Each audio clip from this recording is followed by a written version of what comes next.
is on your radio. So here's my answer, boy, for everlasting joy. Just swing what you got to save your soul.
Swing what you got to save your soul. Swing what you got for it gets old. When troubles gather round, don't start in a frown. Just put on your dancing shoes and dance them out of town. The world is full of music, don't you know? Not just what is on your radio. So every gal and gate, come on, let's celebrate. And swing what you got to save your soul.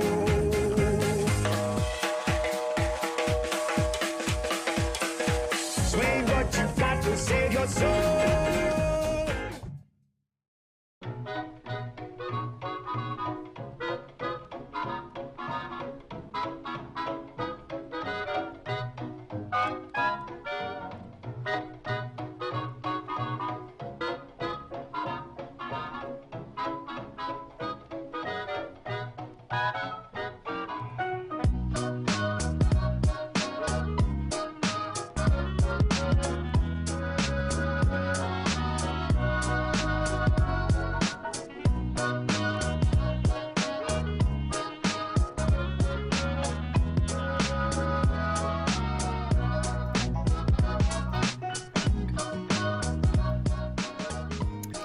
Good evening, everybody. Good morning for everybody, actually. Unless, of course, you're off in Europe, at which point you're probably well into your day. It's a little bit of an unusual time for the stream tonight, but I had a lot of stuff that I needed to do. But while I was doing all of it, I was thinking about XCOM 2. So I think we should probably just get started. My only complaint about this game is because everybody loves playing it, and I don't blame them. It's very hard to have kind of people off the street stop by the stream. So, welcome, Carlos Pancho. Hope you enjoy your time here. I have to assume that you're here for XCOM 2. I am too. And we're not too far into the game, actually. We did probably about 4 missions. The first terror mission got absolutely dominated on the first round, probably about 4 or 5 times. Hey, Fatalis28! Again with that host. Are you in here yet, Fatalis? Thank you so much. Yeah, I mean, I was gonna say, like, assuming that it was not such an incredible gift from Jesse Quill on its own, and the fact that I really, really want to play this game, you know, I'm not yet at a point where I really should be caring about numbers. I mean, I don't even have... Not again, it's your first one tonight. Yeah, but you've done so many hosts for me before. No, I do not want to upgrade to Windows 10. Alright. I think these... Yes. These were me playing around on my own.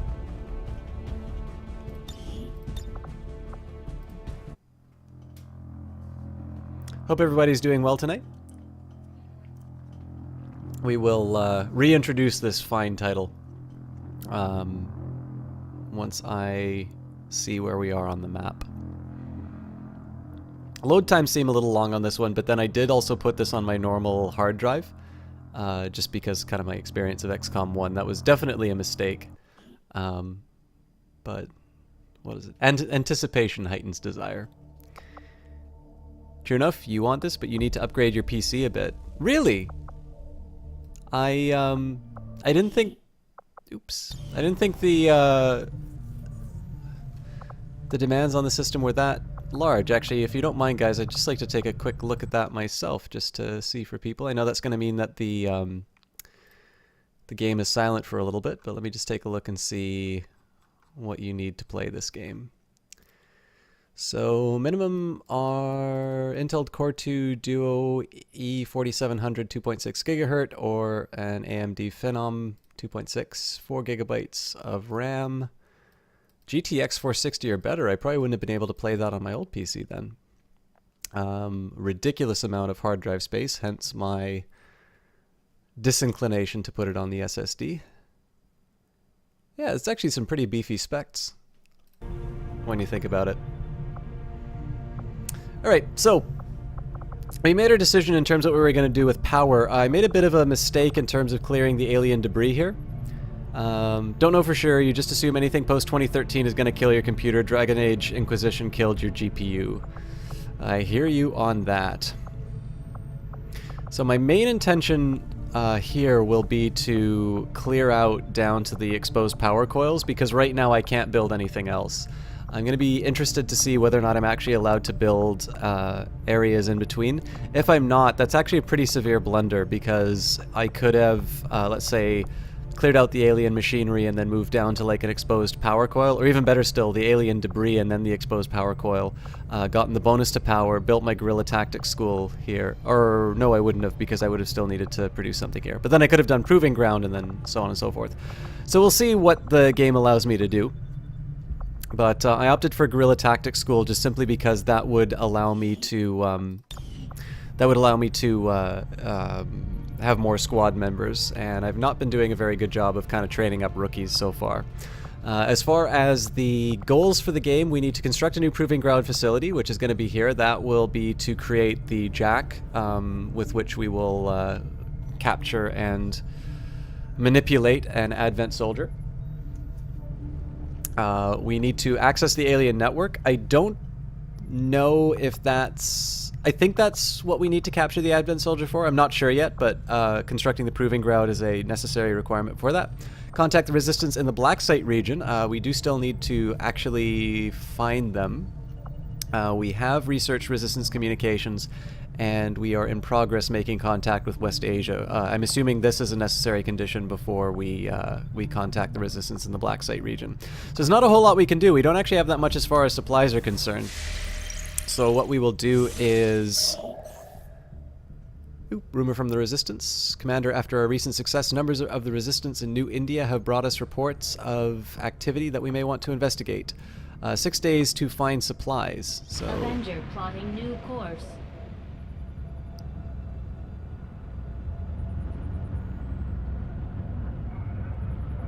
And here, rather than gathering intel, I could make contact. Message coming through, Commander. Putting it on screen now. Hey, Ronnie, how's it going? Let me just take... Oh, you know what? I don't have my laptop out. Okay, you know what? I'll make that thing go silent for a second just so I can give a shout out. With Ronnie here is a member of Team Panda, which is my streaming team.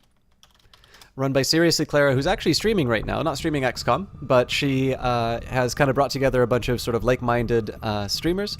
Last I saw Ronnie, she was playing FTL, if I recall, and using a number of fragisms. So if you want to know what it was like before Frag had several thousand hours in the game, you can probably check out Ronnie's stream, or just in general, if you're looking for something new. I can always say I like to be a member of this team and support people where I can, and I don't know. I've noticed that word of mouth is usually how I found the sorts of streams that I like. So I can't always say that people's taste will always be the same as mine, but I really like sort of being able to check out the teams of people who I enjoy watching. So there's quite a bit of diversity in the team, and I'm sure you will find what you're looking for. For instance, if you don't like me, there's definitely a couple of really good Team Panda members who are streaming more interesting games. You have made considerable progress against the aliens over the past month, Commander. I hope that your ongoing efforts will only lead to further success. Okay, Resistance activity. Retaliation stopped 1, Guerrilla Ops completed 1, Council missions completed 1, Resistance rumors investigated 2. We're currently investigating our 3rd. We've got 2, a squatty and looks like a scientist. And recruit new staff at Resistance HQ. Oh, okay, I get it. We actually need to expend effort to do it. And we've gained our supply income, so Commander, we have intel suggesting the aliens are working on developments that threaten our ability to stop the Avatar project. We can conduct guerrilla operations to disrupt one of these efforts, but we'll have to choose carefully. We don't have the resources to intercede everywhere. This is a really neat idea. So dark events, we have received intel regarding the aliens' current activities. Preparations to foil these dark events before they can be enacted are already underway. Counter operations will be available soon. So in 5 weeks, we can either have a UFO hunting the Avenger. If they keep imprisoning and torturing people, eventually someone's going to talk. Chief Shen. And then Resistance Informant. The aliens find a mole within the Resistance, reducing the retaliation counter by 2 weeks. The retaliation mission was terrifying. What do you do when the people you're trying to protect? My died. Sorry. Let me try that quote again. Usually check your viewer list before you end a broadcast just to see if we'll be able to raid. Given that you were here, I can only assume you fell asleep.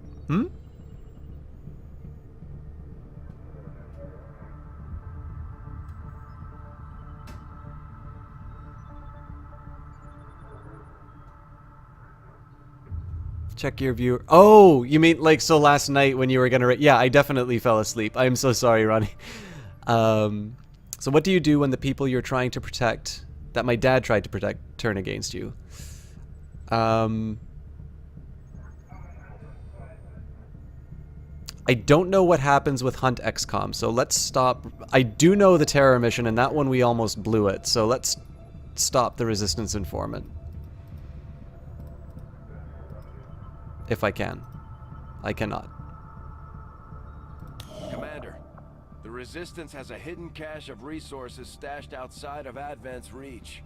But that means we'll have to fly over. And it was actually, it was not your stream that made me fall asleep, Ronnie. I actually wound up talking with somebody online and spending a little bit more time than I had intended, so... Commander, the Resistance has provided us with the location of a hidden resource cache. Once we travel to the area, we can collect supplies and further our efforts. No, we do not want to leave. Okay, so we've got a lot of stuff to do now, so... Takes 3 days for... I don't know how many supplies. So here, here, here. And then we can maybe try making contact with East Asia. We've actually got a lot to do now.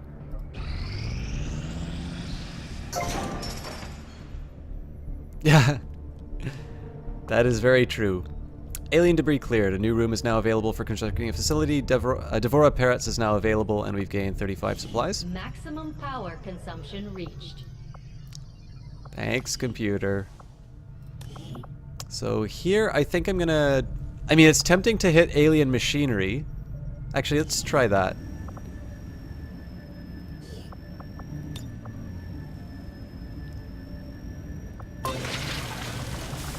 And here we're actually... need more help on the engineering team before I can start clearing out some of these other rooms. We should recruit an engineer.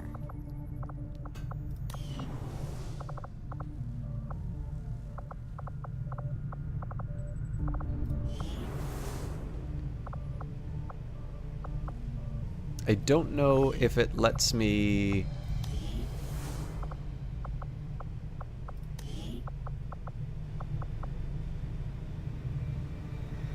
Oh, wow!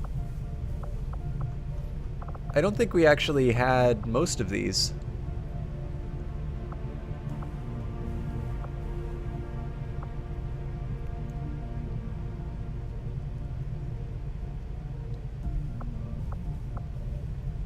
Customization options include specific performance upgrades as well as custom colors and deco patterns. Weapon nicknames are also a popular choice. You can modify soldiers' weapon... Oh, so these are all cosmetic. No, they're performance through soldier customization. Okay.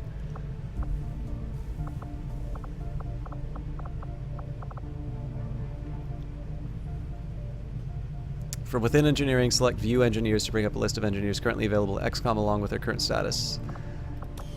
So is this what they're talking about when I say... Commander? Okay, so I need to... I actually need to go somewhere to hire them. Kite260, great to see you again. I saw you retweeting. I just wanted to take a minute to make sure that you were here before I said thank you. Old data files Central has been holding on to since before the war. I keep running across notes scrawled in English and what looks like broken German. I should probably ask him about it. It's dark, it's dank, and it's mostly metal. This ship isn't all that different from the old base. So, guys, I also want to take a minute here and shout out Kite. In addition to Rithroni, we've got another Team Panda member in the house. Kite, one thing I always like pointing out about him, although he's a great streamer in his own right, I actually want to say that he's one of the people who I think really has mastered the idea of a co-op cast. It's really great to see him stream with other people, and I really think he brings out the best in other streamers. In addition to being such a really kind guy in his own right, I think one of my favorite things about his stream is just the way that he really seems to be able to do the you know, the multiple participant stream far better than I've ever been able to do, for sure. But I thought I'd take a minute to shout him out for that. We've done what we can to honor our fallen soldiers, Commander. It's not much, but it gives our people a chance to pay their respects. We've lost 3. These 2 kind of don't count because they're from the tutorial, but we did lose our dear Abby Wilson. Alright, so let's take a look into this weapon customization.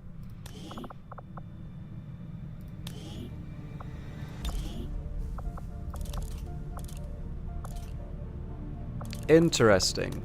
Okay, so definitely my snipers are getting the scopes.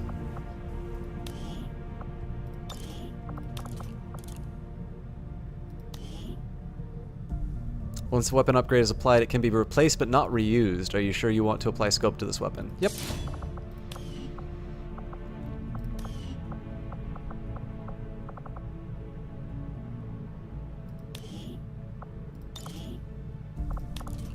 I think we do scopes for both of them, actually.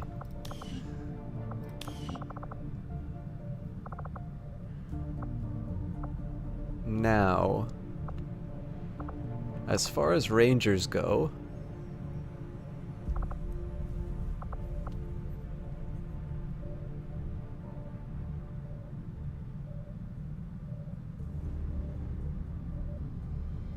I mean, I think we should probably do... It's really hard, because it's like, the damage on this is pretty fantastic. I don't know if we do a scope, or if we go for the chance of... You know what, we should probably put the advanced hair trigger on something with a lot of ammo, because in this case, like if you think about this, this has 3 shots. Hey, the real skeleton kill man, you're here for as long as your battery allows, which probably isn't very long. That's fine. You're moving your mouse and you thought the cursor was... That's funny, Fatalis. So I'm going to say that aim is better to go for here. So my reasoning behind not putting the advanced hair trigger on the sniper or the minigun is basically that these weapons have 3 shots each, which means that every 3 turns you're going to have to spend an action to reload and so on and so forth. Whereas if you take somebody like a ranger, they have more ammo inside of their weapon, and as a result you're going to get more. So this one has a clip size of 4. You are going to basically be getting more opportunities for that bonus action. It is a difference of 1 for a clip size, but again, if you look at it over time, 10% is not a very high probability. And so what you sort of want to do is each time that you can, you want to you sort of want to maximize your possibilities. And again, if you're spending your actions reloading your weapon, it's going to be a little bit less likely. Now, the thing I don't like about it, of course, is that I do want these characters to be going in with their blades more than anything. But we'll do our best. L.A. Noire?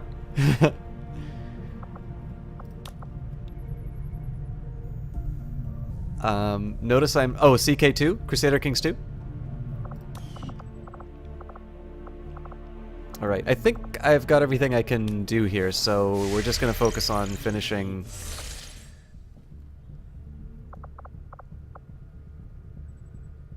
Okay, so not L.A. Noire, not Crusader Kings 2. Yes, Crusader Kings 2. Yeah, well, normally I'm not able to stream on Fridays, so...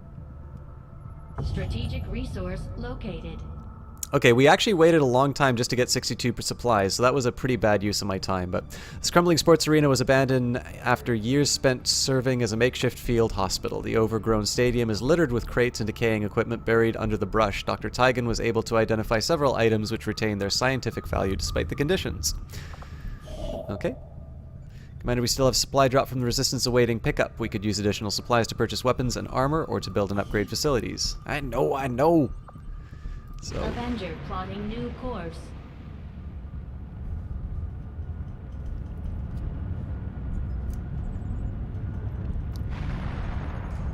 So we'll take the 3 days and then we'll start. Proving grounds are ready, Commander. We can build the Skulljack whenever you give the word. Excellent. Okay.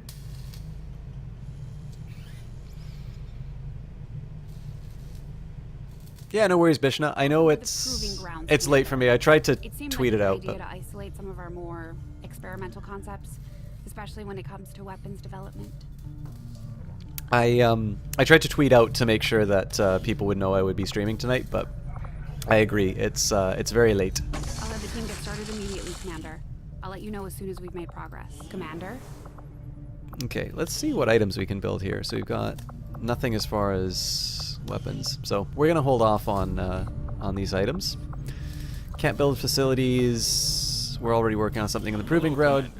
Work is well underway, but it will be some time yet before my research is complete. That map I'm on makes you sad that you missed the Plague Inc. stream? Well, we'll be able to do that again. Start training someone else to pilot the Avenger. I'm never going to get any work done if Mr. Bradford can't keep the ship steady. It's almost 3 a.m. for you. Yeah, I mean it's just about 1 in the morning for me. So, all right, more time getting supplies. New target acquired. We've acquired a new target for our guerrilla operations against Advent, Commander. So, Operation Blood Prince. Hack the workstation on Advent train. Easy mission? Easy life. Counters dark event Hunt XCOM. Launches a UFO to hunt XCOM. Setting course for the Indian Regional Zone. Stop hosting Clara for me? Why, Chalk ain't worth it. Clara's a very good streamer and has a very large audience. So, I'm definitely very grateful for the attention that I get, although I certainly would not blame you for picking somebody else. Okay, so I'm going to remove the rookies just to see if I can bring anybody else in, but it looks like, yeah, everybody's wounded, so... So we've got, who is it? Inez Garraza, and I didn't catch the first name of... Oh, this is fantastic. Okay, so you may not quite appreciate this wacky hairstyle, but this is actually... Oh, Ronnie, thank you so much for the host. I really appreciate that. It actually occurred to me, so there was... I must have hosted you last night. Yeah, I did. I can't remember... I think I had like one person in my channel when I hosted you. Thank you so much. Yeah, the nice thing, actually, so I was gonna say, like, I'm always worried... Oh, I know, I need to just love Soyuji. Yeah. Well, see, this is the big thing, right? Is like, there's two halves that you can do, which is that if people are following you, you can let them know... Yeah, so the Guile hair, this was what all of the agents in the original XCOM looked like. Yeah, no, this is actually, actually, while I do this, give me a minute, I'm actually going to show you the original XCOM. I'm actually going to load it up and show you what the original XCOM looked like.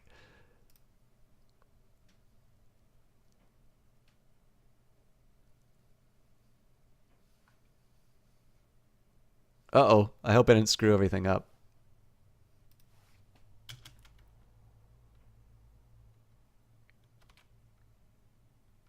Maybe this wasn't a good idea. Oh, it crashed. I'm going to try it one more time.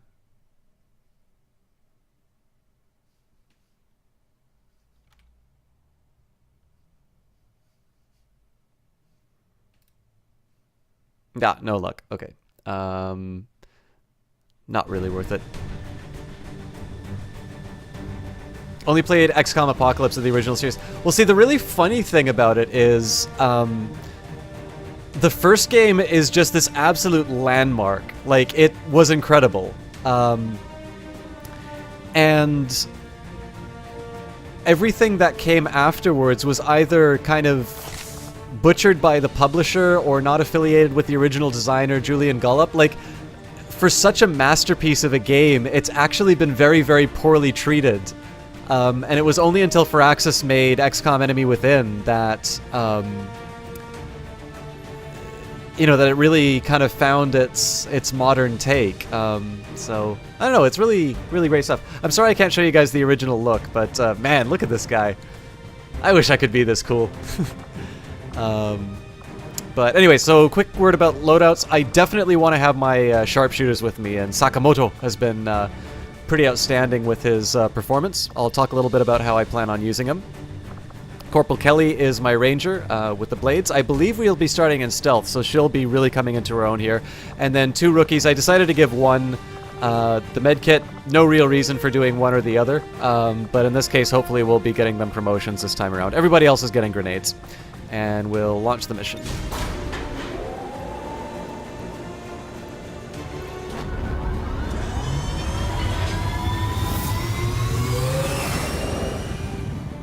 Sky Ranger deployed. Menace ready to deploy. All right.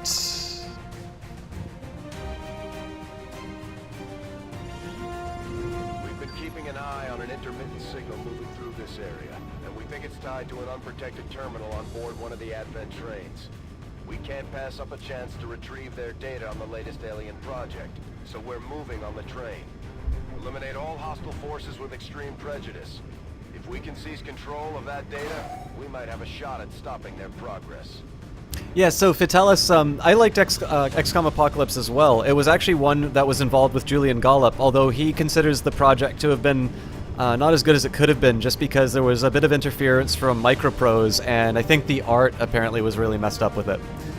But out of all of the earlier XCOM stuff, other than the original game, I actually think Apocalypse was a pretty solid entry. Okay, Operation Blood Prince. Hack workstation on the Advent train. Objective: neutralize all enemy targets. I'll wait till that's done scrolling. Slums District Night Point in Dubai. As a soldier's position approaches a flanking angle on an enemy target, they benefit from a good angle bonus to their hit percentage. And there's actually a GDC video of Julian Gollop talking about the creation of XCOM. Recover mechanical processing designs from Advent Network.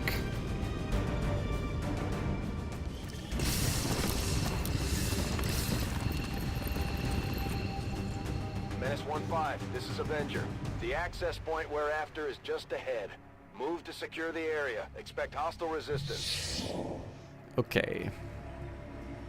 So for those of you who are new to XCOM 2, this mission we're going to be beginning in sort of a covert mode.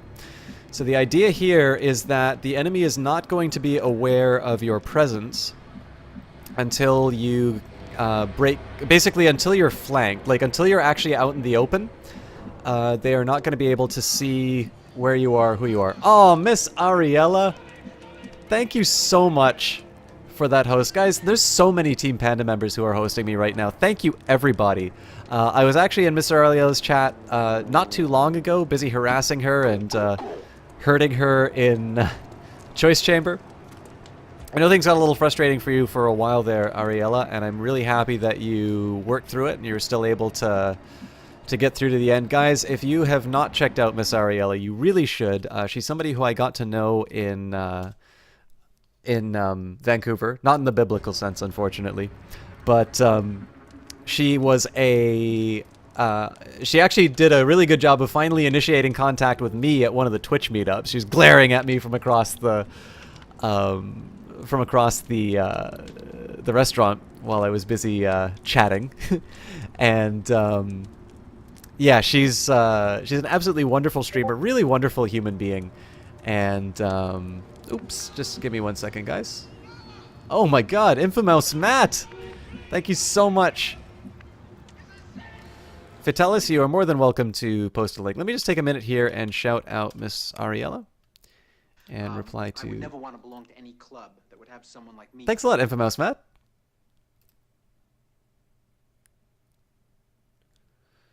1 second here.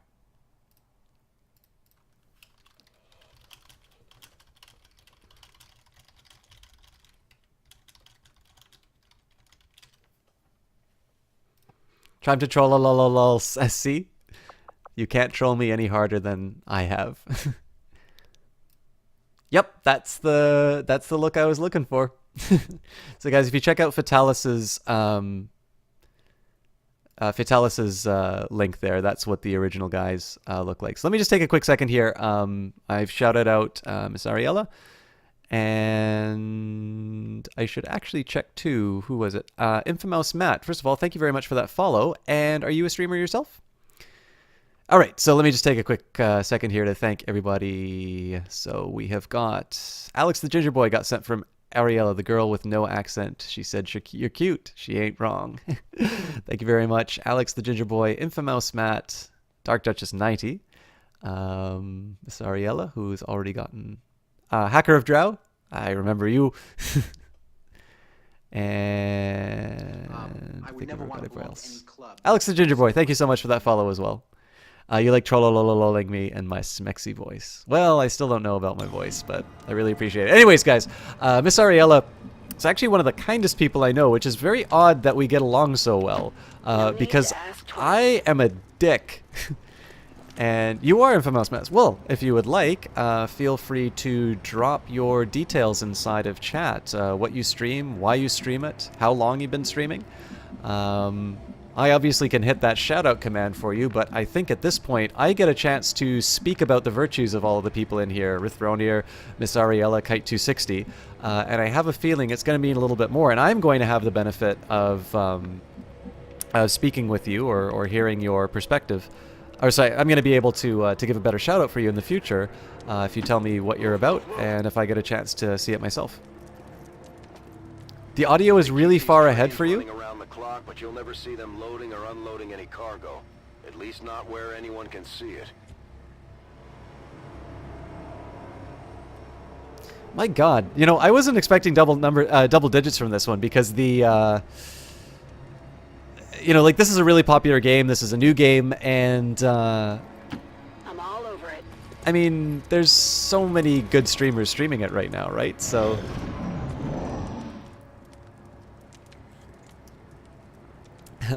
yes, Infamous Matt, tell us all of the personal details. So yeah, anyways, with this mode here right now, we're able to move through the level as long as we don't get flanked, which is basically somebody seeing our position, we'll be good. So what I'm going to be doing here is just sort of rushing this target. But as long as I stay behind cover, I'll be good. On the move.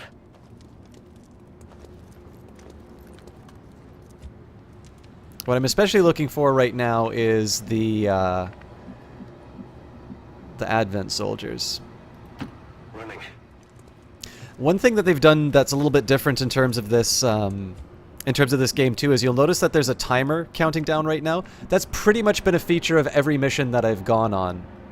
And so they've really been trying to push you away from this, you know, hold back and just try and, you know, take it slow, take it cautious kind of approach to the game. And I definitely, I think that was the right call for them. I think sometimes it became like this really weird war of attrition that you'd wind up playing, and I don't really think that's quite what XCOM is all about. So I'm a big fan of the Location confirmed.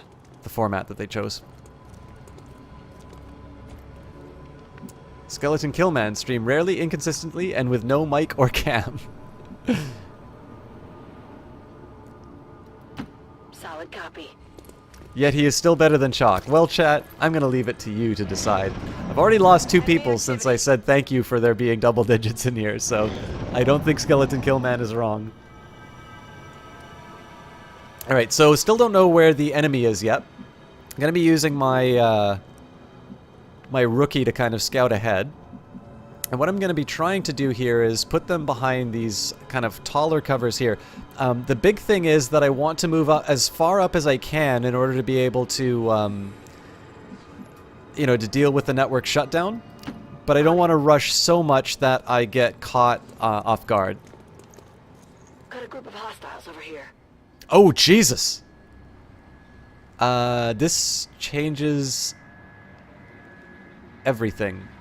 These guys are a massive pain, too. Yeah, I mean, so, everyone, feel free to plug thy streams. I'd love to know what you're up to.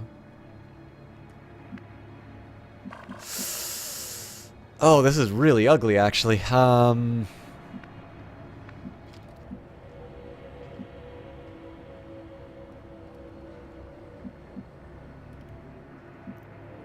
So I think the best approach here... Keep the sniper where he is. Confirmed.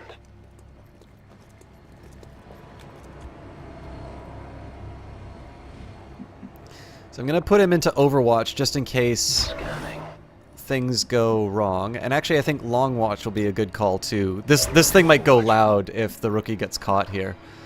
And we will take the Blade Lady. Confirmed.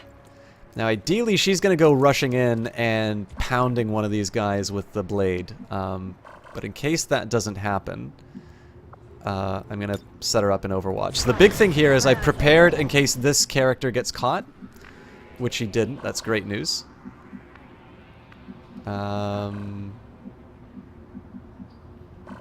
So they're going to be coming from this angle here.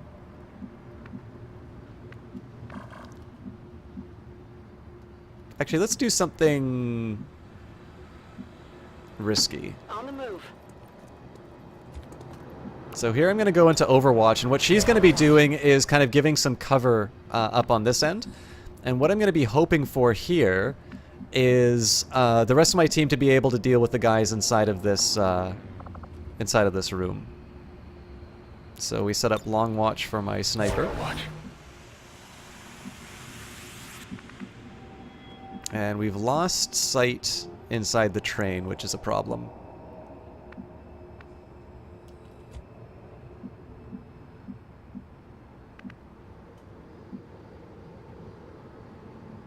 Okay, I really don't know how the alert system works. So here, I'm gonna run inside. Affirmative. Oh, yep. They're on to us.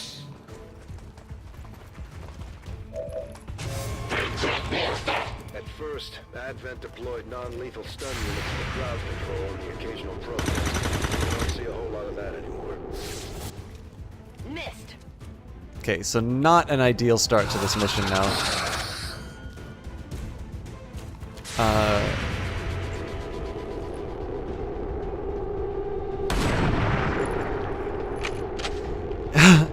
The Babar. Hello, Norm. You're famous on several continents. Watching you from France. Thank you so much for stopping by, the Babar. Let me just catch up with chat, actually. This is going to be a really tough situation to deal with, but let's see if we can turn this into a... Let's see if we can turn this into a good run. Okay, so...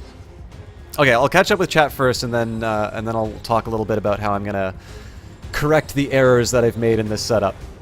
So, Infamous Matt says you stream 5 times a week, you're a variety streamer, so no set game, and you stream for the happiness of your viewers, and also a PS4 streamer. Sounds good. Skeleton Killmoan also has a useless Moobot. Hacker of Drow would lurk, but mobile. Hope I have a great stream. Thank you so much, Hacker of Drow. I really appreciate you stopping by. Said hi to Babar already, but again, thank you very much for stopping by, friends. Did you happen to come from El Canoe by any chance? Skeleton Killman, you can lurk on mobile. Just turn your phone sideways.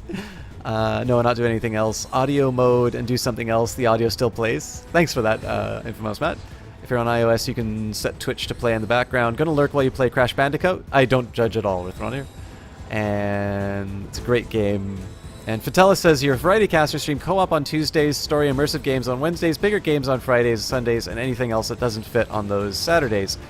Though you have a series that's coming up, you're not going to move the schedule around. Actually, Vitalis, it just occurred to me, I don't think I actually hit the shoutout command for you when you hosted me, so I really appreciate you saying that, because I certainly didn't do a good job.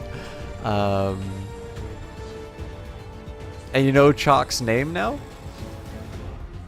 Oh, wait a minute, the Babar. Gabriel? You didn't come from El Canoe's channel if you knew my name. Alright guys, so the plan here with XCOM 2 is going to be... I'm going to take advantage of this Blade Master ability that I took. So basically what happens here, I get a +2 attack on the... You hate plugging yourself, it's just not you. Infamous Matt, honestly, I have had a lot of very kind assistance from a lot of big streamers, including Clara, including Jesse Quill and that, and they have really sort of helped me find my feet on this platform and that. So honestly, I know it's a little weird to sell yourself like that, but I have had the benefit of a lot of people giving me attention that I really don't deserve, and so I think it's... I don't know, I really think it's totally fine to plug yourself out. Especially, I said, you know, if you're a streamer, let us know, because I'm always looking for new opportunities to check out some good games, check out some good streamers. So anyways, the intention behind giving her the blade upgrade was so I could one-shot an enemy. Now, ideally, I would have run in and attacked so we could trigger off the, you know, all the overwatches, but I didn't. I sort of had a suspicion that walking into this tile would actually cause them to run away. And sure enough, it did. But we still get one extra move. That's why I moved her in the blue area. And so ideally, again, I don't know if this is going to hit or not, but I'm going to do my best to take this guy out by hitting him. And I'm doing it over here because this is going to give me protection from most flanks.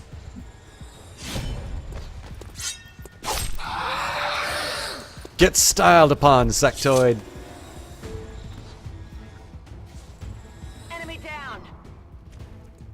Okay, so it looks like she's still flanked somehow. So now we take our comrade and... I really want to know where that flank is coming from, actually.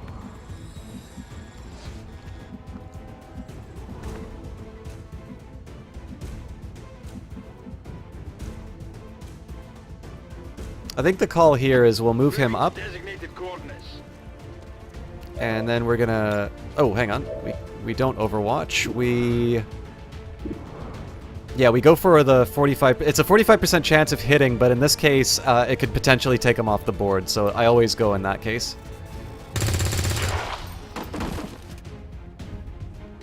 Nailed him.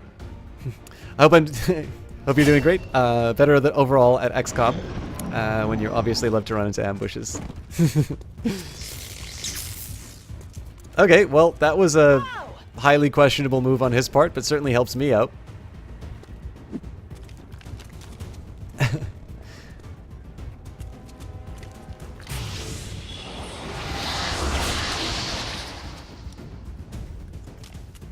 So the Babar, have you actually been able to play this yet, or have you just been able to watch it?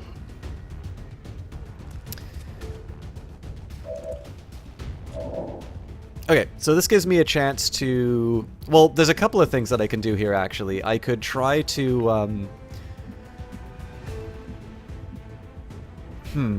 So I could try to rush in... Actually, I think I am. Oh, son of a bitch.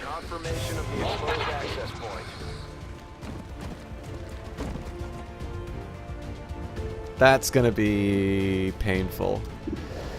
Okay, so... Man, this is such a tough call. So 24% chance on the sectoid, not really worth it. We could possibly take out an Advent Trooper for 48%, or the Stun Lancer. Let's go for the Stun Lancer.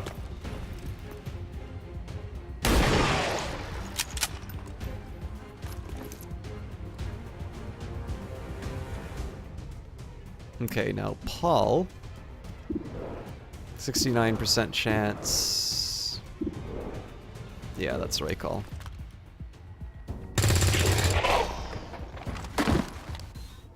There you find Chalk's Facebook will today Stalkerville welcomes you with robes and crowns you king. Alright. Oh, this is nice. Okay, so even though I really screwed things up by running into a train which was full of enemies, I'm going to be able to use my ranger to do the melee attack. She's still probably going to wind up taking, being in like a less than ideal spot because her main enemies are all from the left.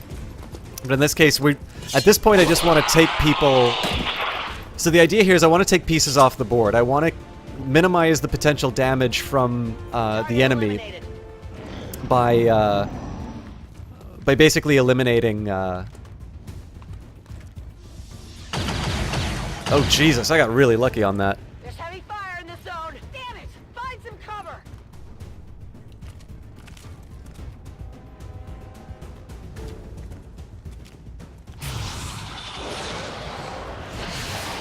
Help! Now, damn it! Now! Alright. So I'm gonna have to wait another turn. This is actually gonna be tough because the zombie, but... What are you playing, Chalk? Chess? No, but it's actually important to remember, so Julian Gullop, when he designs games, actually takes a lot of inspiration from board games. Menace 1-5, the Advent network is almost entirely locked down. We're running out of time. Get to that terminal. So the board game terms that I'm using here are not actually, like, they're not entirely inappropriate to a game like XCOM, just because that is ultimately the kind of foundation for its design. I think probably the best way I could put it would be... That's affirmative. So I'm just going to take a second here. So this was... I moved here just so I can get the flanking advantage. I'd love to be able to put some bullets into the sectoid, but it's just such a small chance. And again, I need to take pieces off the board, so... Got him. My ammo's running low. I love that accent. So here... So the okay, I'm juggling a few balls here. So first thing I'm going to talk about is the strategy. The first thing that I got from the sharpshooter would be the squad sight. So the idea here is that as long as I have a line of sight to a target, I'm actually able to take a shot on it from anywhere on the map. So the thing I need to worry about right now is finding line of sight with the sectoid. The big problem that I have right now is that it has a lot of options in terms of movement. So let's take a look at it from sort of the enemy's perspective. Right here... I've got this intervening. So what I could try and do is move him over to the side, but all that the enemy needs to do is just move behind one of these spots here. So what I'm going to do is I'm going to take one move to just get a slightly better position. Now I don't really have any other options in terms of firing. So now the question is there any better spot I can put this guy to gain sort of an advantage? Getting closer will help me out as far as being able to take a shot, or like in terms of aim, but it may not necessarily help me as far as like having to deal with fighting a zombie or something like that. So what I think I'm going to do here, I'm going to kind of split the difference. I want to go behind full cover because, again, I really don't want to lose this character. And I think the sectoid's the only thing I need to worry about right now, so we're going to do more slicing and dicing. What a badass. Hostile neutralized. Okay, sectoid absolutely wants my blood. Okay, so Panic's dealt with. We're going to get her hacking. It's worth a look.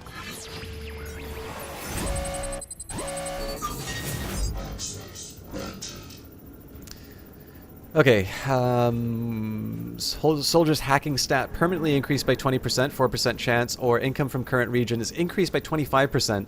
I think people are always my advantage in this game, and a 4% chance, obviously twice as likely as the 2%, so in this case, a slightly better... I mean, this over time works out really well, but this is definitely something I'm interested in. I want to have these like super troopers, so let's begin the hack. Imagine if this game was real time. I've got a game that's like that, Real Skeleton Kill, man. I'll show you when I'm done with XCOM 2. I'm in. Okay, so successful acquisition of the Advent files. Eliminate any remaining hostiles in the area. we had a little bit of a tough time as far as getting the mission started up. We clearly had some problems in terms of my placement and my overall strategy. Actually, let's do something real here.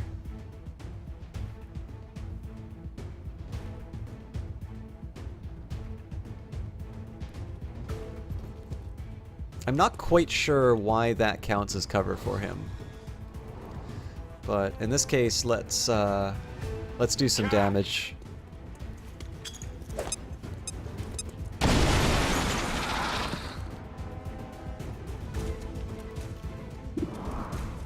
Okay, so we've removed Overwatch, which is fantastic, and then we've also got an 89% chance to kill now, so...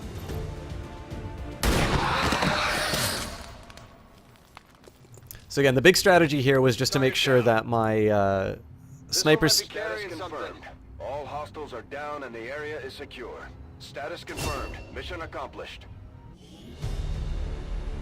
So the idea here was that we make sure that my sniper's in a position to keep raining down death on the enemy. The biggest thing I wasn't sure about working on was once I started rushing into these areas which didn't have troops. But this is an example of where putting the extra damage into the blade really paid off, because it doesn't matter if you run into a dangerous situation if you can kill everybody in the same turn. The one problem is that the distribution of kills wasn't as ideal. I think one of my rookies went by without getting a promotion. But I mean, you can't really complain about a performance like this, right? 7 turns, 7 out of 7 enemies killed, no wounded, no killed.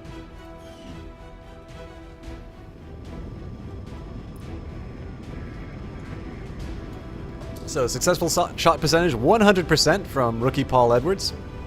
Hey, B-Boy11, good to see you again. So we've got one from France, or at least one previously from France, and I believe you were in Germany, weren't you, B-Boy? Average damage per attack, 5.27, Paul Edwards again. Average enemies killed per turn, 1 by Inez Graza. And, oh, so that was my rookie. And average cover bonus, 35% from Inez Graza.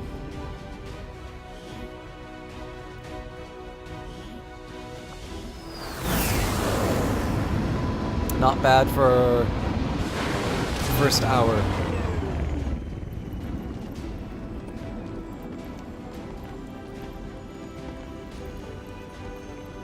Alright, so... Garaza. Okay, we've got a specialist again. We unfortunately lost... the only casualty that we've had on a non-tutorial mission was our specialist, so let's see if we can keep her alive. We've got Aid Protocol, which I never made really good use of. Sakamoto has either Deadeye, take a shot with small aim penalty for a significant damage boost, or Lightning Hands, fire your pistol at a target. This attack does not oh my god, that's such a good ability! But I am going to go for Deadeye here. Lightning Hands sounds like an amazing ability, but I do not want Sakamoto in any position where he actually has to use his pistol. If he has to use his pistol, he is too close. Garza? Okay, just for you, Fatalis. I'm gonna change the name. And Paul Edwards is a ranger, slash. Alright, so we got an Illyrium core, advanced expanded magazine, clip size increased by 2. Ooh. That's a really good one. Sectoid corpses, stun lancer corpses, and trooper corpses.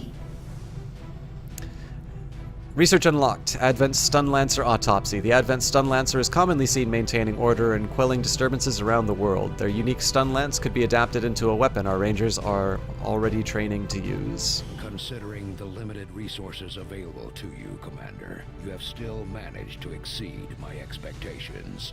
Excellent work. This guy must have had so much fun recording his voice. Voice lines. Originate from the Germanic people, but not German. Very coy answer, B-boy.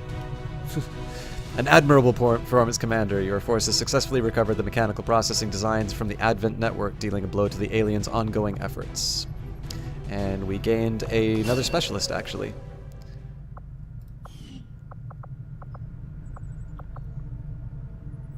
Okay.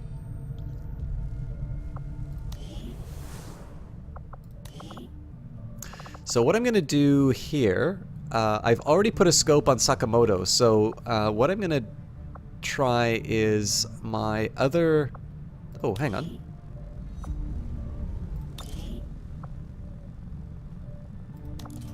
But I don't want to put the expansion on here. Ah, promotion. Okay, so this specialist... We can take Medical Protocol. The Gremlin can perform healing actions remotely. Gremlin Heal and Gremlin Stabilize. The Gremlin has a single charge. If a medkit is equipped, the Gremlin will gain an additional charge. That's a really good one.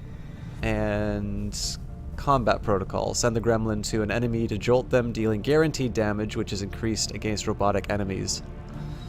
These are both really, really good. I think I'm going to make this specialist combat-oriented, and my other specialist will be healing-oriented. It's actually one of these times where I want to do both. Now, the next thing I'm going to take is my Grenadier. I believe this guy already got the weapon upgrade, right? Yeah. Oh, hang on.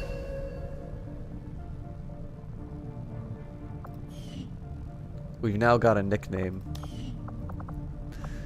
Alright, my next Grenadier, Clark. So the idea here is I'm going to give him the extended mag just because this only has 3...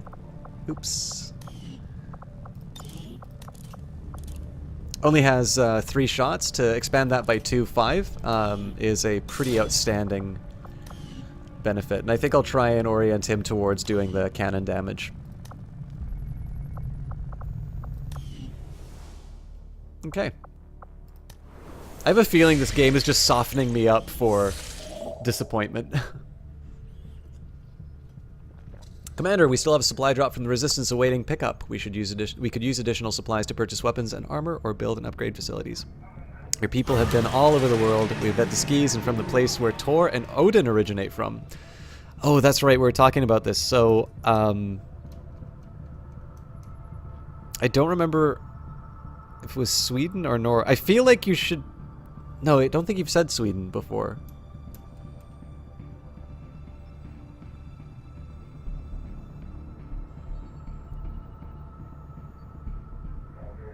Yeah, I know you're not the comic book guy. You're the real ones. I've read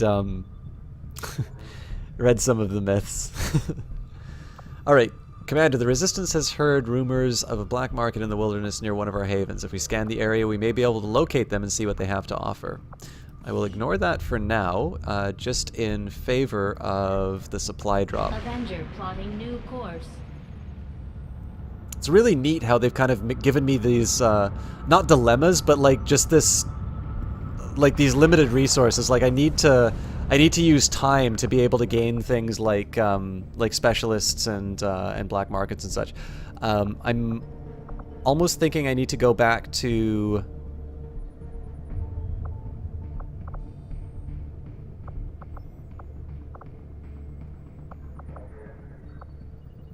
I feel like I need to go back to HQ just so I can finally pick up those engineers and stuff.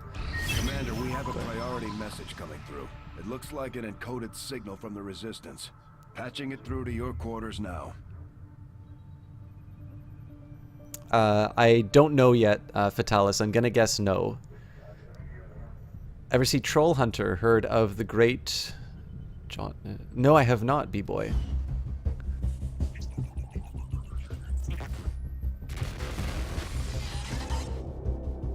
Hello, Commander.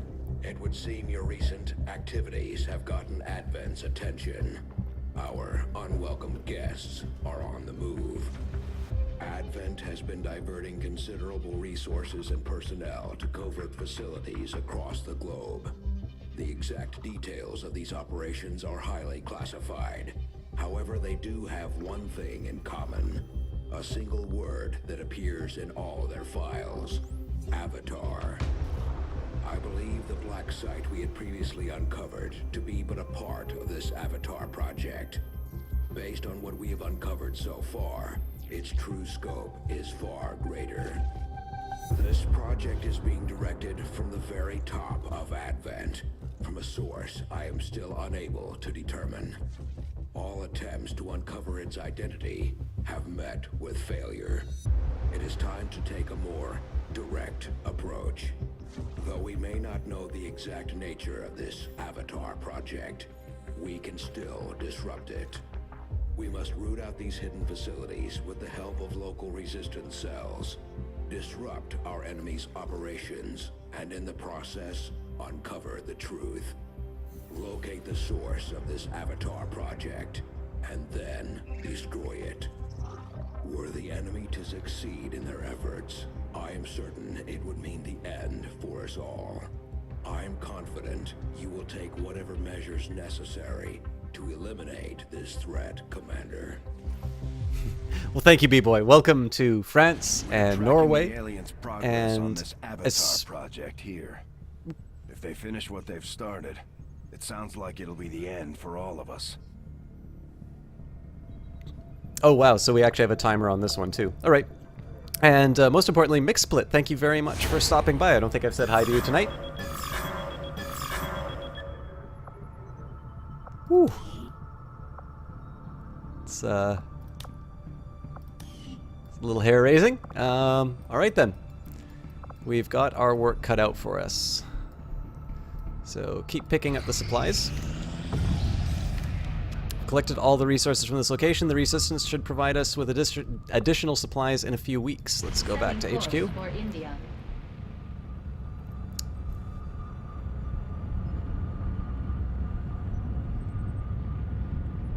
Commander, to aid in your efforts, we have gathered additional resources and staff at Resistance headquarters for your use.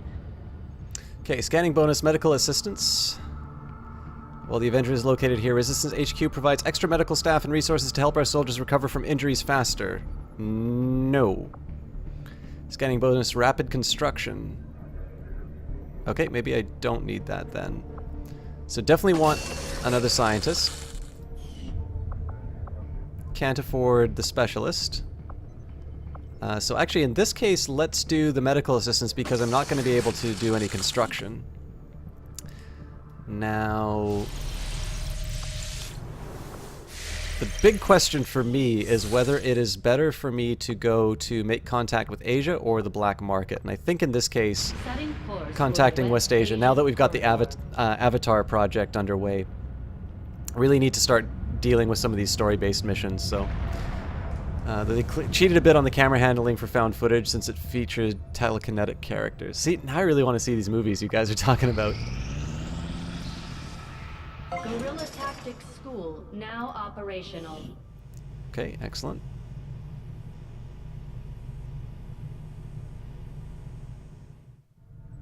Yeah, I don't want to be in melee range of the...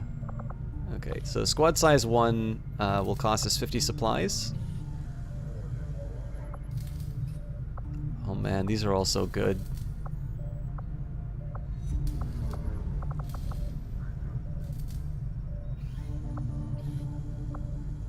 Definitely want squad size 1 though, so we're going to work to 50 supplies, which we should be getting when we clear out the area.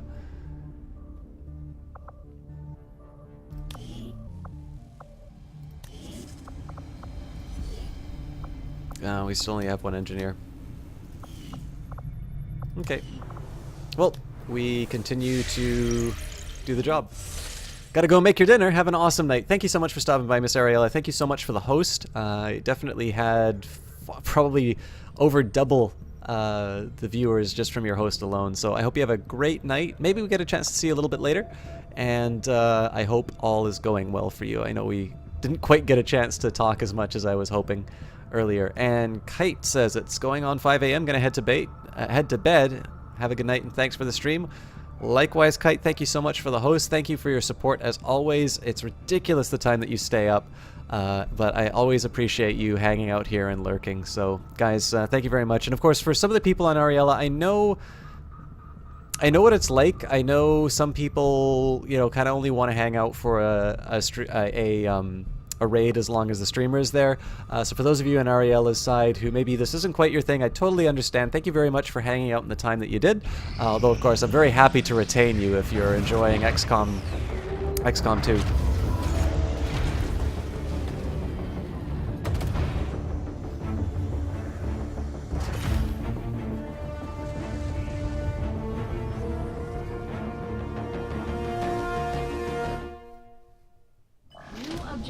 Added. The mysterious Advent Black Site must be investigated by an XCOM strike team, and any relevant artifacts must be recovered for study. Commander, we've established contact with the local resistance, and we can move on the Advent Black Site on your order. We should make sure our troops are fully equipped and ready for a tough mission. I'm guessing security will be tight at the facility. I've updated our latest operational objectives, Commander. Visual Confido, Commander. The people of West Asia are standby and are ready to help XCOM however we can. New regional contacts located. Word the resistance is spreading, Commander. By making contact with the people of West Asia, the local resistance in Eastern Europe is now available for contact. Once the region is contacted, any regions linked to that region will become immediately available for contact. New region available, New Arctic. The world of the resistance is spreading, Commander, so on and so forth. So... Okay, so I could go on this mission right away. What I am going to do before anything... Oops, wrong option. So let's do Guerrilla Tactics School, because we should have enough for squad size. We do not, but it told me I got an extra 44. Okay, so what I'm going to do here is I'm actually going to hold off doing the mission until we have... I'm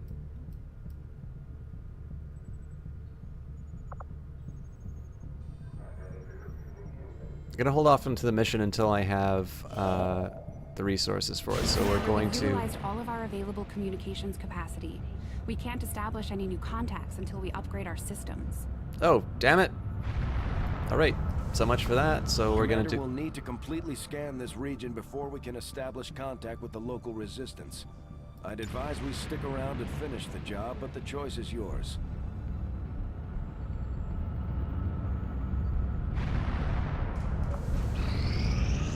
Commander, we just got word that the resistance hit an Advent supply line. We have an opportunity to salvage some high-value materials, assuming we can clear out the alien forces guarding the site first. Commander, the Resistance has relayed information concerning an Advent supply line. We should disrupt their transports. Works for me. Advent is moving valuable alien technology across West Asia. If we can strike quickly, we can recover alien tech for our own purposes. Setting course for West Asia.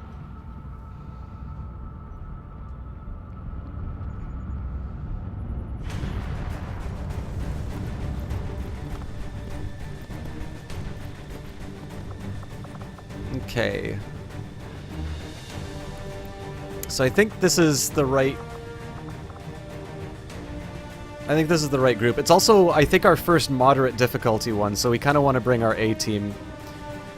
So I've got a ranger, a specialist, sharpshooter. Oh, second ranger.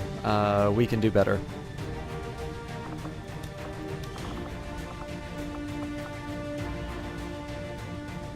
So do I take Kieran Walsh or James Clark?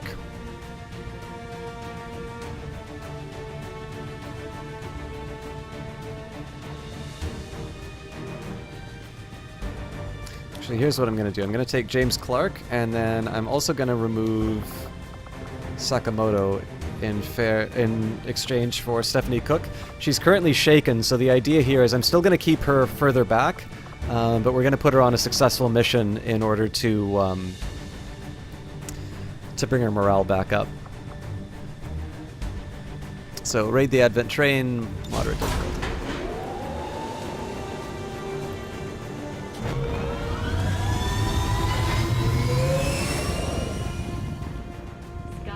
Deployed. In position to drop.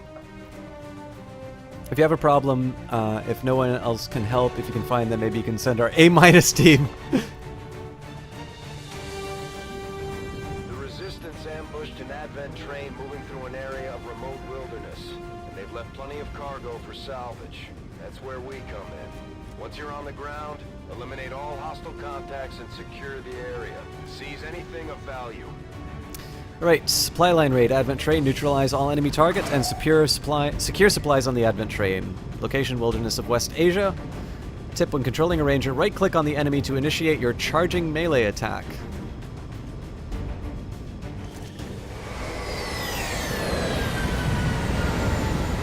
I really love the different biomes that they did for the start of this. Coordinates of the Advent train are locked in. It's gonna take a minute here. Gonna do a new save. Should have done that before I went on the mission, but that's fine. Alright, so we don't want to destroy the supplies, and we also want to kill people.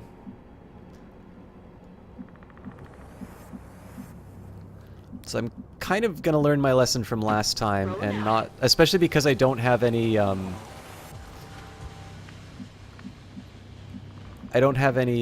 timers right now. I'm gonna make sure that I don't do any ridiculously reckless moves. I'm still gonna do something like move... Actually, I'm not gonna move up here. I should be moving on to a rooftop with this character. So let's...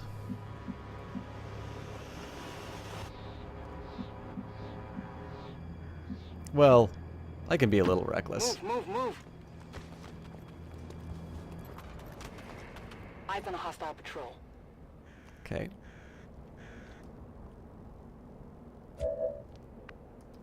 So James gets to go...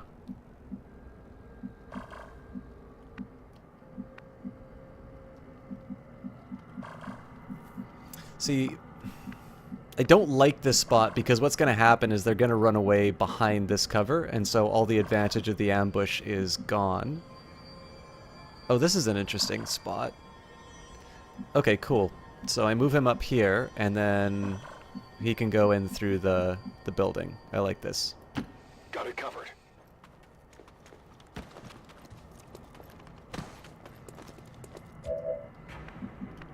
And as far as my ranger is concerned, I mean, I don't have a lot of options. This is ridiculous that this actually counts as cover because you can see through it, but I'm not going to question it.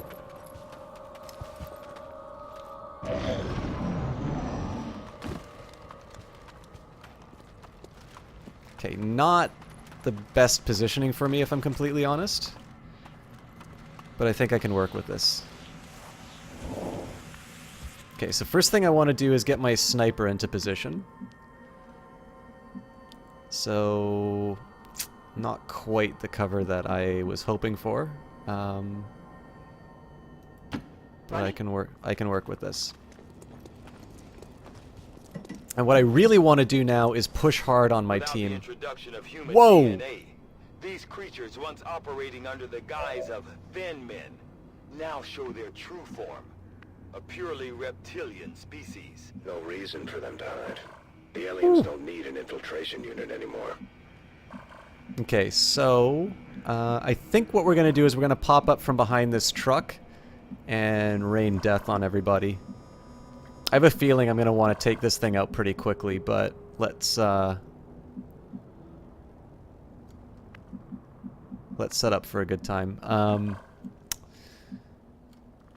I think the plot is going to be start here. If I can take out both of these guys in the first turn, then we can focus all our attention north, so...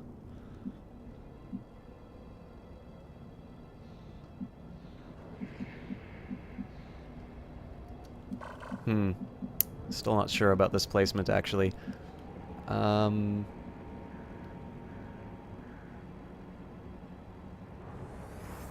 we'll start with this.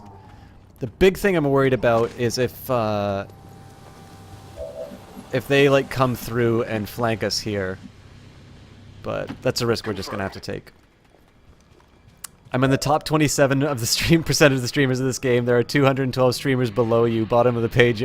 I don't know, Fatalis. It wasn't that way at the start. I guess you should get out of bed and make some breakfast. You'll probably be back in a bit. All right, B-boy, we'll be here. All right, now this is a really tricky one to deal with because she can't move. Let's just overwatch. I'm not quite ready to break cover, but I want to be prepared just in case. Yeah, these guys are going all the wrong places.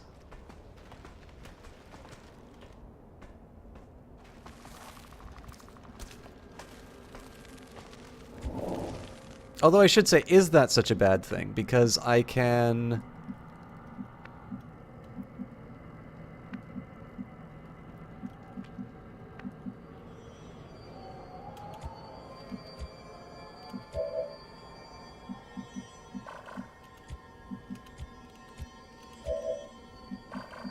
I mean, I can see everything that I need to from here, so we're going to set up a concealed long watch. On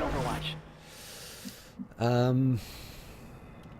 I really feel like the Grenadier and the Specialist should be in slightly different positions, but...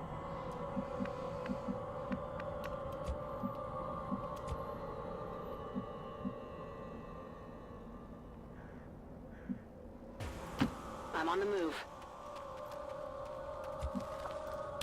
Again, we have all... I've got my eyes on. We have the advantage of time here, so there's no point in... Moving out. No point in rushing. Affirmative. Covering now.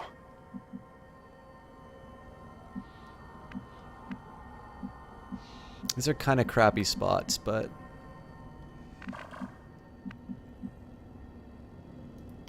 Position confirmed. That's the equipment we're after. We'll have to do our best to avoid destroying the gear while we secure the area. Got it covered.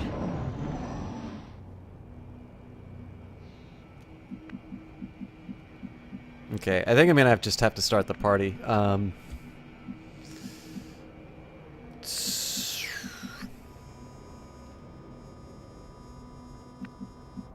Well, actually...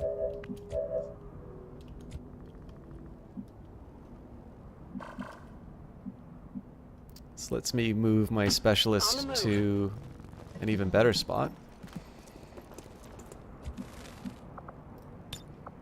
Overwatch. I'm on it.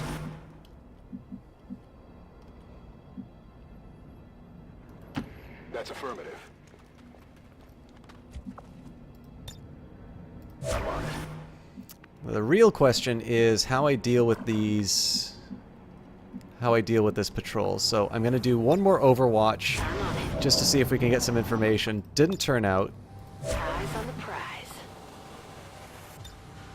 Scanning. So we're going to set everybody up on their Overwatches. Roger, I've got my eyes on. And we're going to jump into the train.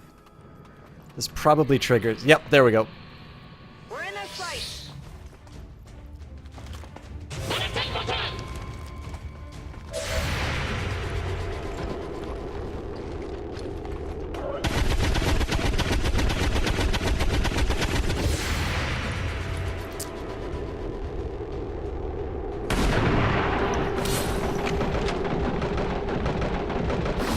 God, I love this game. Well, would you look at that?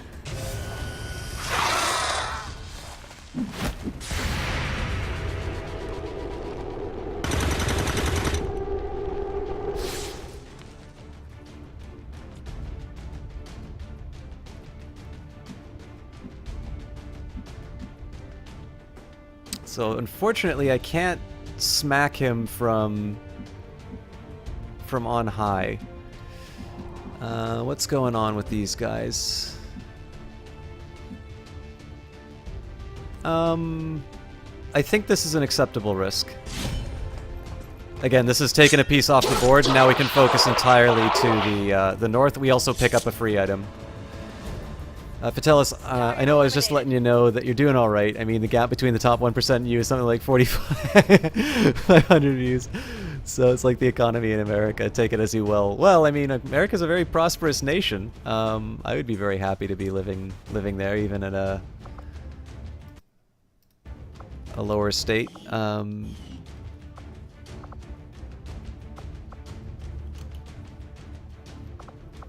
Looks like Jane Kelly is bugged out. Okay, so what I'm going to do here, guys, I'm going to save the game.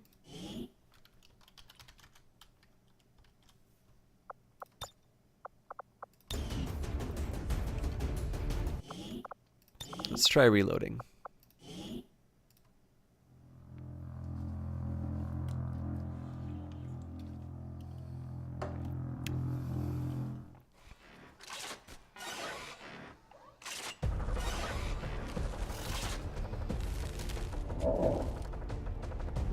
Okay, so how do I maximize the payoff here? I think we try and take this guy out. I've got eyes on admin troops. Oh, Christ almighty.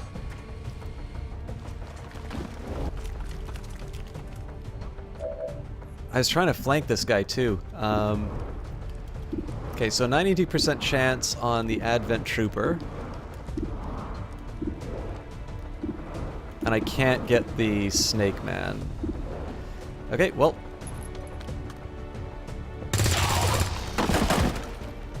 Helietu! How's it going, my friend? Let me just shout you out.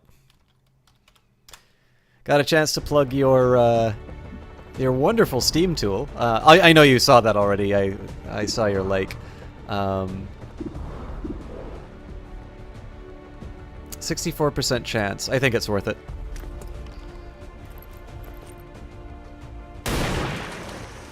Sacre bleu! Shot failed to connect. Okay, so James Clark can't quite get where I need him to go.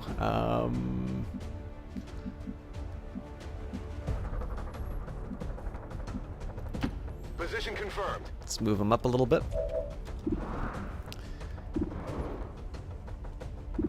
And it's a 31% versus a 48%. Well, we can't kill the Stun Lancer. We potentially can kill the Viper. So even though... Wait a minute. Am I the kind of man who would use explosives near the mission target?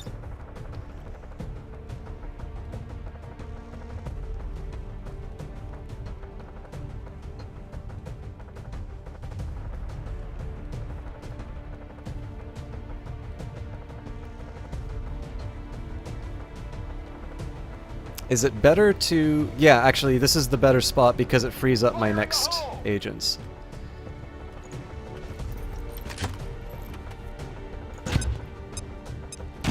America!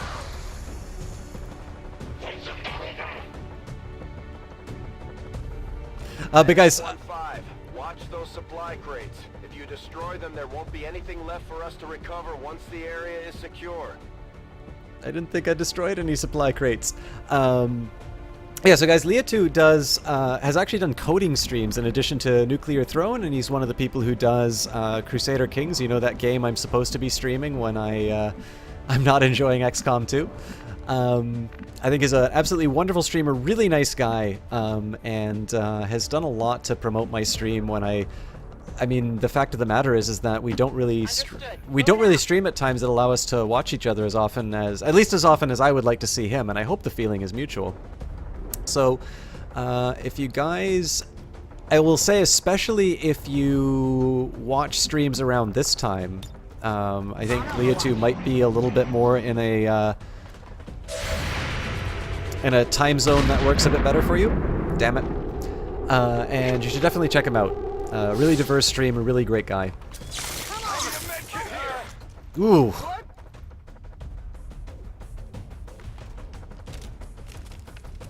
It's actually a really frightening speed on those guys.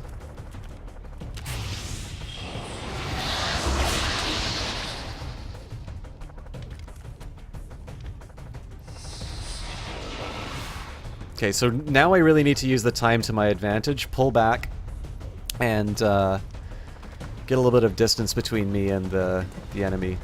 Oh god, that's another stun trooper. Whew, got lucky there.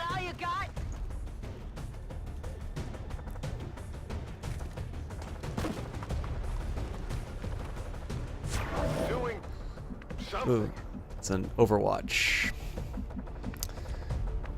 Okay, so none of these are really great spots for me to be in. Let's start with a little melee action.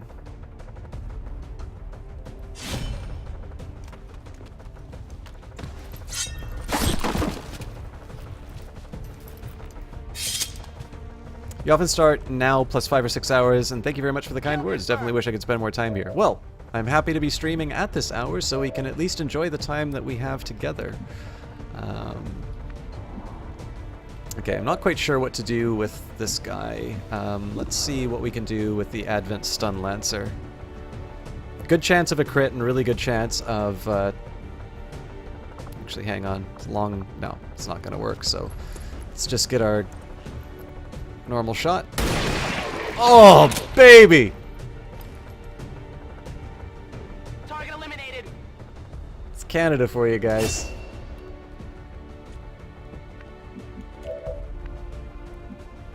Okay, so this zombie's still going to be a problem, though, so let's...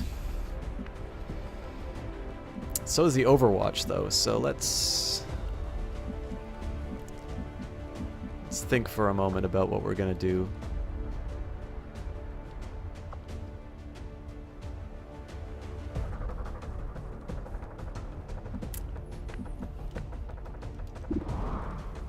%, on the zombie. 60... You know what? That's an okay amount on that trooper. Ooh, that's not what I wanted. Adjusting aim. I'm running low on ammo. So really big problem here is that I don't have a good shot on the zombie, and I feel like I put this guy into too much danger if I move him any more close. So I think at this point I'm just going to have to Overwatch him.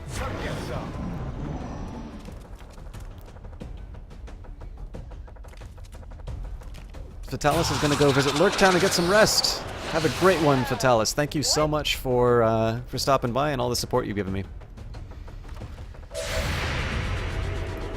Okay, not bad.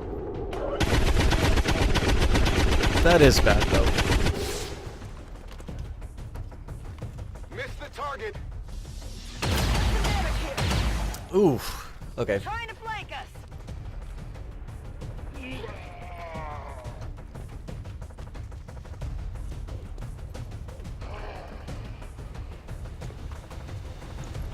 Hostiles got me flanked.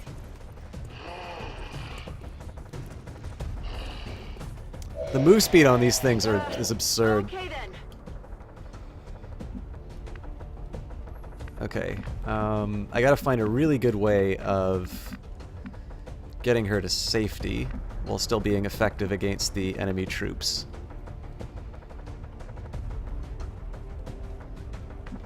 Okay, so zombie gets taken care of if I take out the Orders confirmed. sectoid. I don't have a sniper though, so that's gonna be a real challenge.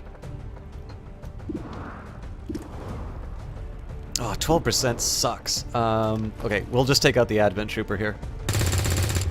Ah, come on. Okay.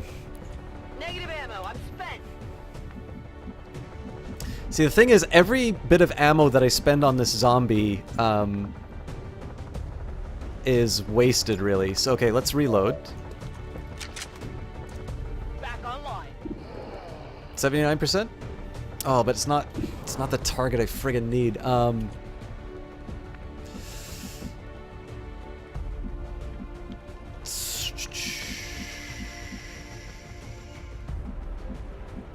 This has some potential. She might pay for it with her life, unfortunately.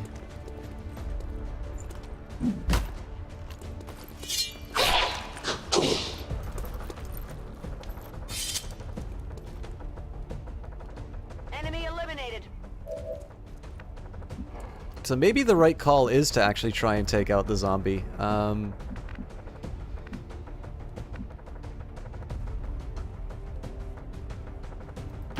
my way. This is a terrible spot for this guy to be, but all that I'm doing here is getting one good shot at the zombie.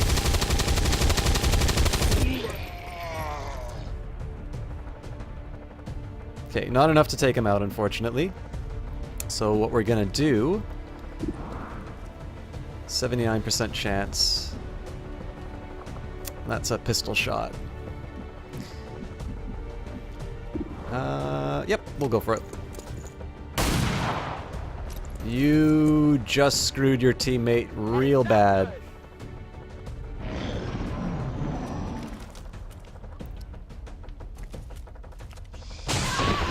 Oh! I really did not want to lose her. This is actually going to hurt a lot too.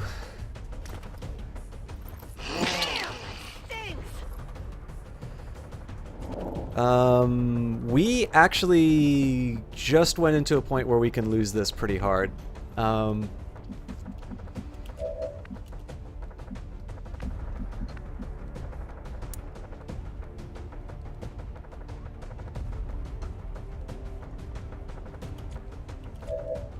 Okay, so we gotta get her into... I mean, this cover isn't great. Moving out. But here we'll start by... Oh, and she's out of ammo too. Okay, so... Okay. My boy James will...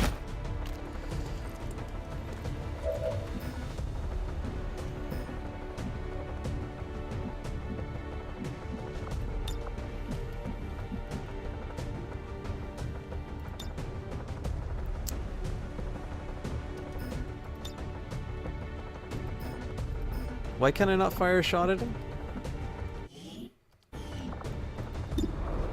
There we go.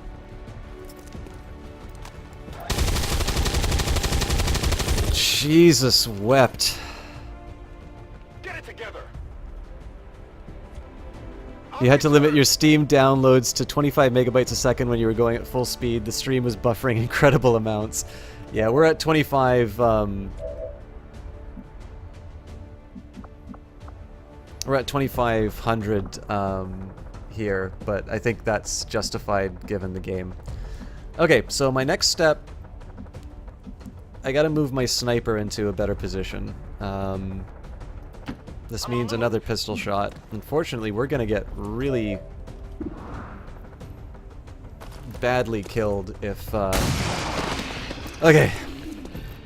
It's taking a little bit of the pressure off, so the thing I want to do here is heal this guy. But I can't afford to do that without taking some pretty substantial damage, I don't think. Yeah, there's no cover whatsoever in there, so what we will do is we'll do the aid protocol on... Well, no, you know what? Let's reload, take our chances. He only can fire one shot, so... Okay, this is good. We can use a grenade to take down the... Can use a grenade to take down the cover, and then the sniper finishes the job.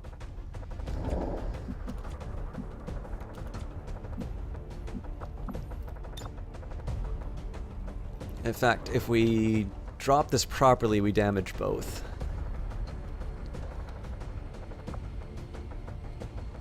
Sir Wedgie, my friend, how are you doing?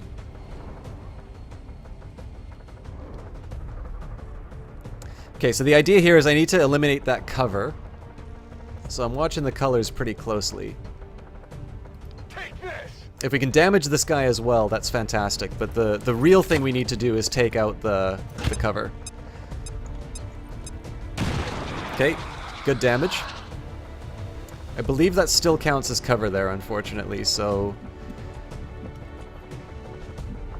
The next job is to use the sniper rifle. That's a 44% chance to hit. I do not like those odds. I don't think there's anything else I can do about that, though, so...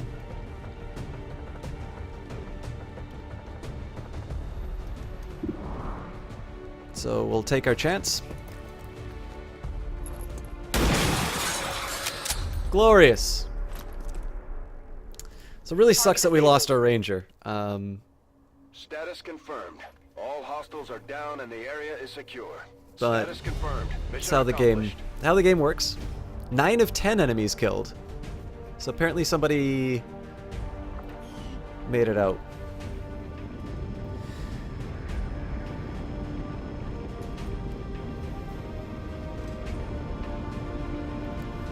Doing well, kind of sleepy. You wanted to see some more XCOM. Well, Sir Wedgie, I'm happy to provide you some more XCOM. I think I've been doing a little bit better of articulating my strategy. Didn't quite work as planned this time around. We had some flubs, which unfortunately cost me my ranger. But these things are a learning experience.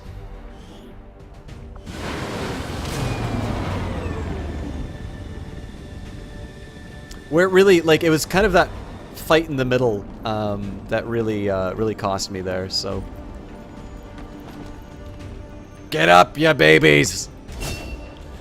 Okay, so this one we are going to use as medical protocol. And hopefully she's no longer shaken, so again, we're going to go for Deadeye on this one. We've gained a laser sight, increases critical hit chance by 5%, improving even further with proximity to target. Officer Corpse, Trooper Corpse, Viper Corpse. The Viper's powerful tail muscles continue to clench reflexively for hours after their deaths, though precautionary brain imaging shows no trace of higher order function. More Stun Lancer corpses, another Sectoid corpse, alien alloys, Illyrium crystals, and we got 101 supplies, which means we can expand our forces. Viper Autopsy. This creature is clearly reptilian in nature, although it appears to be not only sentient, but also highly intelligent. Still, the underlying physiology is remarkably similar to a number of terrestrial species, including the venom sacs, which we might be able to synthesize and incorporate for use in our medical supplies. Soldier recovered. Sergeant Stephanie Stone Cold Cook will restored and increase. Soldiers who recover from being shaken by performing well in combat will have their will restored and increased. You like the drone, Sir Wedgie? I'll be sure to visit engineering every once in a while then.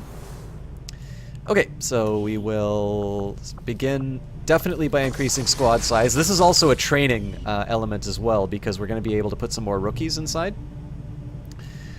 I don't believe we can do anything else with the 69 supplies. New orders, Commander? Is this the guy you like, Sir Wedgie? I don't believe any of our facilities... Maximum power consumption reached. So power relay, every facility aboard the Avenger... Building relays, hang on, there was something that said that the... Building them over something...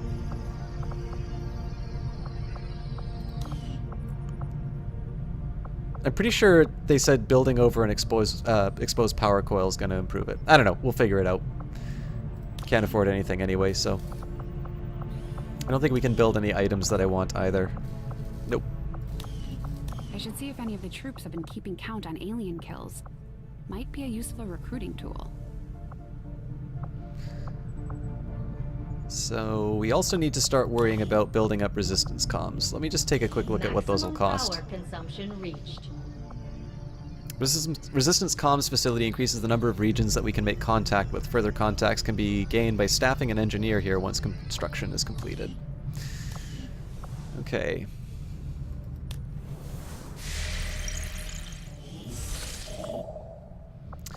Rumor from the Resistance. Ambush. Commander, after our recent success, members of the Resistance in West Asia have brought us reports of an activity that we may want to investigate. We gain intel and 6 days. So we'll say not now because I want to... Oh, whoa. Nope. Avenger plotting new course. I'm going to start with the black market, and then we'll move on to gaining intel. I have made a number of interesting discoveries, Commander. Okay, so we've gained magnetic weapons, which is good. We should be able to get some. Magnetic-based weapons are a lot like the early railgun prototypes. They fire projectiles at extremely high velocity.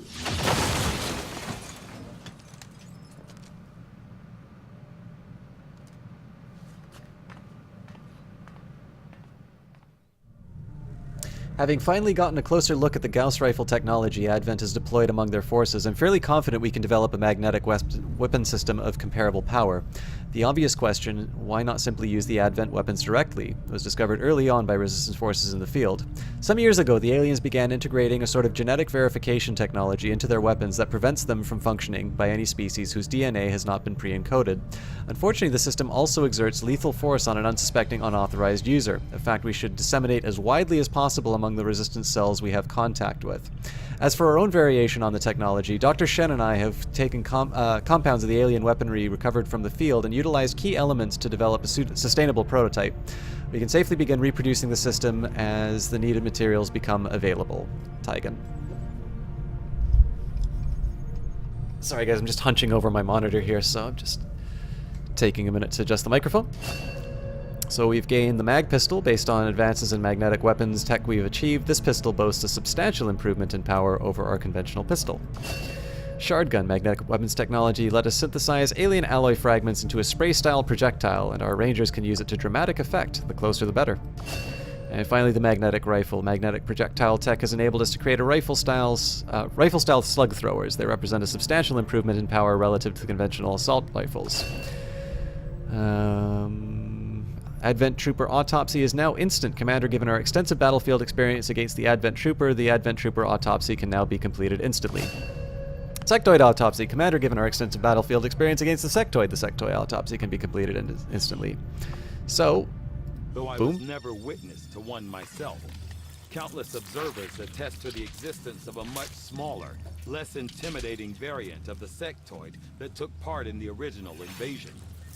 In the time since, this new being, the product of clear genetic manipulation, is now a familiar face to our forces operating in the field. The new sectoids are a nightmare. Rapid physical evolution over the past 20 years is a testament to both the aliens' mastery of genetic engineering and their pursuit of advancement, regardless of the risks. All right. Preliminary autopsy exam conducted by Richard Tygan, acting science officer. Although my direct surgical experience is limited, the alien genetic manipulation of the species previously catalogued as a sectoid provides a certain familiarity in relation to human anatomy. While the earliest documented accounts of sectoids on Earth indicated examples no larger than 1 meter in height, the specimens we encounter today are nearly twice that size.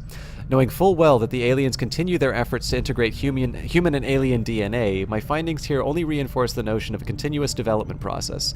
This larger sectoid variant has an even greater proportion of human genetic material. Selectively combined with the intention of improving the otherwise limited physical capabilities of the original, with enhanced psionic capabilities and greater overall strength, I'd say they've succeeded. Tygan. Mind Shield is a powerful psionic artifact, rendering soldiers completely immune to any negative mental conditions, including panic, mind control, stuns, and disorientation. That sounds so good, except that I want stuff like grenades. Alright. New research. Knowing that my past surgical experience is limited, I am sure the crew appreciates that I hone my skills on fallen Advent forces before triaging our own wounded. To the uninitiated, the common Advent trooper is seemingly human. The aliens have disguised its most glaring divergence from the human form with a carefully designed helmet. Despite a thorough analysis, I have yet to discover what, if any, advantage the Advent hybrid soldiers' enormous eyes provide. Testing their visual acuity will no doubt prove difficult. The most public face of Advent security, the standard Advent trooper serves as a first response role in areas of high public exposure. Although rumors as to their origins have persisted for years, it's only recently that we've confirmed that they are in fact the product of a human-alien hybrid development. My initial autopsy indicates that the troopers were at one time entirely human, implying some means of gradual genetic enhancement without rejection concerns that would normally plague these experiments. The body itself maintains the general outward appearance of a typical human, with the most crucial changes occurring in the cranial structure. It is my belief that the Advent troopers receive their orders, that is to say our control, directly through a psionic link engineered as part of a genetic modification process. As we first discovered in the field, the eyes are notably larger, perhaps as an unintended side effect, as they seem to provide only limited improvements to the troopers' visual acuity. The aliens have managed to disguise this glaring physical trait from the general public through the use of cleverly designed armor. Tygan. New item available, the Battle Scanner. The Battle Scanner provides extra vision on the battlefield. Soldiers deploy it like a grenade, throwing it to a hidden area of the map that they want to reveal. Any hidden or disguised enemies will be revealed as well.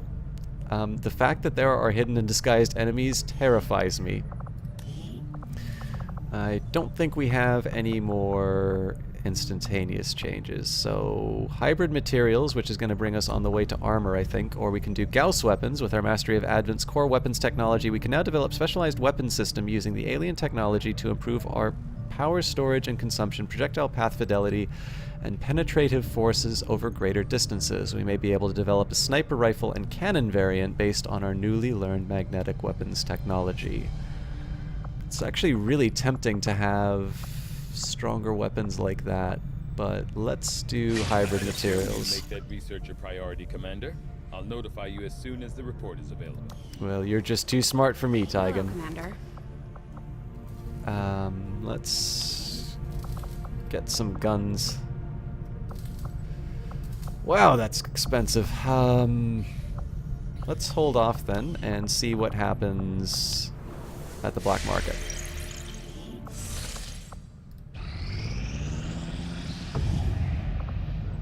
Black Market has been successfully located, Commander. They seem willing to provide us with material as support in exchange for intel. They are also eager to buy any unused items that we can spare. Market is open. All prices final. Market is open.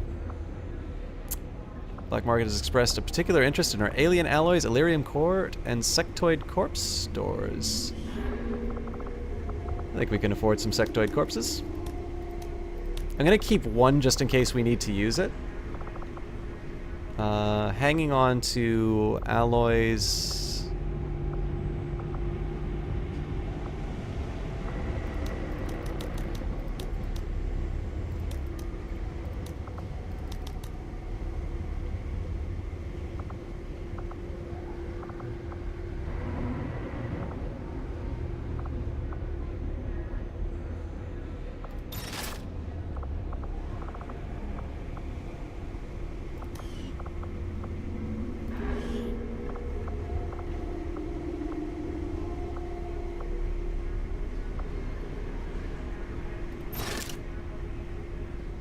Definitely want a new engineer.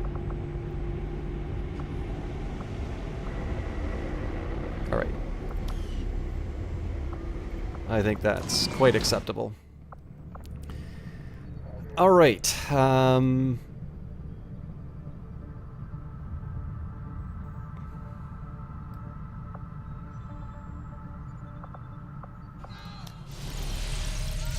Jesse Quill. Thank you so much for that, host. Good morning. Jesse Quill. Ah! I hate hearing my voice. There we go. Guys. Of the Advent Therapy Clinic. A few minutes under the knife and you've got a clean bill of health. Too bad you need a chip to get in.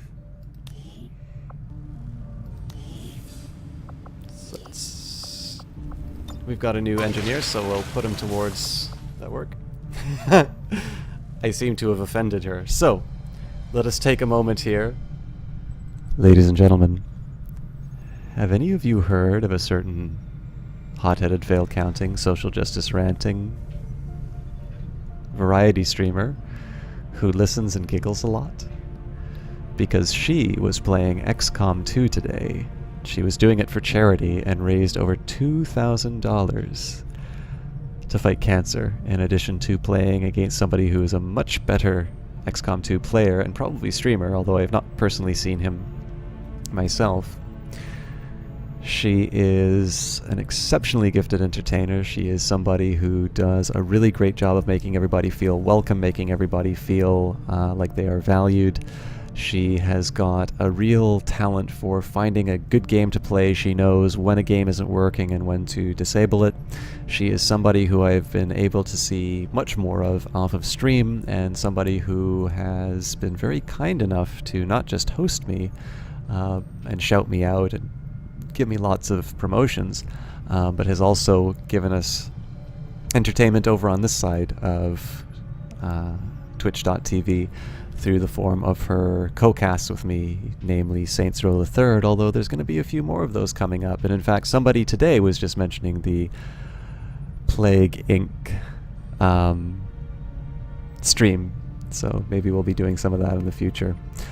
Most importantly, she is somebody who is as beautiful on the outside as she is on the inside, and I would not have thought such a feat possible had I not had an opportunity to see how regularly she demonstrates a real, I don't even know how to describe it, a real love of humanity and a very deeply sensitive side, which I think many people have benefited from, even if they don't necessarily recognize it at the time. So please join me in welcoming this fine woman who is in fact the very reason why we are playing this game tonight and why I am having the time of my life right now.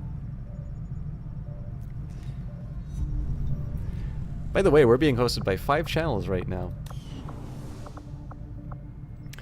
Alright.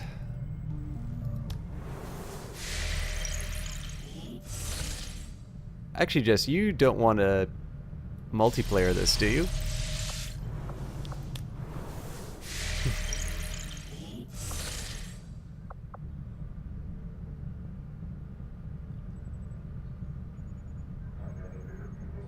Let's actually start by building better weapons.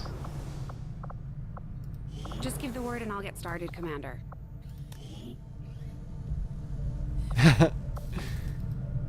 You can multiplayer that? Do you want to do it right now?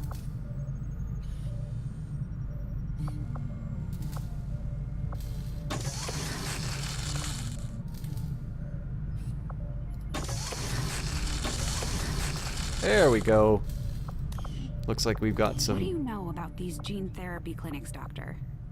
They seem like a big draw for the cities right now. Having worked in one of the facilities, I can tell you firsthand. They do offer a level of medical care unmatched by any previous effort in our history. The aliens have effectively cured all of humanity's greatest ailments. Cancer, malaria, AIDS. The process is relatively simple. As long as you're compliant. Yes. The price of admission is acceptance of all Advent policies. For many people, that's hardly a consideration. A minor inconvenience at most. I'm beginning to see the appeal. Alright, sorry guys. I just wanted to get that dialogue out of the way. Looks like Jesse Quill and I are going to be doing some multiplayer.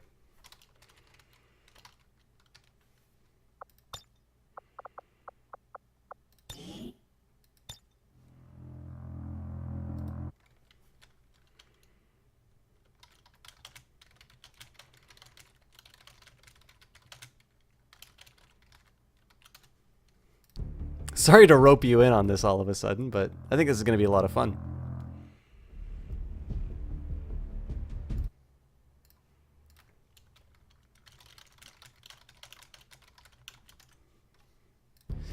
Alright, I'm gonna create a custom match.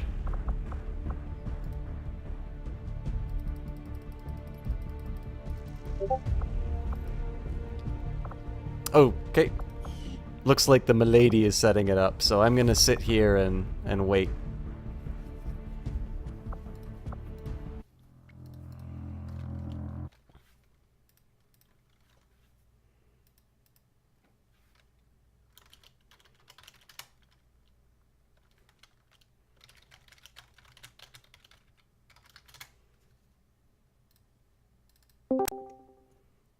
Hello.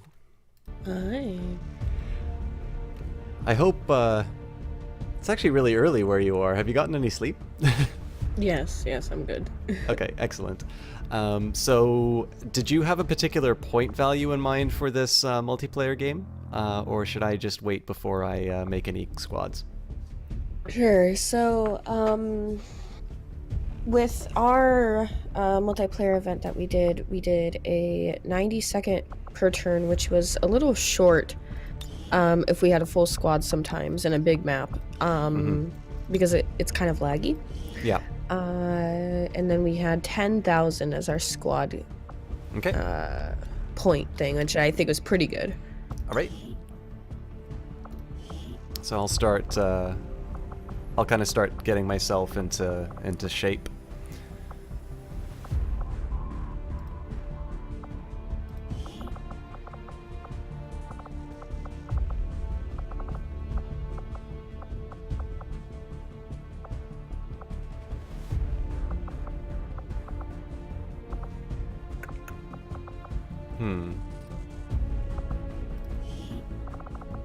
So, you're making a game, or should I? Oh, sorry, I was making a squad, but I can definitely Okay, make you a can game. make a squad. I'll make the game then. That's fine. All right, thank you. Uh-huh.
Okay, I sent you an invite, but let me know if you just have to... Nope, I think I'm good to go. Can keep sending it.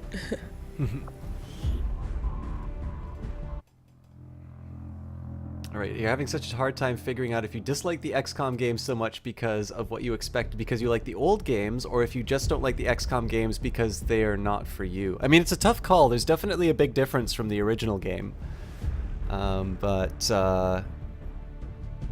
I mean, personally, I'm happy with it. So can you tell if I'm in the game or not? Because it's telling me to invite a friend. I'm gonna just. You're good. You're in. Oh, okay, cool. Never mind. It just takes some time.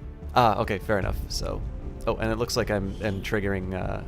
No, I don't want to exit multiplayer. I don't know if you're gonna be able to hear me, because I'm definitely triggering the audio quite a bit. Let me know if it gets annoying. No, it's fine. When we load into the game, you can change it in the options and make it push ad hoc or something. Okay, great. So I'll hit ready. Ready.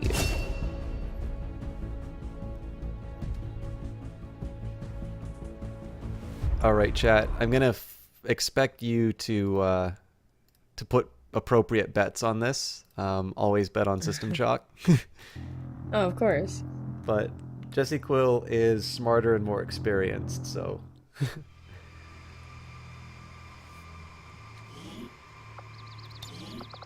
Okay, I only have like an hour of experience, so.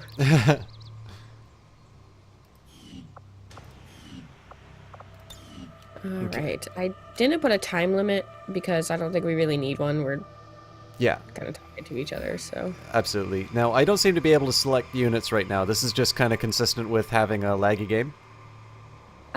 Because it's my turn right now. Ah, fair enough. Yeah, and now it's... That's unfortunate that it didn't tell you that, but... now it's telling me it's your turn, so... Right. It is relatively laggy, unfortunately, but there isn't much we could do about it. It's like the first week. I'm sure that they'll try to help us fix it soon. Yeah, I am not going to complain about their about this product. I'm very happy with the single-player campaign, and personally, I mean, I've never thought of XCOM as a multiplayer game. It's nice that there's the option, because this is... I know we were talking about this before, especially regarding Julian Gollop, and the fact that his background is in these tabletop strategy games. And I mean, I can remember as a kid playing BattleTech, which is like a little miniatures like strategy game. This is a huge map. Right. At least compared to what I've been playing inside the single-player game. But yeah, it's kind of nice, because like, rather than like you and I sitting down, like, first of all, I mean, so okay, it would be amazing if I was able to be in the same city as you, but with that in mind, like being able to like take the time and sit down and like set up a, you know, proper board game with you would obviously be really time consuming. So being able to do something like this on a cast is, I don't know, it's pretty fantastic. Like it's a nice, I guess, side effect, for lack of a better term, of the, of this amazing new future we live in.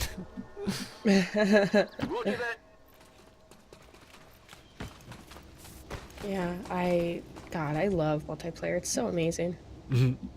Well, the big one for me, too, is specifically with regards to a game like XCOM, which has this, again, sort of this... Well, I mean, it is a strategy game, right? So, I'm on it. Very happy to be able to show my stuff to my friends. Sorry, I don't want to take too long on this, but I also don't want to lose. Be okay. I'm trusting you not to cheat. I could cheat. Oh shit, you're right. No. Okay, so I'm noticing some units don't seem to get cover advantages, which is kind of neat. Oh wow. Lead to, you can bet a really cheap game that I might enjoy? I love cheap games that I can enjoy.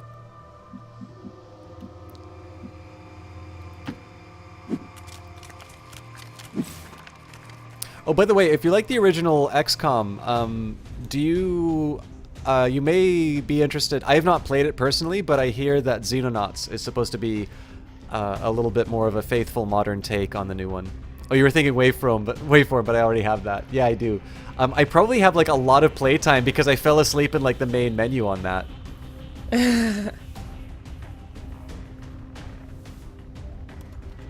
So, Jesse Quill, I believe you have actually made it further in the single-player campaign. What? Hang on. I don't know. I don't think so. You've put a few more hours into it than I have. Yeah, but I talk a lot, so... Yeah. I did the whole beginning and tutorial thing, so I think I'm kind of still in the tutorial. I'm not sure when it tells you, like, when you're out of it, but... Have you dealt... I'm gonna call it the first terror mission. No, I don't think so. Okay, so the Advent Coalition hasn't, basically hasn't attacked one of the resistance outposts yet? Right, I don't think so. Okay. You know it because you have to save civilians. Okay, yeah, no, not yet. All right.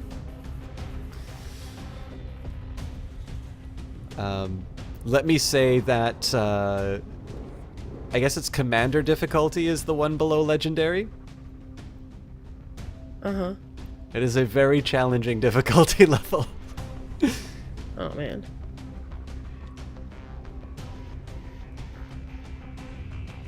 But it's good. We were talking about this earlier.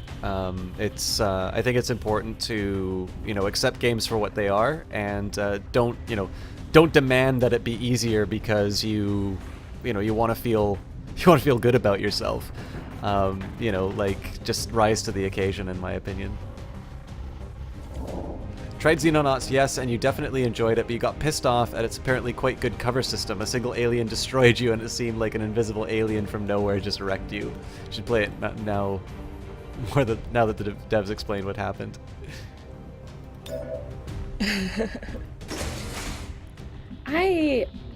Sometimes it can definitely be frustrating when you totally get wrecked in a game in general, but I think it took me a long time to be okay with that. I used to get like irrationally angry about it, but I think it's because the element of surprise is something that gives us like this cognitive failure perception, and it can be really embarrassing to ourselves, and if you don't notice that subconsciously, you get angry as a result, or sad or upset or embarrassed. And so after a while, I finally was able, because of a lot of studying in psychology, realizing that it's not necessarily like a failure on your part that you didn't realize that something was a potential outcome.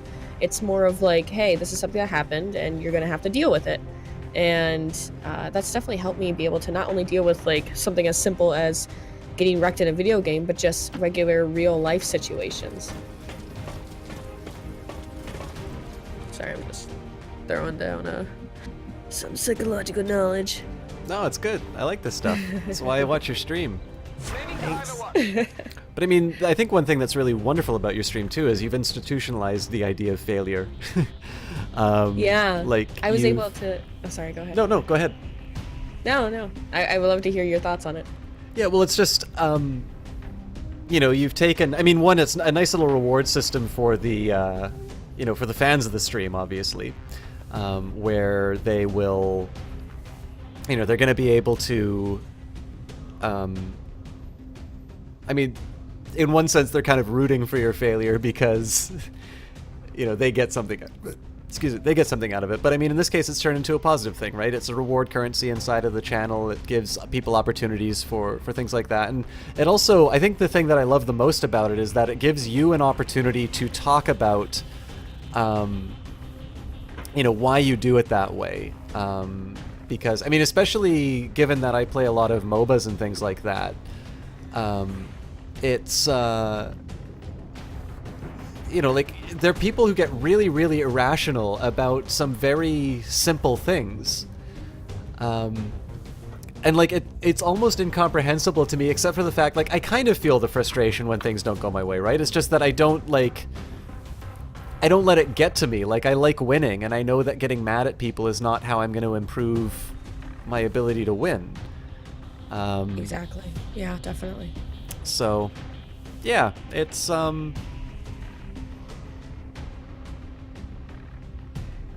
don't know, it's a nice thing. I think the thing that I love the most is, like I said, it's not just that I get stuff out of it, but it's a really wonderful way that you're sort of able to facilitate the conversation, which attracted me the most to that feature. And again, you certainly have, you've got a skill set, you've kind of got an educational background that actually equips you to talk about serious stuff, like things that people really care about. So, it's I think any opportunity to kind of hear you talk about things that you know well, or you want to I don't know, I guess you want to give voice to things that you think are not properly addressed. I heard a gasp. Oh God, thank God. Surprise, motherfucker! Yeah, pretty much.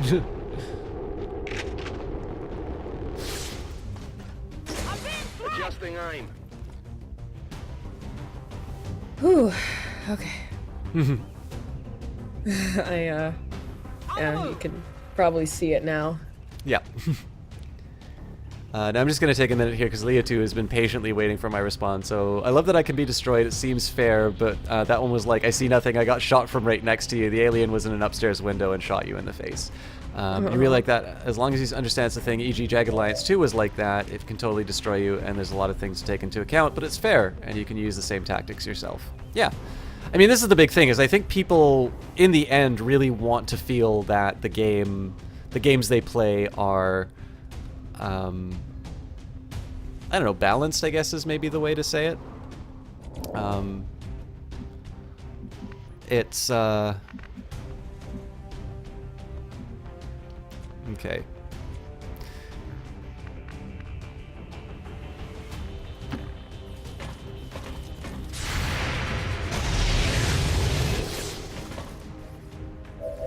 Sup?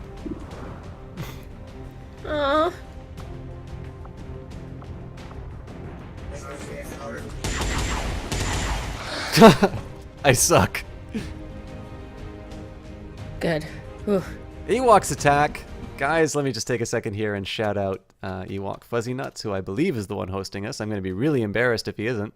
He is, yes.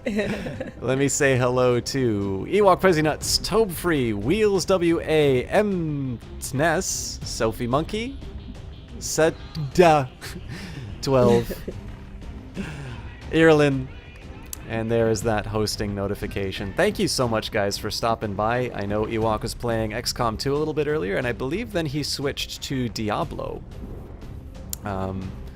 But I am not as good at either. Moving to position. I am Ewok.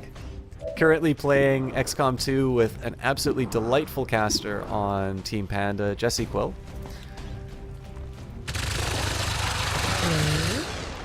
46%, baby. Yeah, so Ewok Fuzzy, Ewok Fuzzy. This is such an incredible game.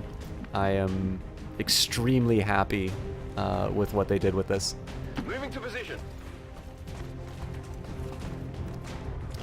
Some games, Leah2 says, some games feel like they need an explain to me how that's not cheating button to give you full visibility of the enemy's actions, etc., so you can see for yourself that it's all fair. Hey, Soda Cub. Come get some. Pleased to see you. Oh, you killed me. That's not wow, very that nice. really is a terrible lag. Yeah.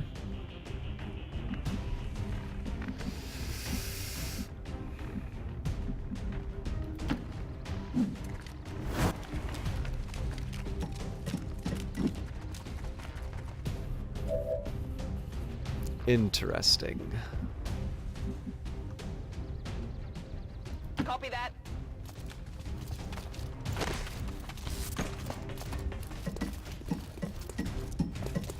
I don't understand how to climb up buildings.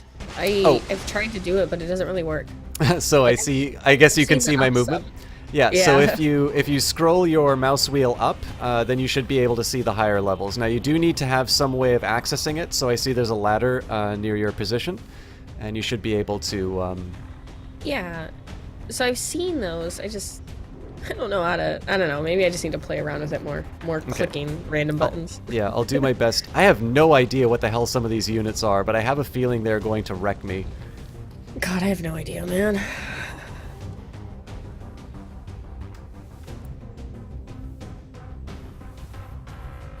Oh, I get it. Okay, cool. I scroll up and then I could see the new squares and stuff. Yeah. So Leah 2, I was actually going to say, I definitely feel that there are some games that cheat. I mean, part of that is because, of course, you can't design AI that is as good as a human. So I know endless space on their higher levels creates creates an advantage just simply because without it, then the higher difficulties wouldn't be challenging. But I think especially so. I talk quite a bit about the idea of the. Uh-oh. You're fine. Don't worry about it.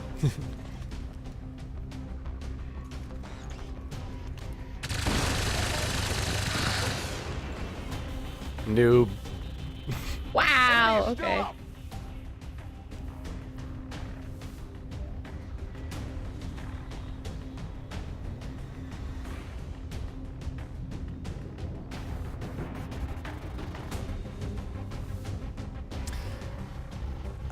I need to get back to Leotu on one thing. What was I going to say before? I'm sorry, we were talking about something and I've gone completely stupid. So, so Leotu is saying that there's an amazing game that's currently disgusting cheap, which is Gunpoint, which we actually did during Crime Week. If you guys have not played Gunpoint, I strongly this is one you should buy without even checking reviews or something like that. It's that good. Maybe if you hate puzzles, I would, pull back from that. But otherwise, oh my god. I have no idea what that was. I don't know what it's doing, but it looks horrifying.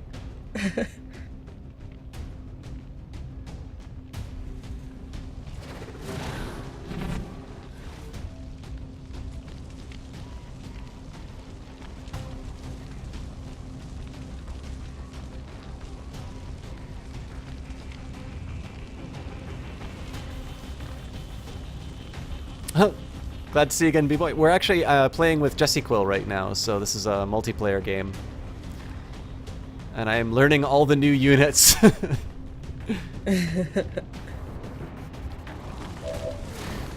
Blazing pistons, eh? Yeah, that's fine, right? This seems painful. Is this painful? No, you're fine. Don't worry about it. It's all good.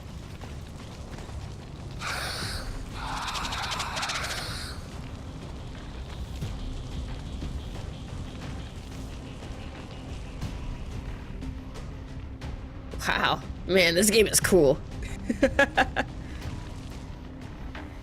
I'm a little frightened as to what's about to happen to me, given that you said that.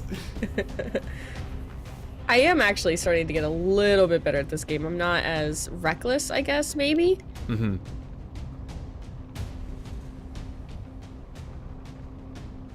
Okay, so I see a target. Area saturation.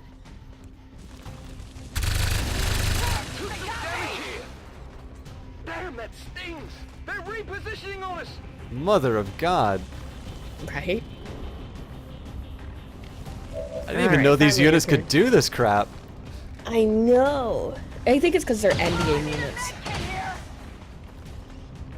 That was called suppressive fire, which I shot out in a cone, and it goes through walls and stuff too, which is amazing. Jesus. Yeah. Hello, B-Boy. Alright, so I'm in a pretty bad spot for this one. I think I am too. I might have... This is a little close. But speaking a little bit back to what you're talking about, like with my fails to quills things, I was able to explain it to T-Rex's chat actually, because I said something like, let's get ready to fail, and he was like, oh, I'm so excited, failing is just so much fun. And I was like, yeah, it's actually a cornerstone of my cast. And he was like, what? Go ahead and explain it. And so I did. I explained what fails to quills are. And just as a quick cursory summary for those who don't know, basically, I fail a lot in games, whether I pronounce someone's name wrong, or I make a really bad move, or I lose a race, etc., etc. And I tally up my fails. And sometimes, some nights we can only get up to 20, and other nights it's over 100. It really just depends. And at the end of the cast, anyone who's there, either I do a raffle, or everyone who's viewing the video gets those converted into quills, which is a loyalty currency of the stream. People use those quills as like bragging rights and currency for raffles for giveaways, such as like a SteelSeries mouse later this month and things like that. And I do it because I don't think failure is something that people should be necessarily afraid of. Failure isn't like the absolute end all of a situation or a journey. It's not just binary success failure. It's a part of the learning experience. And as long as the failure isn't catastrophic, usually you can learn from it and become a better person from it, more humble, more experienced. And I really enjoy it because it took me a long time to be okay with failing. And I kind of want to spread that knowledge with other people, because I've noticed that failing is something that paralyzes people from making changes, and I think that's kind of sad. You know what else is sad? My conduct during this goddamn game.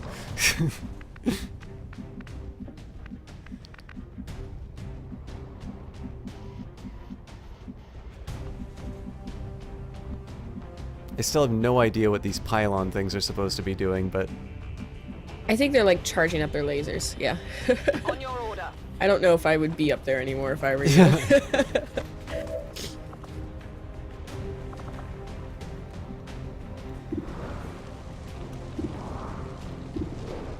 Thankfully, this is called like burning scions or something. It can only be used outdoors though, so...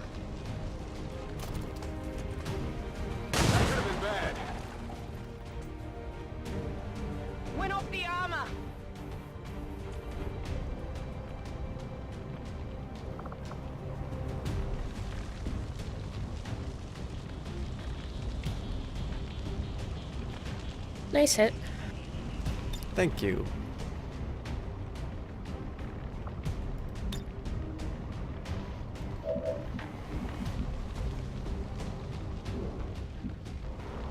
Yeah, Leah too. I think you do learn more from failure as well.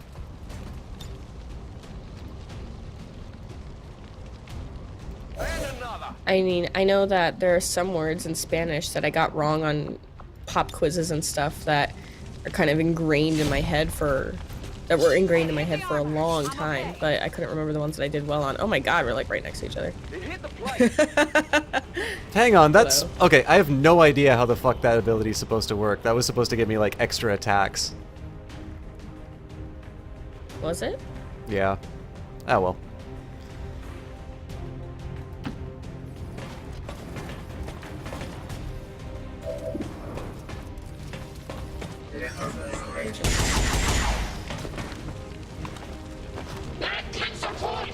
Ridiculous. Alright. Oh god. Oh jeez. I'm on it. Ah, we're fine. Could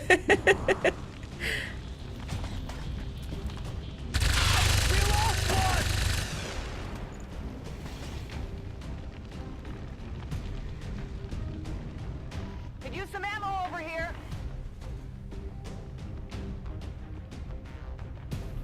Alright, Oh I think no, that's we're the end of not my fine. turn. Yeah, the problem is that you just have so much health, and my guys are in really rough shape because of that that shot through the wall. So I'm pretty sure you've won this. I don't know. Well, it's like two major blunders. Like, I've lost so much. Did my sectoid just arbitrarily die? I don't remember killing your sectoid. You killed mine. Maybe it's because it fell down? I'm being flanked. I thought you moved it. You might have dashed him. Yeah, Infamous Matt. We're playing multiplayer right now. Oh shit! Oh, those explosions. Yeah, I'm pretty sure this is... I'm pretty sure that was something falling on the sectoid or him falling down or something like that. But yeah, I'm pretty sure I'm done for. Wow, that ability is absolutely insane. I really don't want to know what's about to come after me.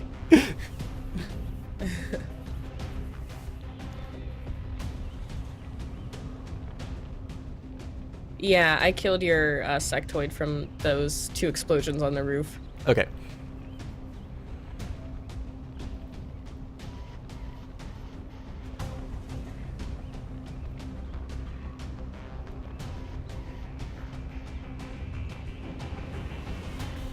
Fantastic.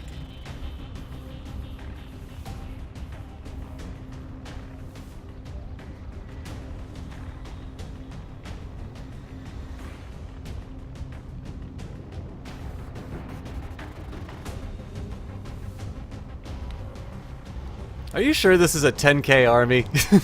Yeah, it's... This is ridiculous. Sorry. No worries. I mean, I'm learning, but you just have so much health. And like, the amount of damage that you were able to do to me is insane.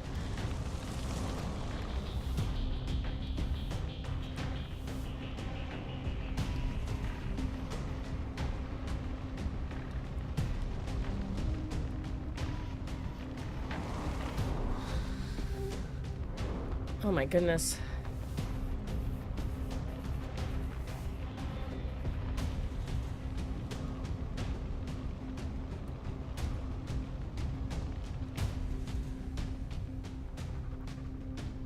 Yes!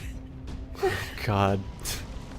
This would be a lot better if you could actually see this in real time, because I'm hearing you react, and like, I'm like, okay, well, I know I'm gonna see something that's really upsetting to me in a few minutes. Oh god. Yeah. It takes some time, unfortunately. Okay, well, that's a bunch of bullshit. So, you know, in addition to destroying half of the map, these guys then get to wipe out the rest of my squad. Yeah, these guys are pretty tough. It's crazy. Yeah, like, I have no idea how that unit does so much damage.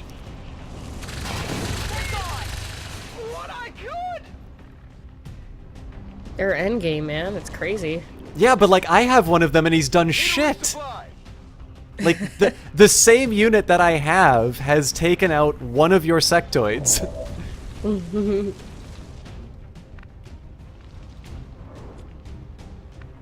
Yep, all that that 1 hour of prep really helped me a lot, man. I was playing against T-Rex though, who is absolutely a god at these type of games. Yeah. He's really into it. He was explaining how long he's like been waiting years for this game, and I'm like, I mean, I like this game, but I do not know it as well as you do, dude. So he won the first round, and then we tied for the second.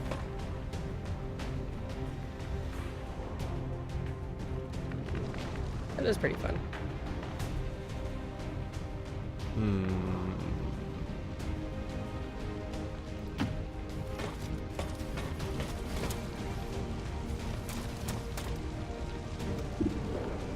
That's still a 35% chance. That's a...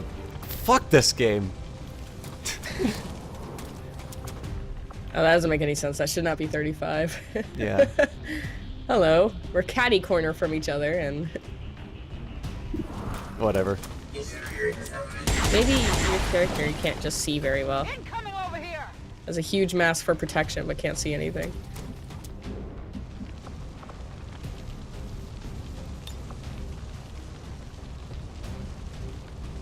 I would have done that suppression thing, I think. That might have really hit me hard. Yeah. Step back. Not that I'm screen cheating or anything. Oh shit. Friendly fire? Fuck yeah. Yeah, well see, like, again, we're talking about how...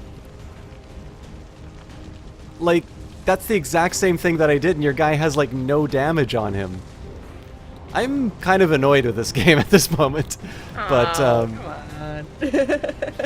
well, no, it's just, I was gonna say, like, the one thing I really don't like, and this is actually what we were talking about with Leah too, in terms of, like, how do I know you're not cheating, is that in a game like this, I need to be... No, I know you're not cheating. Well, I mean, you are looking at my monitor right now, but... Only, like... Because I don't have anything else to do. Yeah. It doesn't show me in real time. Yeah. Well, that's fine, because it's a turn-based game. But no, like, the thing... Right. Like, the thing about this that we're talking about, you know, how do I know you're not cheating? I'm talking about the game. So, in regular strategy games, you have to know all of the rules of the game in order to be able to play it, right? You have to understand exactly the way that the designer intended it, because the only thing to enforce the rules is, are the players.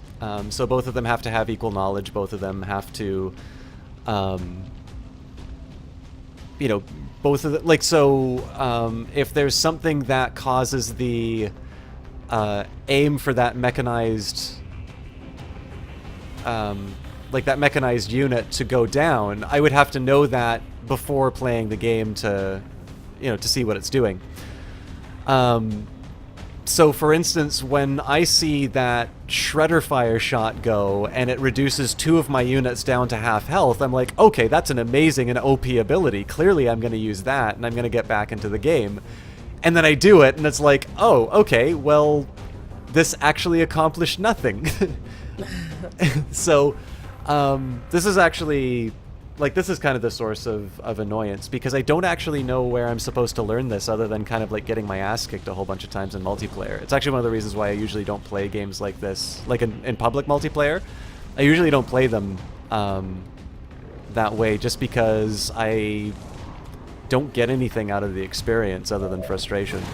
Obviously playing with you, it's casual, so, I don't really mind as much. Although I kind of wish there was just a forfeit option, because this is a foregone conclusion.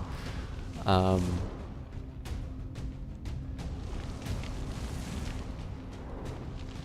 yeah, like the other reason why I took the sectoid was because I see them so here's another good example.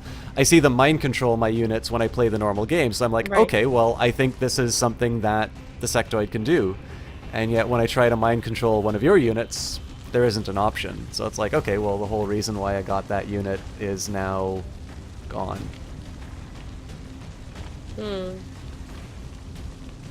I wonder if higher end units have some sort of immunity or something.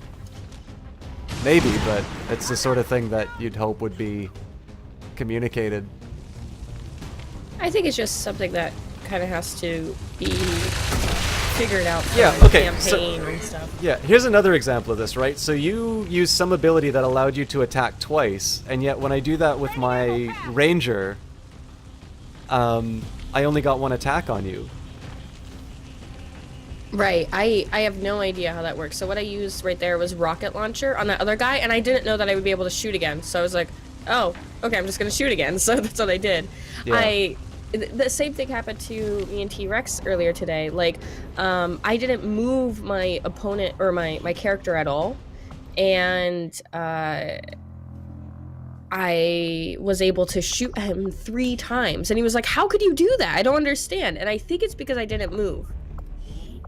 3 times is a lot, though. You only have 2 actions in this game. Right. You want to try again? Yeah. You want it at a smaller limit?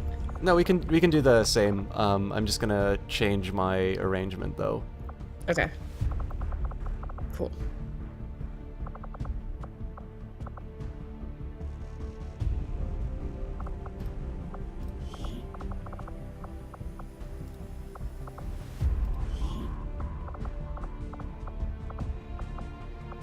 Yeah, so what I had was a sectoid, an Advent officer, a grenadier, an alien archon, and a demo expert grenadier. Heavy gunner and demo expert. If you are inclined to check them out.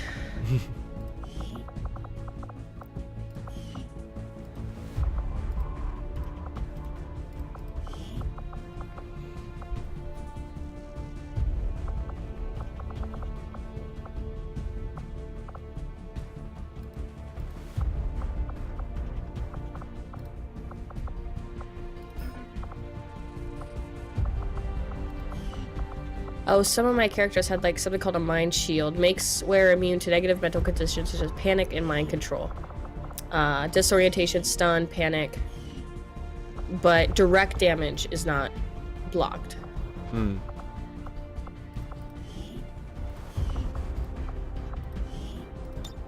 I went to edit the loadout and that didn't save, so I'm just gonna need 1 more minute. That's fine. Let me know when you're ready.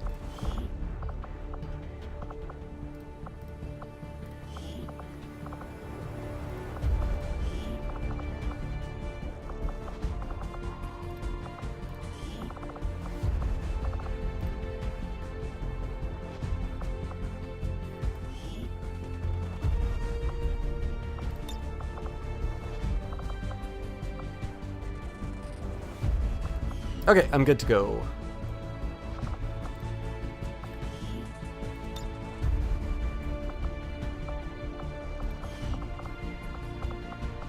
Alright, so invited. Cool. Oops.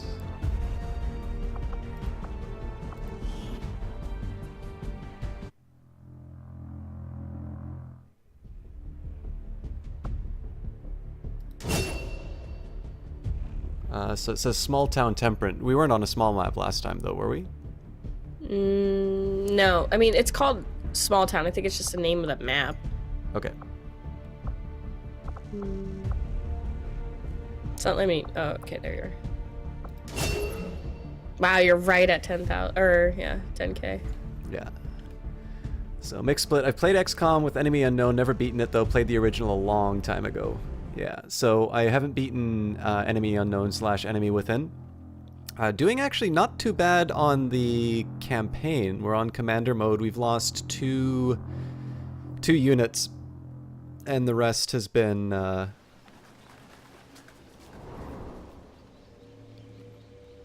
don't know, the rest have been pretty flawless missions. But I'm sure that will change.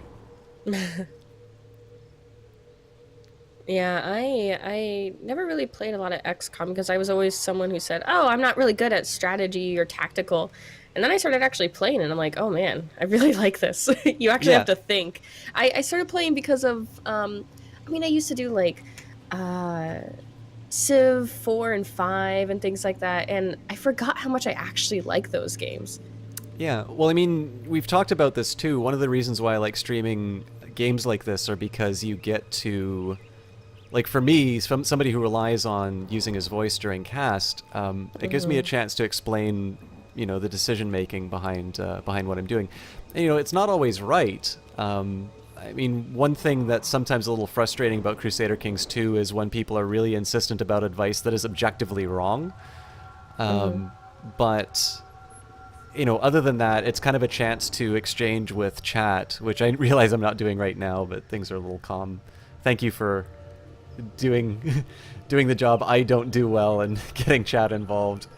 No, it's 2 years of experience. That's all it is, man. Yeah. But yeah, like the big one for me is like it's kind of nice to be able to say it's like, okay, so here's a set of ideas that are guiding my decisions.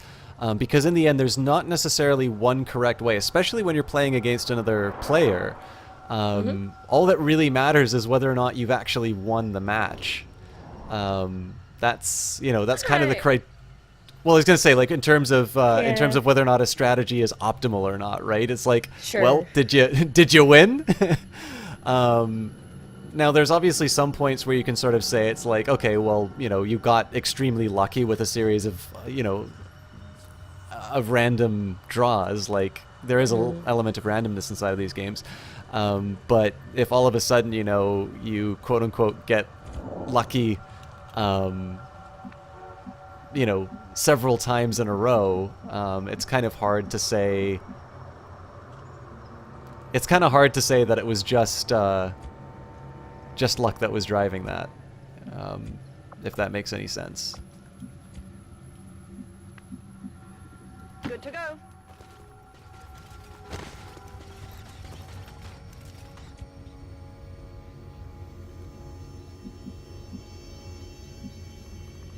Got it.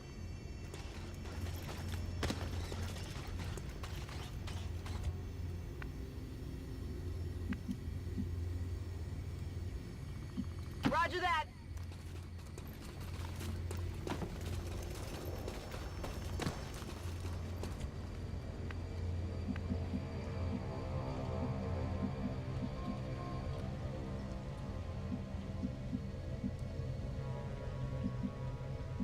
I'm all over it.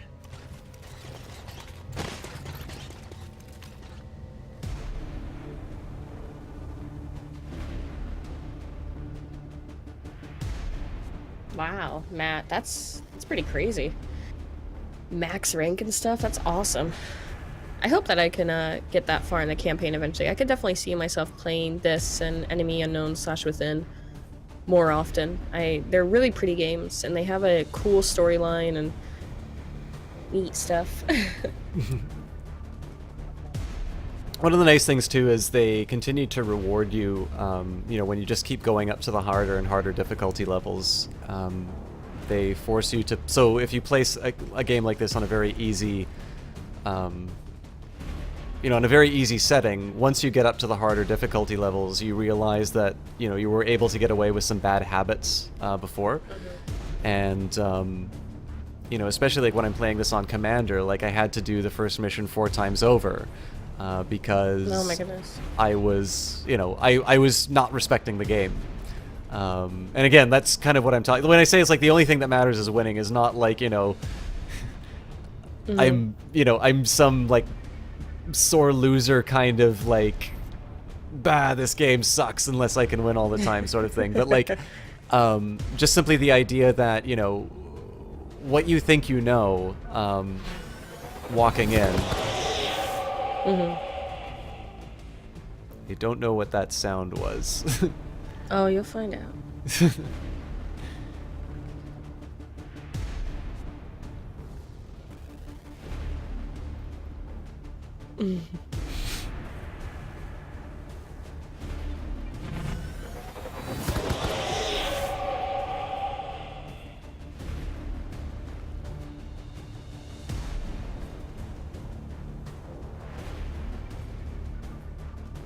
But yeah, so the thing about it is like once you move up to a harder difficulty level or something like that, everything you thought you knew was right about the game, once you thought you figured it out, suddenly, you know, the enemies respond a little bit more intelligently. Suddenly the enemies have a bit more health or something like that, and you need to worry about whether or not you're like putting people into position. Like one of the big things I keep talking about, everybody keeps making fun of me for saying, you know, take a piece off the board, but the whole point of it is like, you know, you consider what are the possible things that will hurt me next turn, and a lot of the time it makes sense to, you know, it's a potentially weak character, but like especially in XCOM, that potentially weak character could very easily one-shot your favorite troop. So yeah, go ahead and go for it.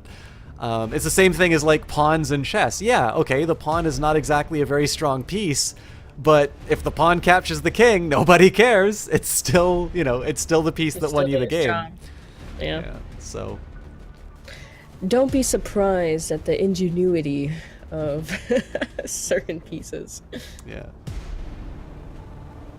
Well, I mean, there's a couple of quotes about chess that say pawns are the, I think they say pawns are the soul of chess. And I absolutely believe it because it's what dictates the structure of the game. Yeah, I could definitely see that. Yeah.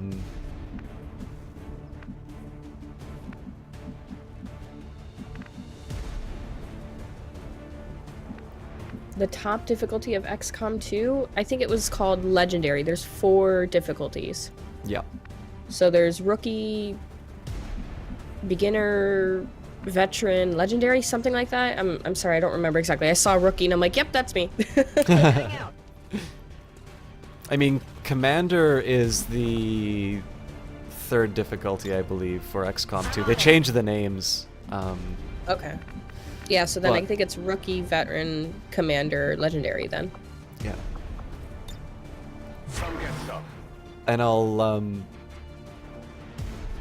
I mean, I didn't necessarily want to do Commander at the time because... Jesus Christ!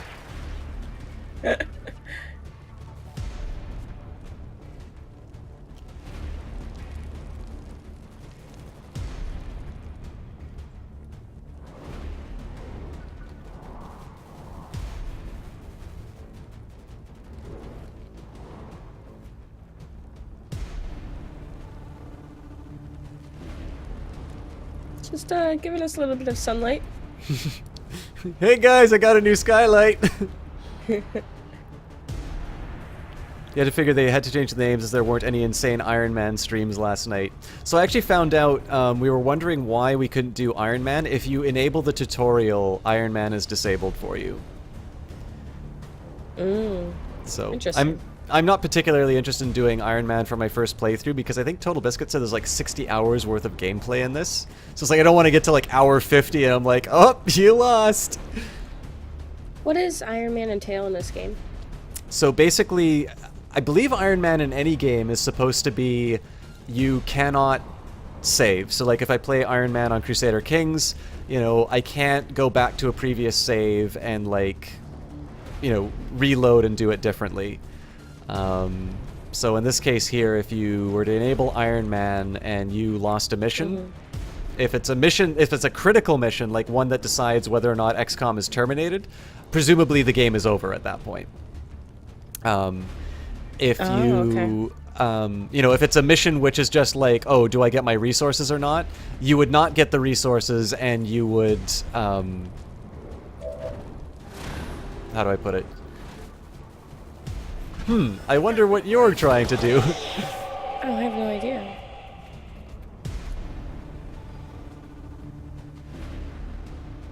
Just trying to make you move. I will oblige.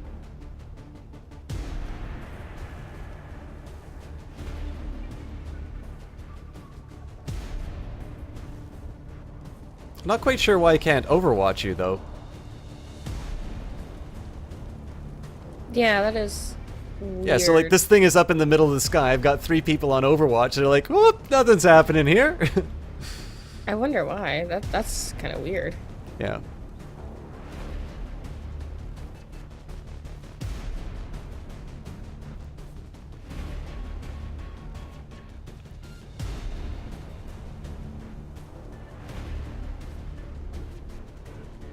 No, that's not where I wanted that to go at all, but whatever.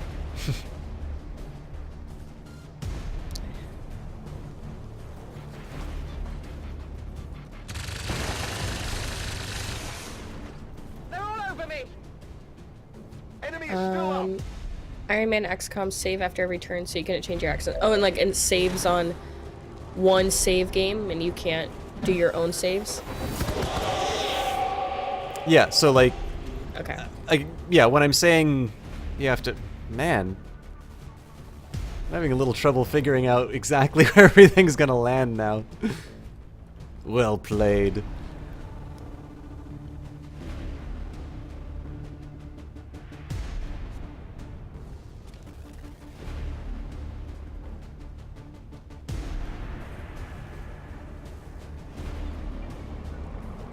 Alright. So it should be your turn soon. I'm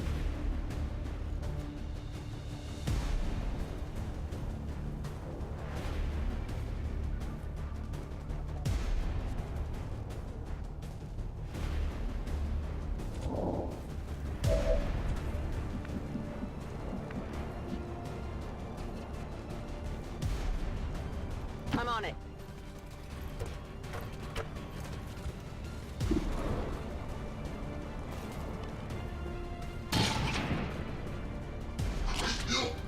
Of course they miss. Hey, I missed too. Yeah, but you're like way out in the open. That's a little less forgivable.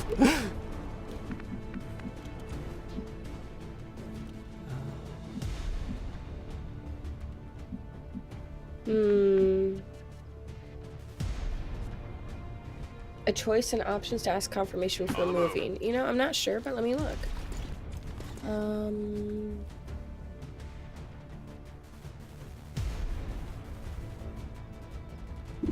I don't see anything right now, but it might be because I'm in multiplayer.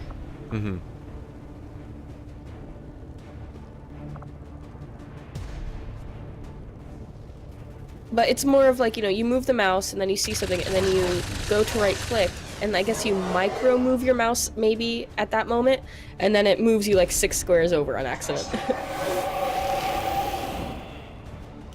Oh, Jesus. Well, okay. I see what that was. Granted, it was like 3 floors up technically, so maybe that's why your character missed and like the sun was in their eye and everything. Gotta give them the benefit. I'm saying... I'm calling bullshit. Oh God, what do I do about this guy? I'm on it. And yeah, if you click a position, you move to it, right? Yeah. It's right click onto a square and you go there.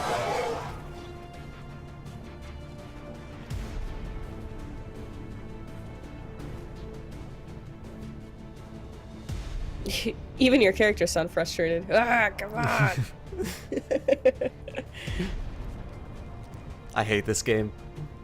No! No, I love this game. It's not because I'm winning or anything.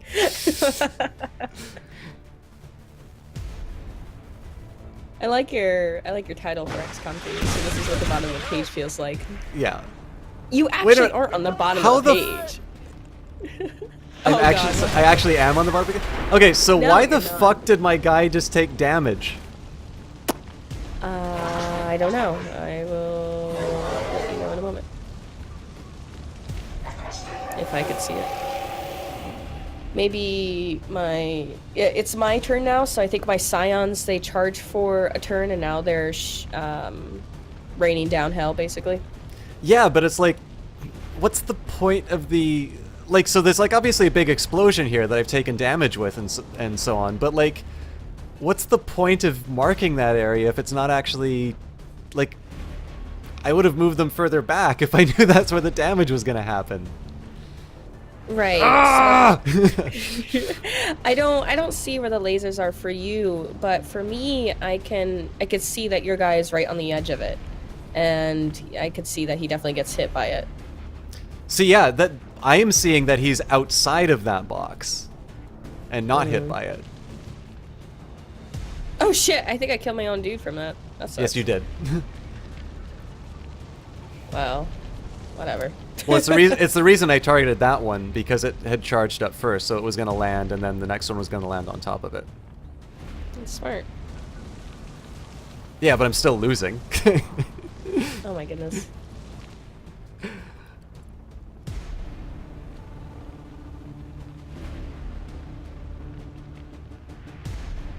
Uh-oh.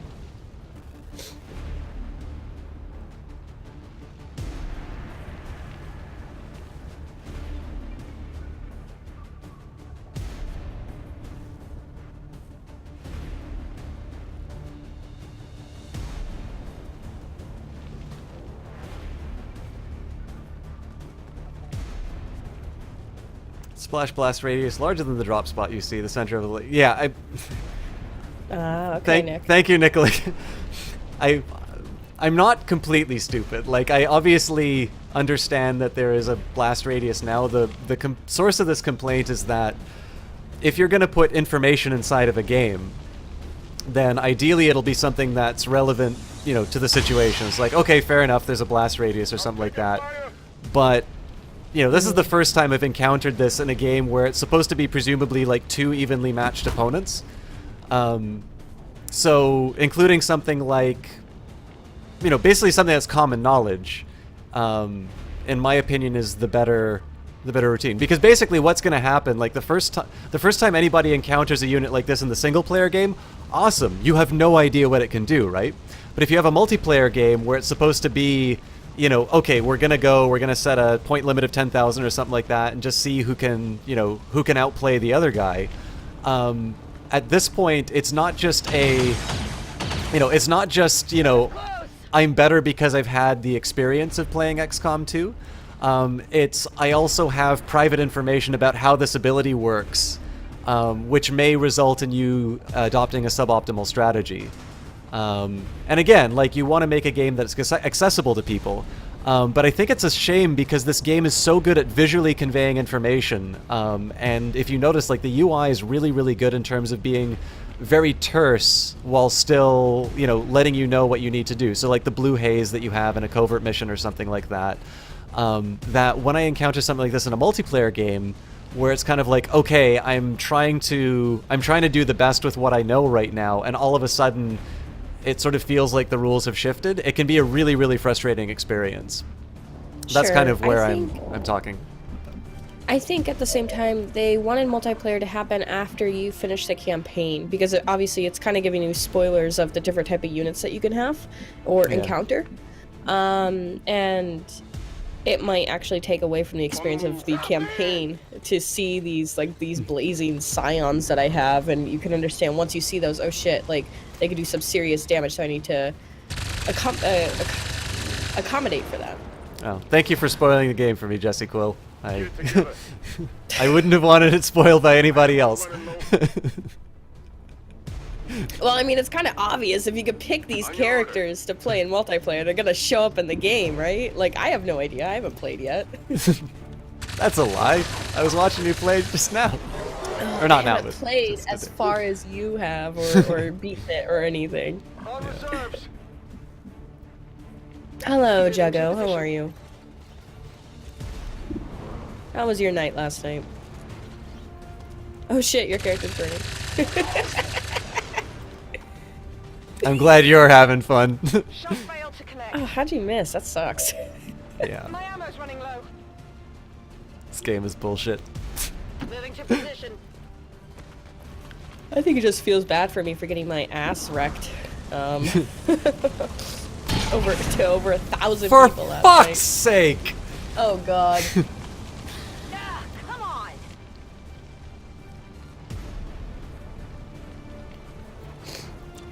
Well, have fun. That doesn't make any sense. It's like an entire squad dedicating all of its abilities, and it still can't take that thing down. Yeah, I never liked 85% means miss sort of thing. Yeah.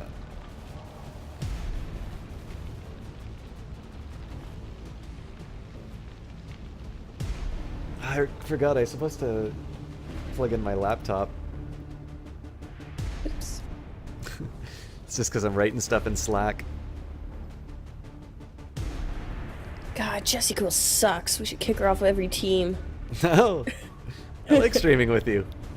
Good. Even if I get really, really angry at XCOM RNG. It's actually, if you like games like this, we should try Chaos Reborn at some point, because you will see me... I bought it. You bought With the Chaos new- Reborn? The Humble Bundle thing, yeah. I think I did. Or was that Frozen Synapse? They kind of seem similar to me. Just because you've talked about both of them. Let me check. The new Humble Bundle had... The weekly bundle. Oh, Jesus, I gotta see this now. Sorry, guys, you're not gonna have any audio while I check this out. Chaos Reborn is by Julian Gollop, who is the guy who made the original XCOM, and Frozen Synapse is actually inspired by a game that Gollop did called Laser Squad. Mm-hmm. I think they're both really great games. Okay, so... Oh my god! Frozen Synapse and Frozen Cortex.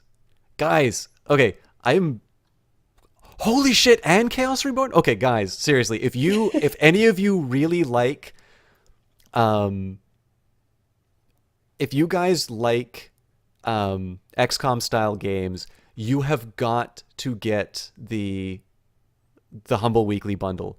For $15, you are getting 3 incredible games. So Jesse, did you pay the 15 or more? I will absolutely subsidize your next level. Okay, we are playing Chaos Reborn at some point. You will see me lose my fucking mind at RNG on that one. Like, I am gonna get kicked out of my apartment. I am gonna be screaming so loud. Oh no. If you think I'm getting salty at this game, you have not seen me. I have had so many 20% attacks kill me on games where I was otherwise tactically perfect. Oh, it's gonna be ridiculous. No, and I mean, Frozen Cinema. I was actually gonna give you Frozen Cortex. I knew you were going to eventually. Like, you really were pushing that. Yeah. Well, like I have a key for it, so. But yeah, they're. Oh God, what happened? Thing, you're fine. Well, maybe. So I want to know. I don't know what the last Federation is. I don't know. So like the big problem for me about this one is that a couple of these look interesting, like Big Pharma, but it's like I have Frozen Synapse and Frozen Cortex. Like I'd have paid $15 for one of those titles alone. So the big question now is like Lux Deluxe, Shattered Planet, Last Federation, Reassembly, like are they really worth it, or do I just wait for a better opportunity? I got it for Frozen Synapse and Cortex and Chaos Reborn. Yeah. And Big Pharma kind of looked interesting too. Yeah. Honestly, Chaos Reborn is probably one of my favorite games that I found in 2015.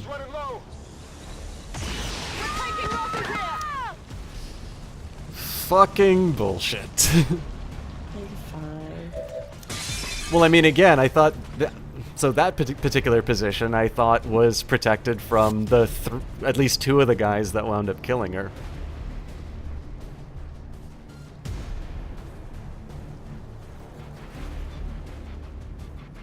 I wish they'd give line of sight.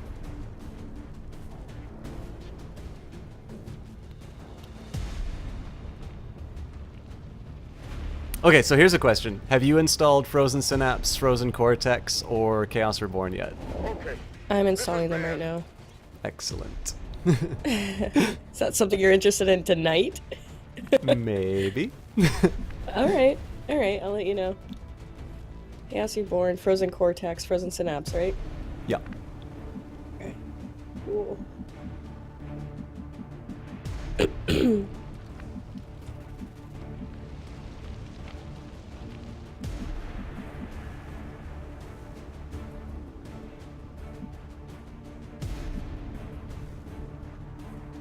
Moving to position.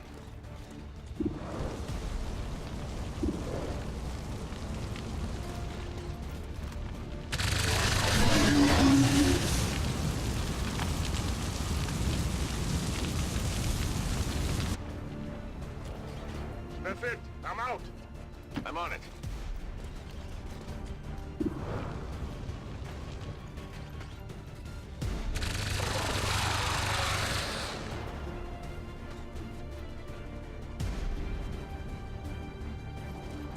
Out of rounds.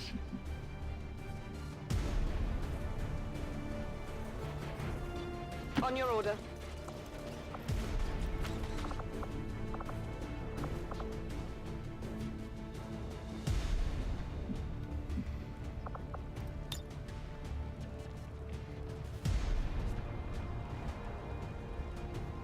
Frag out! Oh shit, my website's expired. My bad. They got me! Damn it! Find some cover! Oh, like JessieCole.tv? My personal one. Okay. Right. JessicaRicchie.us. I mean, I was about to not say my name, and then I realized that it's public now. So. Yeah, it's all over the internet. Right. I think my friend from France actually said my name, but you've called me by name so many times on. Oh shit! Is that not something that you want? I'm sorry. No, I'm totally fine with it. Everybody already knows my horrible opinions on things anyway. So I think that round was the game apologizing for all the bullshit it's given me. Oh my goodness! You killed my sectoid. Shit! I didn't know. I thought I was behind that yellow thing. Yeah. Oh well. Yeah, you take that shit a lot better than I do. I'm like, what the fuck is wrong with this game? This is bullshit. It's my fault. I fucked up. It's never my fault. It's never it's always the game.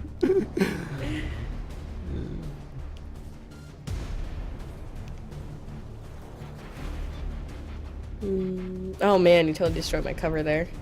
Yeah, that was. Guy. So I mean, now that you can see what I'm planning, like the whole point on that is that. Well, no, I'll wait till you make your move, and then I'll explain the reasoning behind that. MixSplit, thank you so much for following.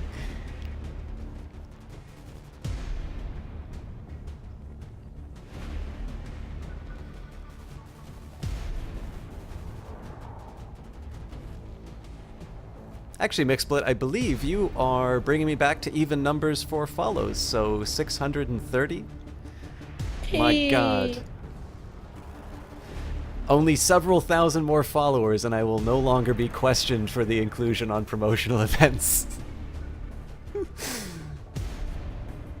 Remember the goal. Remember the goal always, chat. Do not worry, Miss Quill. I did not tell chat the goal, but...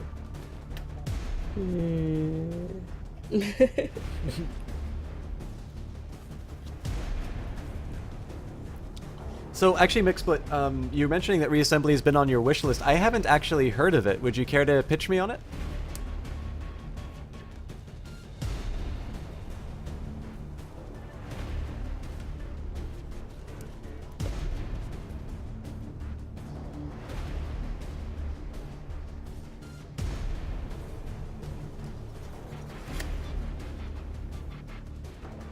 Oh yeah, for those of you, some of you are Canadian. Oh yeah, and Alpikutka, 85% may be nowhere near a sure thing, but when you have two of them that miss in a row, I can't remember exactly what the problem. I mean, I've had a 70% and a 90% miss at the same time, or in a row.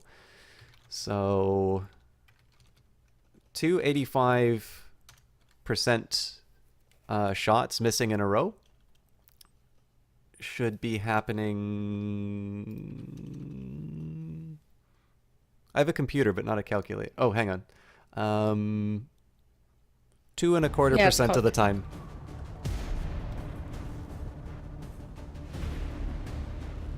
Ah. Have a good one, Leah, too. Bye, Leah, too. And bye, Juggo. Enjoy your Witcher 3. Oh, and Juggo. Lurking. He's just lurking.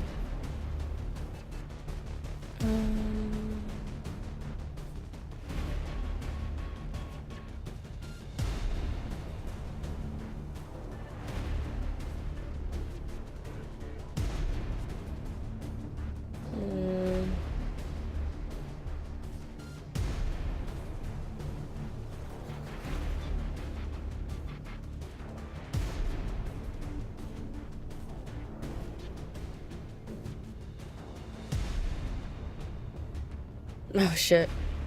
Actually, it occurred to me there's one big problem with what I did this last turn, but again, I'm still waiting to see what your troops actually do. Yeah, I'm not sure what I'm doing, so. Come on, focus. Heading out. Need a resupply. Okay. So you did roughly what I was thinking you might. Okay, Alpikutka, what weird-ass probability are you applying to say that 2.25% is not rare? 2.25% is very rare. Been down here. Yeah, so then, okay, by your reasoning then, why should people not be mad about 85% of the time, right? Like, it's almost like you're putting heavier weights on like, on low probability events.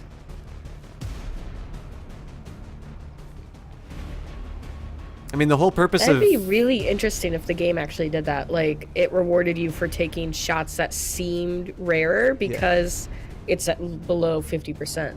Yeah, well, I'm almost... I mean, based on the stuff that I've seen in the original XCOM game, I definitely feel there is a calculation other than what they're reporting going on in the game. Right, which is unfortunate for people like us.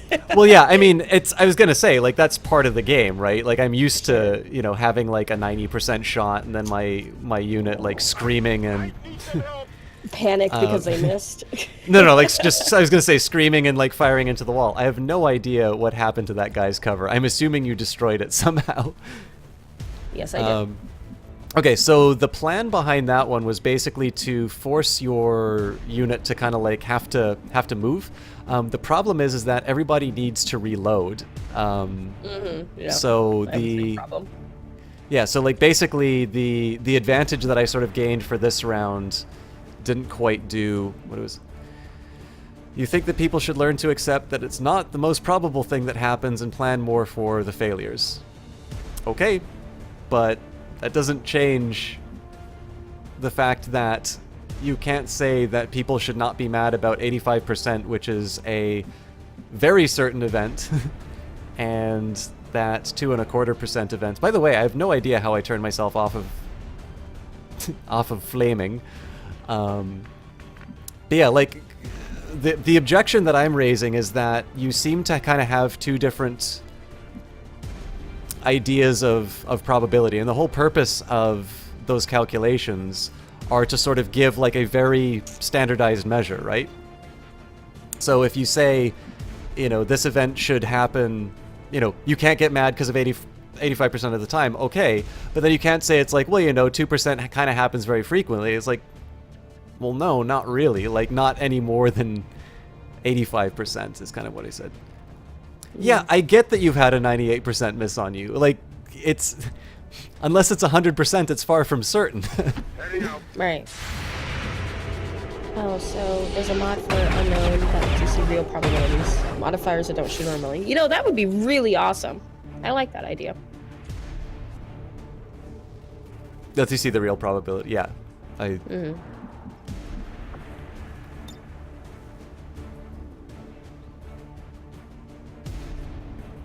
Miles away.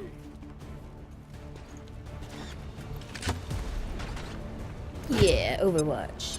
Oh, I missed. Watch the flanks. They're moving.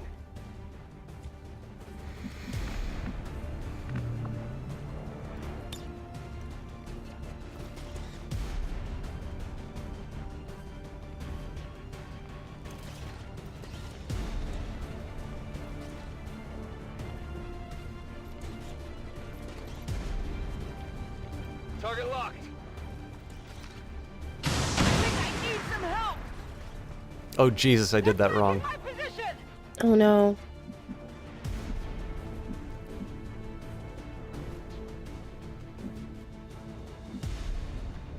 Heading out. Okay, that's gonna cost me later.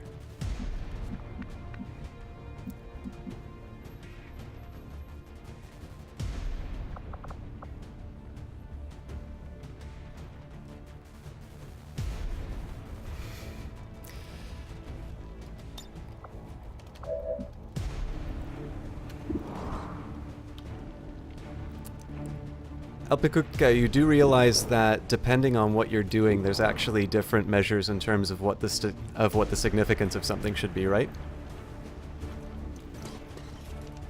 I think I'm bleeding.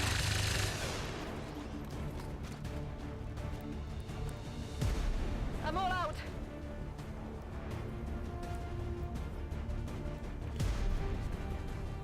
Okay, how about I just leave it?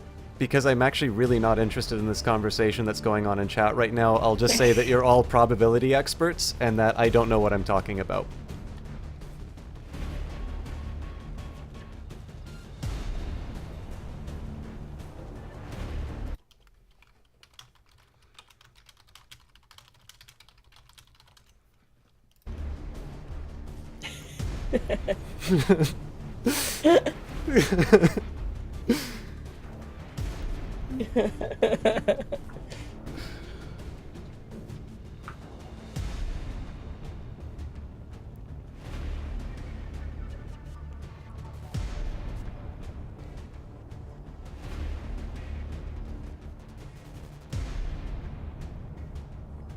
No, it's fine, Alp. I hope you have an absolutely wonderful night, and we'll see you around again soon.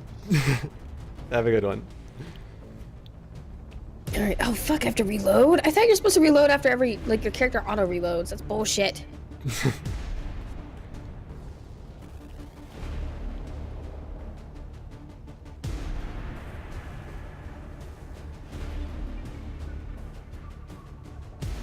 Oh wow, okay, that wall is like totally gone and I didn't realize it. Whoops.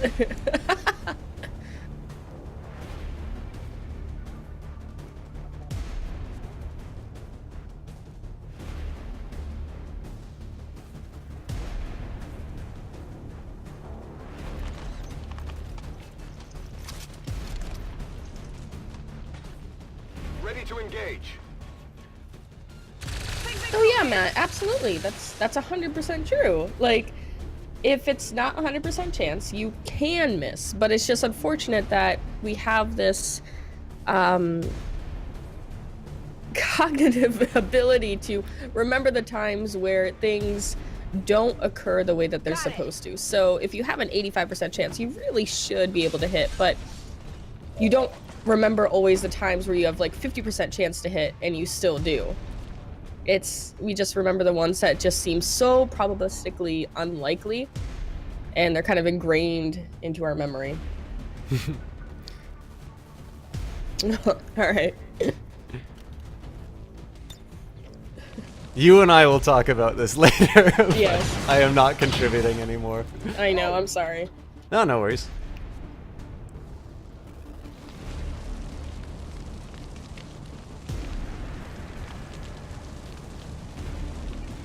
We will not miss you, Alp.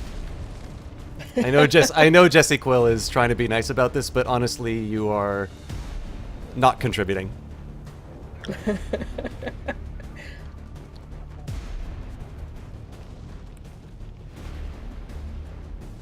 I kind of want to like rip into that argument, but this is your stream and you said stop, so we're gonna stop. No, that's fine. I mean, so the lesson that I learned was there was a stream where somebody had asked me an opinion about Canadian politics, and I gave it. But unfortunately, the conversation was, you know, let me ask your opinion so I can attack you for it. And basically what wound up happening on that stream was, you know, so much attention given to a person who very clearly was not contributing, and at the expense of like everybody else's enjoyment. So, I mean, obviously I can be nicer in terms of the ways that I'm saying this stuff, but based on what's happened in the stream before, it's just kind of better. It's like, okay, well, you know, if people want to talk about it, they can, but I'm certainly not going to feed the bad behavior. Although I'm not running for anything, so I am afforded a little bit of a license to speak plainly, shall we say. I'm on it. Yeah, no, I totally understand that.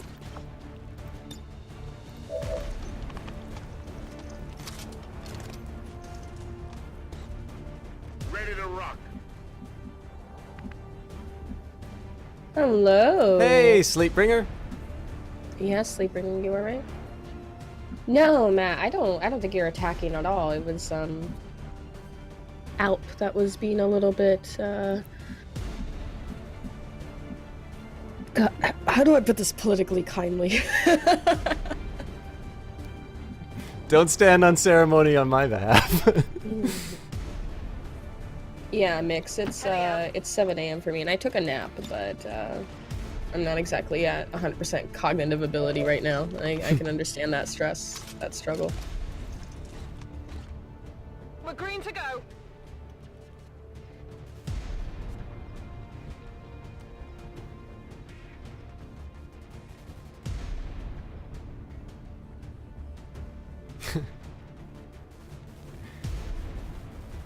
No, Matt, I wasn't talking about you at all. I was talking about that Alp dude who had such a interesting twist and grasp on probability. I was genuinely wondering where he learned these things. I guess a School of Hard Knocks or something. Yeah. So, okay, here is the last I will say about this, because it's not going to go away without me saying it. Okay, so the issue I have with what Alp says, right? 85% is by no means certain. Sure, we in fact have a very specific number for how often it shouldn't happen. 15% of the time. Now, you can take a frequentist approach, which is to say that if you repeat the experiment, you know, an infinite number of times, then, you know, 85 out of, well, I said an infinite number of times, then I say 85 out of 100. But basically, so the frequentist approach says that you can do an experiment and you can repeat it, you know, some arbitrary number of times, and you're going to say that the ratio will be 85 hits and 15 misses, basically. Oh, Sleepbringer, this is a fantastic game. Actually, I was going to say, my main criticisms of it have actually largely derived from the multiplayer. And I think it's just because I have a different set of expectations from either maybe what the developers wanted to make or what most people are associating with it. But yeah, and then of course you can take the Bayesian approach, which is kind of what most people sort of think of as probability, which is, you know, the chance of something happening. This is something that you can apply to a single event. So again, yeah, is it, you know, is 85% far from certain? I'm like, well, I mean, that's kind of subjective. I would say 85% is actually a fairly good chance. If somebody told me that if I'm going to go skydiving and there's an 85% chance that my parachute isn't going to open, guess who's not going skydiving? But on the other hand, you have, you know, I say it's like, okay, fair enough. But, you know, when you have 85% events happen in a row, you know, such an event should only be occurring 2 1/4 of the times, right? So, like, let's say that happens twice in a multiplayer session, like Jesse Quill and I are on our second game. You're not really going to be taking, you know, 100 of these 85% shots, right? Now, something that Jesse pointed out is very true, is that you definitely have a tendency to remember certain events over other ones, right? So I actually particularly noticed that, like, when I play the single player game, you'll hear me saying, it's like, I'm gonna take a bit of a flyer on this one, and like at a 30, you know, on a 30% shot, all of a sudden I get like a crit, and I'm like, okay, I'll take it. Right. But like basically the big objection that I had to what Alp was saying is like, how can you say that 85% is far from certain and then say it's like, well, you know, 2 1/4% kind of happens more of the time. It's like, it should, you know, objectively by any measure that you have be happening far less frequently than an 85% missing. But anyways, the rest of the stuff that was going on, like, you know, saying that you know, you need to accept something misses. Yeah, I mean, that's the reason why I like Chaos Reborn, because that game is entirely about weighting probabilities, and that's what's fun about a game like this. Like, you try and take the information that you have and structure the game in the best way that you can. And if you notice, like, any of the times I've really complained about this game, it's usually been about withholding information that I think is kind of material to the experience. So for instance, if there's area of effect explosions around something that's already sort of delineated an area of effect, it's kind of like, well, what's the point in having the area of effect symbols if, you know, there are supplemental explosions that are going to change your decision-making patterns? Now again, somebody who's experienced in the game is going to know that, and they're going to be able to respond. But it does suddenly turn multiplayer, and as Jesse Quill said, it's like, right, if it's intended for an audience who you know, is used to, how do I put this? You know, who's already played through the single-player campaign, you know, they're not particularly going to care, I think is the best I can put that. But, you know, if it's kind of like, oh, hey, you know, I just got XCOM 2, let's play multiplayer together, and then somebody winds up, you know, somebody's like, okay, well, you know, this Archon thing's going up, it seems like it's going to come down again, I better get out of this area of effect. Suddenly the game is a little bit more about the fact, it's like, okay, well, well, as I said before, you're not just you just don't have an advantage because you've been playing the game and you know how to make decisions better, but you actually have private information about the way that the mechanics work. And if you compare that to the normal experience of strategy gaming, where everybody has the rule book and it's a necessary condition that you understand the game as well as the developer to play a board game, it kind of creates a bit of a mismatch in terms of expectations. So. Double time.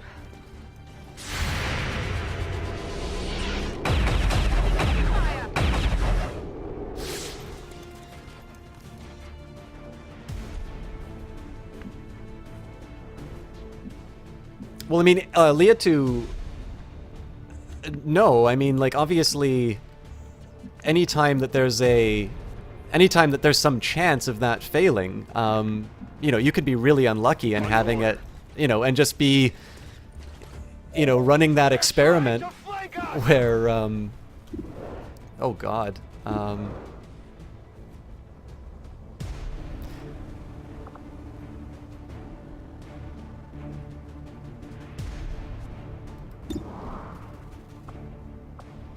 sorry, just a minute.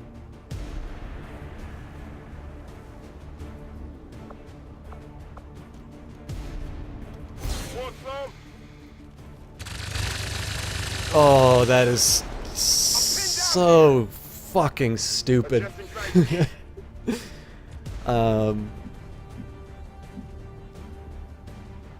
So it's like, so 85% would not be able to miss 4 times in a row or hit 20 times in a row. I mean, like, you probably already know about pseudo-random number generation. Like, you definitely can, there's definitely, programming, or there's definitely, in programming, there's definitely, circumstances under which, decisions.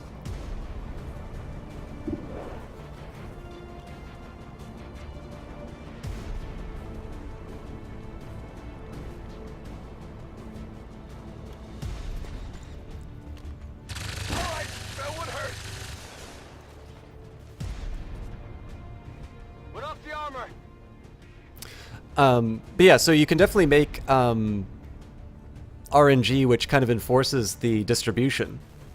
But I know Dota 2 does it now, and there was definitely, a lot of people were kind of complaining about these ridiculous things that would get recorded. But yeah, just the fact of the matter, like, again, when you make a game like this, and when you're trying to make the best decisions that you can, obviously you factor in your beliefs about the chances of a certain event happening. Even if you have a 95% chance, there's still a chance that you'll miss 5 times in a row, roughly. Yeah, exactly. You get what I'm saying. Oh yeah, actually, sorry, the one last thing I was going to say about Alp was just his statement is like, oh, well, scientists do. It's like, yeah, well, when you're dealing with the, if you're finding the Higgs boson, you're going to have a very, very high requirement. You're going to have a very high standard of statistical significance. I'm a social scientist, so I can get away with 5%. Although my thesis had 1%.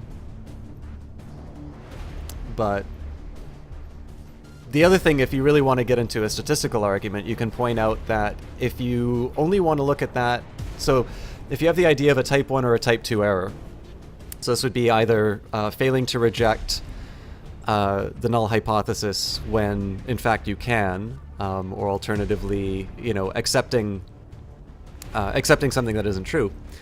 Well, I guess in both cases you're accepting something that isn't true. Oh, Googling, you just found an analytical math article about the probability of hit difference between single and rapid fire shot in XCOM. Too much for you. You tuned out at the equations, yeah. Been fun as always. Gotta head off for now. Have a fantastic stream and a good time zone, everyone. Have a great one, Leah, too. It was great having you in here for a fuller treatment. Good night, Leah, too. And thank you. I was going to say, you are definitely a very sharp individual. So thank you for not contributing to the misery of the last few minutes. But yeah, one of the things that you can say in the, they say night is like 2 p.m. afternoon.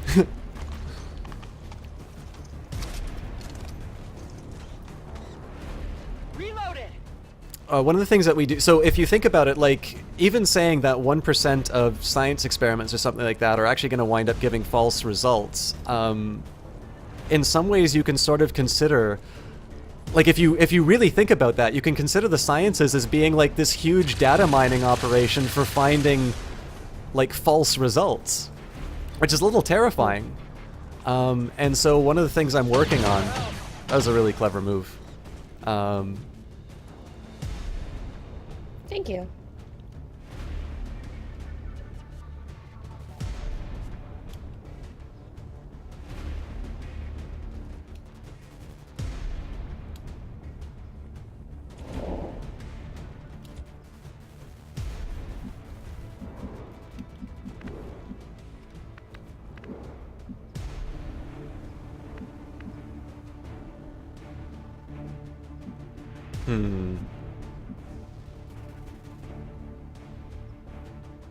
I'm on it. Ah, that sucks. Okay, You're too close.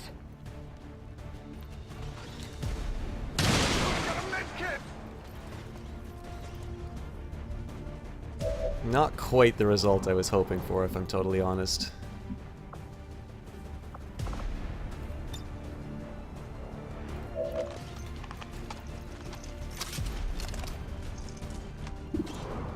I'm ready.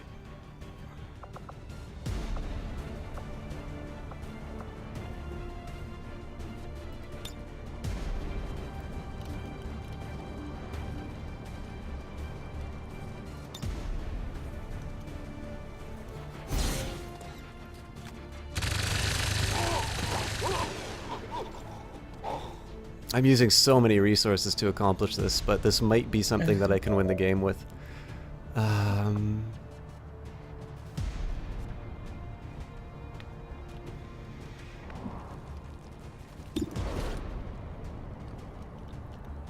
Anyway, so I was going to say, like, if you think about that and the implications of what that means, you can consider science as being this big lab, which unintentionally is, you know, advancing human knowledge, unquestionably, but because you've got scientists all looking for these results, is also potentially finding a lot of false results, just simply through, you know, the process of running all of these regressions and so on and so forth.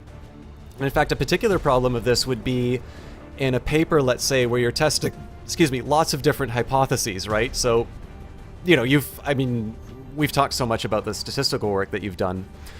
You know, like, let's say I've got, you know, 100 variables, and, like, let's say I'm looking for significance in 10 of them or something like that. Well, you know, the sheer fact that I'm running so many variables and I'm doing all of these tests and so on and so forth, you know, all of a sudden I'm like churning out, I'm rolling the dice each time that I'm committing a type 2 error. And so, you know, you have different tests that you can do. So for instance, you could do an F-test for equality between a series of variables, but at that point you're maybe not necessarily going to know, it's like this was the one that was right, or this is the one that was wrong, or something like that. It's just going to tell you equality or inequality between all of them. And of course you can say, it's like, well, you know, we'll do the test after the fact, but again, you're not escaping the difficulty. You're running into this situation where it's like you keep rolling the dice, and at some point you're going to, you know, you can no longer say that it's 5 or 1 or 0.1 or whatever significance, because again, you keep hunting, you keep looking. And I mean, it's tough, right? Because you want to publish a paper, like you don't want to say, well, that test didn't work, so I'm going to give up. And so there was a procedure known as the Bonferroni procedure, where you would like divide, you know, you divide the significance. So like, let's say you have a p-value of like, let's say you decided that you set like significance at 5%. So you have a p-value of like 0.4 or something like that. What the Bonferroni method would do is like, it would create the standard, it would make a harsher standard the more variables that you were checking for. And it was sort of a way of like making the criteria higher so that you wouldn't be committing these errors. And of course it kind of sucks because it makes, you know, it makes things harder for you to, you know, to find. But it does, you know, it gets over this problem that, you know, we're all searching for these significant results. We're all looking for our big breakthrough paper, but we also don't want to, you know, we don't want to just kind of turn this into a bunch of like, I don't know.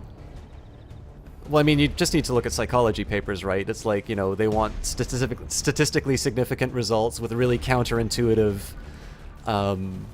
you know, premise. Like the whole subject of the paper wants to be like this really big, you know, counterintuitive result or something like that.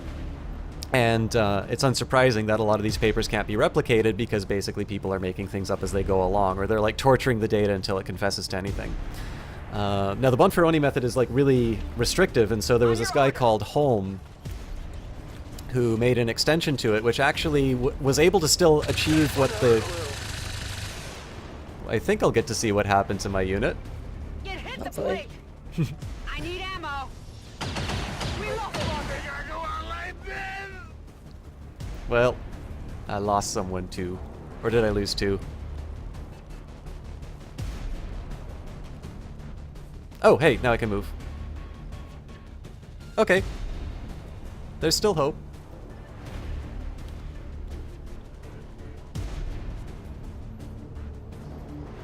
But anyway, so this is actually something I'm going to be doing on a paper that I'm replicating. Because Parsi! Sorry about that. No, no worries. How do I say this? Just give me a second, Parsi.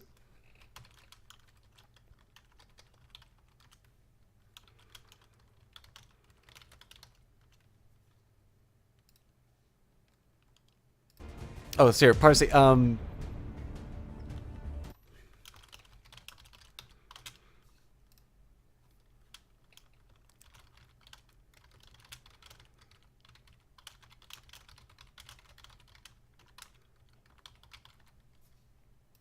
I just need to remember how to conjugate something. Conjugate. I wish I could speak French.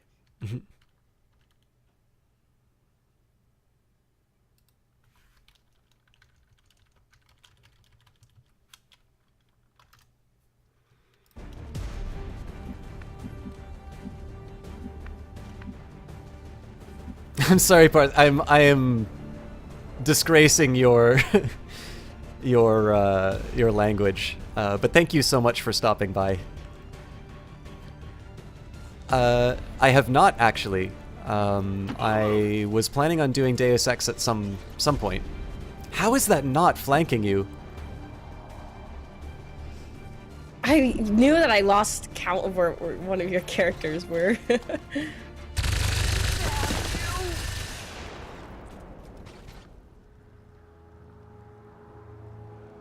Oh, merci, Parsi. Bienvenue. Oh God.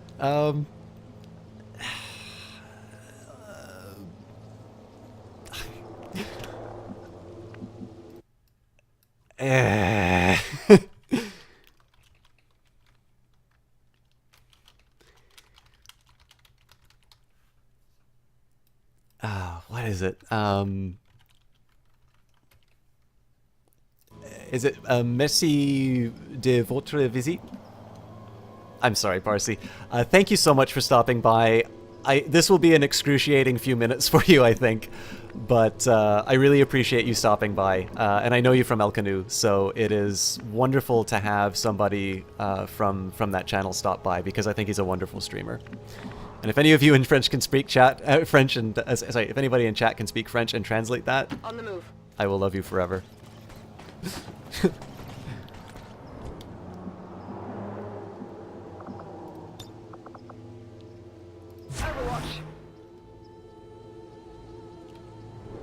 But yeah, so to answer the Deus Ex question, I actually didn't even beat the original Deus Ex, which is probably to my shame. I think the game might have frozen on me. It's still kind of saying that it's your turn, yeah. Yeah, and I should have one other unit. Oh wait, no, hang on.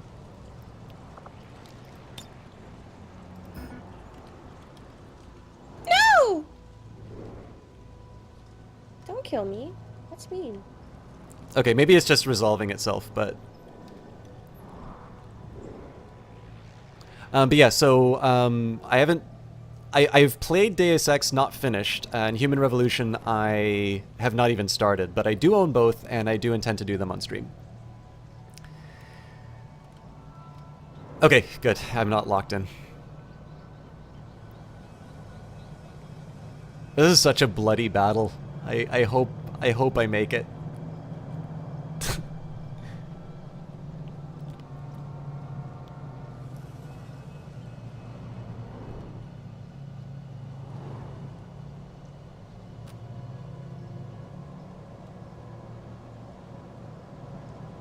I was babbling on about Home Bonferroni, but yeah, so this paper that I'm going to be doing a replication on, like, it's a really interesting one, but they have, like, so many variables. All of them are, like, major significance levels.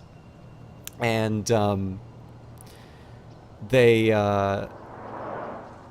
don't do an F-test, they don't report any p-values, and so even though it's a really interesting result, they make a couple of claims. So like one, they say, you know, because it's even across all like cohorts, this supports their conclusion, which is fair. Like that's definitely, if they can indeed say that it is consistent across all of them, it'll do it. So in that case, I'll be using something called quantile regression to see whether or not it is in fact the same overall cohorts. It's just another way of sort of examining that. I'll do an F-test I suspect they probably did and just didn't report one. But again, that's another way of determining that. And then the last thing that I'll be doing is a Home Bonferroni test to see whether or not the significance is actually found in the way that they claim it is. And again, just to get past this, you know, okay, I'm going to drop that I know about, you know, how science works, is like, okay, fair enough. But, you know, keep in mind, like for the social sciences, because we're dealing with human behavior and it's not that it's not that easy. We have looser standards. Oh. Did you find my Overwatch guy? Mm-hmm.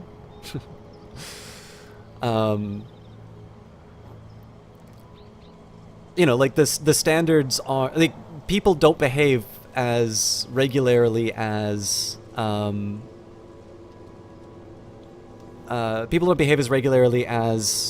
let's say particles.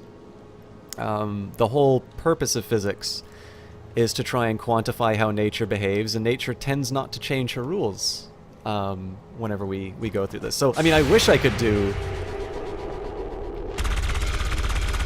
Sacre bleu!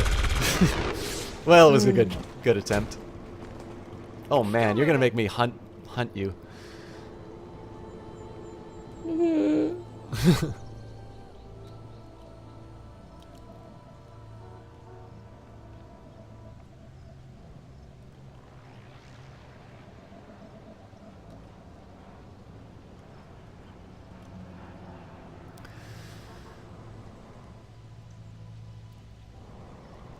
But the problem with that, and the whole reason why I got really annoyed with trying to drop the I know how science works thing, is that they're talking about whether or not you reject the null hypothesis at a certain significance level, which is not relevant to talking about the chance that something's going to happen in a video game.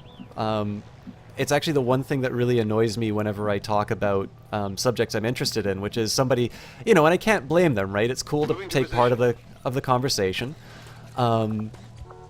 But, like, this point where it suddenly becomes more about I'm going to try and impress people for the sake of, you know, for my benefit, you know, because I want people to think I'm clever.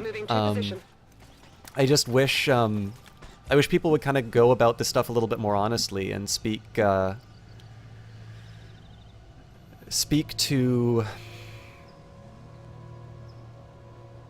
I don't know. Like, speak to the conversation that's being had, not like, okay, well, this is one thing that I know I learned in a class at some point, so I'm going to just try and drop that and sound smart. Like, it's a pain.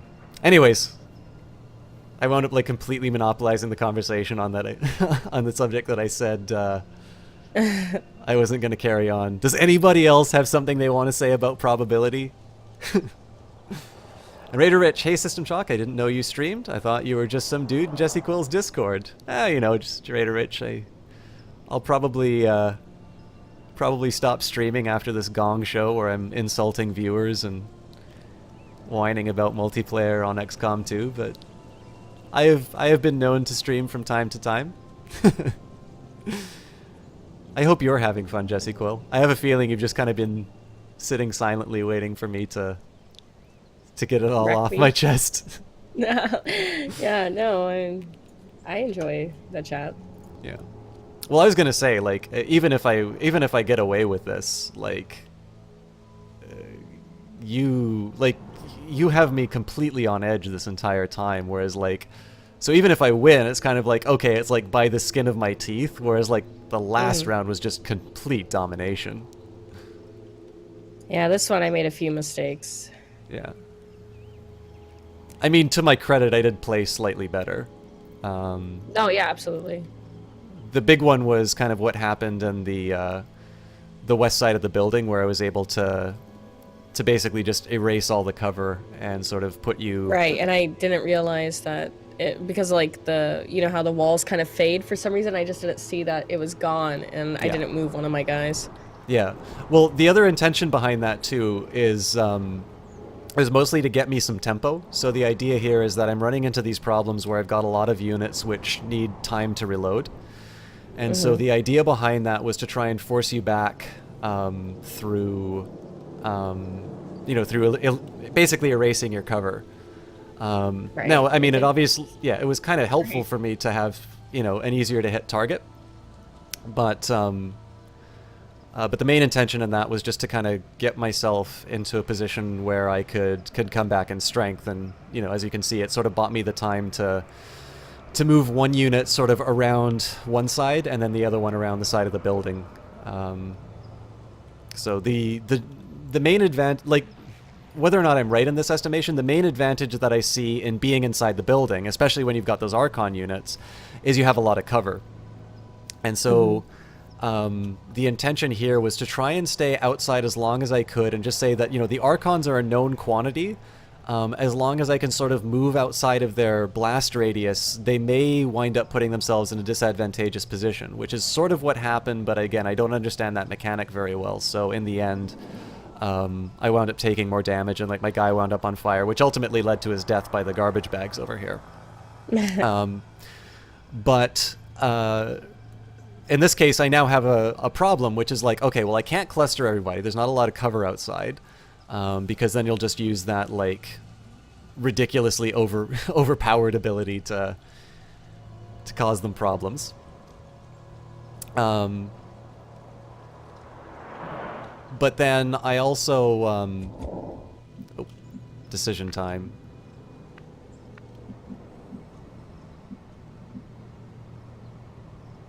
On it. No problem, Raider Rich. Whatever I have to say is not important. That's not true at all.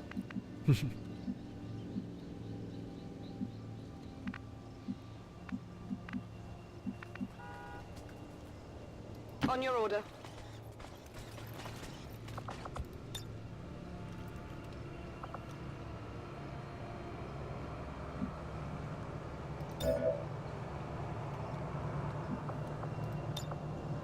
Moving to Overwatch.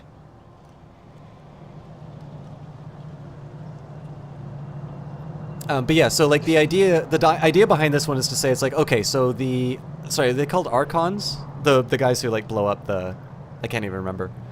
But those units I really, really hate, which are basically all of the units controlled by you.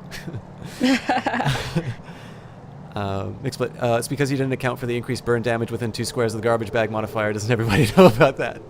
I like you. Thanks, Mix. I like you. Yeah, I like you a lot, MixSplit. You don't question me. You are a loyal viewer. You followed me.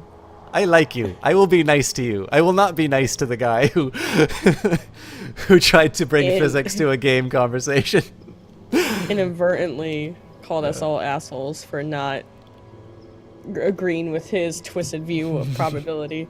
Yeah. But yeah, so like the idea was just to try and say is like I don't have any good ways of dealing with this, so I'm gonna try and go out in the open. Like the one thing I was really mad about was the fact it's like, okay, they're up in the air. I'm gonna get some fairly good shots on this thing. I've got 4 units to take them down. Clearly this is gonna turn out, and it didn't. Right. So again, a situation where you need to adapt. But the rest of the strategy, which is to say, it's like just completely surrender the inside, and just kind of make it a little bit of like a. I mean, just make it a tank where I can fire in from. Wound up paying off, kind of. This is definitely not how I imagined the game going. Mm-hmm. But at least it was. I mean, this is a little bit more of something resembling like, okay, I had a game plan going in, and I was or wasn't able to execute on it. So. Although if we do a 3rd game, I don't really fancy my chances. You're definitely quite a bit better than me at this, I think. I don't know if that's completely true, but thank you. We'll take the compliments as I can.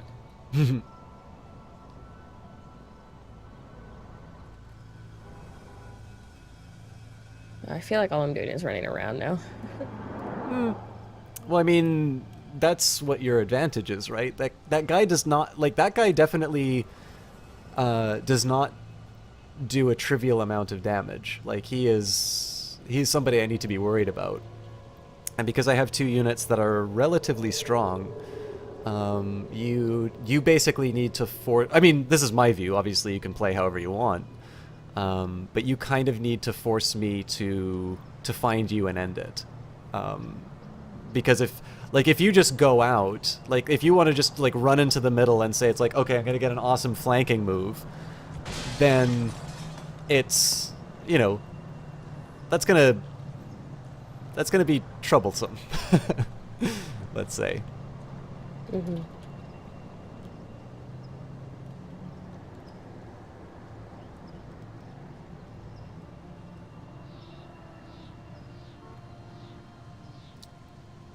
Don't ask that other view about my chances. I am pretty sure he's gone.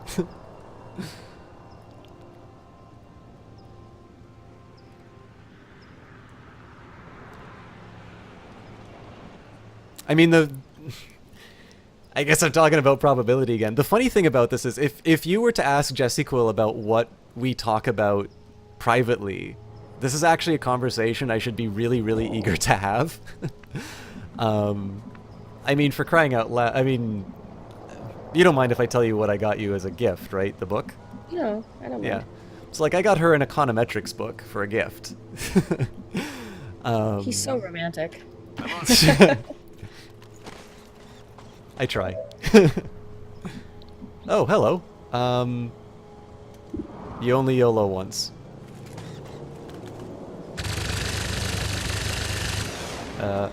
You only YOLO twice.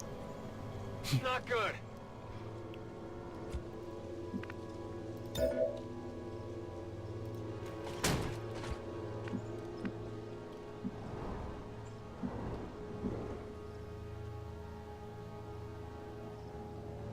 On the move.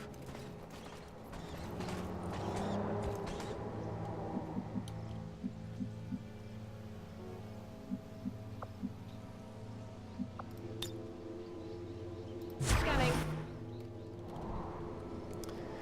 But yeah, so it's normally something that I like talking about, and it's something I could stand to benefit from a little. Econometrics brings back memories for you.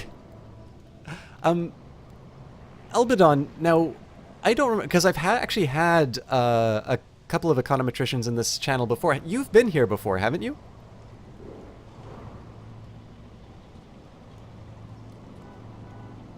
Either way, I'm very sorry that that brings back memories for you. I don't think anybody has ever felt good at the end of an econometrics exam, but it's a very interesting field. You only YOLO twice, Bond movie title that thankfully never was. You have, yeah. Okay, I'm pretty sure I remember you then. Hopefully my description of Holm Bonfioni was acceptable.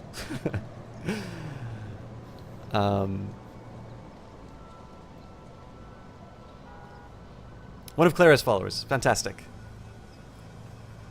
Yeah, I mean, for those of you, I realize I've actually got double digits again, which is mildly disturbing because I'm really sucking. Oh, hey, Godfather. Morning.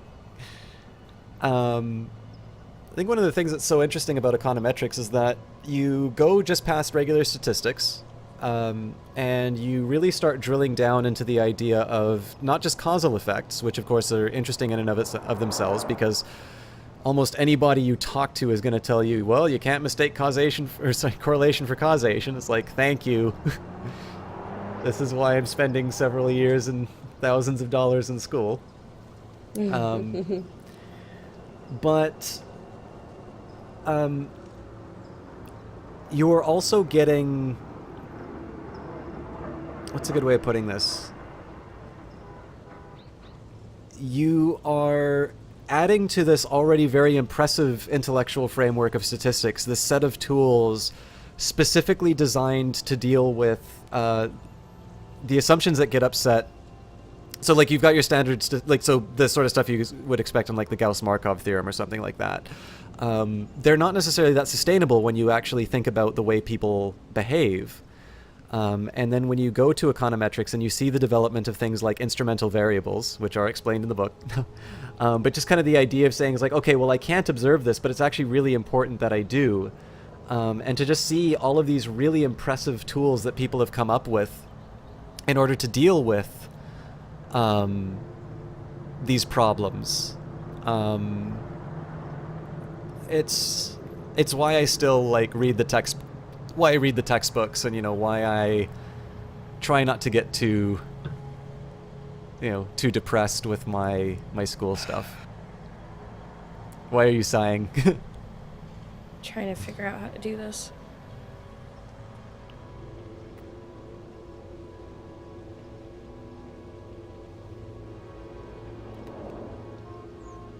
Oh, shit.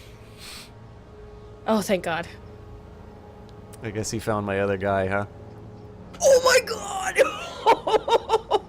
You just killed someone, didn't you? No. Oh God, I'm gonna get so mad in a minute. Hi, Godfather.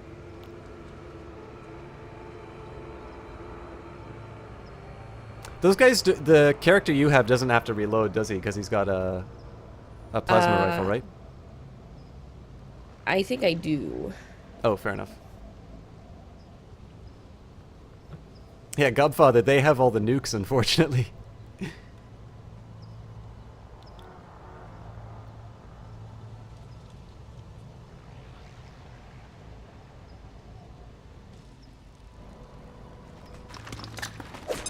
Oh my God! I didn't even think that they had a grenade. Yeah, so his armor went, and he's definitely dead.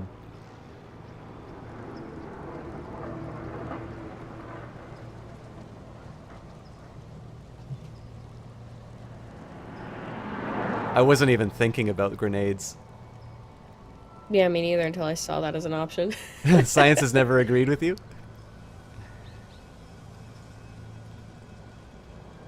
No, it's, You just have to pick the right hypotheses, Matt, that's all. Yeah. I mean, the biggest thing here... Oh, there's actually so much involved in the methods that you choose. The method can totally change your conclusion with the same data. Yeah, I mean... I always try and defend what I'm doing to my friends who are kind of like... I mean, they'll like economics as long as it gives them... Jesus Harold Christ. That would have been epic if it worked. That's why I freaked out. What the fuck did I just do? You're panicked. No. So I just wound up wasting a turn on something that is... It's not game losing, but this basically just gives you a free turn. I'm a little fucking frustrated about that. Oh no. Oh well. I'm on it.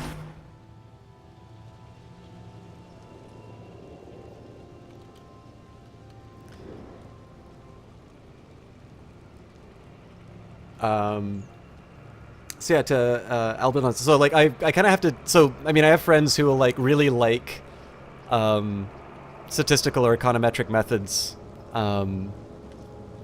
when it agrees with their, you know, their worldview, and obviously they will reduce it to a tool of the 1% when it disagrees with their worldview. And of course, I just spent so much time talking about how, you know, we want to be very careful in the way that we handle our regression analysis, because in... Jesus.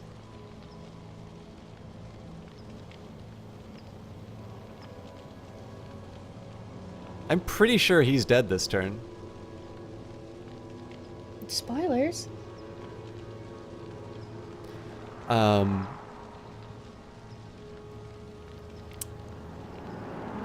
Yeah, so it's like, you know, I was actually talking about the gender wage gap with a friend, and like the point I made to him is like, I don't have that much at stake, right? If it does turn out that the gap exists, then I only have to hear like 100 men's rights activists talk about how statistics is bullshit. And then, you know, if it turns out it's not the case, then, you know, it's, well, I mean, I guess it's another group of people who are saying that statistics are, you know, like, this is the big thing that kind of drives me a little bit crazy, is like, you know, we presumably have some condition on which we, you know, we say that this is an acceptable means of finding out about the world or not, right? And so we want to develop methods that try and preserve the integrity of what we're doing as much as possible. So this is why, like, oh, by the way, System Jock, if you ever want to do something other than streaming, then go into your line of work. What is your line of work? And Infamous Matt was okay at math, but science you just wanted to get over with in school. Well, I mean, what was it? Francis Bacon said that mathematics is the gate and the key to the sciences. And Mixsplit said, generally appreciate science, all that math and science do, but since you're just naturally bad at math, appreciate is one thing, understanding is another. I mean, I kind of don't, I personally don't like the idea of people being naturally good or bad at math. And this is the big thing, like, I was taking such a long time to get to and talking about the sciences, is that, like, even the very, very famous or talented scientists started from a position of ignorance, right? Now, there are definitely there are a lot of people in the world who possess these kinds of intellects that just leave me in awe. BI consultant. Oh, nice. Yeah, Abaddon. I was thinking of going for a PhD. I'm definitely going to take a year before I do that, and so I found myself in a position where I'm doing the job search, and certainly I'm definitely trying to look at things along those lines. Because I'm not going to lie, I really like doing empirics. So like in the undergrad, I was able to do a paper, and I got to do a really interesting project, which doesn't seem to have been covered a whole lot. So I got to, try and push things out a little bit further than I did. Oh, thank God. Wow, okay. Well, I heard you disappointed. It wasn't like my kind of rage, so I thought that he kind of got away. Now I'm juggling 3 balls again. Okay, so first of all, good game. Thank you for dealing with both my saltiness in the game and also the saltiness with my viewers. I'm a terrible caster. No, not at all. Hopefully you're enjoying this like monologue. Yeah, no, I always do. There are a lot of opportunities for PhDs out there, especially with the current trend of big data. Yeah, see, I've always wondered, like, if I were to go into some kind of analytics, like big data job or something like that, or data science job, like, I would kind of feel it's like, take the masters and go. Like, if I got a PhD, I'd really want to be, like, working at the frontier. I'd want to be a professor. Yeah, exactly. I would say, like, I would definitely, if I was doing the work myself, I would kind of want to hire MAs. Because just what I know about regression... Yeah, I got a fair rating. Oh, I got a poor. Well, that's because anybody who loses is always going to get poor. But you must have got like a flawless or something like that on the last game that we played. I think I got good or excellent. Okay, yeah. Definitely better than fair, so... So, my question to you is, do you want to hazard another one of these, or do we want to try something of a similar flavor and try something like Frozen Synapse Cortex or Chaos Reborn? I can do any of that. Okay. I feel like Frozen Synapse, the last time I tried to teach somebody it, they found it very frustrating. Frozen Cortex might be a little bit better, but it's sporty. And I think Chaos Reborn is the most similar to XCOM, so maybe Chaos Reborn? Chaos Reborn, okay. Okay, if you have it in. Yep. Okay, great. Alright guys, I don't know if I'll go back to XCOM 2 tonight, and I appreciate actually there's 20 of you in here, so I really like that, and I will definitely finish the science and the data stuff, but I'm just going to let you know we're going to switch games, and I guess I need to change the title of the broadcast.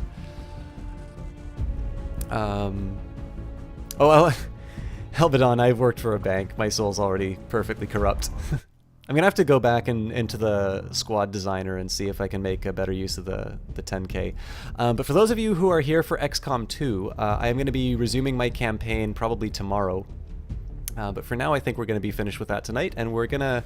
Actually, so first of all, if you want, you can privately message me on Discord, but I don't want to trespass too much on your time. I really like co-casting with you, but I don't want you to... I don't want you to wind up... like sleepless because of my need for support. Okay. Cool. No, I slept, so. Okay, excellent. Here for the stream or not the game. I like you, Infomouse Matt. Aw, Matt. You're such a sweetheart. All right. Now, I haven't actually... I was going to save Chaos Reborn for stream. So I actually have to load it up. Once there was the moon. The sun. Oh god, there's a staff that summons elephants? Fuck yeah. Magic caused this. Magic and wizards. Our world cracked as we warred deep within its heart and awoke monsters. The sun burnt out. The moon shattered. Yet still we fought. Blinded by greed, we sought the power of the gods and broke that which was made for us. I'm just gonna play the intro. At the heart of the vortex, only limbo remains. A last refuge for those who are not saved, but did not sin. You are trained and unleashed to wield magic, to build realms, to command creatures, to battle with wizards, and plunder the realm, to save the last of us, to rule, to become gods. Now, Chaos Reborn! Okay, so I've got a few things that I need to do for this. I think while I'm setting up, I'm getting all my settings taken care of. I'm going to finish sort of the things that we opened here for discussion. I'd also love to give a little bit of an introduction in terms of what this game is, where it came from, and why I think it's so special, and why I became interested in it. But I was going to say, on the science conversation that we were having, I think the biggest thing to keep in mind is by the way, guys, is the game a little too loud for my voice? I'm definitely feeling it in my ears.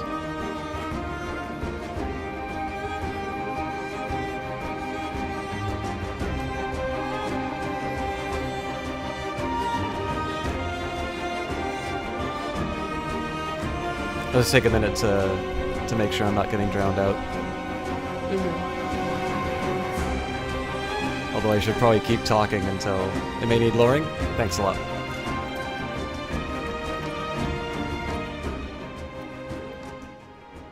That should be good.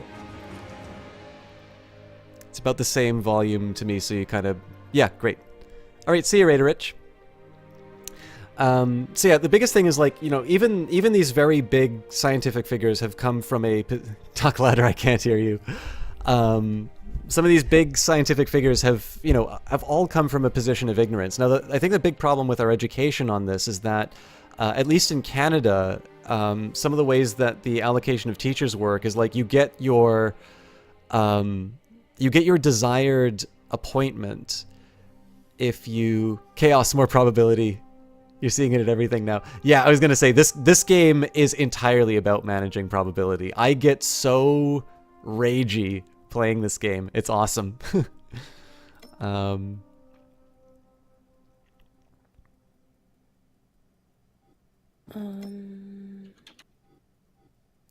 me just take a second here. I'm going to create a private game for you, so I'll do classic. Oh, okay. Oh, hey, I didn't know there's asynchronous. I know, that's so cool. Yeah. I'll be right back. Okay, great. I'll actually it'll give me a minute to like finish this this babble. Okay. But yeah, so the biggest thing is, like, you know, if you want to, like, let's say teach PE or something like that, you also need to take one of the things that there are fewer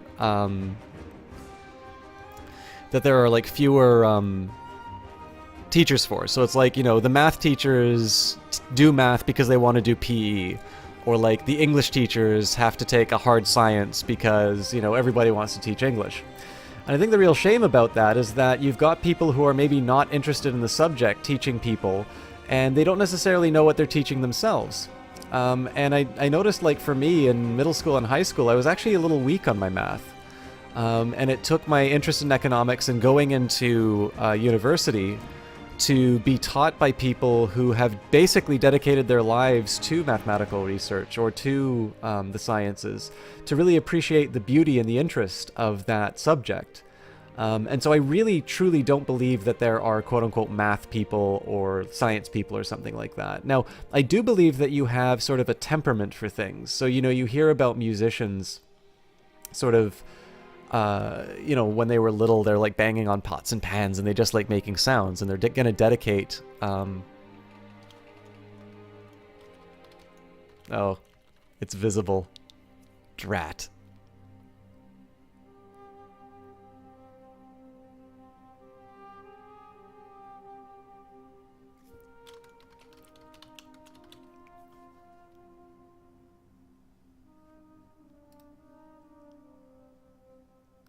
I'm just gonna send this to JQ.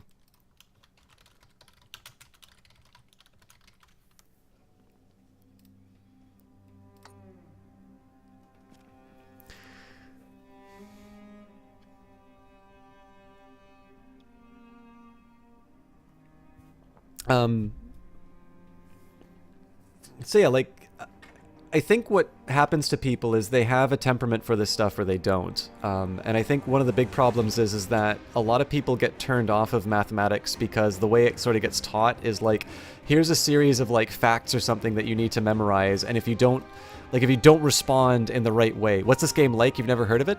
Jampy Dampy. So this is by the guy who made the original XCOM. It's a turn-based game. I think the best thing I could describe it as would be chess and Magic the Gathering combined together.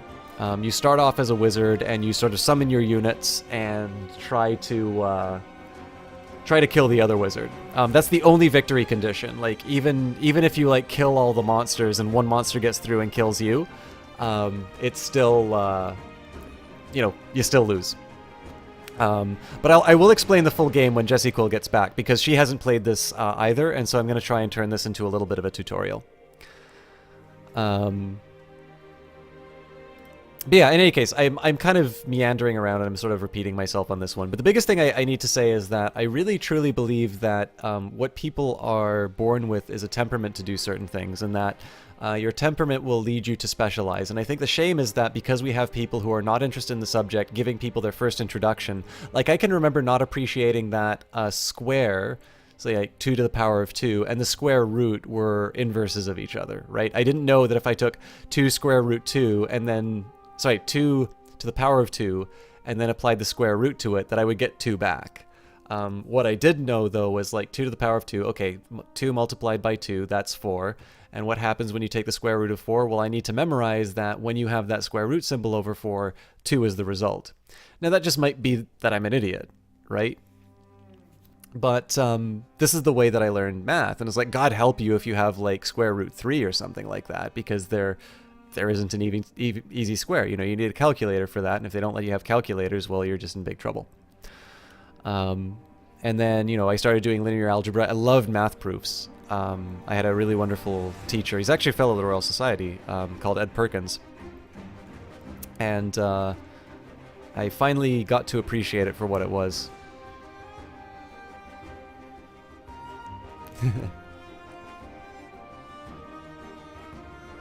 All right, smarty pants. But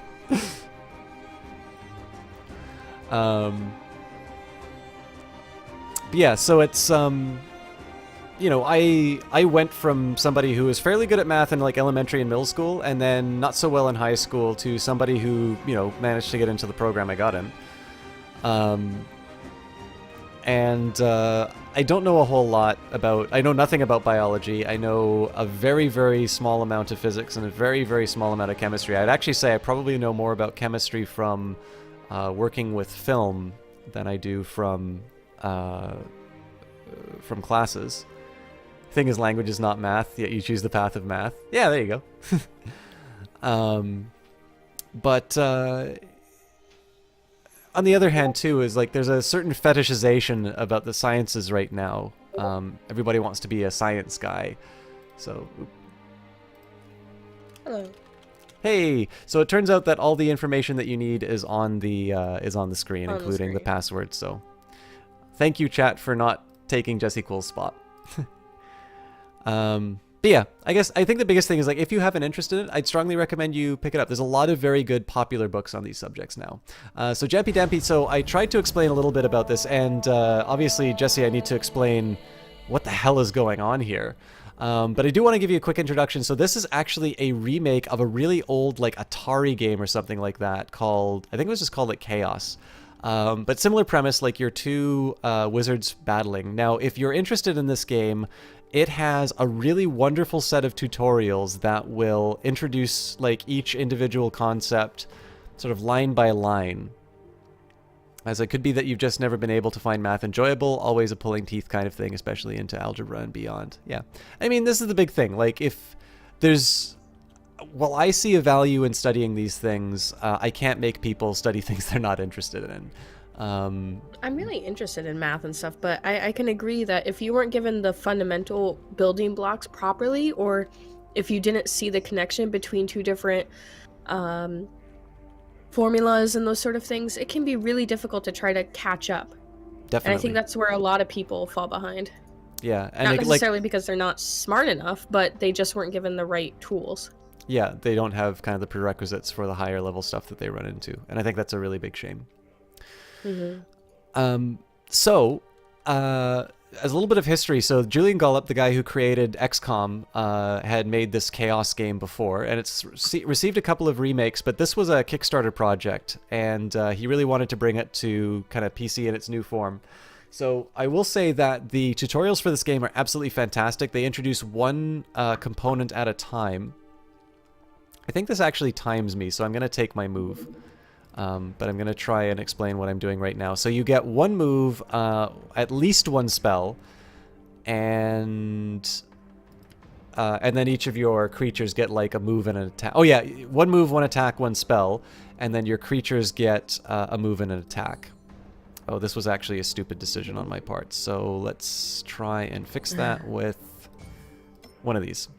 Now you can see I had two options there. I could cast Real and cast an Illusion, and you can see that spell failed. So there was a 20% chance of it failing. Not a very high chance, but definitely a real one.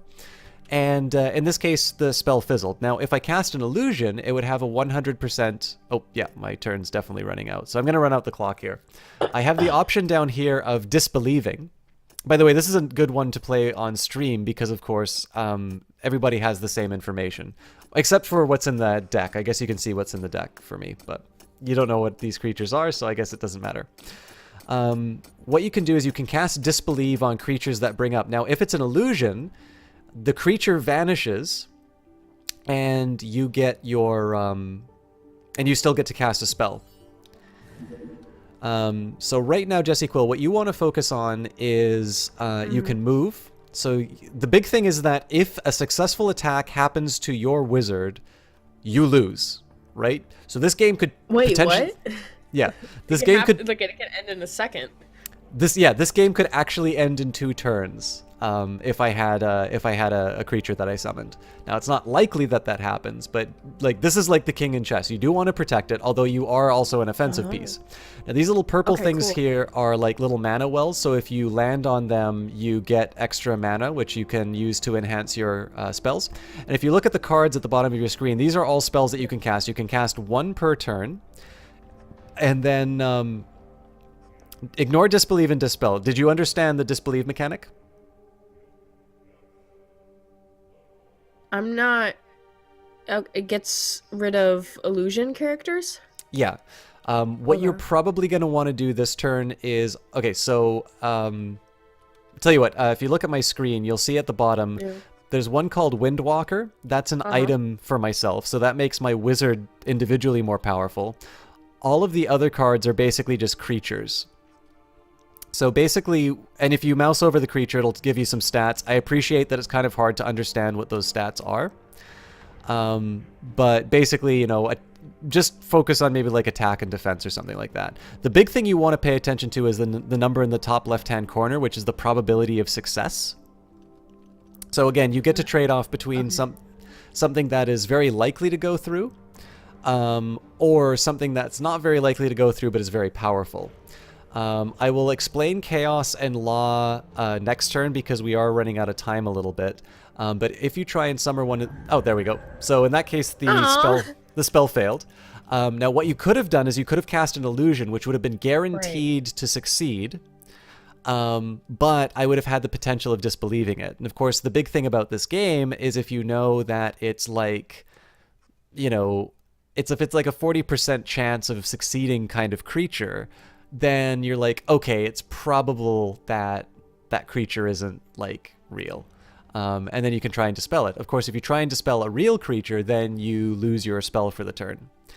So as you can see, it's a game that really plays with weighing the odds. It's why I think it's kind of a very appropriate game to play after XCOM. Yeah. Okay. So this is an interesting little map here, right? Because we've got all these resources to fight over. And so what you've kind of wound up doing here is you've sort of surrendered... you've sort of ceded these resources to me. But of course the catch is that I'm making a fairly aggressive move forward. So what you're going to see right here is I need to decide, okay, do I want to summon a creature for my protection, or do I want to use that thing that sort of enhances myself? Now, I'm going to be summoning a creature, so if you may want to avert your eyes for the next couple of minutes. I'm not looking. Oh, no, that's fine. Well, it's helpful to see what I'm doing, right? Right. But I'll just kind of let you know what's coming up so you can have an idea at a certain period of time. And I think I'm going to do this. Now, the creature I'm summoning here... Okay, so that succeeded. That was a goblin. Now, notice that there's this bar at the top here that says, like, chaos, and it's plus 2% now. Yeah. So the idea here is that the probabilities of chaos and law spells will be affected by where this bar is. Now, there's a certain lower bound to the percentage. But right now, like, the skeleton has gone from 75% to 77%. The manticore has gone from 40% to 42%. And so let's say I had a chaos-heavy deck and you had a chaos-heavy deck. That means each time one of us successfully casts a spell, we're going to wind up making it easier for our opponent to cast their stronger spells as well. Of course, if you have a law deck and I have a chaos deck, then it kind of winds up being in the middle.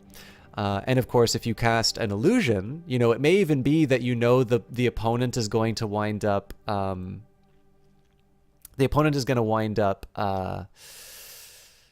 do I put this? Like, they're probably going to dispel it. What's going to happen is you still get that advantage to chaos. So maybe next turn I'm going to be in a position where I'm a little bit stronger to cast, you know, X, Y, or Z spell or something like that. So I'll use the last couple of seconds for my turn to just sort of explain the situation. Right now, I have a creature out which can potentially hurt you, right? Now you're in a good spot because I don't have a way of getting the high ground from the current position, but likely what you're going to want to do is cast something that either kills that creature or brings up your own reply to it. If you have a skeleton or any other undead creature, if you hold over it, it'll tell you if it's undead. My goblin cannot kill that undead. Undead can only be killed by other undead and wizards. And if you mouse over it, we'll actually explain all of the mechanics. It's just, I know there's a time limit on this. I tried to make it as long as I could.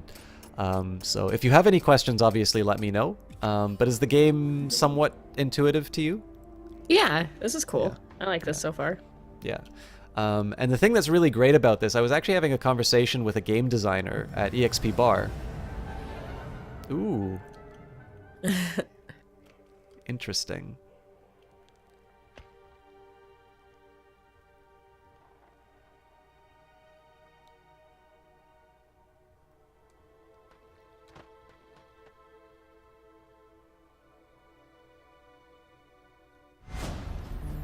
Okay.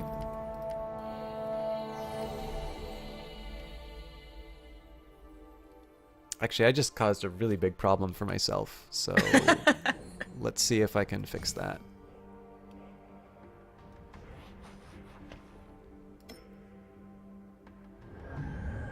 Bad luck. Okay, well, I'm gonna risk it.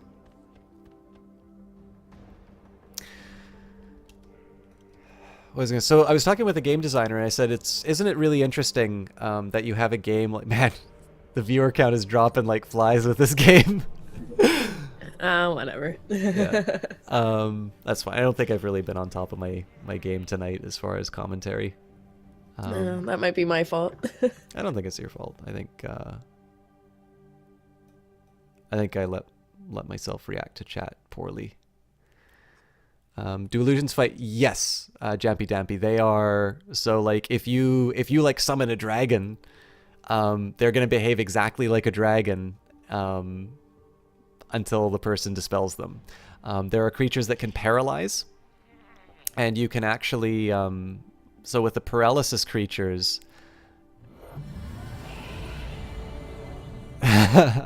So I should let you know. Yeah, if you left click, this is not good for me, but if you move onto the elephant, you will mount it. I know. Yeah, and that will actually protect you. So I have to kill the elephant before I can kill you. So you are in a very, very good position right now.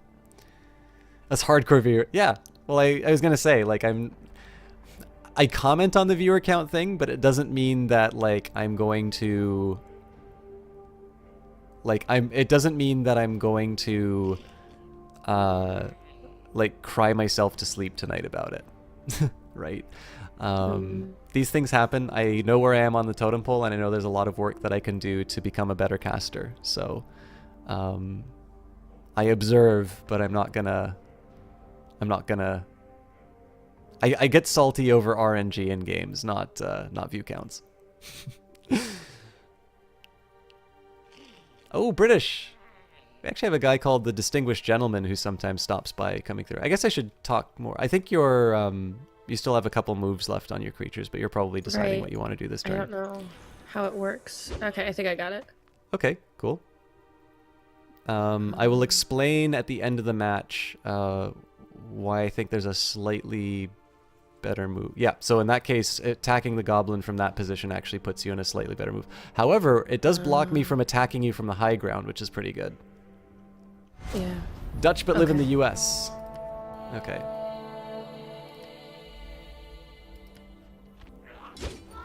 All right.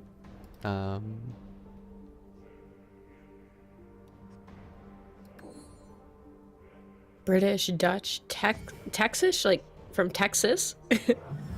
Danish. That's awesome. Do the extra resources you got from the middle, how do they benefit you?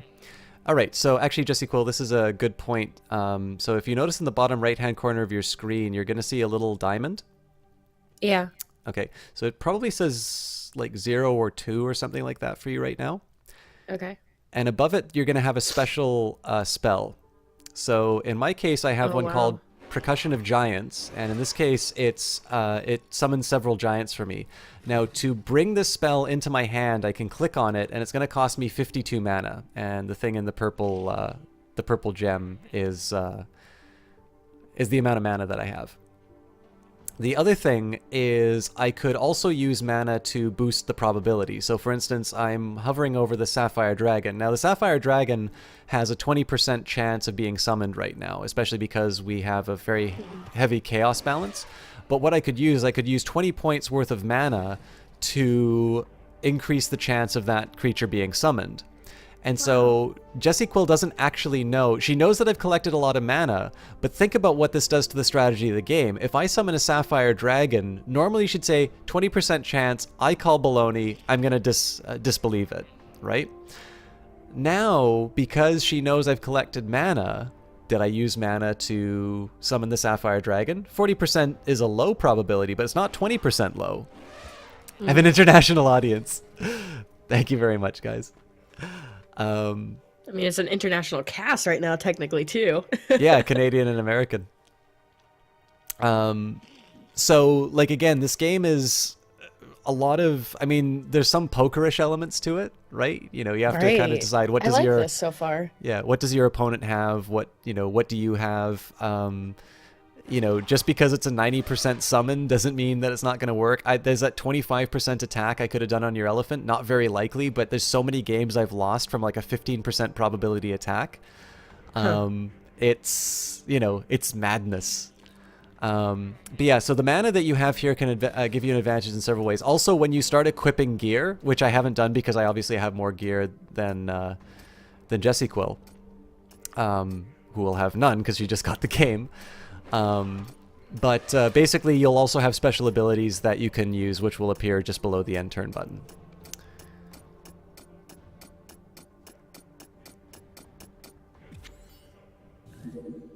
Ooh. Oh my goodness.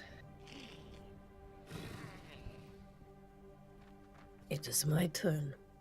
It is.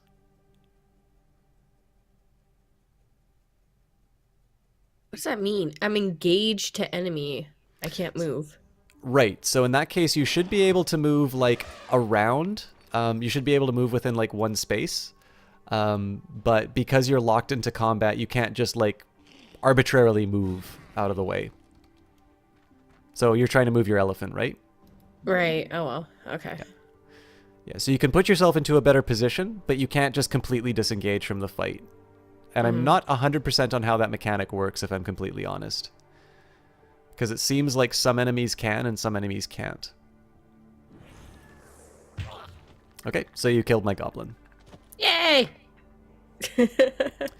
And again, you can sort of see how the dynamic of the game has changed. You gave up the middle ground, which gave me the advantage of mana, but mana's not going to do a whole lot for me when you've got an undead creature which can potentially kill me, and you're on a mount. So I'm in a fairly bad position.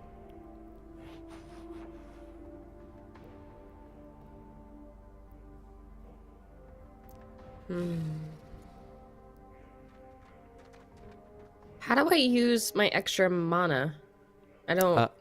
Sorry. So I think if you click on a spell, you should have like an option to like, there should be like a slider with a purple gem when you're summoning it, and you should be able to like click and drag it up. I don't see that. I really wish I should have done that when I was playing. I don't remember the mechanic very well. Yeah.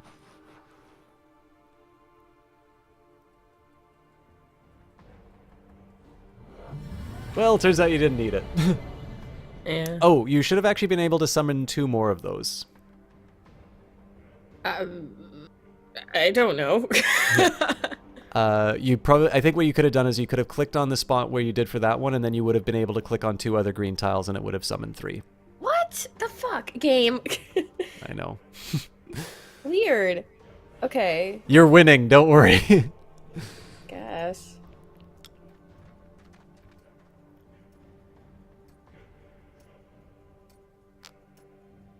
Not all your creatures have finished their move. What are you talking about? What does it want? I think maybe your wizard possibly can move. Oh no, I think your vampire can actually physically move. You don't have to move them, it just usually warns you. Okay. Okay, let's see if we can make some magic happen. Well, I hope so. We kind of are wizards. Yeah.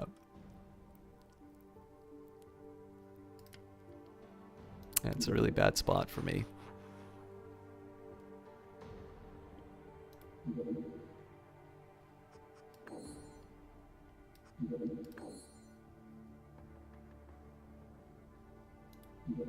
I really don't want to cast this on myself just in case it doesn't work. Okay. I know what I'm gonna do.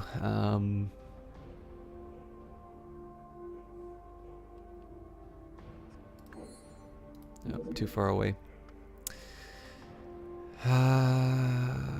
There is one thing I actually kind of wanted to try to do, but I may not be able to summon something afterwards, so...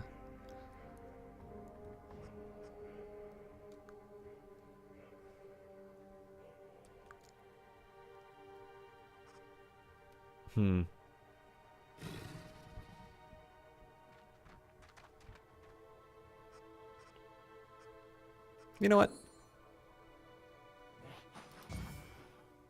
Okay, so when you click, so you'll put down a spell, and then like you'll have your cast spell or illusion option. beside cast spell, there's going to be that little gem which you can actually slide up, and if you put it all the way, it's going to like fill your... It's going to fill it with purple. You can actually take a look at my... you can take a look at my screen and see what I'm doing. Okay. I'm not going to actually use it, but basically I would put it up to 20 like this, and then... Okay. Alright, so, Jampy Dampy, can you move after attacking or after casting a spell? Yes, you get 1 attack, 1 move, and one spell, which you can take in any order. Now, Jesse Quill, do you have any questions? Or actually, does anybody have any questions for me while we've got some time left on the timer?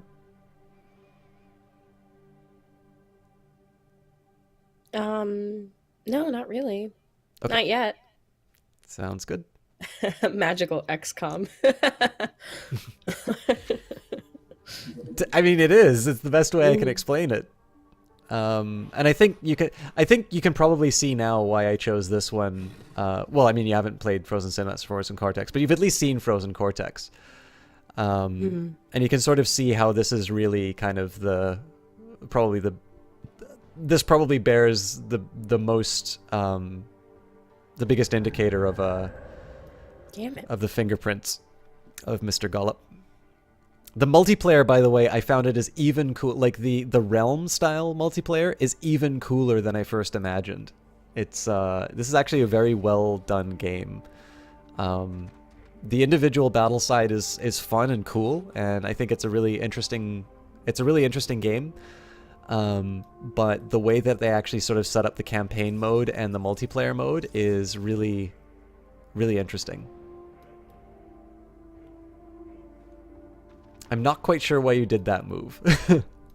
Huh? But then, I'm not quite sure why you moved your vampire there, but I'm not gonna question it. What? Stop! Don't make me question myself.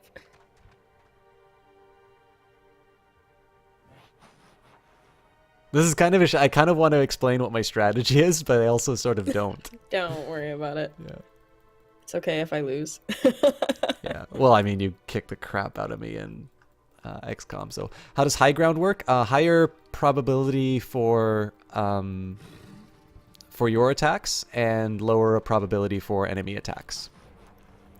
If you click on your character, actually, it'll tell you. So, like right here, 4984, I believe this is a ranged, I can do like a ranged attack and a physical attack. I'm not sure why it's not saying, oh, right, the Manticore can't attack the vampire because it's undead. That's why.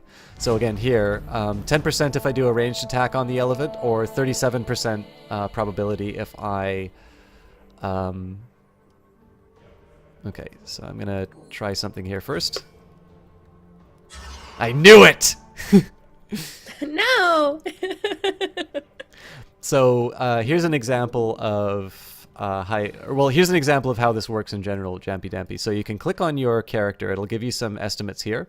Now, right now, if I move up and do a ranged attack, it's just a 13% chance of killing this elephant. Whereas if I do it here, it's a 37% chance because it's a physical attack. I could also potentially go even closer, but I'm not going to do that. What I'm going to start off with is one of these.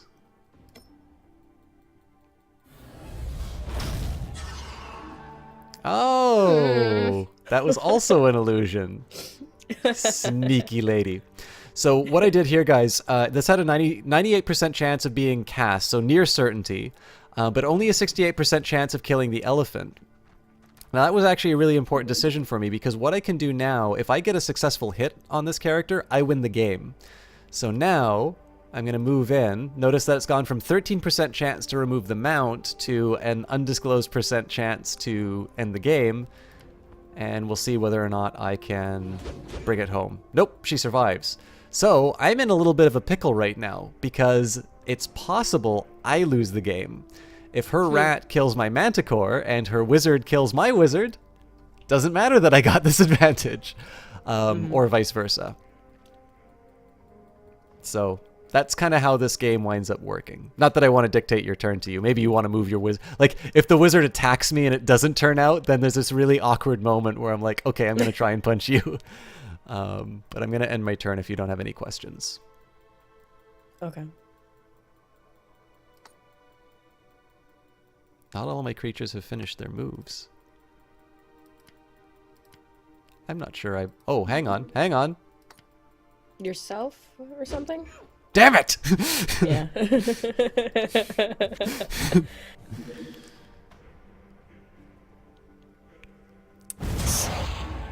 Uh-oh. Oh, damn it! I knew that was a fucking illusion. Yeah, now I'm really boned here.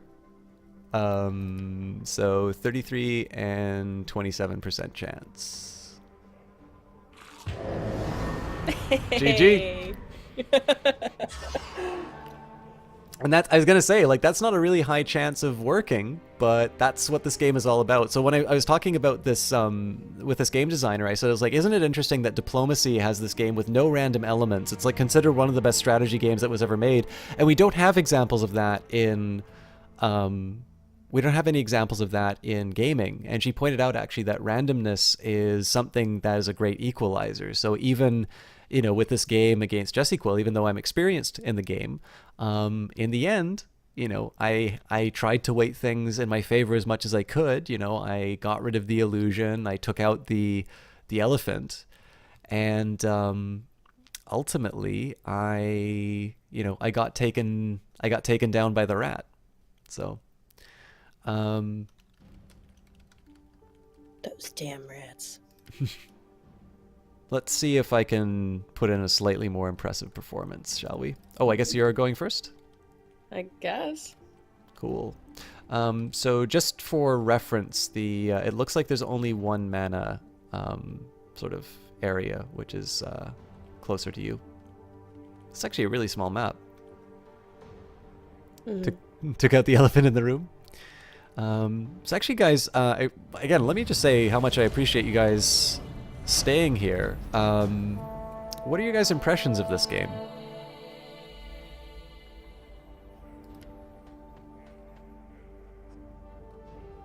Well, for me so far, I actually really like it a lot. I could see how you can either totally wipe someone out in the first few turns or have it go all the way to, I guess there's only 25 turns and then it draws it out?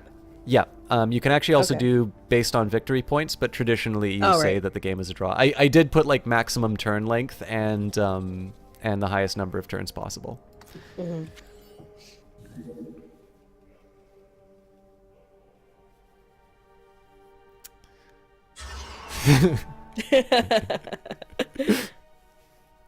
It's bullshit.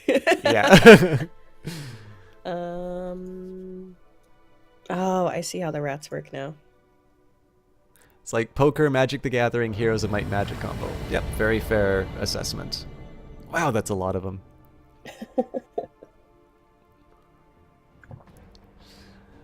One part where I have... So, you notice too, like when I was complaining about some stuff in XCOM, this game, you notice that all the information that you need is actually provided. The only thing where I would argue that a new player has a disadvantage over a more experienced player is that I believe that spider has a 60% probability. But as it happens, I also have a spider in my deck, which I could have looked at as well.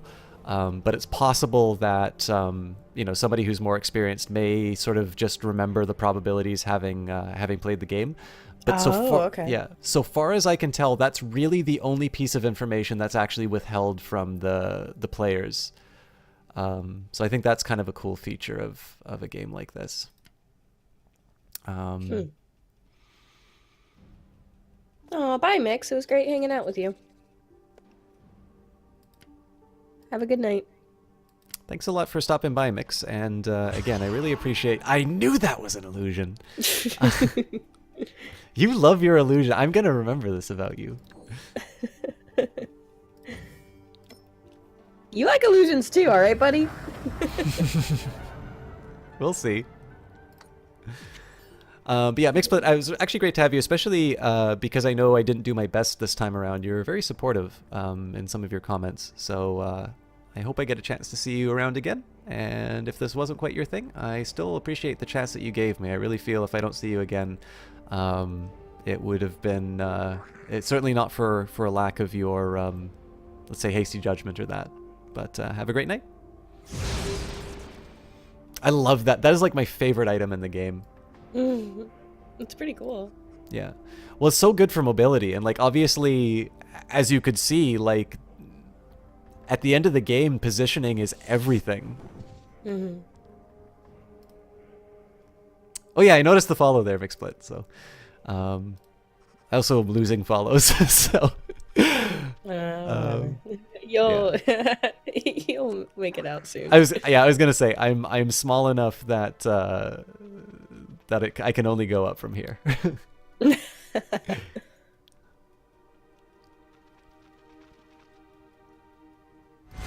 Don't have to be self-deprecating about your streaming skills, Chalk. Some people don't like intellectual streaming. Oh yeah, It's very true. I know exactly. I know. Yeah, I know exactly what I am. Oh no! Bad skeleton. I eat rats for breakfast.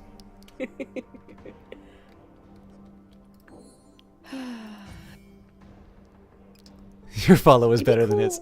Yeah. Sorry, go ahead. My fellow is better than his.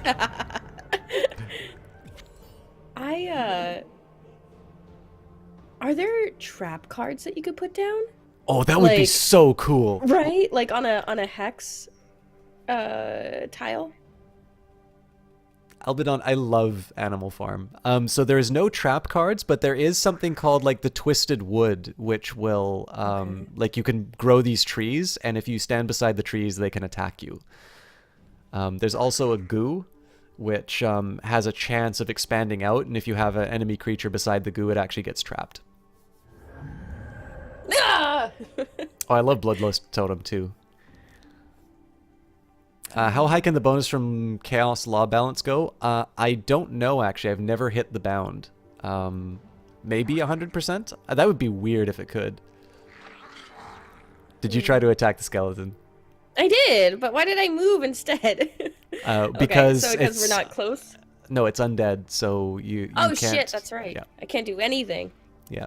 So one strategy that I'll let you know that I'm employing... I feel like I should kind of say this... Like, in the end, if there's something that I've learned from playing the game, I think it's only fair if I tell you. But one of the strategies that I actually employ is if there's a particularly difficult enemy troop, like let's say a giant or something like that, I will actually get an undead creature to engage it in combat because it can't just walk away.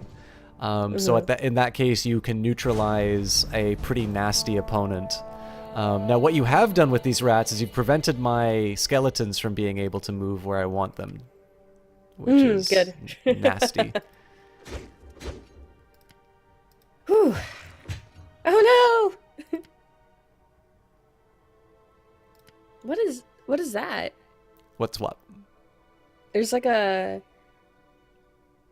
Where my rat died, there's like a stone. Yeah, so that indicates where there is a dead body. You can potentially summon, like you can raise stuff from the dead if you have the right card. Oh. Oh, okay. So just got to think a little bit about my next move.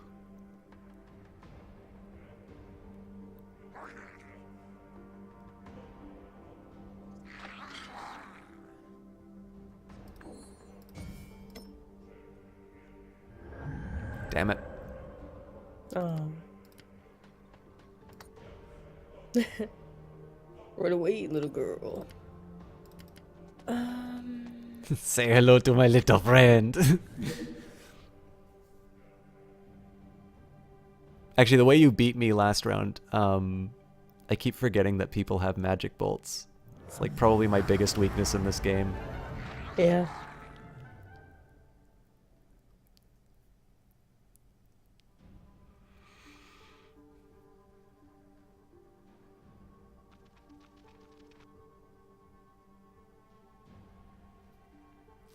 Create the magic wood spell commune with the Navi. Well, I mean... Or sorry, commune with a Navi. This is one where it says, wizards may enter the magic tree to be protected. There is a 1 in 3 chance that a tree will wither, giving a spell and mana. Friendly creatures next to magic trees gain a 30 magic power bonus. One thing I haven't talked about, by the way, guys, is the like the equipment in this game. The equipment will change the type of deck that you have. You can become very combat oriented, you can become very defense oriented, and I'm talking about your character. So like your character is harder to kill. Yeah. Higher arcane means that you're maybe a little bit more likely to take control of an opponent's creature, but you are also not very good at combat. So if you actually wind up going face to face with somebody, you are in deep doo-doo.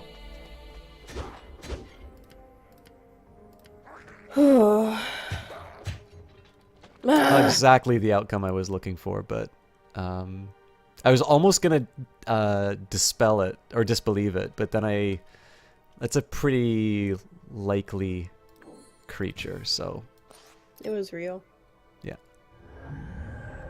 Sacre bleu!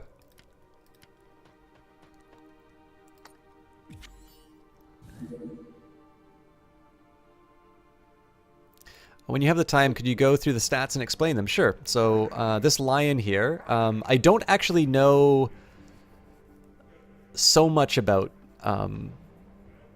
them. But basically, attack and defense are sort of what they are. The probabilities of success are the result of a comparison between the attack and defense traits. I'm not sure exactly what the points are, but there's a game guide here. So for instance, I can say, okay, battles, spells, creatures, combat. Kill percent. The percentage of chance to kill an enemy is displayed, including the modifiers to height, buffs, and spell effects. I'm just going to take a minute. So the attack failed. I should let you know that when you use that on a wizard, it won't kill them, but it will take a card out of their hand. Oh, that sucks. Yeah. It didn't tell me that. Yeah. Magic Bolt will kill them, but it's kind of OP if you can like kill somebody from across the map. As it is, it didn't succeed, so that's not a bad spot to be. The one drawback about it is that I think I can still get 2 attacks on you.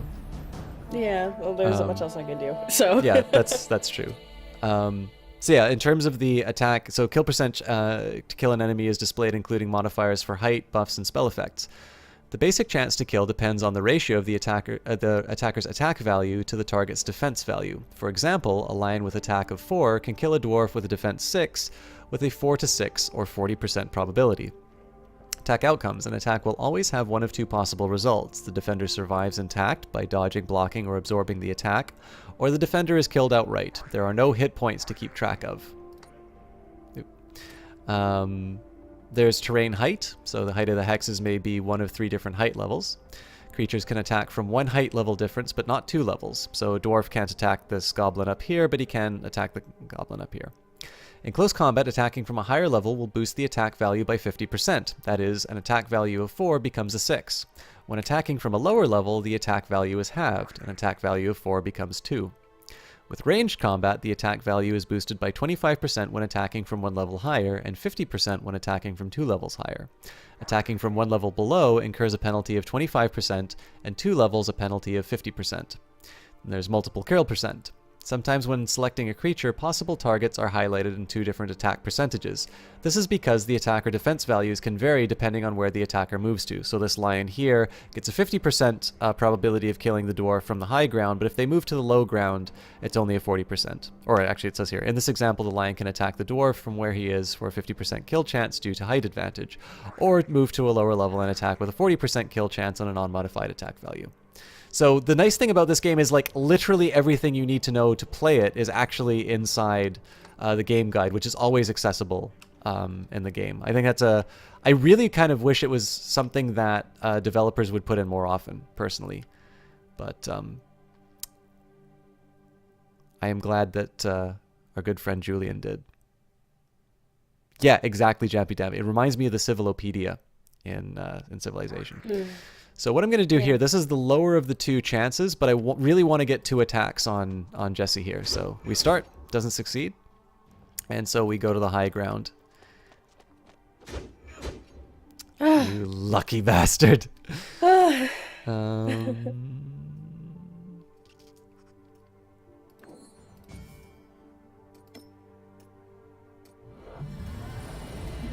So, Jampy, right now there's actually a Humble Bundle weekly sale where this game is available, and I think that's probably one of your best bets to get this game and a bunch of others that are in a similar vein of movement-based, turn-based. Yeah, these are, if I didn't own so many games inside of it, I would like be buying it and buying copies for my friends. It's that good. In fact, I will argue, so one of the things that I do with Humble Bundles is the good majority of it I usually put towards charity.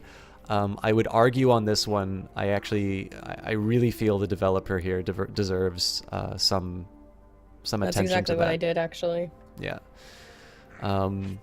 Mode 7. So actually, if you guys want, you should be able to click on yourself and then click on the unit you want to attack. You have a higher chance of killing the skeleton on the low ground. Yeah, but keep in mind, the other thing I was going to say is the skeleton on the high ground has a higher chance of killing you, but of course the one on the low ground can move up if the skeleton on the high ground does die. So I think you made the correct tactical choice. And that was a risk I had to take in attacking you with skeletons, but then that's the same risk that I take with any unit.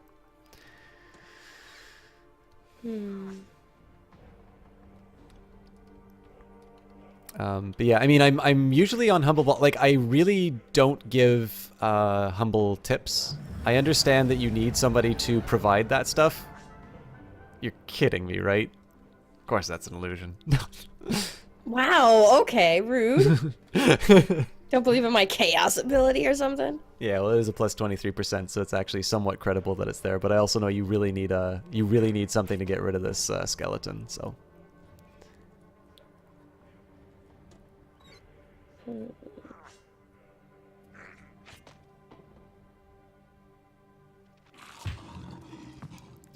Jesus Christ!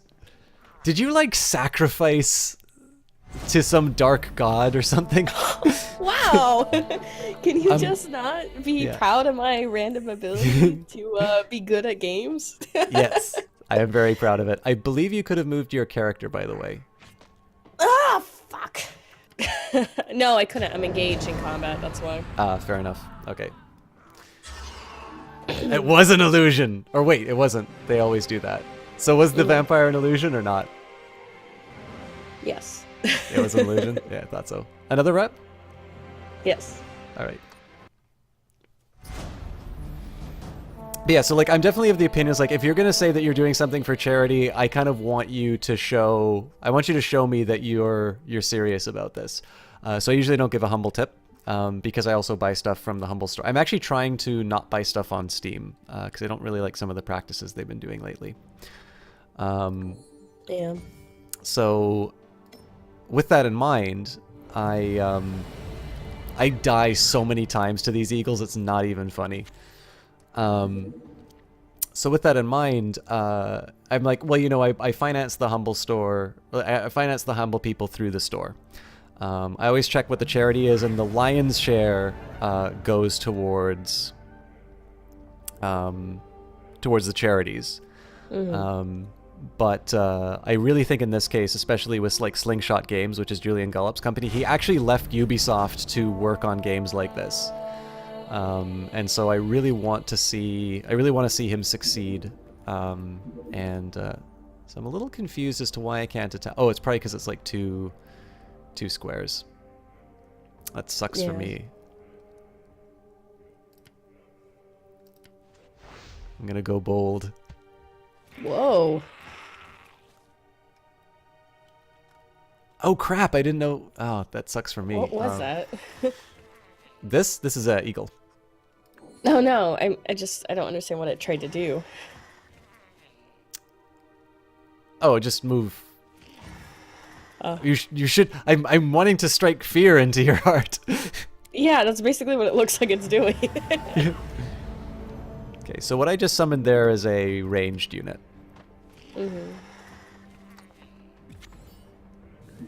However, I don't think it can actually kill you from its position.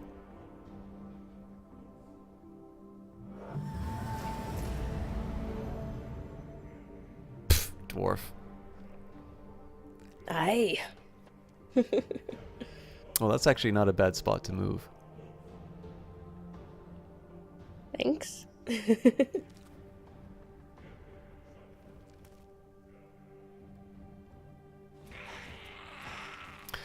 So a couple of the other games I'll talk about, I really want to plug Mode 7 Games, which if you check out their Twitter... Oh, okay, so this is one thing that's driving me a little nuts, is whenever I play this game against the computer, it's always able to move eagles away from units like this. And I am engaged to you, and it's actually a really bad probability for me, so I kind of boned myself with this. Why are you engaged? Well, just because... we're right next to each other? Yeah, basically. Oh, okay. Ah, Ranger.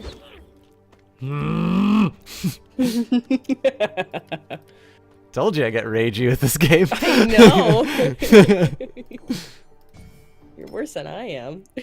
I don't think that was ever possible.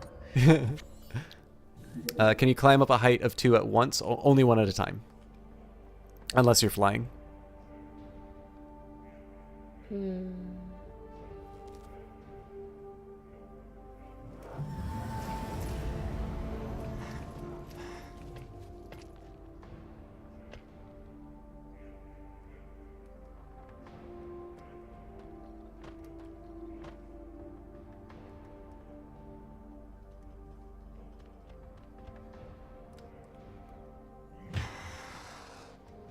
It sucks.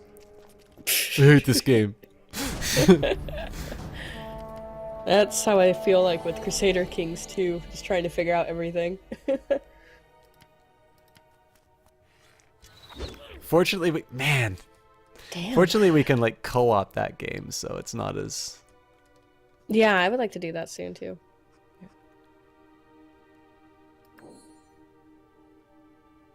That'd be great if we just had like 3 weeks where we don't have any responsibilities and we could just play all these games that we have on our list. Just 12-hour streams every day. Only 3 weeks.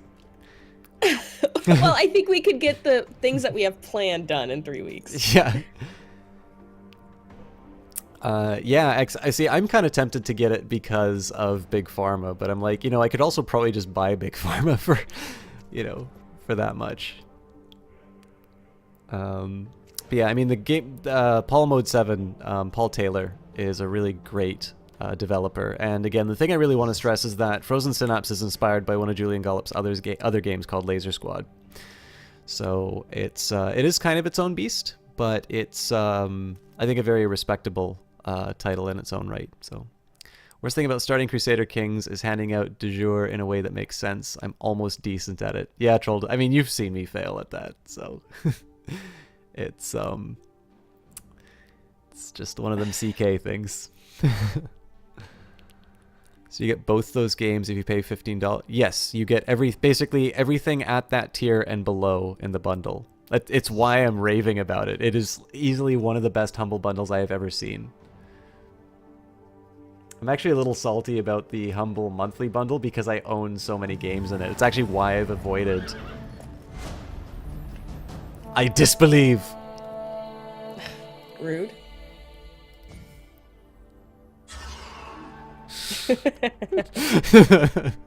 I'm on to you, lady. Wow, okay.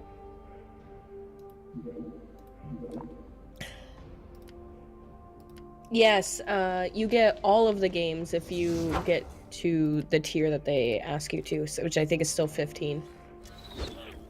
Man, that is the luckiest damn goblin I have ever seen. Jeez, yeah, really.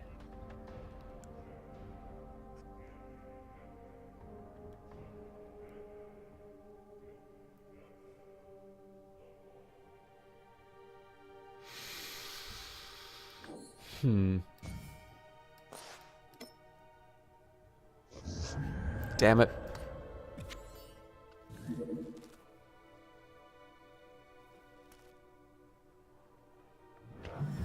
You know what? This is the worst thing about co-oping a game like this. Like, now I'm actually worried about, like, losing to you. So I'm like, giving less commentary. I'm like, I really gotta focus on this game, guys. Oh no, don't. I'm complimenting you on your play.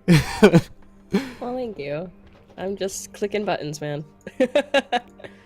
You're clicking them in a particularly frustrating way. It is a turn of system turn. Thank Christ. All right. Excellent. does that mean? Paralyzed, you're not going to be able to move. Oh no! And what terrible things do I have in store for you next?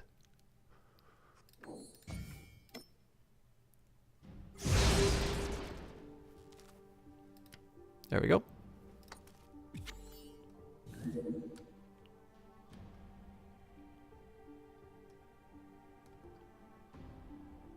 Actually, while we're talking about alternatives to Steam, I'll also just take a minute and shout out GOG.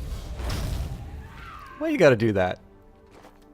I don't know. GOG is owned by CD Projekt Red. They're very down to earth about DLC. Well, not DLC, about DRM and some D. Oh, fuck. Just paid. Don't see how to redeem the games. So once you get an email. Yeah. You'll also be able to access those codes through your Steam, not through Steam library, through your Humble Bundle library in a second. Actually, I gotta come clean with you. We're representatives from the humble people, and it's actually a big scam. Ugh. God damn it. 43% chance. It was another one? I can. Okay. Let me know. I mean, if at this point, I think I'm kind of abandoning your. I'm abandoning your tutorial, and there's definitely some stuff that I know about the game that can only be learned through some experience. So if this starts becoming like XCOM, like the advantage to this is that the multiplayer experience is actually somewhat like present, so we don't have big lag problems. Oh god, yeah. But I also know that this might be a little more fun for me than it is fun for you, so... No, this is really fun. Okay, cool. Do you think I oversold it at all, or is it this like a worthy... You didn't actually like explain exactly everything about it. Yeah. But, no, I love it. Like, I like it a lot. Okay, but I've cool. been on this kick for turn-based strategies for a little bit now, so... Okay, no, that's good, though. I am slowly turning you into me, and then I can retire from streaming knowing that that the elitist contingent is well represented. By the way, one thing that sort of speaks to the quality of the design behind this game, notice how I said that in principle, the game can be over in 2 turns? But notice how really that's never been an actual possibility in the games that we played. Because, of course, we both want to win. And we're adopting strategies that, you know, are geared towards that. So... I just believe. I mean... Okay. No, that actually really screws with what I was going to do, so I hate you.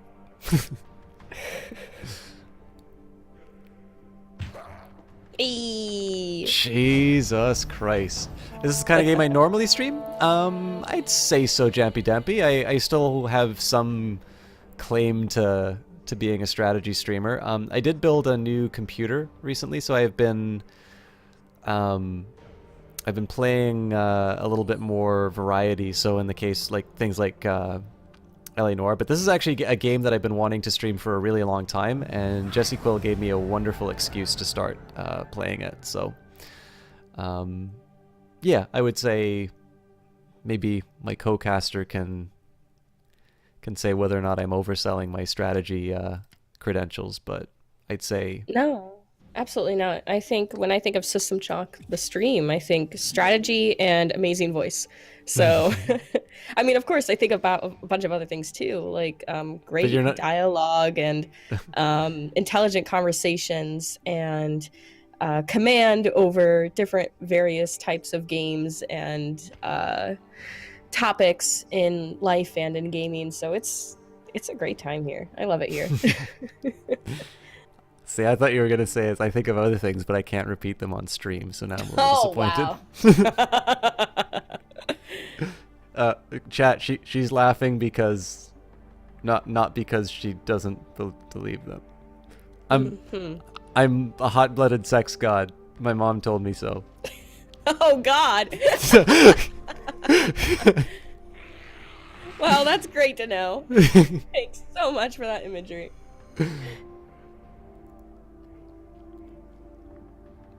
I really put myself into... See, I was actually thinking of, like, taking that mana, but I was like, you know, the rats might kill me, and then I'm like, oh no, I'll just stand in a position where the rat can go after me anyway. Maybe you can catch me stream some other... Yeah, absolutely, Jampy Dampy. This is definitely the stuff I like streaming, and I think the only drawback I have is because I'm in school. There is so much... What happened? My alarm to wake up went off. Oh, fair enough. I was saying in Dutch, there's a lid for every jar. Wow, that's nice. I like that a lot. But, yeah, the only thing is, because I'm in school, I'm a little less consistent on my streaming schedule than I would like to be. And I'm trying to work on some ways of improving that. It does mean that I'll be maybe adding a little more diversity to my games.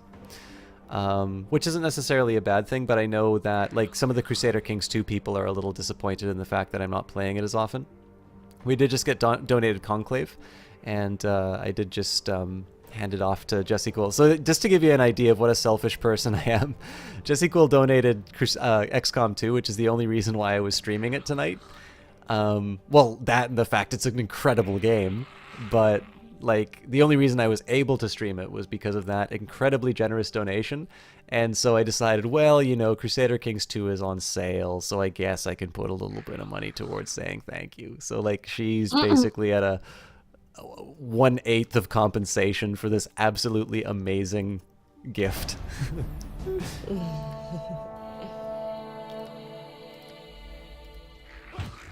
So just to... rationalize my decision there, I did the attack with my wizard first because I know it's very unlikely that I'm actually going to wind up using him, right? I don't want him just running in and attacking some of your creatures. So this has freed up my goblin to do another attack. And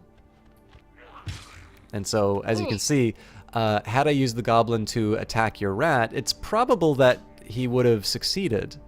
But I can't know that, right? So in this case, this is sort of where you get into, you know, weighing your odds and trying to do the best that you can.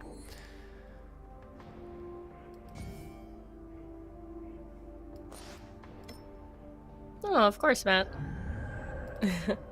Oh no, vampire.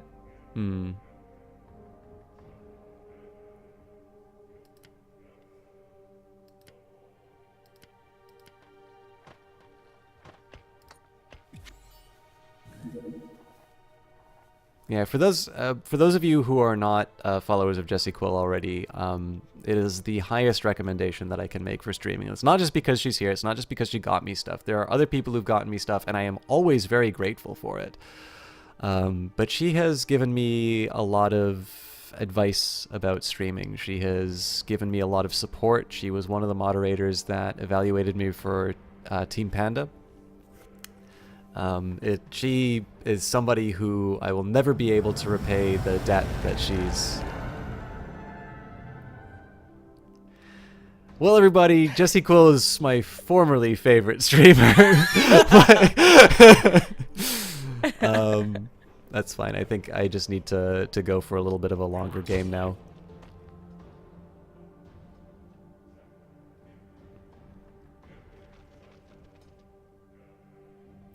But yeah, if you guys have not followed her, we've been talking about, like, I guess, so to give you another example of sort of how this stuff works. I really don't like doing this, but I think I have to.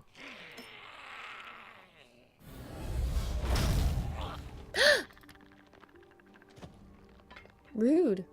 Oh, I don't like my options here.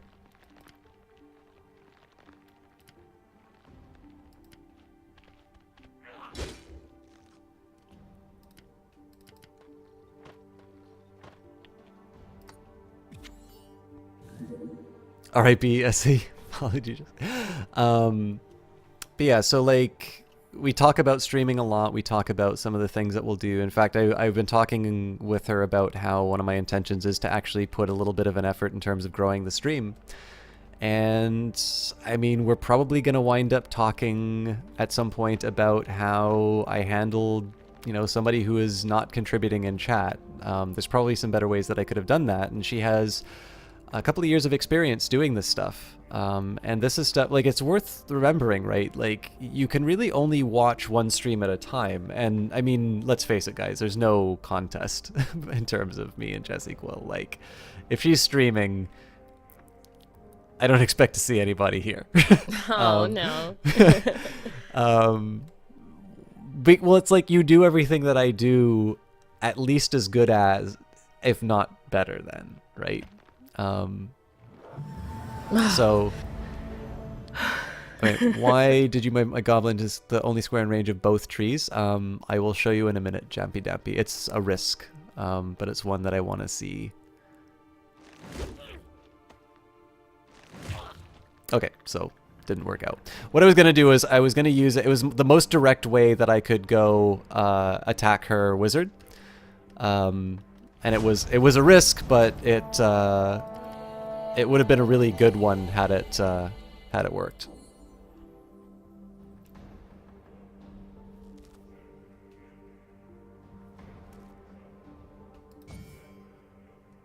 That's a very great group of Team Panda members to follow. Wait a minute, Kit Kat. Kit Kat. I'm not sure about Kit Kat though. Is that a nickname or?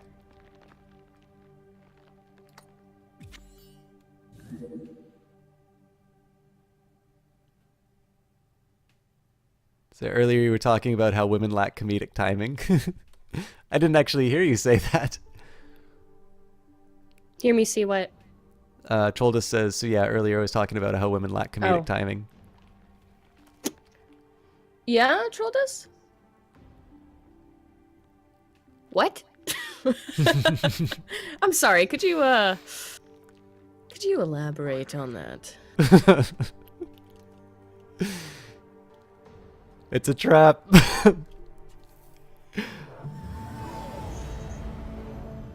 Ridiculous. No, not at all, man.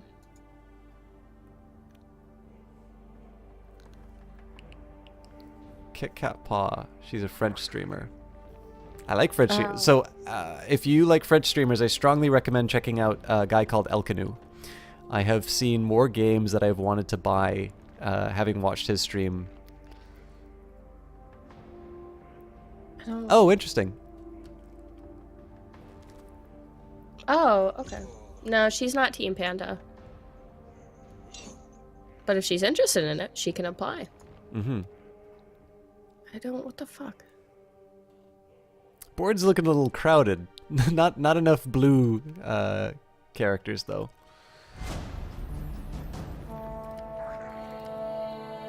Oh, that's adorable. Okay, I'm kind of happy that that didn't work out. Ah. Please.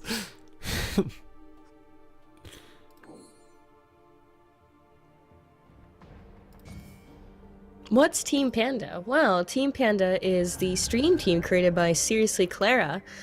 And it's a group of bandits on Twitch. Now, we're just people who watch Clara and watch each other, and we support each other through raids and hosts and giving advice on anything from what game to play to how to deal with a troll to, you know, oh, I hit this milestone. What are some like party ideas I should do on stream? It's just a big group of family and friends who really enjoy hanging out with each other. So you're of course watching the two best members of that team, but yeah, I definitely am very proud of the majority of Team Panda, and that's not to say like Qualifying the statement, are we? Yes, of course, because I Yeah. don't get to watch everyone because either we cast at the same time or I'm asleep or I'm at work or something. So I can't speak about exactly what everyone does every week or whatever, but I try to keep tabs for the most part. But Yeah. like I said, it's a big family, so not everyone gets to hang out with everyone, but we try our best to be as supportive as possible for everyone because it's respectful because we're all on the same team together. Yeah, and I mean, one of the reasons why I actually spend this time plugging Jesse, I mean, like I said, we're probably going to wind up talking, you know, what's a better way that I could have handled the situations that came up and things like that. She does that above and beyond just the fact that we're on a stream team together. I mean, she has been giving me advice for casts, unsolicited advice. Somebody please stop her. No, I'm kidding. It's always... I'll stop. No. I was actually going to say, like, one of the first things I said to you was actually streaming advice, or asking for streaming advice. And I mean, one thing to think about it is, right, in some, like, it's never good to think about streaming as a series of competition, but like in some ways, right, it's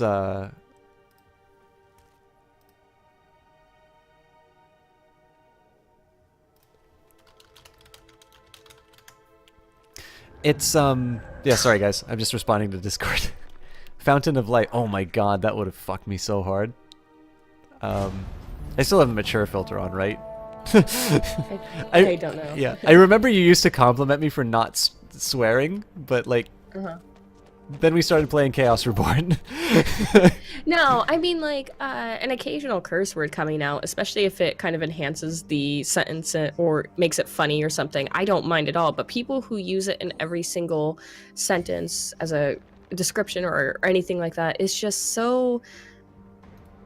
such an obvious tell that they don't have anything intelligent to say, I guess. And that's why I cringe sometimes when I'll watch my VODs and I'll be like, of course I use that curse word because I couldn't think of a better descriptive word, and it makes me feel horrible. I wish I could get over it, but yeah. See, this is fine. We all understand the frustration, but it's not as crude as it could have been. Yeah, Infamous Matt, there's definitely an art to profanity, in my opinion. Oh my god. Yes! Well, fortunately, that was an illusion. Disbelief. No, it says illusion no. It's like my thing to control now, and the description of it says illusion no. Damn. No, it's not an illusion, but...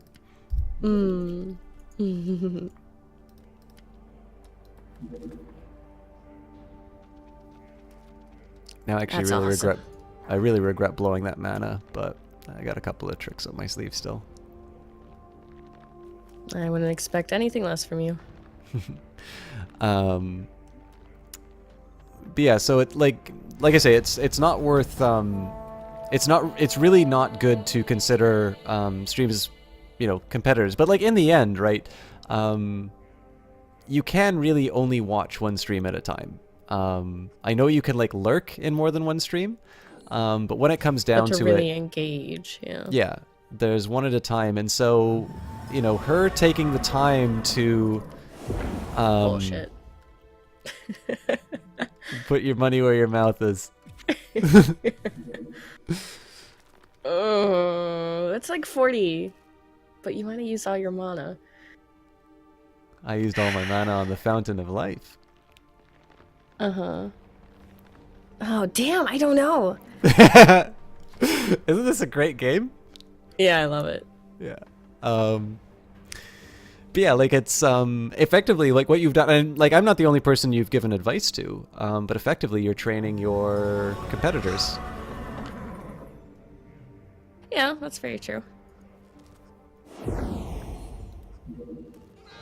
And I don't mind doing that because the thing is, like, a lot of this advice is, if you look hard enough or ask enough people, eventually you will get advice that you want, like how to deal with things, or to get ideas of how to do a type of stream, or how to deal with trolls, or etc., etc. So I would rather be someone who's known as, yeah, Jess is someone who definitely helps, gives advice, no matter how big or small, or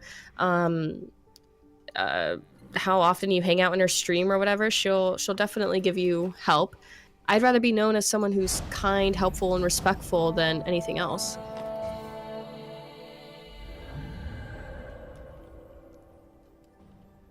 You didn't see that. Huh? Nothing. Nothing special happens, Jampy Dampy. You just have to rely on your force of will. Thank you very much for that host, by the way, Jokolama. And yeah, it definitely does depend on when I stream, because Jesse's on the East Coast and I'm on the West Coast. I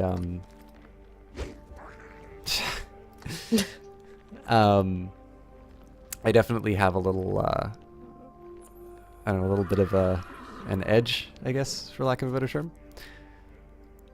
Yeah, I wish I was on West Coast, because I could start at like 6 p.m. and it's 9 p.m. and I can go longer and stuff, and it's great. I love the late night crowd. Yeah. Because it includes Europeans waking up and West Coasters and some late night East Coaster. Like, it's a really, really good time. Yeah. Also, I used to cast it when I was in college, and I loved it. Also, for the record, Jessie says that she helps big and small streamers. I am a big streamer, just not by follow account. Did you hear that System Chalk is over 6 feet tall? That's the only statistic that really matters to me. Well, and like super, one of them. super skinny. I hear later in the month, developing nations will be holding a benefit to send me food packages. Oh my god.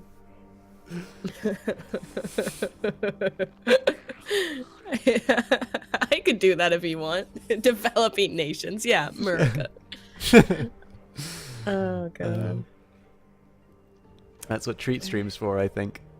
Yep, exactly. I have really wanted to get you a treat stream, but then like I look at the prices and I'm like, you know what? I'll just give you the money and you can go to a nice place for what they charge. Yeah, it's because a lot of it goes to the overhead of treat stream, unfortunately. Yeah. But it's a nice way to see, like, hey, I gave you $30 and it actually went to something that I wanted it to go to. Yeah, you get to, you know, especially on like an audio only stream like me, you get to hear, nom, nom, nom, nom. Thank you guys. Nom. You're also over 6 feet, but being a swimmer, it was never skinny. Oh my god! So I'm like imagining this like guy who's built like a Greek god, just kind of lifting me up with one hand and just crushing me like a bug. I'm glad you like the stream. May I never get on your bad side.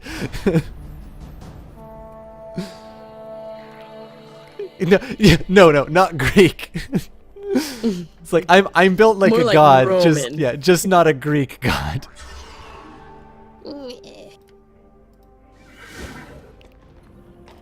Why are you not able to attack this rat? There you go.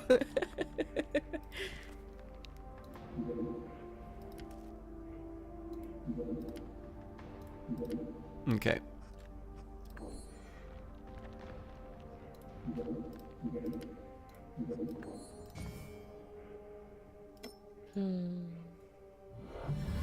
Dutchman being tall is just evolutionary precaution to rising sea levels. Man. I wish I was tall. You are perfect just the way you are. Thanks, Dad.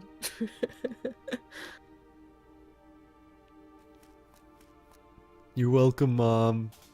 By the way, you took psychology. Could you please tell me about the Oedipus complex? Oh, God. And penis envy and all that stuff? Yeah, sure. So, let me tell you about your childhood. I want to hear more about my mother. Oh, God. That's a whole bag of worms I really don't want to open up. I'm small, only 5'5".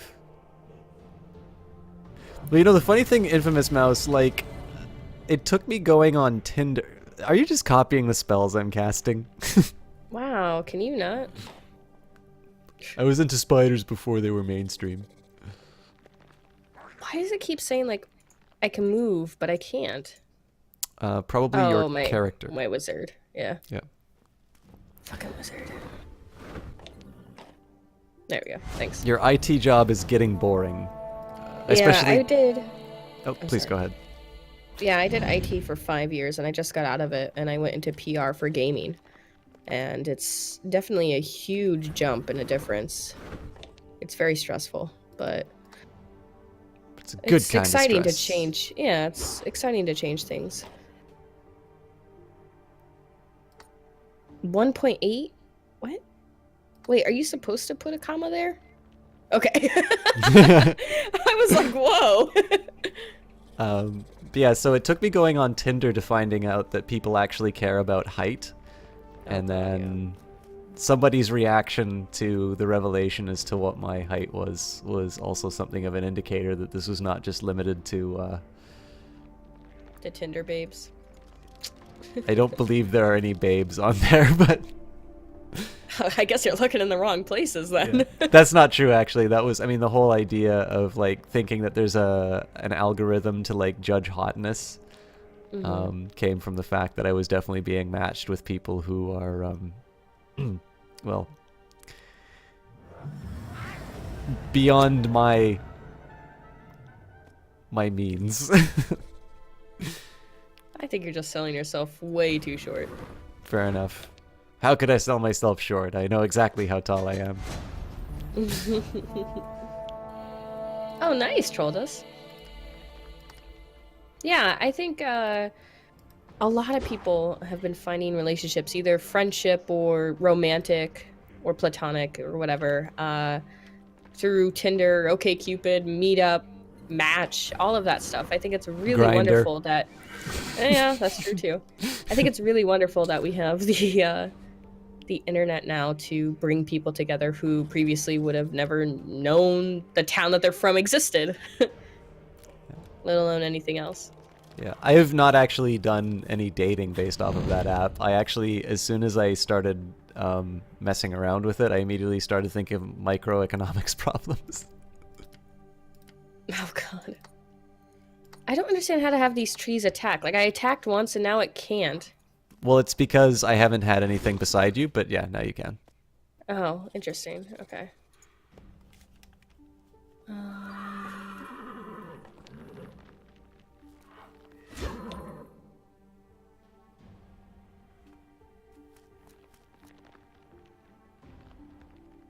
Oh, that's not what I wanted to do. Fuck. I think I forgot to cast a spell that turn, now that I think of it. Uh-oh.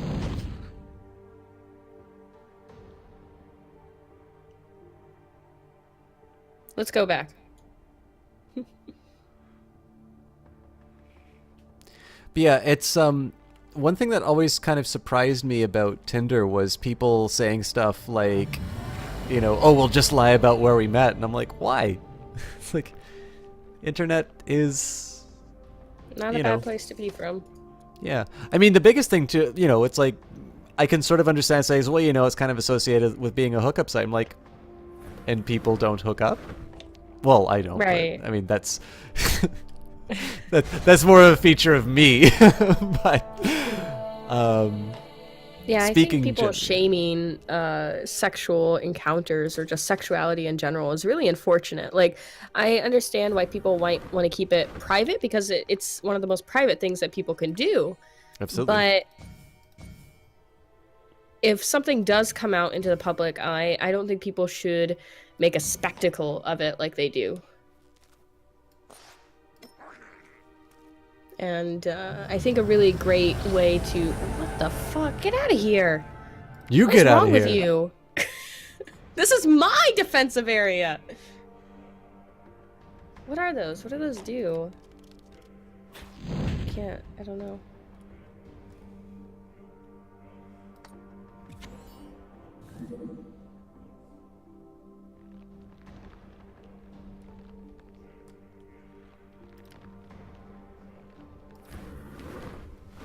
Oh, it's on now. Sacre bleu! I am so dead. Maybe?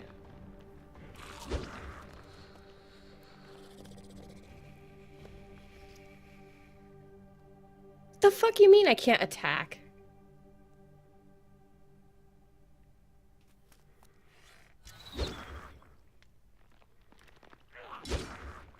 What? Oh my god, I am so scared right now.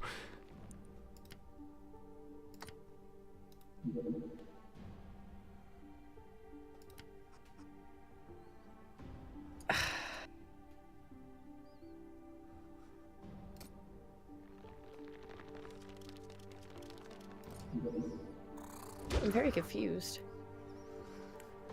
Well, I basically did this to try, like, notice like the positioning of these tangle vines, like they're hard to kill. And what it's done is it's completely annihilated your advantage in terms of creatures, right? Right. That was the intention behind that move. Whew. It's getting a little hot in here. Sapphire Dragon is oh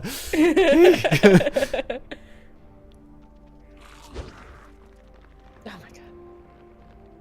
Yeah, regarding the corporate policies, I remember when harass used to be 2 words.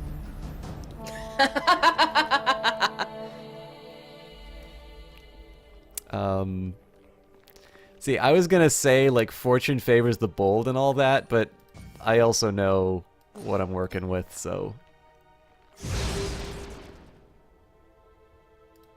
Magic shield. Yeah. Pretty sure this is kind of like the... I'm playing not to lose, not... kind of strat, but...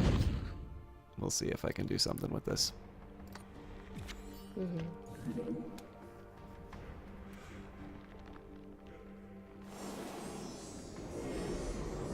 I don't think I had to move, but... What? Okay, no, I can get it. I'm definitely feeling like a little bit of a bitch for putting up the shield. Jesus Christ. Nasty, aren't they? This is ridiculous. I can't do anything.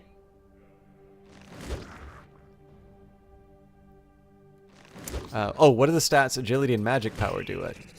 Whoa. Oh, it was the tree that got that. Alright. Can't remember. Magic power. Every creature and wizard has a magic power rating, which represents the ability to resist magical effects, and for wizards it also represents the ability to boost the power of some spells. Magic Bolt spell is one of the most powerful and useful spells a wizard can have. It is a blast of energy propelled at a target. The spell may have a 100% casting chance, but the probability of the Magic Bolt actually killing the target is the ratio of the spell's power to the target defense. So if you are a wizard with a very high magic power, your Magic Bolt is very likely to kill stuff. It also, so that that spell that Jesse used to take out my, or to capture my my skeleton, that's also a magic power based one. Power of Magic Bolt is 50 plus half the casting wizard's magic power. The higher the magic power of the wizard, the more effective it will be at slaying creatures with a magic bolt. Magic attacks. Magic attacks are very useful because they have an infinite range and do not require line of sight. If a magic attack spell is cast, then the probability of killing a target creature is the ratio of the spell's power to the target's magic power attribute. The subversion spell works similar to magic attacks. If the spell is successfully cast, then the probability of the target creature being subverted is the ratio of the spell's power to the target's magic power attribute. And finally, the spell power modifier. The base power of magic attacks and subversion is modified by the magic power of the casting wizard divided by the magic power of the wizard that controls that target creature. Get it? No. Example. A wizard casts Magic Attack Decree. It is cast successfully and the attack is launched against a giant. The base power of the spell is 70. The casting wizard's magic power is 150, and magic power of the wizard controlling the giant is 100. The modifier is 150 divided by 100, or 1.5, which is multiplied by the base power of 70 to yield an effective power of 105. The giant's magic power is 50, resulting in a 105 to 50, or 68% chance of successfully killing the giant. Because that took over half of my turn, I will cover agility in the next segment. That is unfortunate.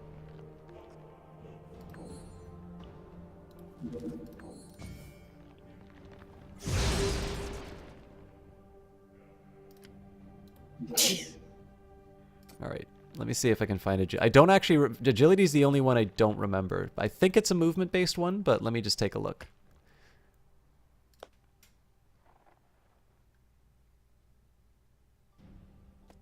Nope.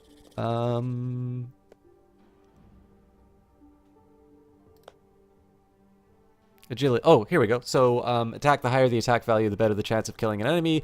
The higher the defense value, the higher the chance of surviving an attack or a physical magical attack such as Magic Bolt. Movement, the number of hexes a creature can move in a turn. Agility, the ability of a creature to move away from enemy creatures at the start of a turn to avoid being engaged. That makes so much sense. So if you have a low agility creature in attacking a high agility creature, the high agility creature can disengage, but the low agility creature cannot.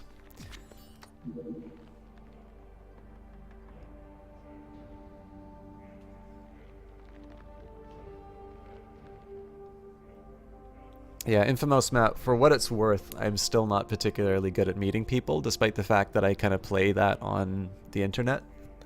But one, it's something you definitely get better at over time.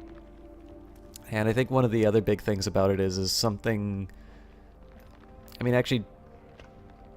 I mean, Jess probably has a little bit more to say about this because she's on the supply side.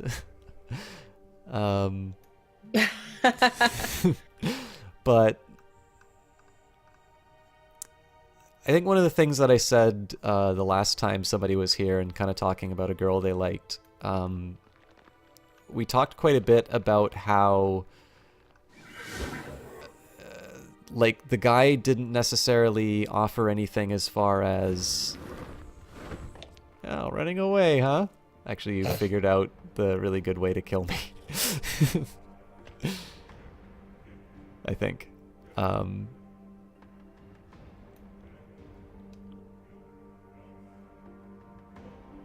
the fuck is this thing?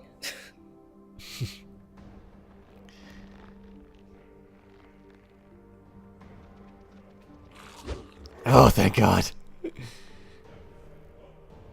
But yeah, like, the big thing was he was talking a lot about how great it would be for him to get with this girl he likes. But at no point in the conversation is there anything about, like, why she would be happy in it. And I think that's probably the experience of a lot of people. Yes. And so, you know, yeah, see? A lady said so. A pretty lady. I'm right, chat. But, you know, the big thing about this is it can actually also be... Oh, my God. You're going to wreck me. The nice thing about this is, like, the beautiful thing about this game, though, is that it's still possible for me to win, because the only requirement of me is to get one hit on you. Right. It's unlikely I'm going to get that hit on you, but...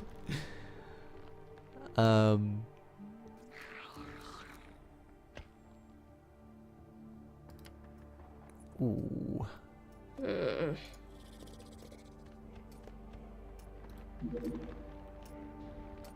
Quill erat demonstratum.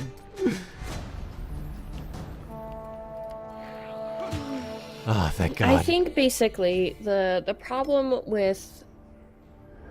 Oh, son of a bitch. The problem with some people is that they view women as not human. Women have thoughts and fears and dreams and failures and successes just like men do. And putting them on this pedestal of like, oh God, I wish I had a girlfriend so I would be successful and everything. Like, I mean, women have this thought too. Like, I need a boyfriend to be successful. I need a husband. I need to get married before 30, blah, blah, blah. Like, there's a bunch of different things that people think. But once you start dehumanizing other humans, that's where you start to lose. And that's where you start to not be able to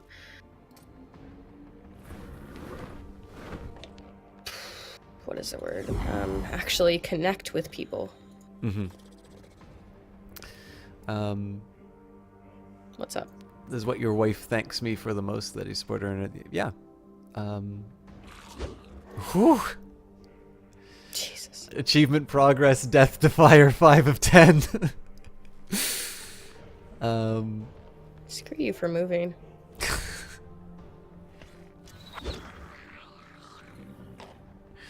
The yes.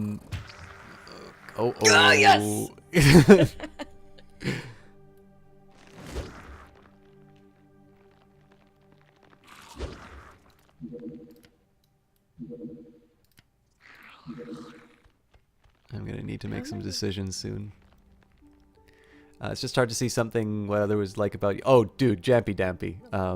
You're speaking my language right now. I mean, in the end, that's so. There's where I was gonna try and go with this idea of whether the humanizing elements and things like that is that one thing you can keep in mind is that the majority of approaches that a woman and maybe even some guys are gonna be hearing is again how it's so great for the other person about how.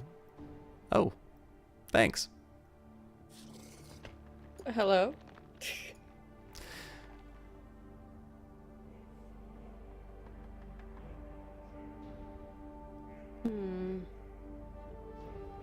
So one thing is it should be a little bit relaxing that if you're kind of coming from a place of honesty, I think you're just casting these things to mock me.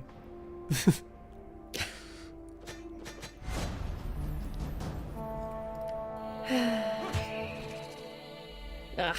Get wrecked, scrub.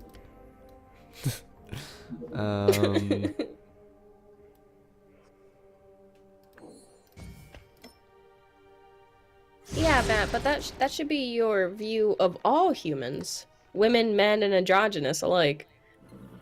You should respect everyone and never objectify anyone and never do anything to hurt anyone. Yeah, so I was going to say, like, the majority of approaches that these people are going to be getting will be people who are, who don't have the same view as you, right? Who are going to be people who are talking entirely about, what I'm going to get from you.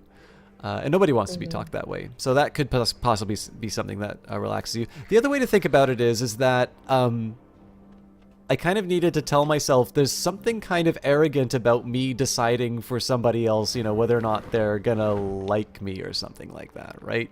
Like at some point you can, I don't know, this sounds so clinical, but for lack of a better term, like state your case. And, it's up for them to decide. Now, this is the one thing that we have trouble with, right? Is like nobody really wants to hear no. And for good reason, like it's not nice. But in the end, like keeping, and I mean, I'm saying this as somebody who always keeps silent on this stuff. So it's, do as I say, not as I do. But in the end, like it's, I mean, if they are somebody who's interested in you, you're potentially, making them miss out on something really wonderful, a relationship with you. And I wouldn't necessarily want to be the person who does that. So. Get in there.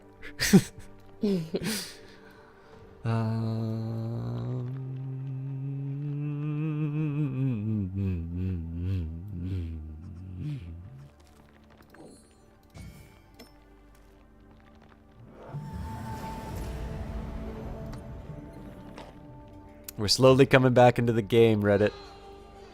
Kitch22. Why do I hear my... Oh, because I put Chaos Reborn below. Kitch, thank you so much for that host. I normally see so many more people inside your channel, so I don't know if you just came off of a cast or if you're just supporting me out of the kindness of your heart. But either way, and of course these are not mutually exclusive, thank you so much. If you had a cast, I would love to know what you were playing, and if you didn't have a cast, why weren't you casting? But that's the next question. How do you know if they like you or not? You don't unless you find out. You ask. Okay. Oh, sorry. Sorry, go ahead. If you put your hand underneath them and it feels like a horse is eating an apple out of your mouth, or out of your hand, then, not your mouth, then you really know that they like you. But yeah, I should just shut up. I'm not contributing. Oh, fuck. What the fuck was that? I didn't mean to do that. Did you just dispel your own creature? Yeah. Oh, no, that gives you mana. That's actually not a bad thing to do. I guess, but I don't need that. Yeah. I mean, unless you feel like I was going to walk over onto that side, you lost nothing doing that. I wanted to disbelieve or something, I guess, and I did dispel instead. I don't believe you can disbelieve the Tanglewood whatever, but... Oh, okay. Let's see if I can do something dirty. Hello, Kitch. Do you love seahorses, though? Seahorses on seahorse things. Sorry. I don't know you.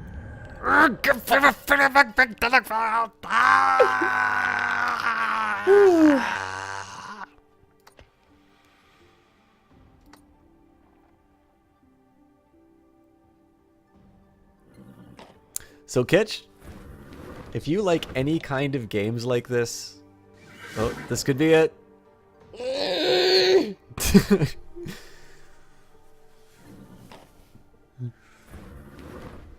I roomed the wrong Pegasus.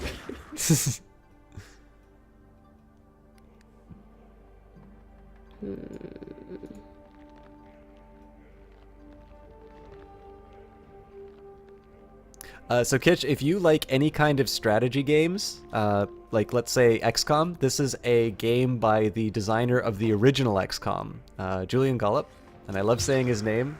And I love saying that he made this game. How many turns have you been working on those? Wow, can you not? But yeah, if you like, and if there's even a chance that you like these kinds of things, what the? Oh, thank God. Oh, I had like a 95% chance. Of casting, not of succeeding. I believe dwarfs are pretty magic resistant. Yeah, that makes sense.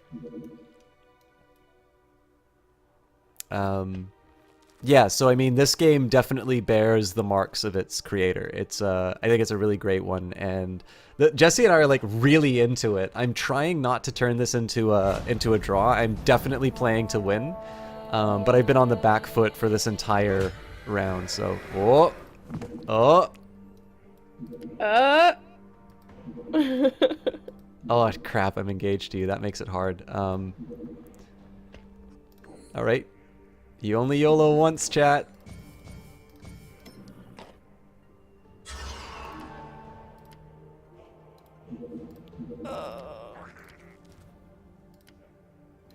How do I get this 33% it keeps telling me about?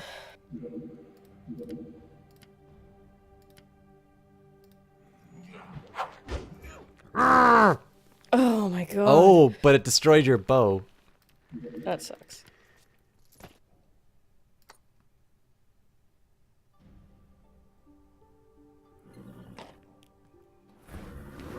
Akadak, how the hell are you, my friend? Guys, Akadak was playing, oh, you probably just went on your horse, didn't you? Maybe. Akadak is a wonderful streamer. Was actually streaming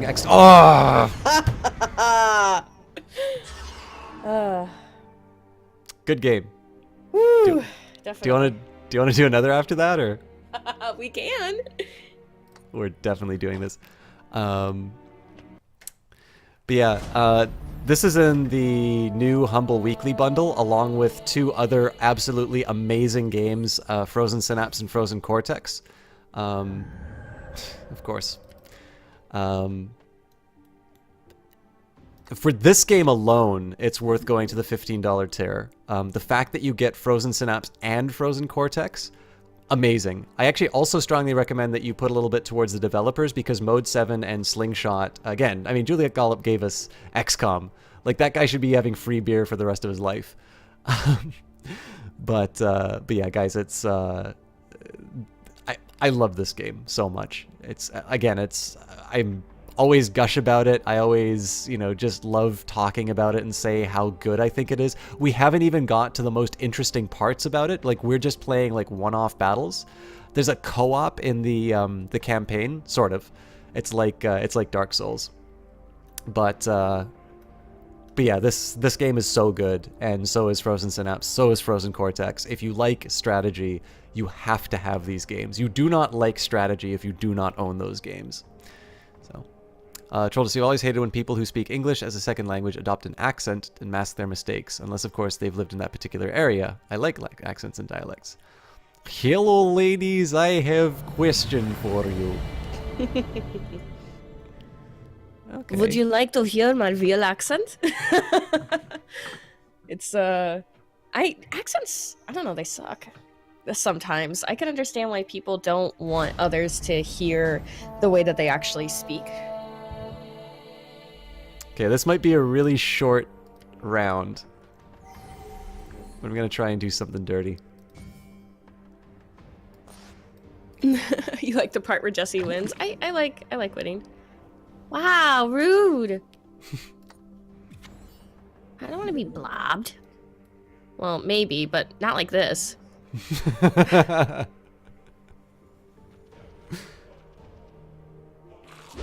Whew, okay.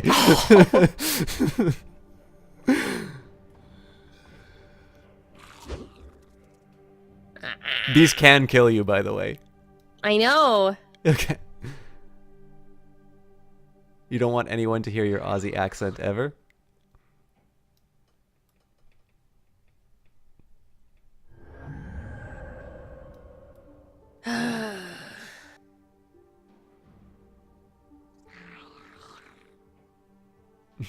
Nobody tell Kitch that everybody can hear him when he talks on stream. I don't mind. I don't think you really have an accent. Are you trying to cover it up purposely? Yeah, it's 9:30 a.m. No problem. I actually apologize for not giving you, my normal kind of shout-outs. But I'm trying to save face after a ignoble defeat at the hands of the Quilled One. Humiliating defeat? Is that what you were gonna say? No, I was just trying to come up with the right word, but it wasn't gonna be humiliating. It better not be. Yeah. No, you played really well that round. Thanks. I mean, I will take a bow for a couple of the things that I did. And it actually occurred to me that probably if I moved the dwarf, I mean, it was still a 33% chance, so it was not a likely end. But there's one thing I probably could have done to maximize my chances of winning. But you've been forbidden from doing the heavy Dutch accent in your... Peace. That was kind of bullshit. Another one? Yeah, okay. that was very quick. We can also do something like Frozen Cortex or something like that if you want to. We can. I like this game, but... Yeah, no, this is a great game. CPO Williams, how the hell are you? Let me give you another shout out here. So yeah, sorry, I was supposed to give you a proper shout out, and then I had to kick Jesse Quill's ass. This is an early stream for me. Is it an early stream or is it a late one? It's a late one. You've been going for 6 hours now, by the way, if you knew that. I just took a look at the clock, actually. Whoops. Yeah. It's the weekend, it's fine. Yeah, you have this effect on me. I just keep you up all night. I know, it's... Yeah, wouldn't say no. I know, it's just absolutely frustrating to be beaten by an absolute tactical noob all night long. You are definitely not an absolute tactical noob. I am, though, especially like in relation to you. I just make it up as I go along. Okay, well then I guess I'm not that bad. Yeah, I mean, you definitely I mean, again, you dominated me completely in XCOM, and then we're about evenly matched in this one. So I may talk a big game, but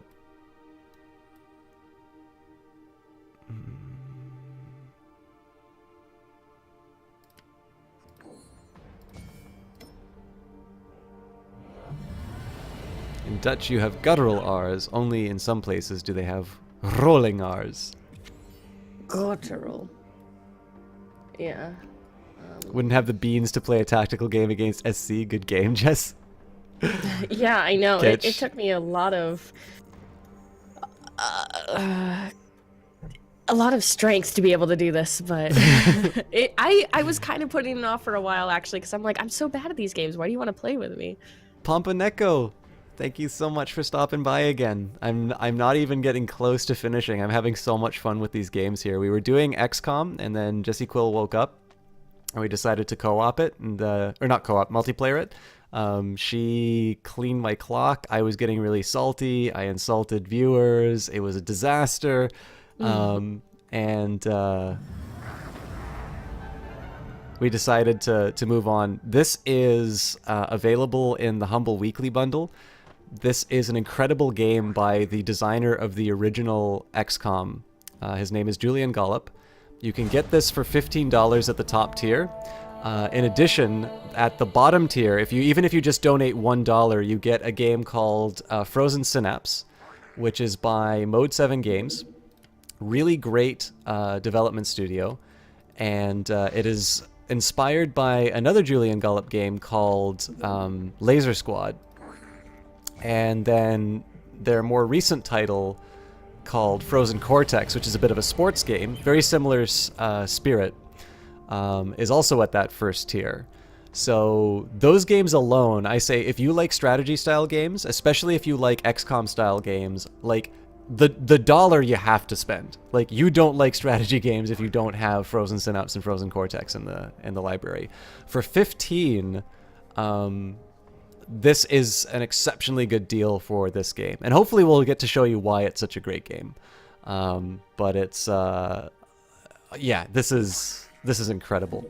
And actually, so we're getting some new people in here, so I'll maybe take a minute to recap the rules. One great thing about this game, and we were talking about how Gollop takes his inspiration from a lot of board games. One thing about board game...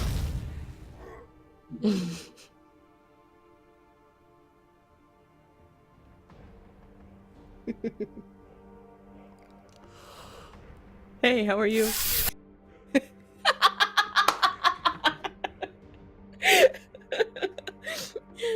I'm sorry. Okay, I'm done. Sorry, chat. I'm Oh, sorry. hang on. He was in such a good mood. I thought I lost both eagles. Only one of them is not so bad. Yeah, I thought you lost both of them too. So he takes his inspiration from board games, and one thing we were talking about is the fact that when you have a board game, is a little easier than XCOM because from what you saw from XCOM, it was great but really hard. Well, right now Jessie Quill and I are playing a 1v1 game. One thing that's really great about this game is that it has a very heavy, heavy probability element to it. So even if you are new to the game, it's quite possible that you will wind up doing better than your opponent. So and that's exactly what's just happening here. I'm just super lucky. No, that is definitely not what's happening here.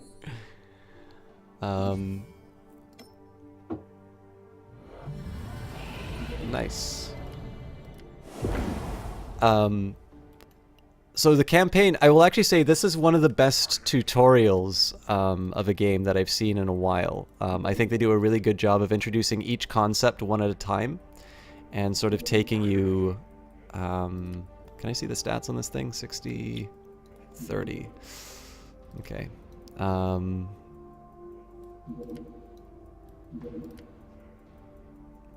kind of screwed no matter what on this.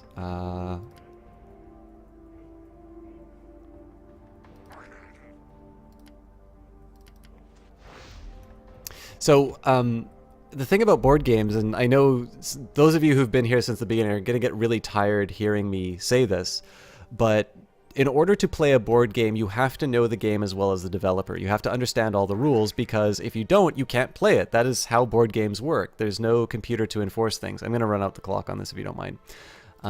So what they've done here is they actually have all of the rules of the game directly straight inside, and it's nicely cut up. You'll notice that these are not very long pages, and they've got lots of like nice examples, very colorful.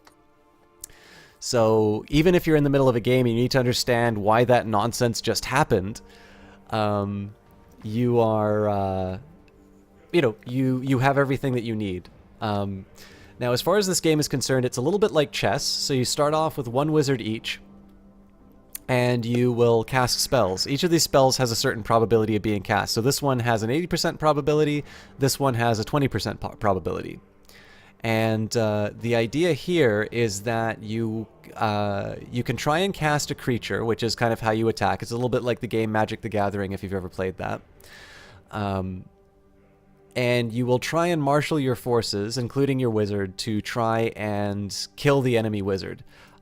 We actually got to a point in the last game where Jessie had almost all of the creatures on the board, and yet I came into a credible distance of being able to kill her because of the positioning in that round. Now, she wound up winning in the end. Oh, it has a free demo on Steam. Excellent.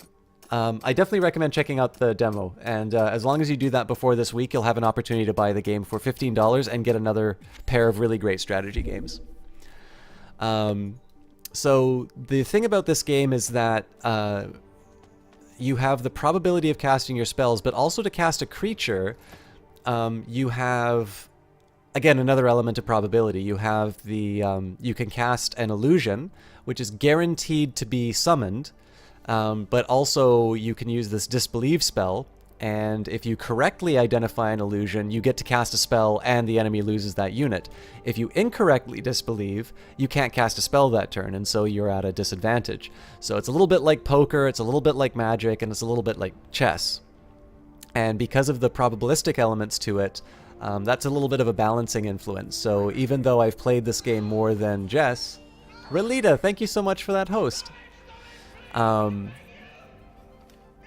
You know, it's definitely a very strategic game, so I have a small edge because I sort of have got some experience with this game. Not a ton. I mean, but this is my favorite game from 2015. I know, I don't know. I think it does a nice balance of like keeping it strategic, but also making it kind of fair for everyone. And again, like, it definitely tickles me on the probability side. It's a really neat game for that. So it's a pretty bold move with your wizard there. Thanks.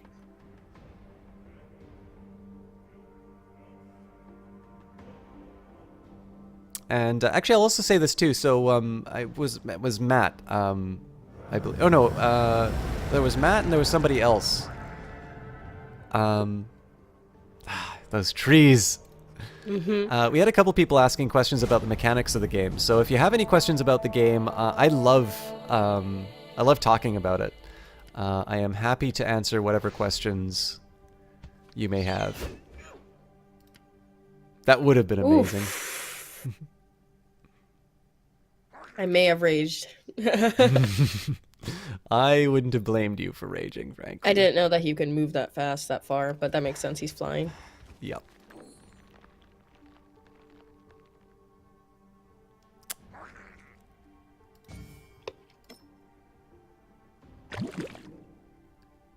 Ugh! You're the worst. I know. I'm so sorry. How do I get out of this?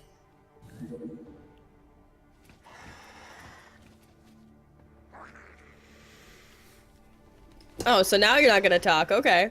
Sorry, what was that? I said, how do I get out of this? I believe you attack it.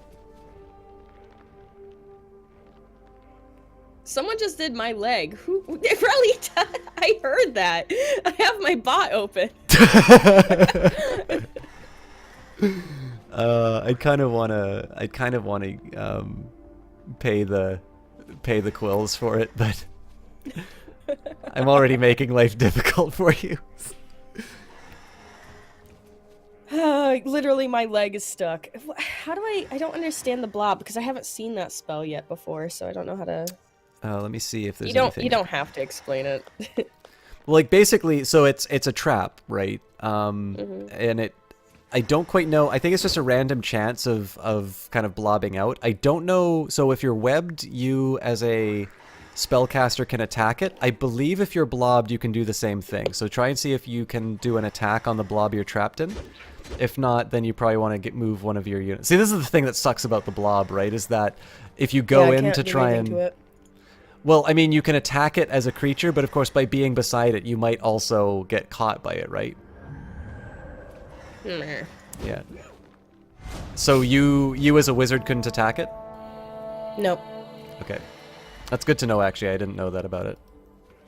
At least I don't think I did. I tried. Okay.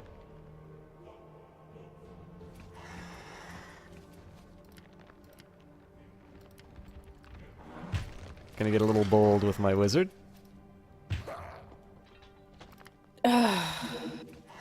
See, Now look, guys, I brought out tactical chalk.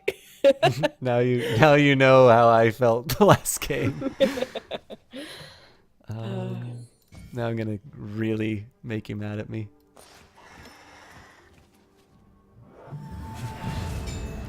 Oh my god.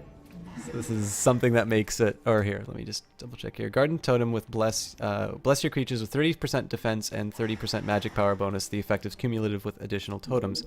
Now, I don't remember if these count as. I should have checked their defense before I cast the. Before I cast the shrine.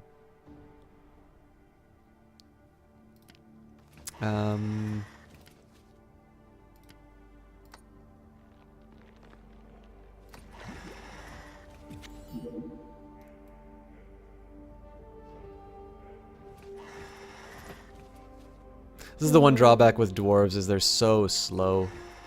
Yeah, definitely.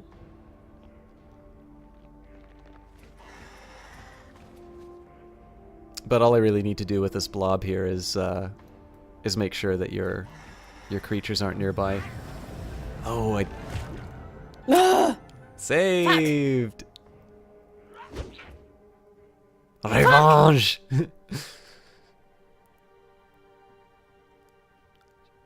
I should have moved first. I forgot to do that. Can you move?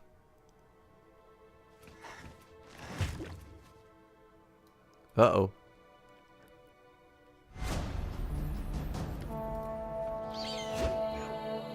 No, and I'm engaged, so I can't do anything about that.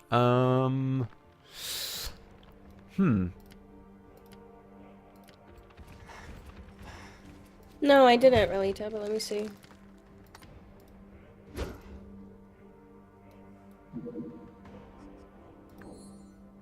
Oh shit, that's awesome. I wouldn't mind, Uh-oh. being a part of that. You're getting back to a position of strength. I kind of blew my lead.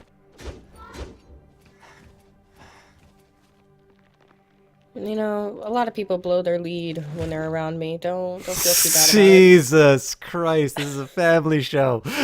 Oh, whatever. I don't see what you're commenting on right now. This is a mature stream for mature people.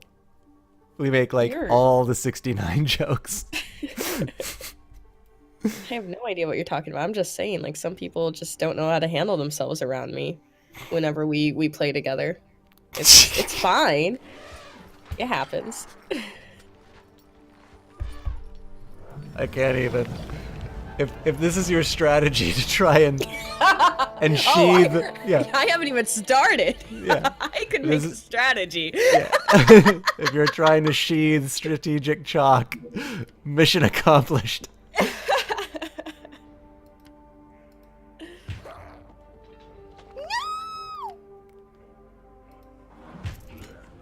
Nice. No! Wow! You're rude. I'll remember that. This isn't a Telltale game, you know? Oh, you have no idea.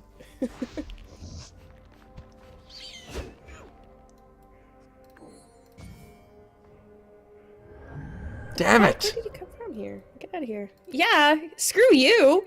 Screw you. I am a strong, independent wizard who don't need no illusions.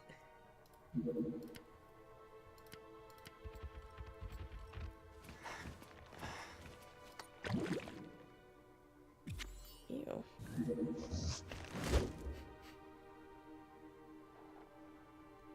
The lewdness is strong in this one. Which one?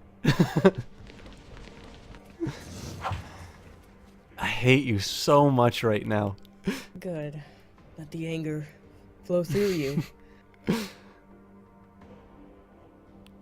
I hope that blob procs and that hound gets stuck. Yeah, you ain't got no elephants. Ain't no Republicans here.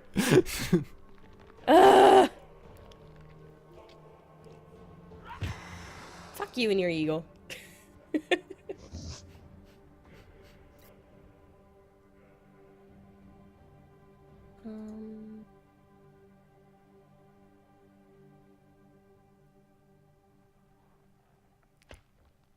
Guys, we're being hosted by 9 channels right now. That's fantastic. Who are these people? Ewok Fuzzy Nuts, Kitch22, Infamous Matt, Juggo Llama. It is Juggo, right? Yeah. Relita, Yeah. Miss Ariella, Fatalis28, Rithronir, Jesse Quill, and what was that guy's name again? Ale something? Wait, what? The guy who like said he was never coming back. He hosted you? No. Oh, okay. But I thought it would be funny to say. Yeah.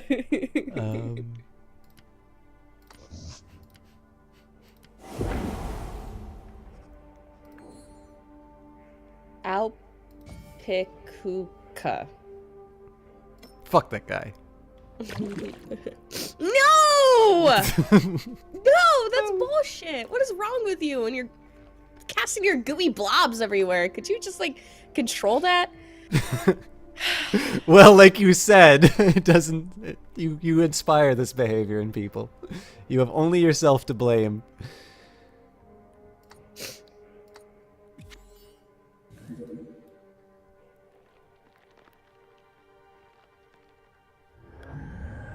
Did you just try to... Okay, I was like, did you just try to dispel me? I'm sorry. No, I'm a real person. Are you serious? Whoa.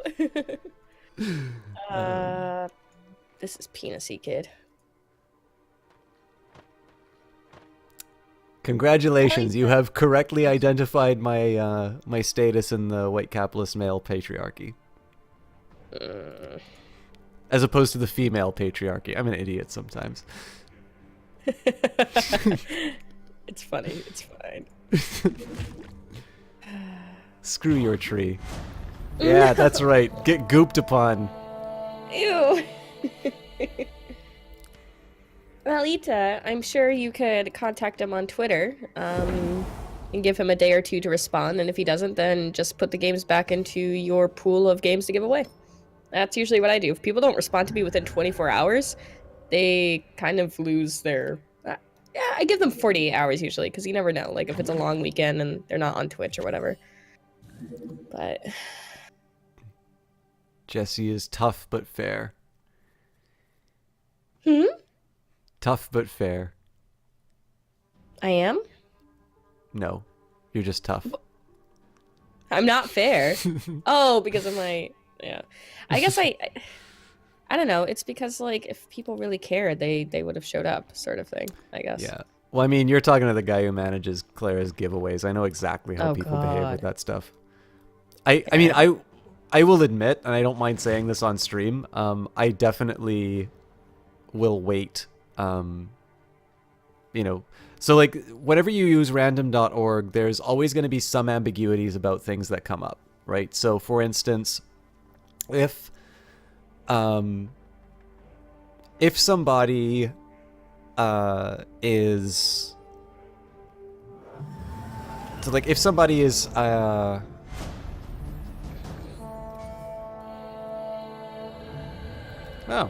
well then. You're not as much of a bullshitter as I thought you were. Can you just believe me, please? Nope. This is embarrassing. Uh-oh. Oh, thank Uh-oh. God. Danger, Will Robinson.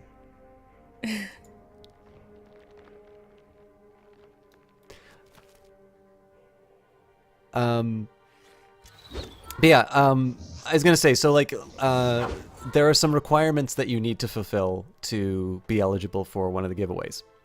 Mhm. Now, if somebody is drawn but doesn't meet those requirements, what's the appropriate way to handle that?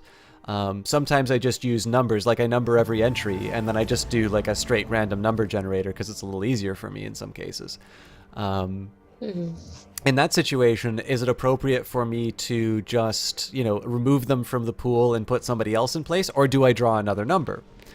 In one sense, you can say, well, it's, you know, it's perfectly fair because everybody has an equal chance of winning. But in another sense, you can say it's like, no, you know, you robbed me of my chance. I should have been there or something like that. So I will definitely say, based on some people's behavior in the past, in terms of like how they sort of behaved like they were owed the game, and it's just kind of like, well, yeah, you know, I watch your stream. Obviously, I need it or something like that. Like, there are definitely some people who behave in a very selfish manner when it comes to these giveaways. I certainly don't mind, like, coming up with a slightly harder way for them to win in those situations.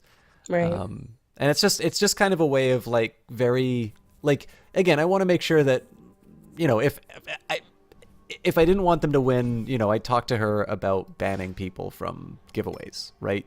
It's not to, like, completely eliminate it from people, but I do think, like, if you're going to be a dick about it, there should be a cost. And I mean, we don't really put a time limit that much on man.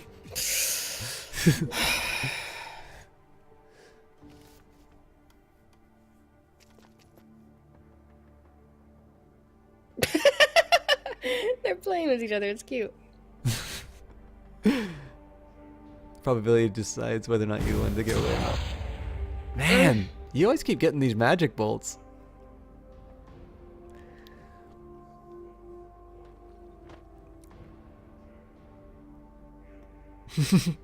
Well, I mean, we were talking about statistics before, right? It's just that he made it a negative conversation. Right. Oh yeah, Rolita. Like I said earlier today, I'm not running for anything. I don't have to be nice to anybody. I'd like to think I'm nice because people generally deserve to be treated with respect.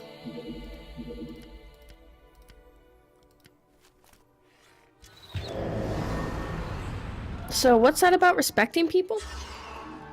I respect you by throwing a shaft into your body.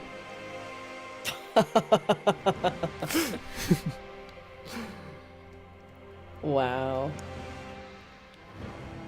I gotta drop the lewd where I can. I notice you did not rush to hit the rematch on that one. Is this game wearing its welcome?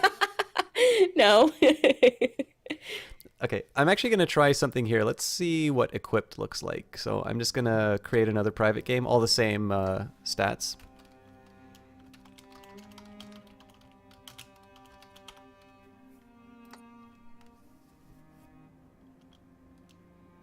Sorry, just 1 second here.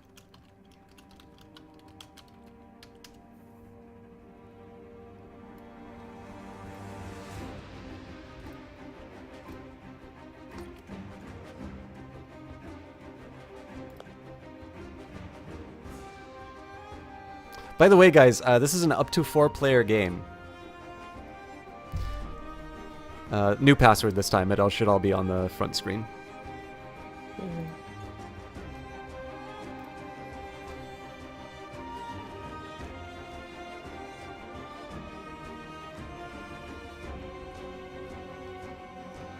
What the f- What kind of password? Ugh. You don't know what that says? No, I Soissons don't. neuf? It's French. Well, yeah, I don't know French at all. Yeah. Soissons is 60. I don't think you need me to tell you what neuf means.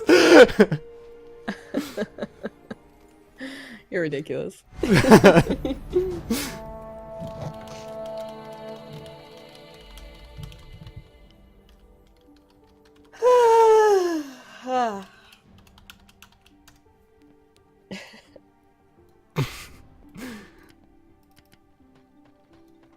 All right.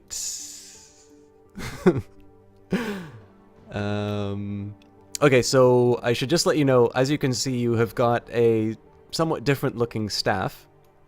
Looks like you have got the arcane set on, which means you are a little bit weaker to attacks, but you are also oh, actually, it looks like I've also got the arcane set on as well. So I think we're both relatively weak to attacks, but we are we have a fairly high magic power.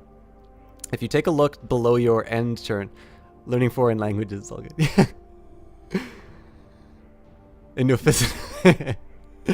But yeah, so if you take a look underneath the end turn button, there are going to be some relics. So mine says deck has a spider. I can get mana for turns past, and then I can get up to 5 shadow trees that gradually turn into goblins. You should have your own talismans that do things, and I don't believe I can see what talismans you have equipped. Talismans. No. Oh, and you How have do got... I- Yeah, you actually have the Vigilant body armor and the Undead Slayer's staff. So in this case, you have... you are actually a bit stronger. You can resist attacks a little bit better. My staff is the... Undead... Wait, both of them are Undead Slayers? I don't believe that. Yours says Undead Slayer too, yeah. Yeah, but these are two different... Like, this is definitely a Chaos-oriented staff. I believe... Well, that definitely looks like a Lost staff. In any case, so as you play through this game, you can actually get equipment. So that, like, there's the campaign mode, which doesn't give you persistent equipment. And then there's online, which can actually give you the experience of the campaign mode. But...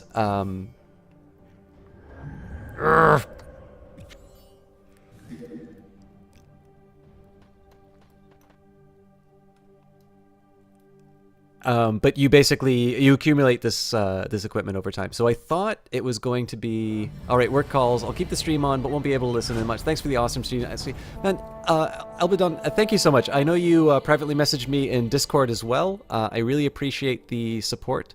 And I hope you have a good time at work. No worries at all. I mean, it's getting to be dawn where I am here, so I've definitely blown out my sleep schedule on this, but it was absolutely worth it.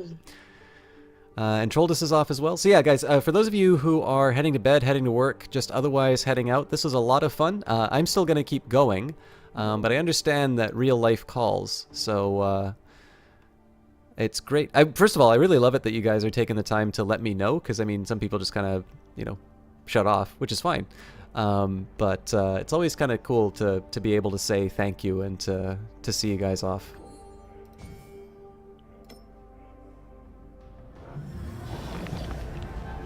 That's not an illusion.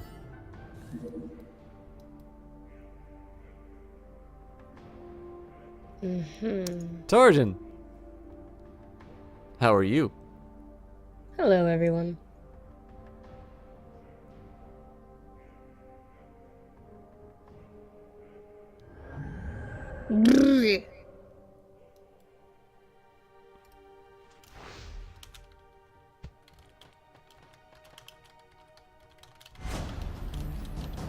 Oh, that's awesome, Tora.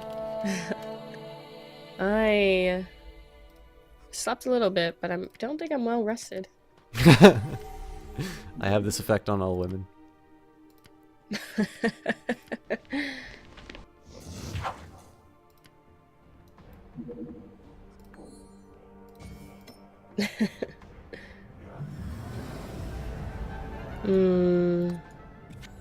That is also not an illusion. I'm gonna trust you. You have no reason to lie to me, right? Absolutely none. That's what I thought. I mean, you're my friend. Why would you lie to me? We're friends? Oh, I'm really sorry for what I'm about to do to you then. Oh, we're not friends? We're friends. Friends with detriments, but still friends. I have no idea what the fuck these are. I'm casting them. You can tell me what it is. Nah, I'm just gonna cast them. Magic trees! They will help you survive.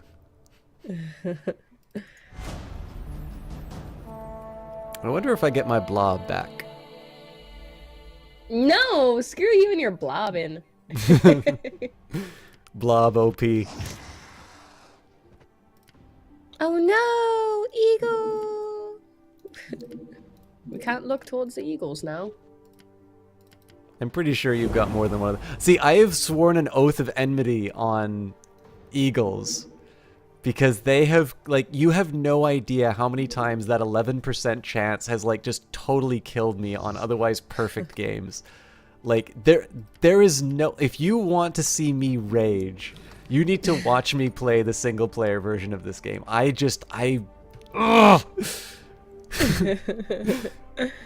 Even thinking about, I remember every single time, I feel like a goddamn moron every single time some like 11% creature just swoops down and kills me. Oh god, yeah, that would be really frustrating. Yeah.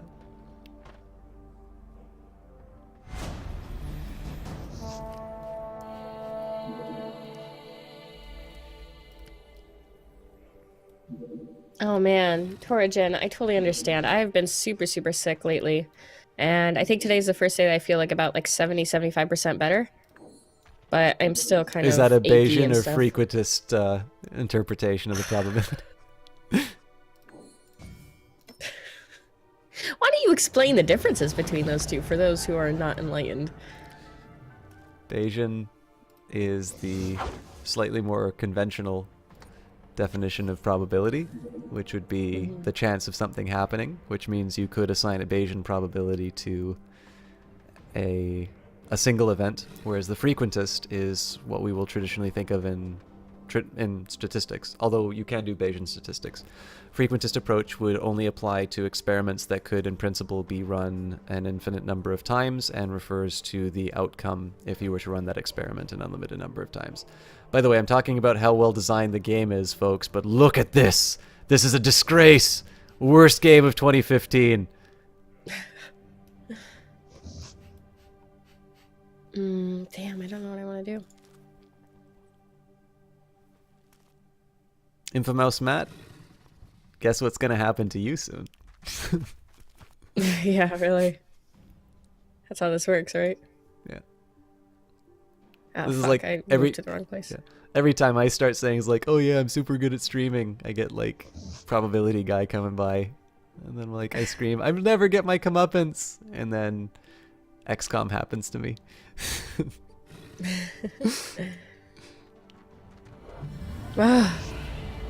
Oh, Infomouse Mad, never mind.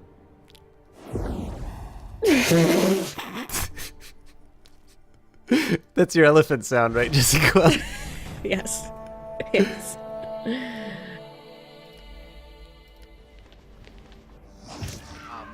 Wow, so mean. Sister of Penny, thank you so much for that follow. As you can see, we're a very mature stream. We talk about mature things. I'm on to you. Why are you gonna be so rude?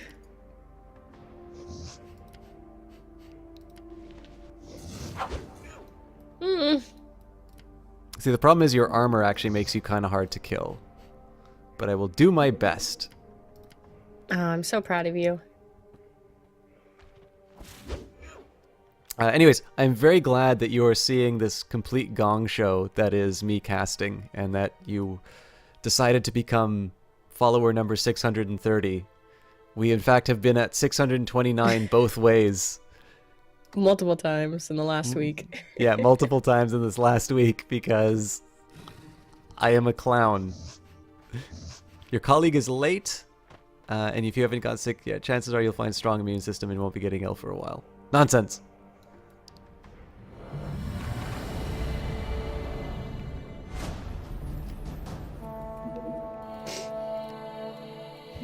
I usually have like a really strong immune system. So, I don't know. I guess PAX Pox, since I went to PAX, it just really affected me.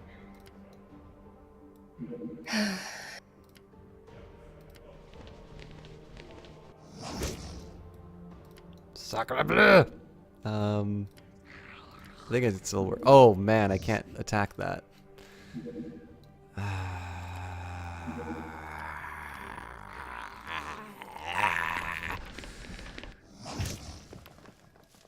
Aww. Ralita. You're coming up with great terms right now. I wasn't even noticing those. Mature stream for mature people, just so you know. Yes, Pumpanako, I know that no French person actually says sacre bleu, and it's actually why I really love saying it. The only French exclamations I have are very profane ones, so I prefer not to use them. But I do really love saying sacre bleu, and I really wish... Like, it's kind of like... from what I read, it's like saying tarnation, and I actually think tarnation is a pretty good curse. I wish we'd bring it back.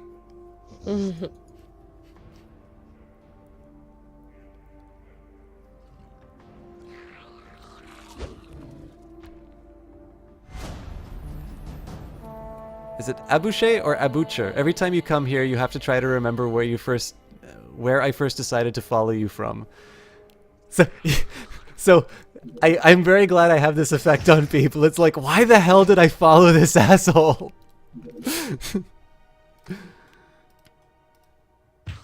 That was unexpected, so you were surprised, but it was cute. Oh, thanks, Pumpaneko. Well, it looks like you followed some Team Panda members before you followed System Chalk, like Tony and Rithonier? I can't say it very well. Ronnie, yeah, that's better. Yeah, Ronnie and Tony. So I hate you so much. Why would you put an illusion of a 70% thing? That just doesn't make any sense. What? Please, sir. Can you not try to judge my decisions in life? Yeah, I was gonna say, you're doing a good job, so I'm just mad that you're doing so well. Oh, because you don't expect me to do well. I get it. All right, I got you. Well, hopefully paralyzing you will work it out. It's not like that, it's just where the hell did the streamer come from? It's like System Chalk, better than asking why do I track crappy followers. By the way, I'm getting stars. I don't quite know why the profanity's cut out for me, but... It's a setting that you could change in your dashboard. Ah, fair enough. I always thought I disabled that, but apparently not. I think when you switch from mature to non-mature streams or whatever, it turns it on and off. Yeah, so when I didn't swear and played Crusader Kings regularly, I was an immature stream, and now that I'm swearing and harassing you, I have become a mature stream. Pretty much. Nice. Asshole. Gotcha. Thank you. Or a 55 hole.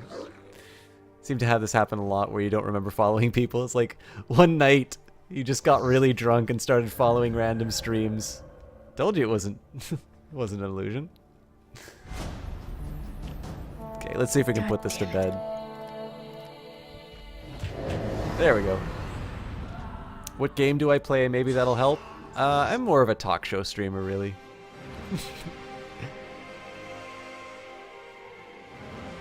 Jesus Christ, Raylita. So I'm probably best known for Crusader Kings 2. I do strategy games, so we've been doing XCOM and XCOM 2 most recently, but you probably didn't follow from those. I did also read Clara's 3-word story, which seemed to garner a lot of follows. I've been playing LA Noire and Tharsis, a few of these. Do you want to still keep going with Chaos Reborn, or do you want to try one of these other things in the Humble Bundle? We could try another thing if you'd like. Okay, let's try it. If it doesn't work out, we can always go back.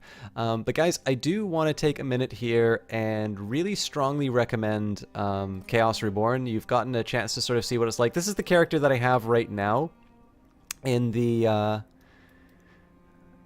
in this game. Oh, new creatures and spells. Sorry, let me just take a quick look here. From Snapshot, our team are back at work after Christmas break. We are set to release more Chaos Reborn updates in January and February. These will be new creatures and spells, plus we will continue to improve the matchmaking and co-op systems. We're also keen to fix any bugs and address balance issues, so please post your feedback, comments, and ideas on the forums. We do read everything and factor feedback into our planning. Thank you for our support. Who are some other streamers I've streamed with? I don't believe I've co-cast with anybody else. I guess I did one with Superior Blaze, but that was really it. So just to show you guys how this works, so you can go into the Realms of Chaos. I'm already on a quest, so I'm not gonna abandon it, but I'll at least show you what it looks like. Oh, the enemy has triumphed apparently. I guess I'll reconstitute for 0 gold, but I have a feeling I'm gonna lose. So this is you, and you kind of go through this realm. The goal always is to basically take out the Lord of the Realm, and if you succeed, you get to keep the gold and any items that you had. So I'm gonna hop out here because I am gonna be co-casting with Jesse Quill. I don't want to spend too much time on it, but from the realms that I've gone in, you start off with like a staff and a set of armor, and I've since changed the set of armor. And I've currently equipped the following talismans. So in this case, up to 5 shadow trees gradually turn into goblins. So this is an ability that I can cast. If I cast shadow trees, then they transform into creatures. I have Guaranteed Spider in my deck. And then I get mana for turns past. Oh, so this is the outfit that I have. Neat. And then the body gear that I have, this was what I originally had. And you notice that basically everything in my current set is better except for, I think that's magic power. So my attack is better, my defense is better, movement is the same, little worse on the magic, but I also get a bigger deck, so.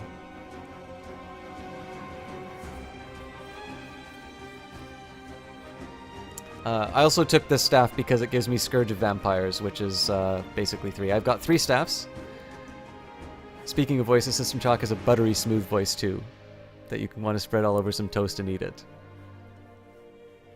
I have a feeling it would taste very bitter. That'd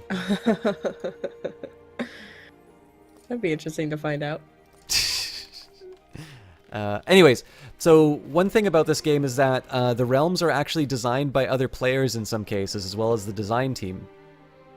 And so there's a lot of, it's not just successions of battles without meaning, that you can actually kind of go into these realms, try and solve them, and basically build up your gear and kind of move up the ranks so that you yourself can one day design some of these realms. So that's what the levels and experience are all about. So it's actually a very deep game. We were just doing the battle component, which is a very big part of it, but it is definitely not the only part. So. But that is it for Chaos Reborn right now. I think Frozen Cortex might be the easier one to pick up. Are you okay with the sports game? Frozen what? Frozen Cortex, the sports one. Okay. Okay. It's a sports game? Yeah. Oh. But it's very strategic. I mean, we can do Frozen Synapse. It's just going to require a little bit more explanation about how the game works. No, it's fine. We could play it. No problem. System Shock is only bitter because Jessie Quill doesn't like you trying to cast white objects at her. She disbelieves. All right. I have to log in. Yes. Okay. Which is a pain. All right. I got to add this to... Oh, wait. I feel like I've played this on stream before, but maybe not on the new PC.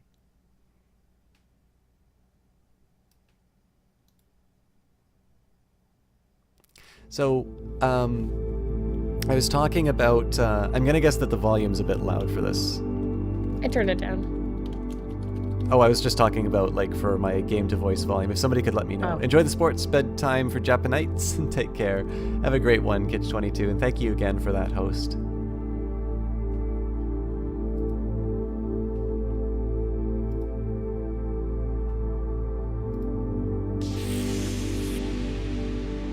the screen is black, but these two lovely voices here, are you okay with it? If I could just let people, if anyone could just tell me how the game to voice volume is, ratio is. It's really loud. Okay, thanks. I just need to remember where the options are. Okay.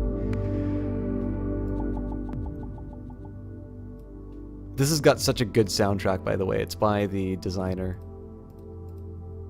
Okay, so we'll turn off full screen.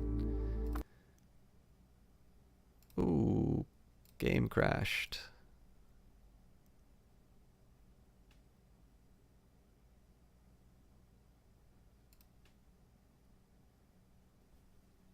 Have a good one, Kitch.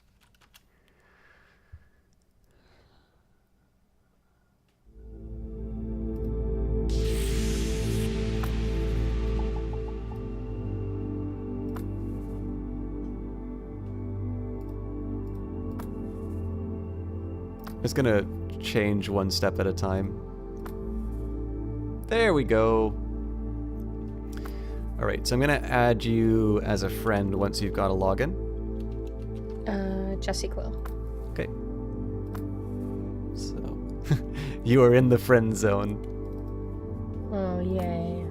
Exactly where I want to be. Yeah, I was gonna say, if you click on friends, that is actually what they call it. I have no idea if that is a joke. Before you voice in game, we're at 100%, but after you load it was like 100%, game 30. So, put the game around 50%. Okay. So, is this better?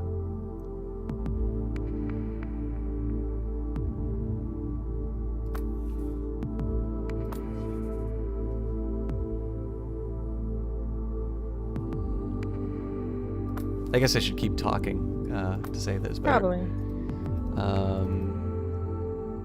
Alright, so apparently you can be my friend and you can also follow me, so...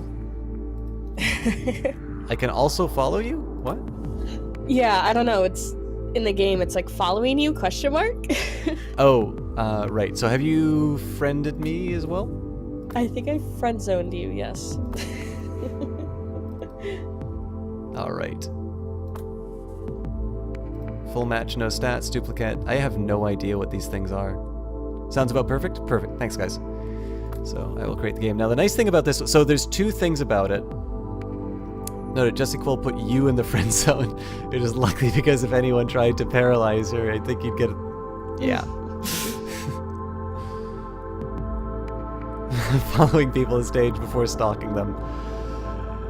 Mad, I'm getting a stalker just thinking about it. Oh, God. So, been challenged to a game against Jesse Quill. Okay. Oh wait, don't stay here. Go. So this is actually an asynchronous game. So one thing that's really nice about this one, and again, this is in the same bundle as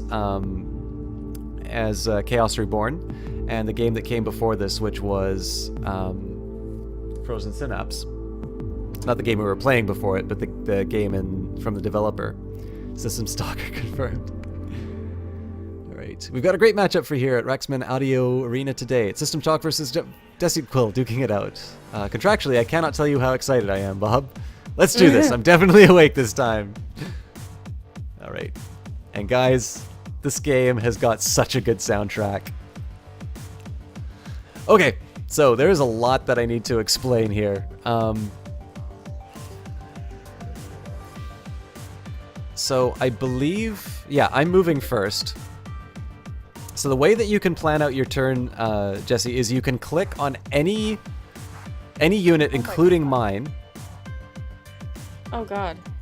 Yeah. I'm just clicking everything now, and I don't know how to fix it. So basically, if you click on a unit and double-click, that's going to set a movement path for them. I believe also if you right-click, it's going to set a path for them. Yeah, I see that now. Yeah. And you can press delete to remove the last movement. Oh, thank God. Okay. Okay.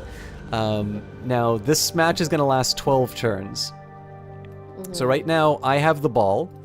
So again, you can do that. It's that little white thing at the top of the screen. Little white thing. It's got. Oh, okay. Yeah, I see it. Now, the things that you want to keep in mind here is that there are two types of plays that I can do. I can do a passing or a running play. If you successfully tackle me, then you get possession of the ball. What else? If I land on one of these blue dots, then I gain a point. Actually, I think I gain 2 points. And of course, just like football, you want to put it in the end zone. The friend zone's end zone?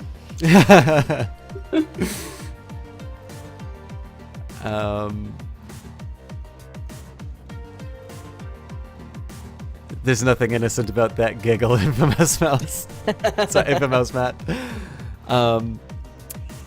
So what else? What you want to basically do... So when I pick up the ball, it's going to stop the game and you can update your movement. Also, if the ball gets to a certain height, it'll pause and you can react. But basically the idea here is that you want to position yourself so that you could stop any potential plays that I might make, while kind of positioning yourself to... How do I put it?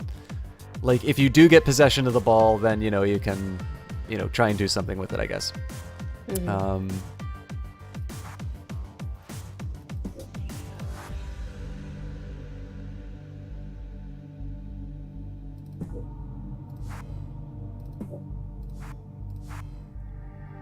Oh yeah, if you're standing in position and somebody tries to run into you, you basically kick them back and they're stunned for a little bit. Okay. I have lost connection to the grand server. Oh, okay, fair enough. So this is an asynchronous game, so it doesn't matter. Basically, once I submit my turn, you can take as long as you want for this. Right, Leda? This used to be a family-friendly stream until you showed up. How do I get back into your game? I believe if you go under games, it should have our game in like the bottom left corner. System Prime. I don't know what I'm doing this round, guys. This is going to be a pretty unimpressive... Oh crap! I'm saying I'm playing Cryus Reborn.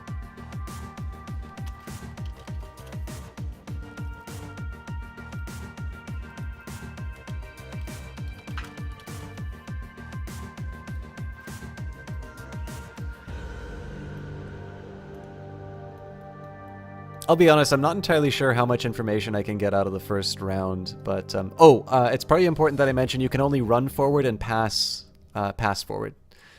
So the further you go up the field, the fewer options you have. Right. Okay.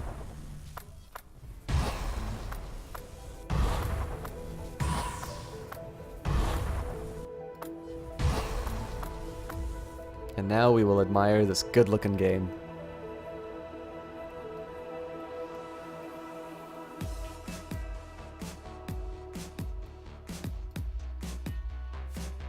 Oh. What? I'm so confused. This is definitely not an easy game to learn at first. There's a fairly good tutorial for it. But the best way I can describe this game is that it's going to take like 30 seconds of time, and you want to make the most of it. You want to try and anticipate what the movements are going to be and just come down with like your plan and a fairly high degree of precision. Okay. Frozen... I think I just have to play it. Yeah. I was going to say Frozen Synapse is actually harder because it's a combat game. So like, you know, your chances of like attacking somebody and being successful are like, it's one I really want to play with you, but I know is going to require a little bit of training. I mean, what I could presumably do is I could play like a single player match just to show you in principle how the game works. But I have a feeling you're going to pick this up after a while. Like basically all that you can do with these units is position them. But if you're standing and somebody's running into you, then they're going to get a boot to the head. If you are in proximity of somebody who's holding the ball, you're going to tackle them. You can see what's going on. System Shock is having Jessica play so he can train her to play with his... There's only one ball! in the game.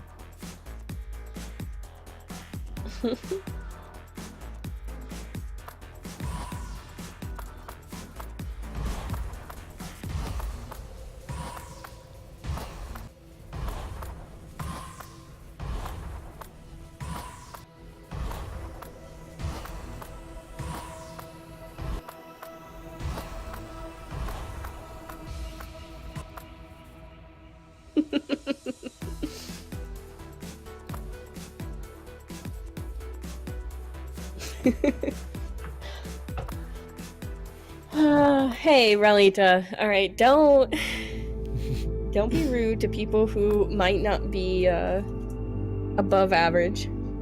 It's perfectly fine to be average in the amount of balls that you have. Technically, I have 0. All right, you know, so someone who has 1 has an advantage over me. So. Oh my god. Alright, I'm gonna show you guys what this game looks like while Jesse Quill is setting up. If you want, you can watch this. I did set up. Oh, did you hit commit? I don't know. Where's the fuck is commit? I know you're scared of commitment. Oh, sorry, it's Prime. So it's on the okay. bottom beside play.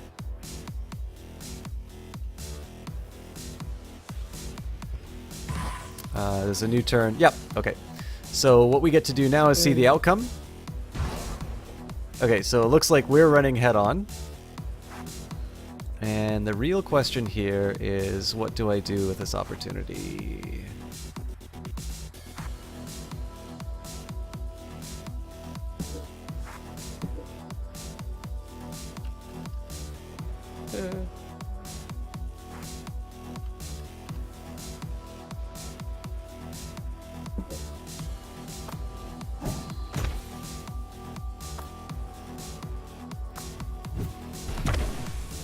Ooh, that's a mistake.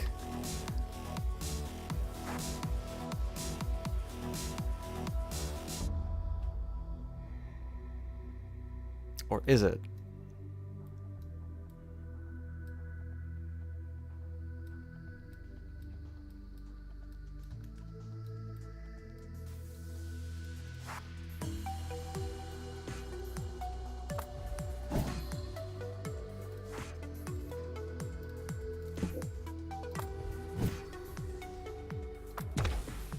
Damn it. This is very interesting. Sorry.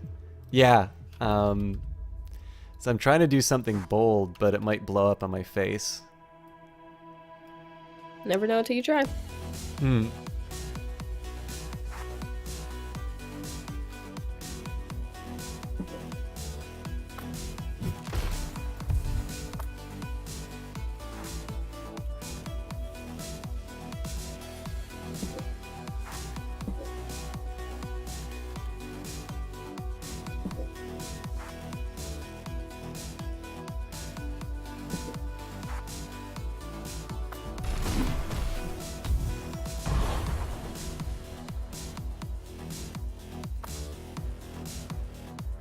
System primed.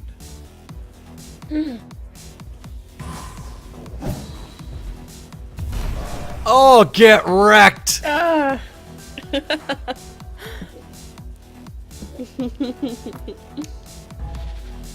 really good. Thank you. System primed.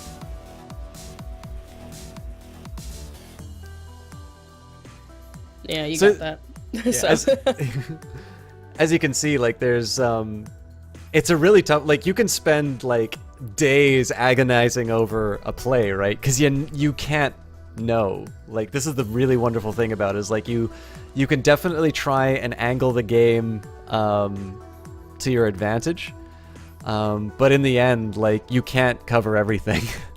And that's the real fun of it. I will say, it seems like a couple of the levels let you get by with like some real stupid plays. But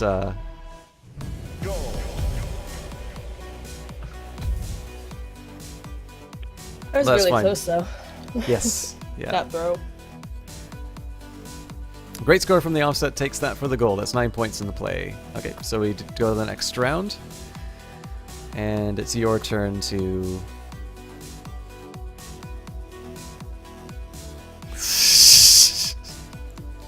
Please, Relita. How do I stop this? Oh my god, Jesus Christ. I can't handle this. Wow, Relita's really weird.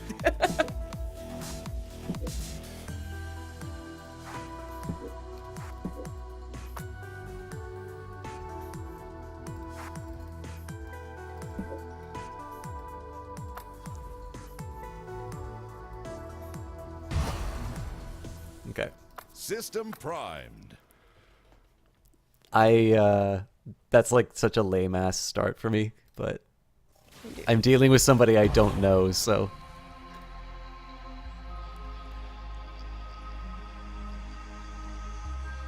Okay.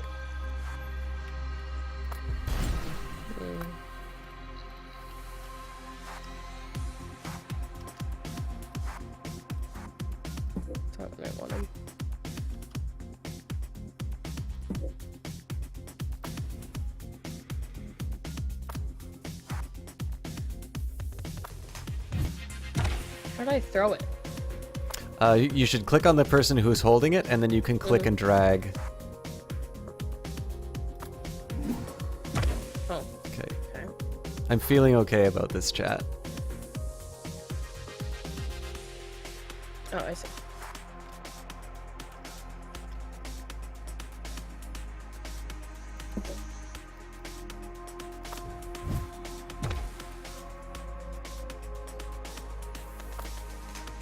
System primed. So you got what you needed in terms of throwing it, right? Yeah, I understand how to throw. Okay.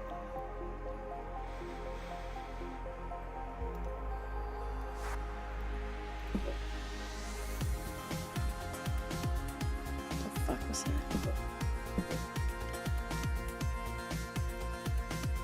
that? Fuck it, I'll take it.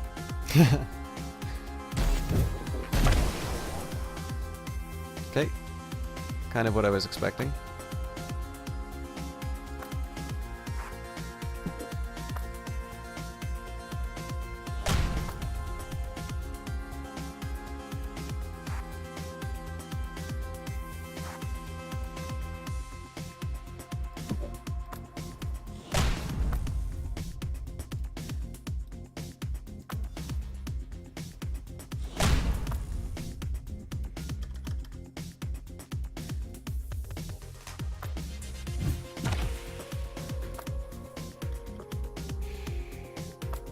Fuck it. I'm just doing it. I mean, like, you're right. Like, you can antagonize yourself over it for sure. But you just kind of have to keep going and trying. Yeah. I actually found a big hole.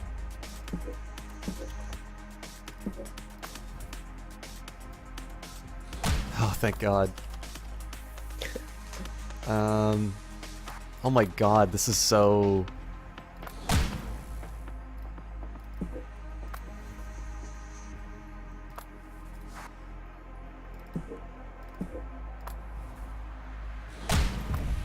I kind of want to see what you're doing just because I'm interested in seeing, like, your thought process, but... Okay, I think I got it, chat. Oh, God. System primed. System is indeed primed. Oh, damn. Fuck, that was not what was supposed to happen. But okay.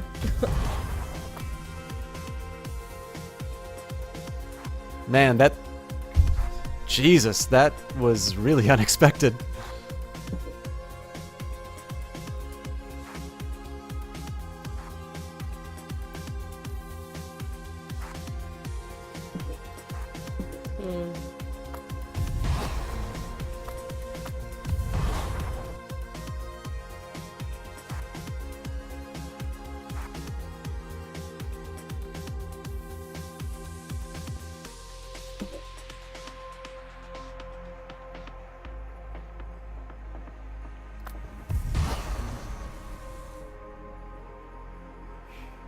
System primed. I am so glad I don't have quotes. Oh, look I'm at that upset uppercut. that you don't. Oh my god. What does that mean? It means I take possession of the ball. Okay.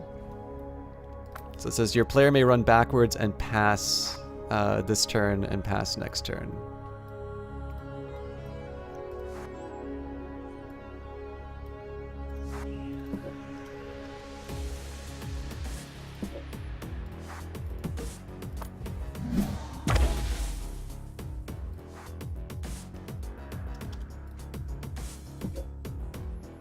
I might go for full greed here, chat.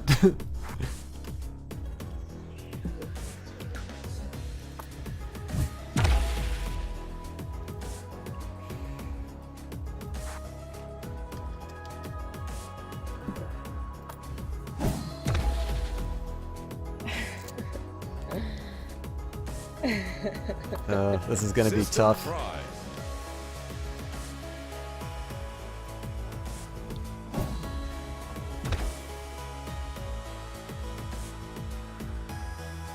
Oh, damn. I don't think I got the points for that. What just happened? I just threw the ball, so it's on the far right of the screen. Okay. So how do I get the ball? I hit you. Yeah. Is it mine now? No. Wait, did you hit me? I mean, that's what it looks like. What? Well, remember that I'm going to be doing a certain action, so you may not, I'm confused. If my guy is standing still... So you got the ball, is what... Yes. Okay, I got it. Yeah. I got it. Oh, Jesus. Oh, this is bad. Oh, yeah. Wow, okay, rude. Sorry, but... I'm pretty sure I've got an ironclad plan. Again, this is definitely one which doesn't have the advantage of Chaos Reborn in terms of, like, this is definitely a game where you need some experience to really get it. Right. So definitely let me know if it's kind of getting not fun, and we can No, try it is something fun. different. It's interesting. I also think it's a you were really... an economist. How are you good at sports? Come on. I used to play football. Yeah, I know. Ugh. Yeah, well, we already know how this is ending, so... System Prime.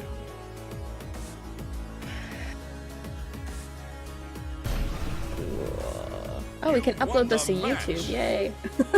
Yeah. So for the benefit of everybody, this is one of the things I love the most about this game is the replay option. So I'm going to hit the full replay button. I won't post it to YouTube, obviously. That's kind of... I mean, if you want to, you can. So, ladies and gentlemen, here is one of the reasons why Paul Taylor and his company do great things. Because first of all, it's an awesome soundtrack, and to hear that soundtrack, you get wonderful visuals of the match.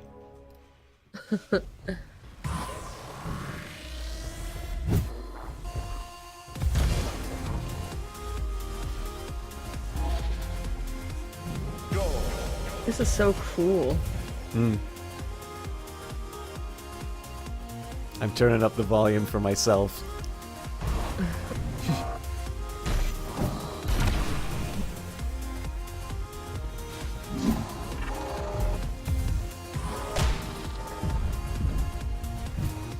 Yeah, Pump-and-Echo. It's definitely one of my favorites. And this is in the same bundle as that Chaos Reborn game. And I believe you can get this one for as little as $1. So, let me find that link again. I got it. Ah, you're wonderful.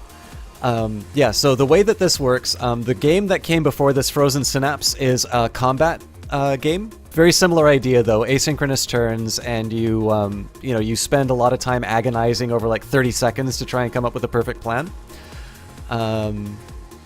Frozen Cortex, similar idea. It's the game you're watching right now. I haven't played Lux Deluxe or Shattered Planet, but basically you can get those 4 games for paying just $1 on the bundle.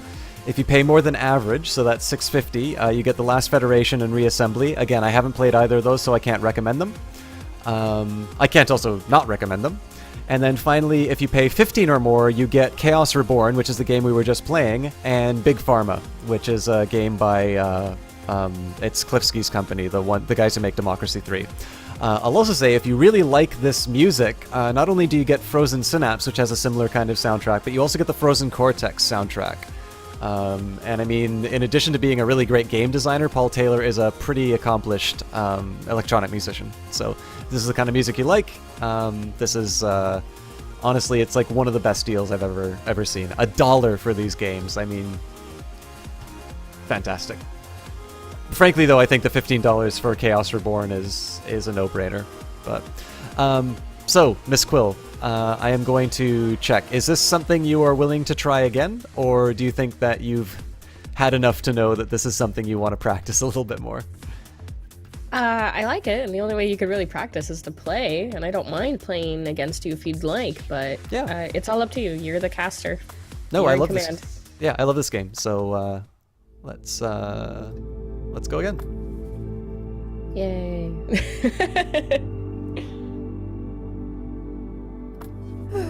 So I'm just gonna see if I can find out what the game modes. If I have, when playing a specific mode. Well, that's no help. Let's just do the same full match, no stats.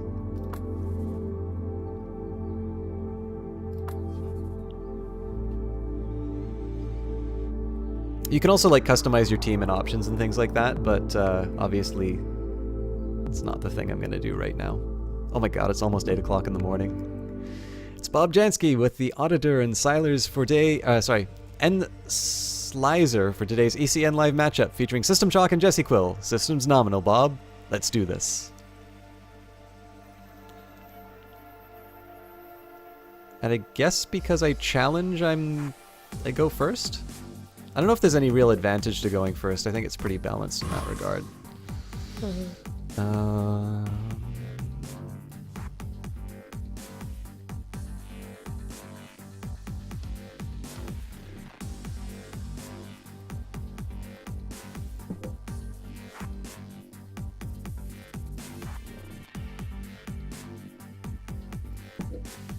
This is going to be a tricky one, I think.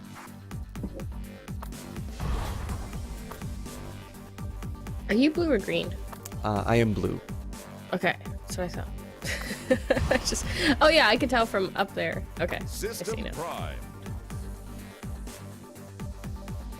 It's a really weak opening, but we'll see.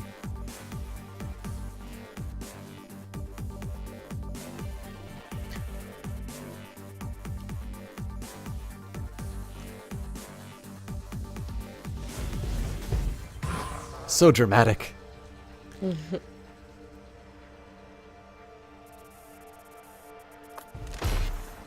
Okay, so you just gave one of my guys the boot. I think I know how to do this.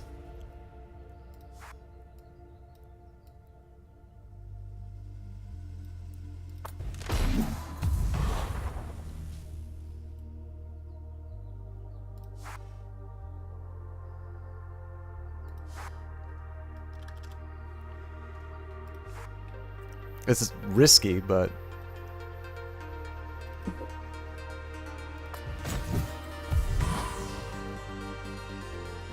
You got this. Or you don't. We'll see. What are the blue squares on the ground? You know, I don't know either. Oh, who has to do the blue so the blue squares on the ground will give you an extra point. So what, you know, just like a football game, you want to make sure you get to the end zone. But in addition, they want to kind of give you some reasons to go on the map. So, you know, for instance, it's probably a little more likely that I'm going to go on a square with a blue, and so it sort of gives Jesse a reason to defend it. Of course, it may also be the case that I am going to say, well, there's a blue square there. It's obvious I'm going to move this character. She's going to move her defense there.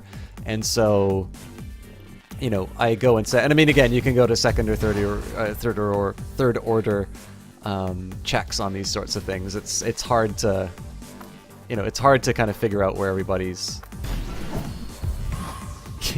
It's hard to figure out how this actually turns out. But well, let's see how the play turns out. Oh crap.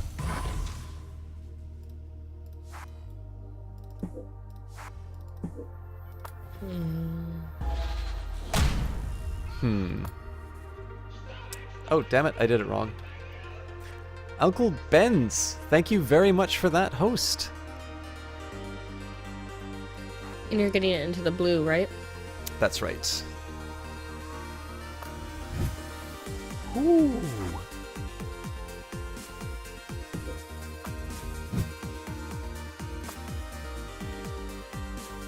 System Prime. Just standing there gives you a point when you score. Yeah, so like, even if I were not to get to the end zone, being on that point and holding the ball would give me a point. Oh, I could have got away with running it. Why didn't you move the green guy close to... You know what? I shouldn't ask. You had your plan and... System Prime.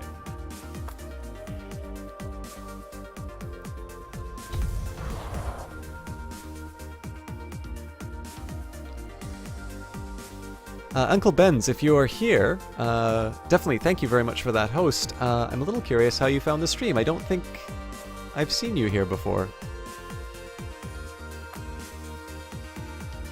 Yeah, I haven't heard that name either. I'm gonna be right back, okay? Sure thing. Let's see.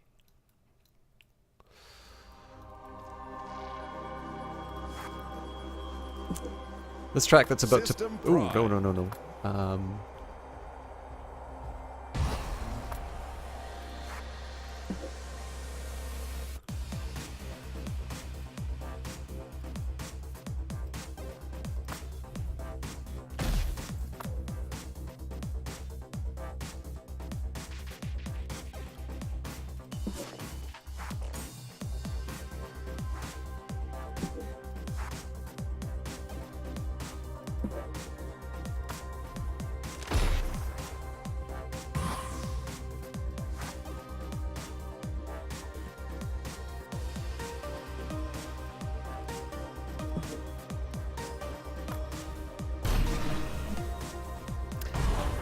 Yeah, Jumpy Dumpy. So, oh, just got done streaming and saw Ewok hosted you, in short, friend of Ewok. Excellent! Thank you very much for stopping by, and I hope this is to your liking. I know Ewok was playing XCOM 2 not too long ago. We started with that tonight, but we've suddenly turned into this wonderful extended cast. We're coming on to about 7.25 hours streaming right now. And basically, what we've done is we started off with XCOM 2. We moved on to Chaos Reborn, which was made by a guy called Julian Gullop, who created the original XCOM. And it has sort of similar features, very heavily influenced by strategy board games, and kind of deals quite a bit with probabilities and so on. And now we're on to Frozen Cortex, which has a little bit of an indirect influence from Gullop as well.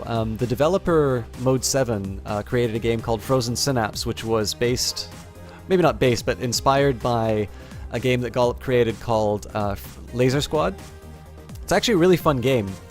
A little primitive in terms of its graphics, but it sort of has a bit of charm for it. And this is their follow-up called Frozen End Zone. So the way that this game works is your turns are kind of broken into about 30-second segments. And certain events will pause the turn, so like picking up the ball or, you know, somebody getting tackled or something like that. And the name of the game is just like a sport. You try to get to the end zone. But what you'll do is you'll dictate the movements of your units, and you sort of try to plot where your opponent is going to be going. Now, of course, what Jessie Quill could do here is try to collect these little blue dots, but of course I'm a little more likely to protect those blue dots, so maybe she doesn't want to do that. Maybe she wants to work on something else. So In any case, one nice thing about the game is it's asynchronous, so I could actually go to the main menu and just kind of play around. Says I have one game which requires a turn. I think I primed.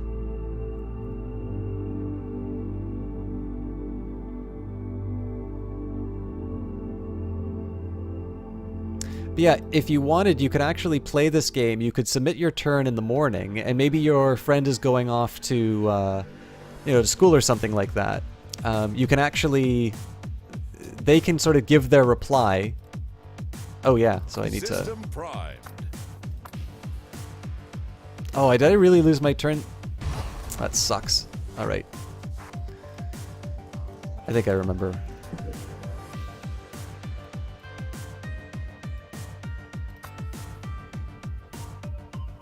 That's not a good idea, actually.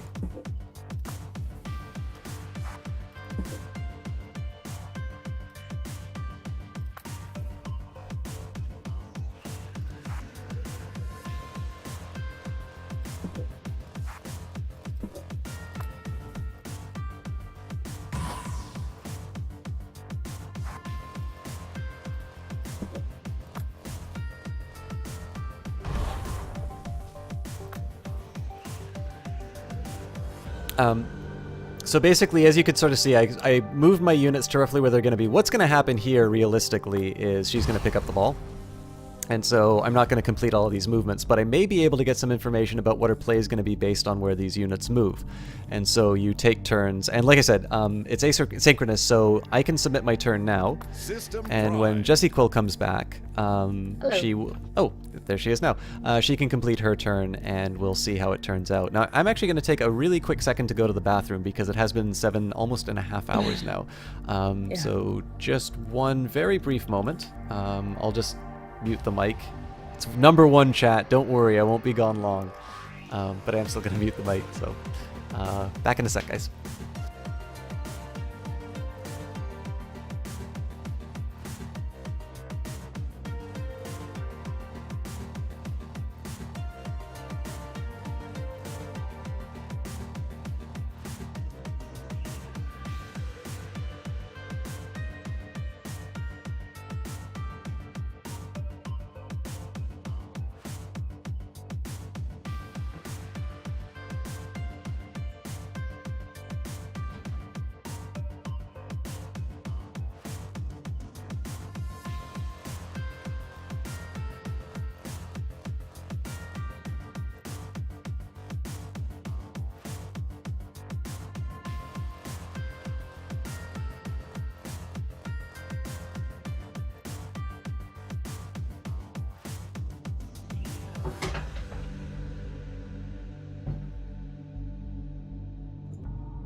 Okay, let's take a look and see what happened.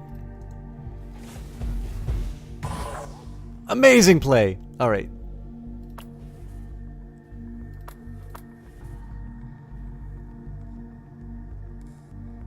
She's trying something sneaky. Oh yeah?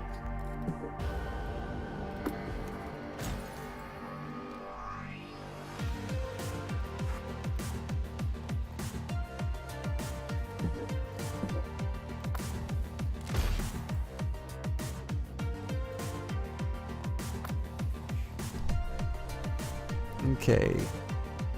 Oh, thank you. You're welcome. I thought you were just shouting at me. How dare you! System prime. It's a professional stream for professional streamers. Thanks! Is this just you giving up? No, I didn't. What the fuck? No. I didn't see that as a possibility. You know you can play your turn, right? I'm not trying to be a dick. I just wanted to make sure. Like I think you should be able to see that outcome. I didn't. Oh. So you mean you didn't check the video or? Oh, and it didn't happen. And that didn't happen. Okay, so I didn't move the guy. Sorry, I wasn't 100% sure. I thought that guy was just standing there. I'm like, Did she think I was gonna like move him or something? Okay, my bad. Now I just kind of sound like an asshole. I'm really sorry. No, you are an asshole. It's fine. Oh, I feel so bad. It's okay. That's what I get for hanging out with you.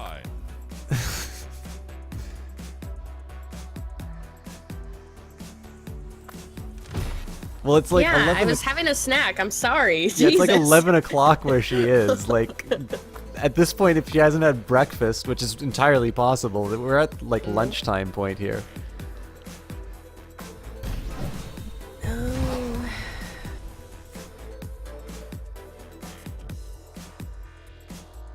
I'm very confused. So, what end zone am I supposed to score into? You were supposed to go into the green one. Well, what the fuck? That doesn't make any sense. That's the problem. Well, it's not like you were trying to throw the ball into the blue one. Like you can't do that. It makes you go in the direction of. Well, that's not true actually. If you tackle somebody, you can move back. But it let me throw back here. It let you throw to the blue? That's how you picked up the ball. Because I threw it towards the Oh, blue. hang on. Okay, so there's the playing field, which has like a light blue border around it. And like there's kind of this neon green strip. And then below the neon green strip, there is the blue CT exchange. Yeah. Okay, so the blue That's CT the end zone. Okay, I'm thinking green is the end zone. Like the green strip is the end zone. The blue is like the decoration for the stadium. Oh, I see. Yeah.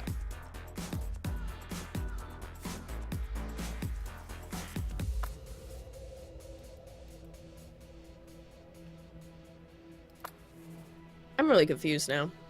Okay. I don't know where I'm supposed to shoot or throw to or whatever. Like. Okay, so offense is going north. I am the offense. You are the defense right now. You are going south. Okay. Guess that's fine.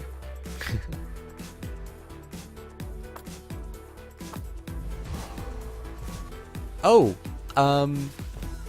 here's something that may be helpful. In the top left-hand corner, if you hit help, it will actually give you a tutorial. I had no idea that this did this during multiplayer. Oh. I will play it for the benefit of chat. This is the bull.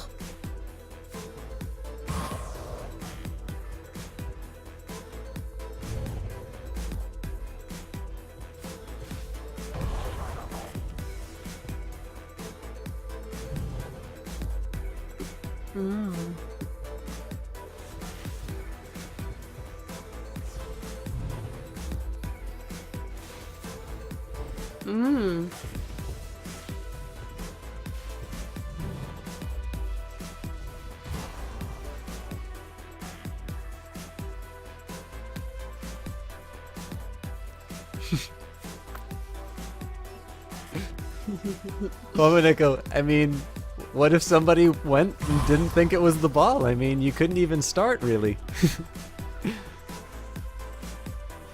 But I agree. It's maybe a little simple in its instructions.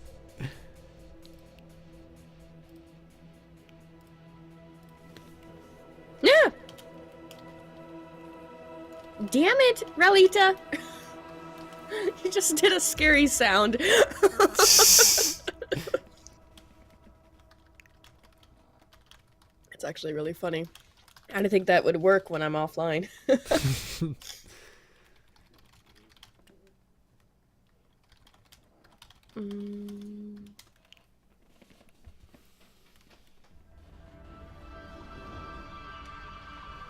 So how was your day, chat?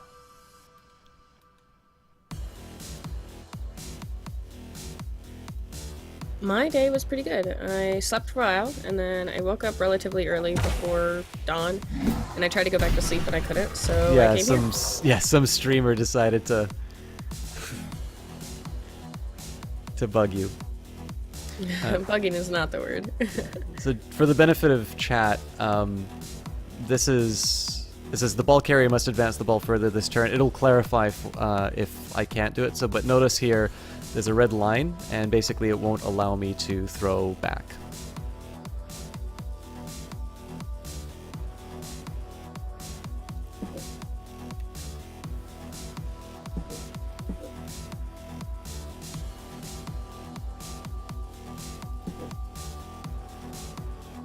System Prime.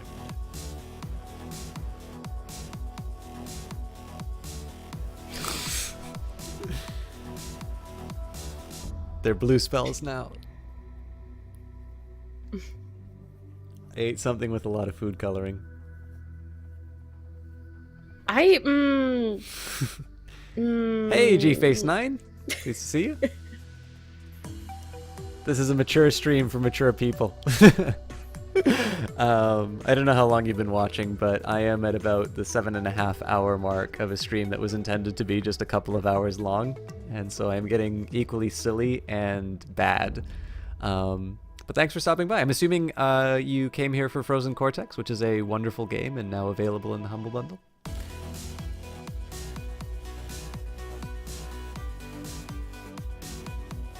Alternatively, you're here because we're being hosted by 10 channels, at which point I should ask you which streamer do I have to thank for bringing you here.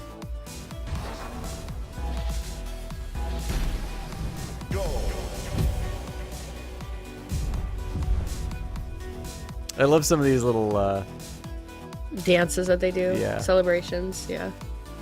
Usually when I'm the one scoring, but when the other guy's doing it, I'm like, man, you guy sucks. Somebody that arrogant can't be allowed to. Silly chalk.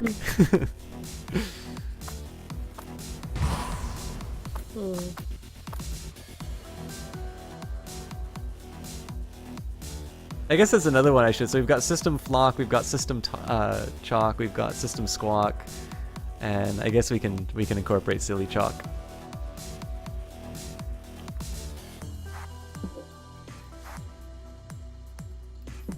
You're gonna be so mad at me with this play I'm gonna do.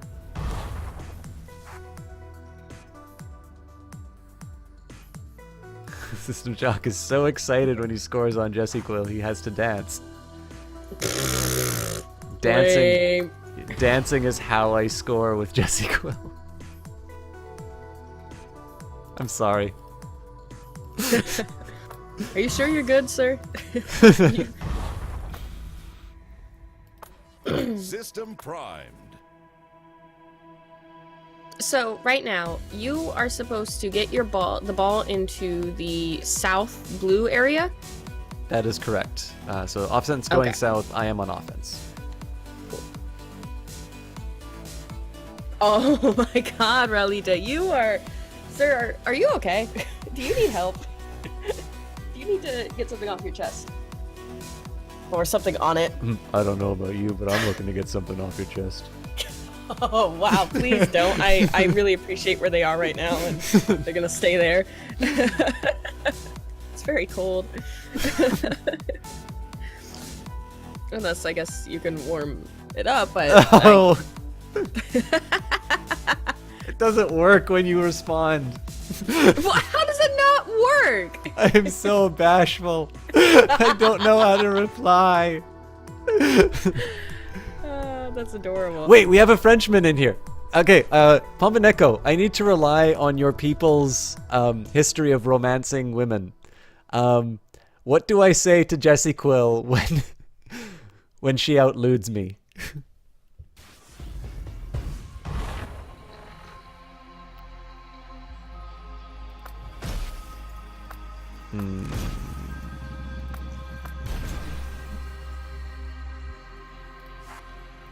Katie Cat is very, very lewd, that's true.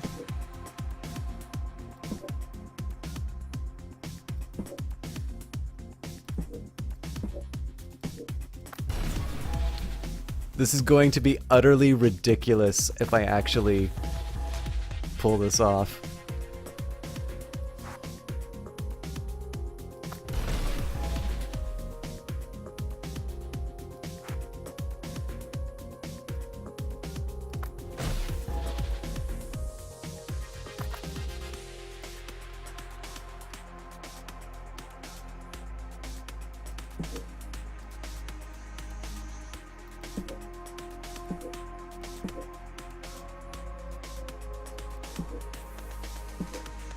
You don't know? That makes 2 of us.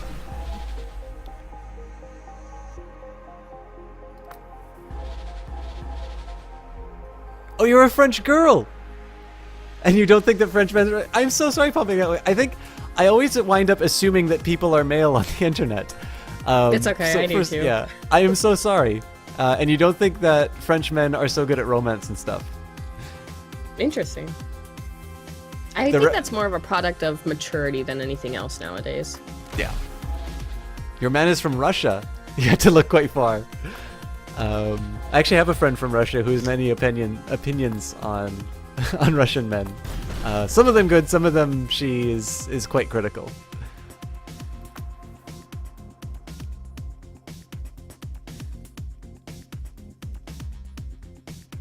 Real Skeleton Kill Man, can't think of a better way to start off the morning than with some system chalk.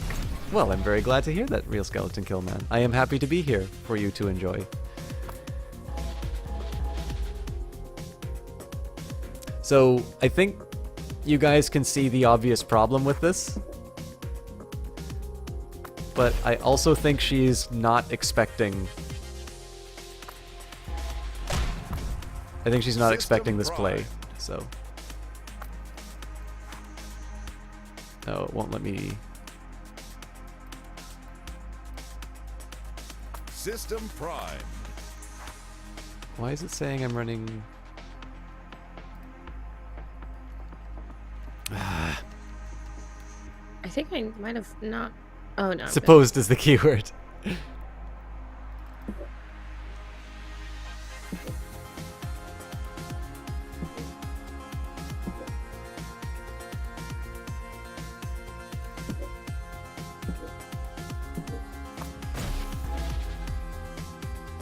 I think that's where... System Prime.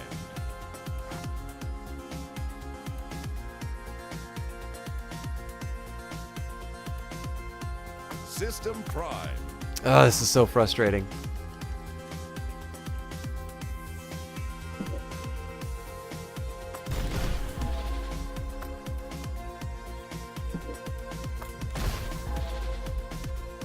I think I have a bug. So just 1 second.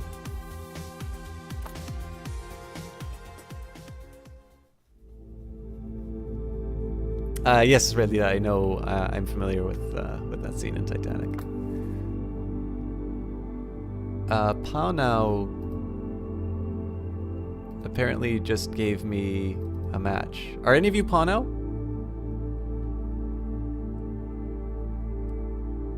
That's Jesse. No, actually, so Real Skeleton Kill Man, I am a very lonely man, and I have been practicing my voice acting. And so I have actually been playing both sides of this conversation. It's a fun life.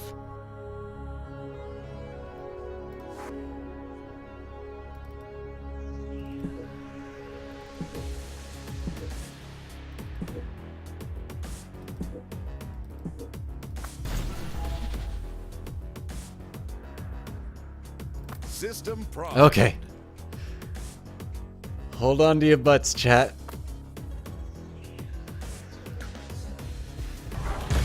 Oh, fuck. Oh, God, thanks.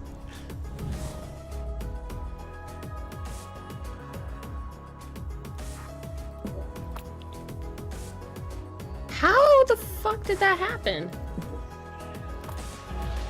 I was taking a chance that you wouldn't expect me to run straight through the middle. Yeah, I guess not. The original plan was a little bit more elaborate, though, so...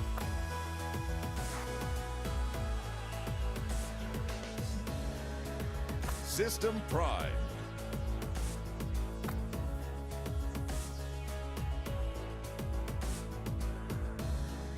Ugh. I have not Real Skeleton Kill Man. A long time ago.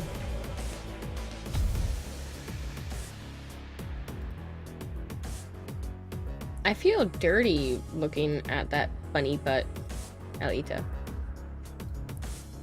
Why, Relita? Why?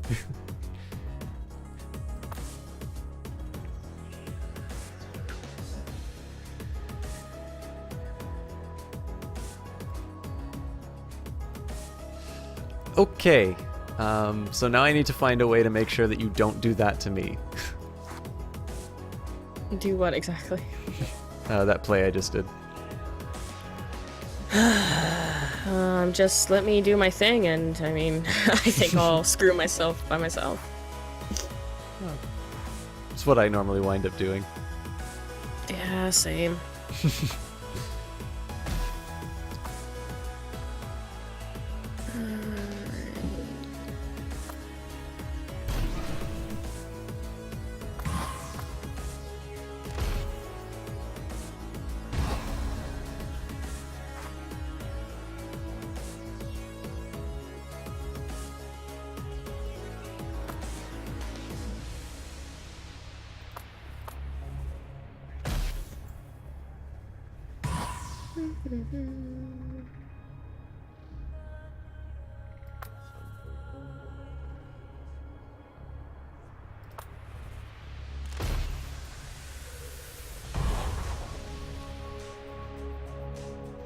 System primed.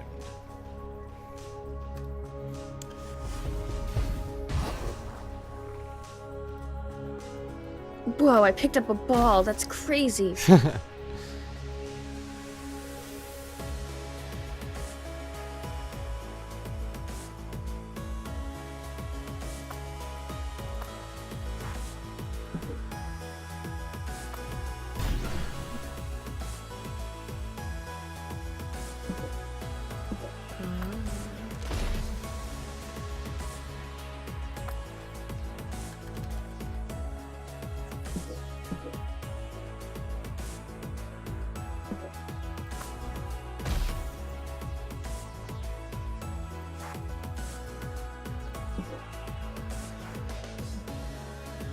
Oh, I might have not moved someone before I committed. Whoops. Are you afraid of commitment is what you're telling me? Oh god. I'm afraid of commitment and rejection, so either way I'm screwed.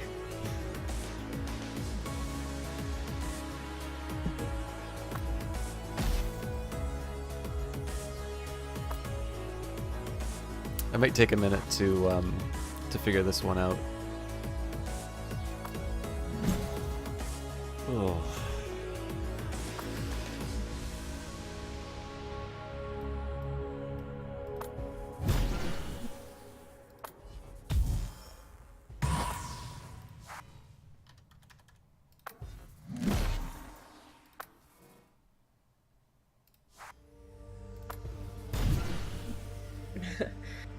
Rejection isn't a bad thing. It doesn't necessarily reflect on your worth or value as an individual. It's more of, you know, that person realized that that commitment was not the best situation for themselves or for other commitments that they have promised, and therefore they had to say no. And I think it's a lot more valuable that people are able to say no and say that they can't commit to something than them promising it and not actually doing it.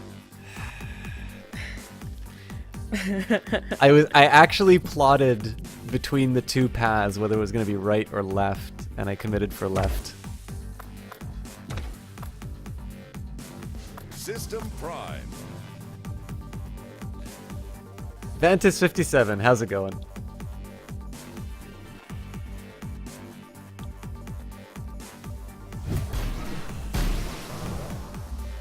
Well played, madam. Alright, so out of like the 5 points, I finally did something. Alright, well, it's a nice way to end it. So, chat, you know what's coming. Full replay time.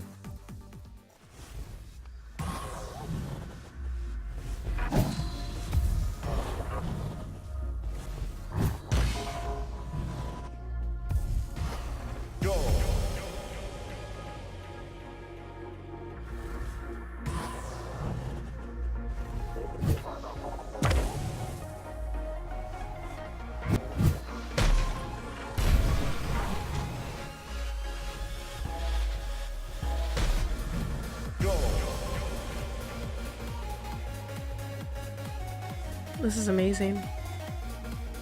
Yeah, just watching the replay. Mm-hmm. I think it's one of the best. They actually also have that in Frozen Synapse as well, but this is definitely a little more spectacular of a game to watch. So.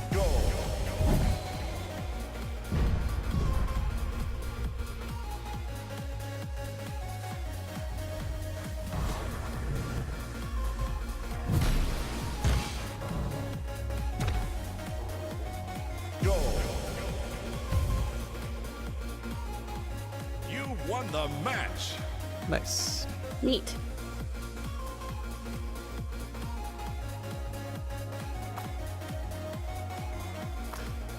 Just so I can check again, so I've got Panau here, who I don't believe I know. So what will happen sometimes in these games is people will just, oops, don't quit. Sometimes people will just like randomly like look for you, or like just randomly pick you for a game. I don't mind playing with somebody, but I have no idea who this person is.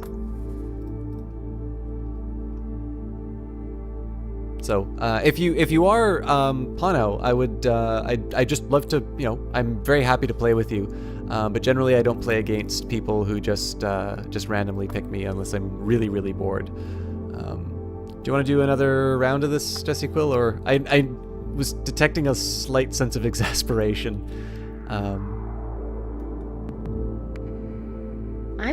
I'm fine.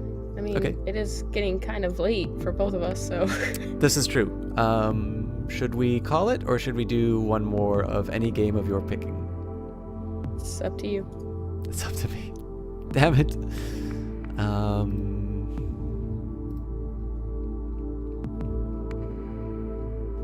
I mean, you've gotten progressively better each time we've played this, but I sort of feel like this is one with the bigger mismatch. So do we maybe want to end with one round of Chaos Reborn, maybe?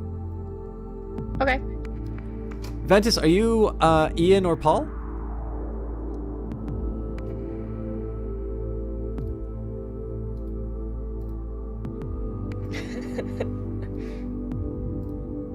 I have to check.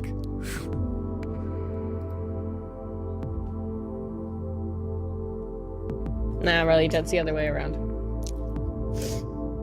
Okay. Well, you were playing Rift last, so maybe you're just playing with me, but...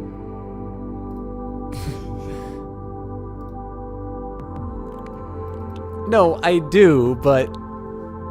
Listen, if I made a video game and I was going into somebody's stream, I would use the Kappa emote after saying that. So. I would too.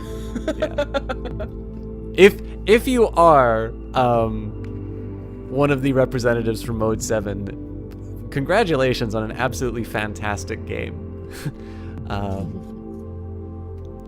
If you're not, congratulations on being the owner of an absolutely fantastic game.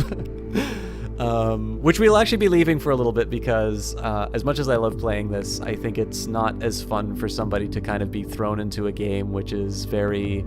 Like, there's no random chance in this, right? It's all entirely reading your opponent and things like that.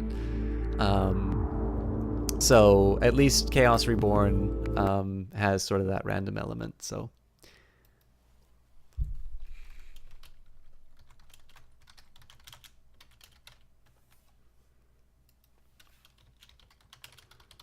But we were talking about this. The Humble Weekly Bundle has Frozen Cortex and Frozen Synapse at the lowest tier, so you only need to pay $1 or more.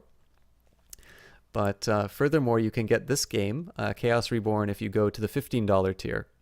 And I would say, honestly, I would have paid $15 for Frozen Cortex. I think I actually spent something like that on that game. And Chaos Reborn, which is currently... Hey, Boucher19. We're actually going to be wrapping up after this round of Chaos Reborn. Actually, Chaos Reborn is $10.99 Canadian on Steam right now. So it's technically $5 more, but you're spending $5 for, you know, the other Mode 7 games, which are... I mean, again, it's... I think it's a fantastic deal. It's possibly the best thing that... Humble has put out, in my opinion. Chaos Reborn is pretty close. I mean, again, I'll just outright say it. the best game that I played last year, I think. Or that came out last year that I played. That's some high praise.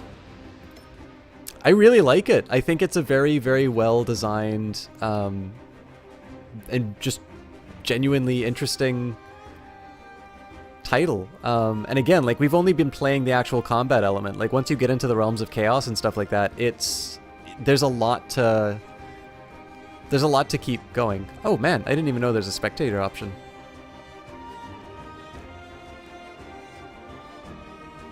It's not a MOBA.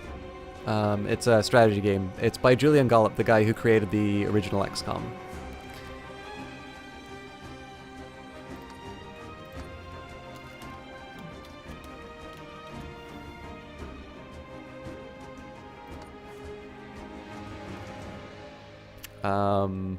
I just got to come up with a sufficiently immature password.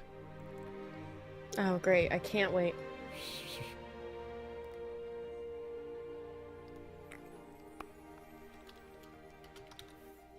What did you think of equipped mode? Did you find that worthwhile, or should we just go back to classic, which we were playing before? Equipped is what gives you like the like the different items. Yeah, I was fine with that. I thought that was kind of interesting, being able to see different things, because I had no idea what to sort of choose. But okay.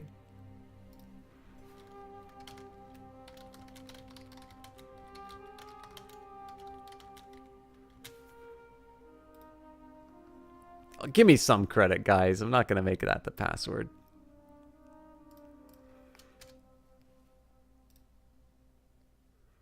So, by the way, for those of you who do own Chaos Reborn, in future, let us know. We can have up to 4 players in this. If you check the screen, you should see the match details. Okay.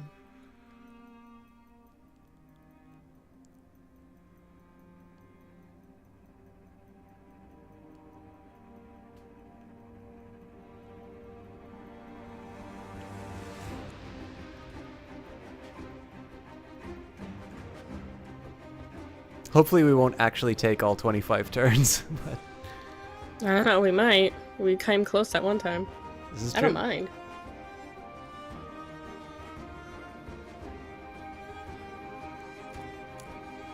Guys are making me click on a bunch of Imgur links. That's kind of funny, actually.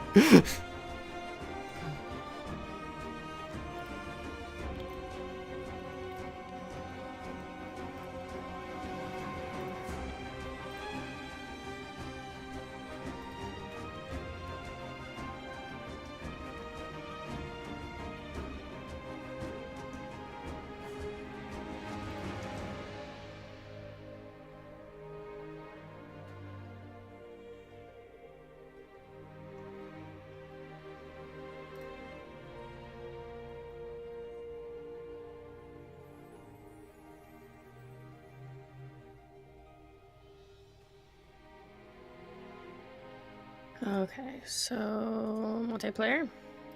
Mm-hmm. And battles. Or something. Join private game. There we go. I love your password.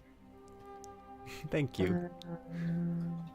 For those of you in chat who don't understand the password, may I suggest an education? Gets all the ladies, I promise. All the important ones, at least. Ovid, our master, taught us everything we know. Zonacide, hello. This is Chaos Reborn. Magical XCOM. It is Magical XCOM. And available for either $11 or whatever the US equivalent is on Steam, but I will strongly recommend getting it in the Humble Weekly Bundle. Because the other games that are with it, including that Frozen Cortex game that we were playing, are just so good. Real Skeleton Killman, the password was Ovid. Which is a very obscure reference for a streamer, I know.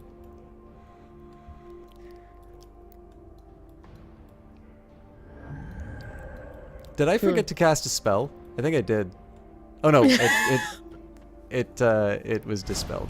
Or not dispelled, it didn't work.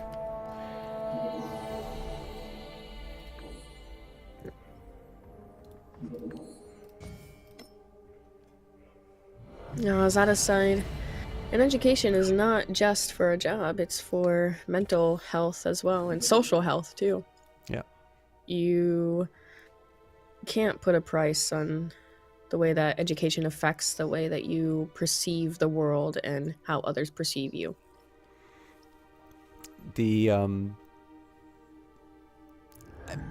So one of the things that I become a little disappointed in with my peers especially is the tendency to consider an education basically vocational training, because there is so much more, in my opinion, to... I mean, obviously I'm now training in a very specialized discipline, but I just think there is much more richness in, you know, engaging with ideas from, you know, potentially other times. I mean, Ovid is a classic source, but it's I don't know, it's just, you know, tools for thinking, ways of looking at the world that are a little bit different. And like Jesse Quill said, it's something that you can't really put a price on, and it's definitely not something you can reduce down to you know, just down to some functional purpose for a you know, for a job or something like that. Akakadak, where should you start this education? I believe you should start this education right here in the System Chalk stream. I disbelieve. Trees don't just grow out of the ground like that. No, money trees don't grow out of the ground like that. Magic trees do.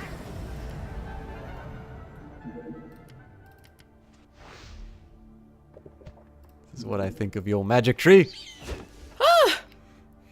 Well, it doesn't matter because we're strong and independent. Don't need no attacks to tell us that we don't belong. How's it going, T. Hi, Clark? T. Clark. Ooh, it's been a while since I've seen one of these cards. Do you have to start here? Ouch. Thought we were friends, Zach.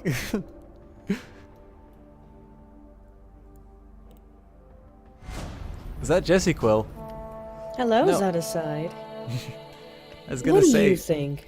do you guys not believe that I am a lonely man who just kind of creates his own little voices? By the way, Akakadak, we're still friends if this attack works. No, I'm sorry. Oh my god, what the hell was that? Did you just try to... Really? Mm-hmm. Okay, I got you.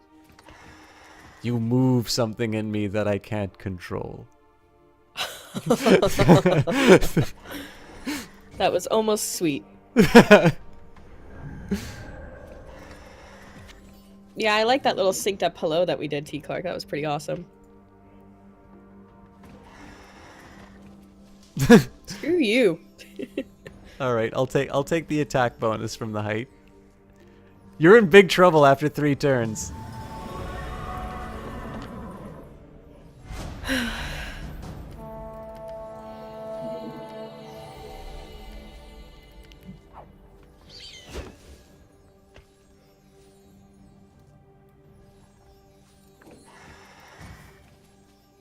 No. No! You didn't believe me.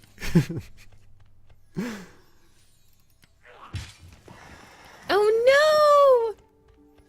You're destroying my forest! Yeah. See, the voice that you're using for that is actually making me feel a little bad for doing this. Good.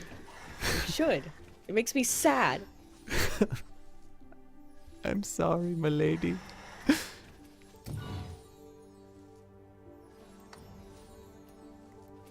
Hey, chat. Hey. Yeah.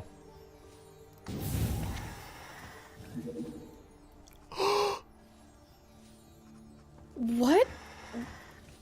Vampires? Or zombies? What was that? Are you trying to make me have a panic attack?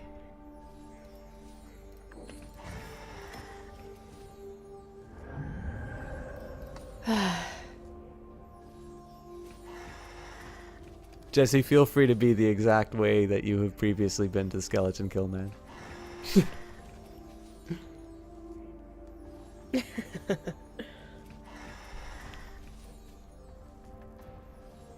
Scarlet Kilman, I did say hi to you actually, right when you came in.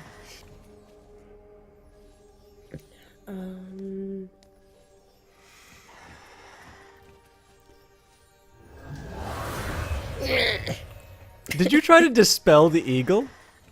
No. Okay.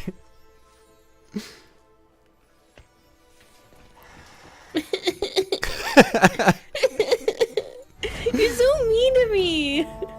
I'm just trying to play a game and you keep attacking me. I'm just trying to go to sleep. Wow, okay. You didn't have to load up this game. This is all you. It is actually, but... But I like playing with you. Oh, Akadak. So, Oh no, Ak. had a grenadier taking full cover by a car. Shapeshifter appeared from a civilian behind her. Shapeshifter ran up to said grenadier and took a swipe, hitting both the car and the grenadier. Did 6 damage from the swipe, blew up the car for another 6. Grenadier died. Shapeshifter is set on fire.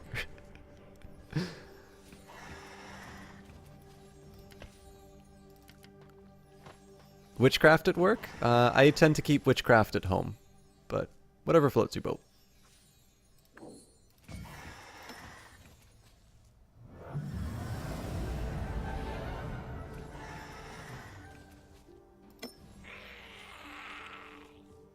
Ach du Scheiße.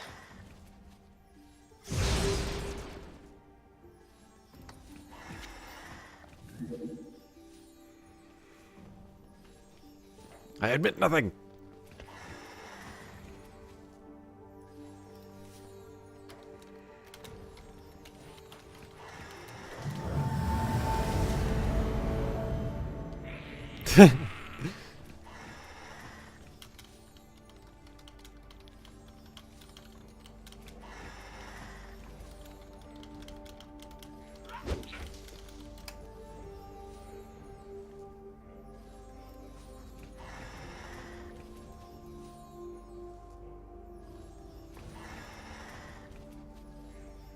Your dad's bringing you pizza for dinner.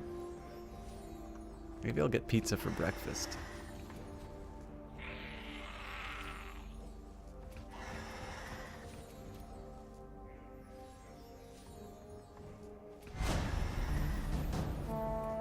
It's up to you. You don't have to.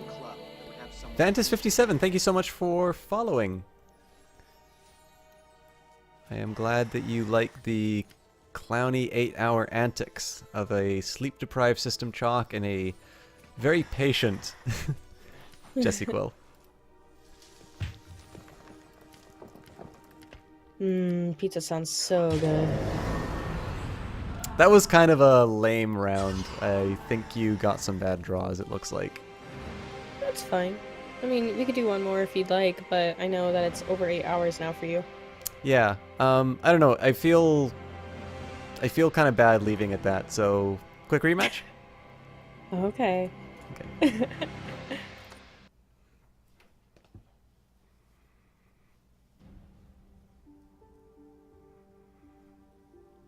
Zoticide, I'm mighty addicted to sleep. Yeah. Yeah, that you would know. Oh god, that came on time. Not that you would know from the hours.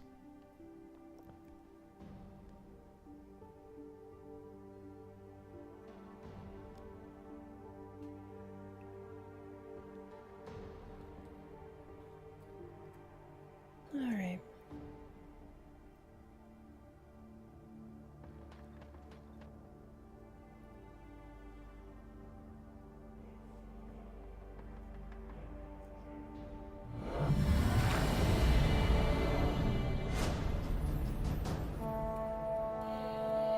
Yeah, you can actually oversleep. It's not good for you to oversleep. Jessie Quill dropping the knowledge bombs as always.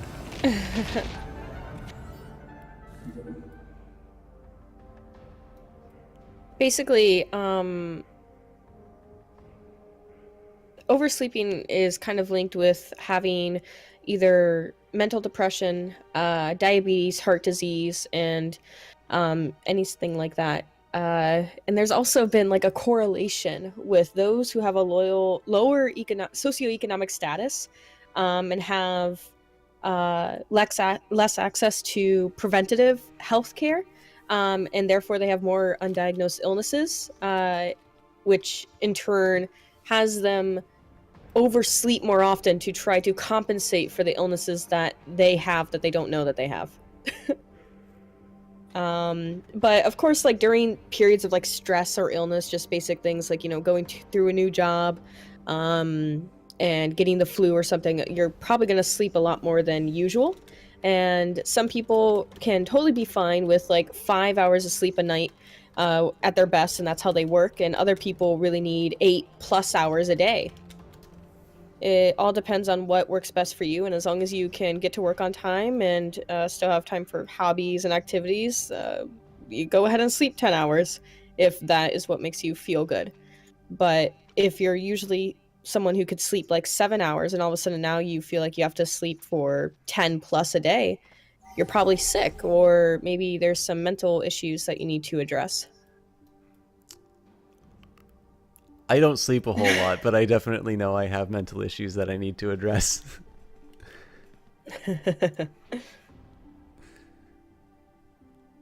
Real Skeleton Killman is trying to co-opt your mad knowledge bomb dropping, Jesse Quill. You can go ahead and take credit for all that, but I would like to see you say everything else that I did too. That's all I ask. So guys, I'd like to take a quick minute here and give a shout out to Rage Panda Pajamas, another recent addition to Team Panda. We've got very good representation from Team Panda here tonight. And she has... Actually, I think the last stream I saw you do was a creative stream, so I don't know what you've been playing recently. But whatever it is, I'm sure it was fantastic. Also had a chance to meet basically Jesse Quill, Panda Pajamas, and Weebro all got together at PAX and made sure that I at least got to enjoy the audio presence, if not the, you know, the whole Meat Space thing. Man, Meat Space is so great. Hello, Sierra. It was nice meeting you last weekend. I hope you're doing well. Hope PAX Pox hasn't attacked you too hard.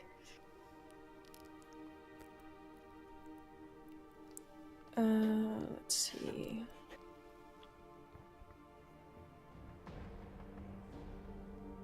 This is a little bit more of a passive game. We kind of seem to just be building. Yeah, it's because it's huge opening in the middle. There's no like trees or higher ground things to hide behind. Mm-hmm.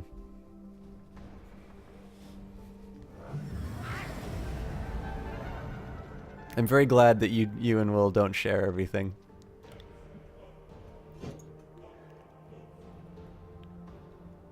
Oh, my goodness.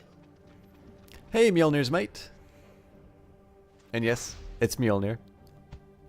Mjolnir. I don't know how to say that. Mjolnir. And that Skype call where Weebro just praised. Is that what it was? Oh God, praise is a very light word for whatever he was doing. I think that was like a virtual blowjob, honestly. It was insane. I never seen another man love another man he's never met so hard without it being sexual. Well, maybe it was a little bit. I don't know. Will's really into you, Chalk. Should I be getting some kind of restraining order? Or maybe prepared, I think is the better answer.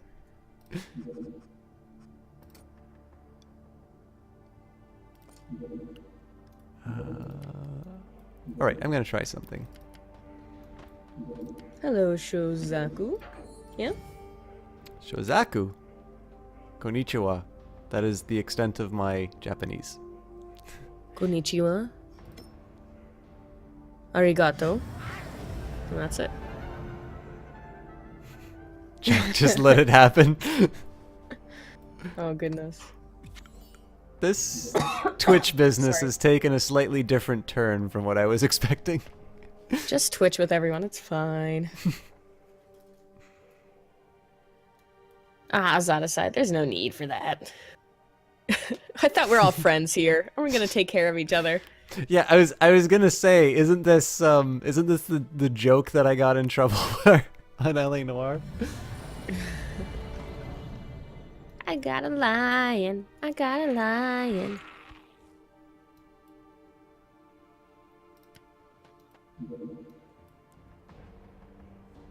Yeah, but that person was lame.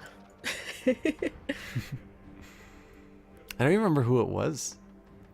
It's someone that I haven't seen in a long time. Well, I was so I don't remember that confused name. when we left him alone with Chalk. All I can remember is him talking, and you were just listening. I'm a good listener when I shut up.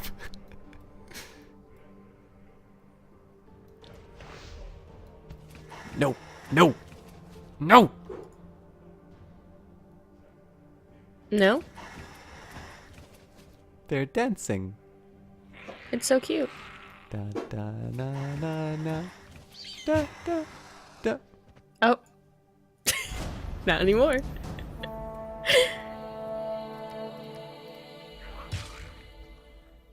Ah, rude. That was a New York rat. Well, you gotta mess with New York like that. Real skeleton kill, man. I don't think you've ever been in a cancerous chat then, my man.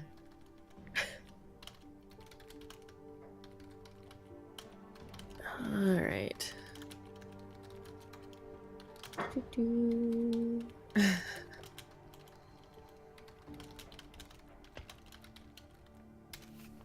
I know you all heard that typing. You can guess who I'm talking about.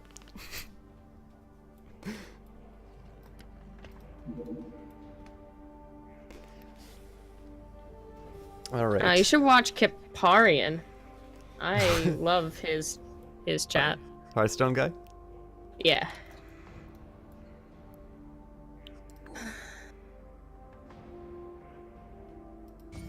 Don't forget to take your turn. I was exaggerating, milady. Okay.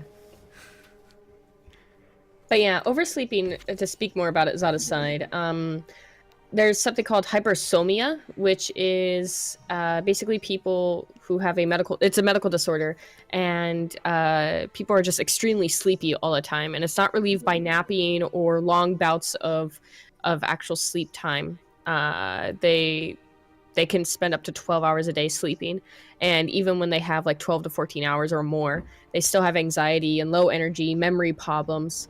And that really does suck. There's also like sleep apnea, where you stop breathing momentarily during your sleep, and that happens a lot with overweight people. And occasionally, I mean, like thin people can get it too. It depends on your air ducts. I don't know how to explain it. Like your I was just gonna call it air holes. air holes. Yeah, I was going to too. Like, what do you call those? I'm like a simple man. Your throat basically closes up due to too much pressure and stuff. Guys, those are the two other things. Yes. Do you see this level? It's beautiful. Oh God, what are you gonna do? No, I'm just like looking at the scenery. Like, yes, it is a very gorgeous game. I actually got this around Christmas time, so the goblins had candy canes for their scythes, and the oh, that's adorable. Yeah, the giants were carrying Flim Flam, Balderdash. I disbelieve.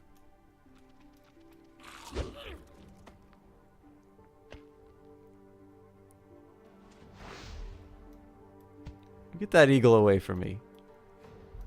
It's fine. Flim Flam.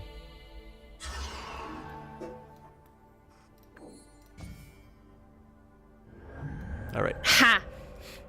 Screw you. Screw you. Of course vampires aren't real, but lions exist in real life, man. Come on. Well, see, I was astonished that you illusioned one of them in a previous game, because they have such a high base probability. Mm-hmm.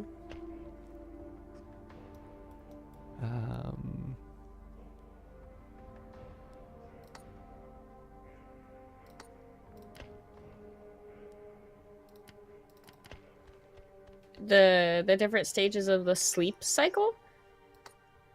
Sure. I could You tell really you the wanna different know? stages of the business cycle.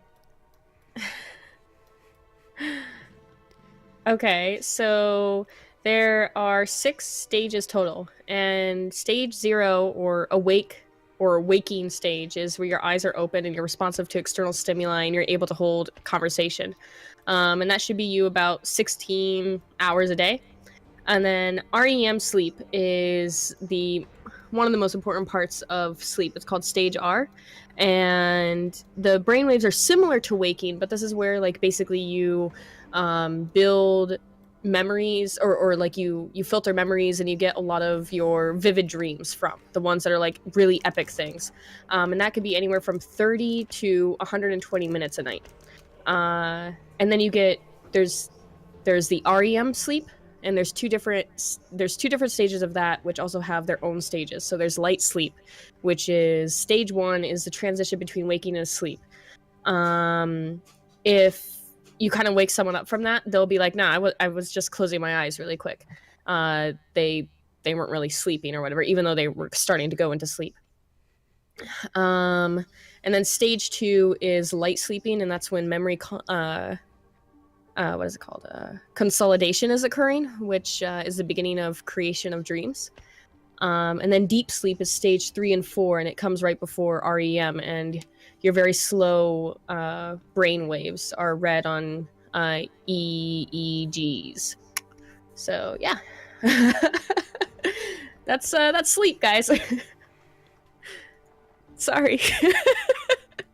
Where are we going? I have to play a game. We're here to play games. I play video games on the internet, guys.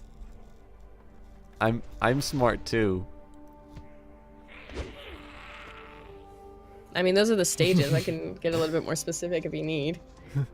I would like to hear a little bit more about this external stimuli. Well.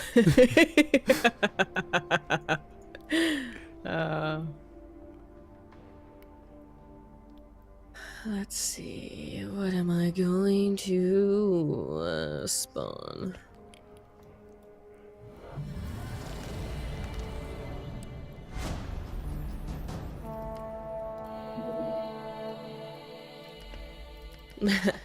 Jesse, it just came from spending $250,000 on education, man. Jesus Christ!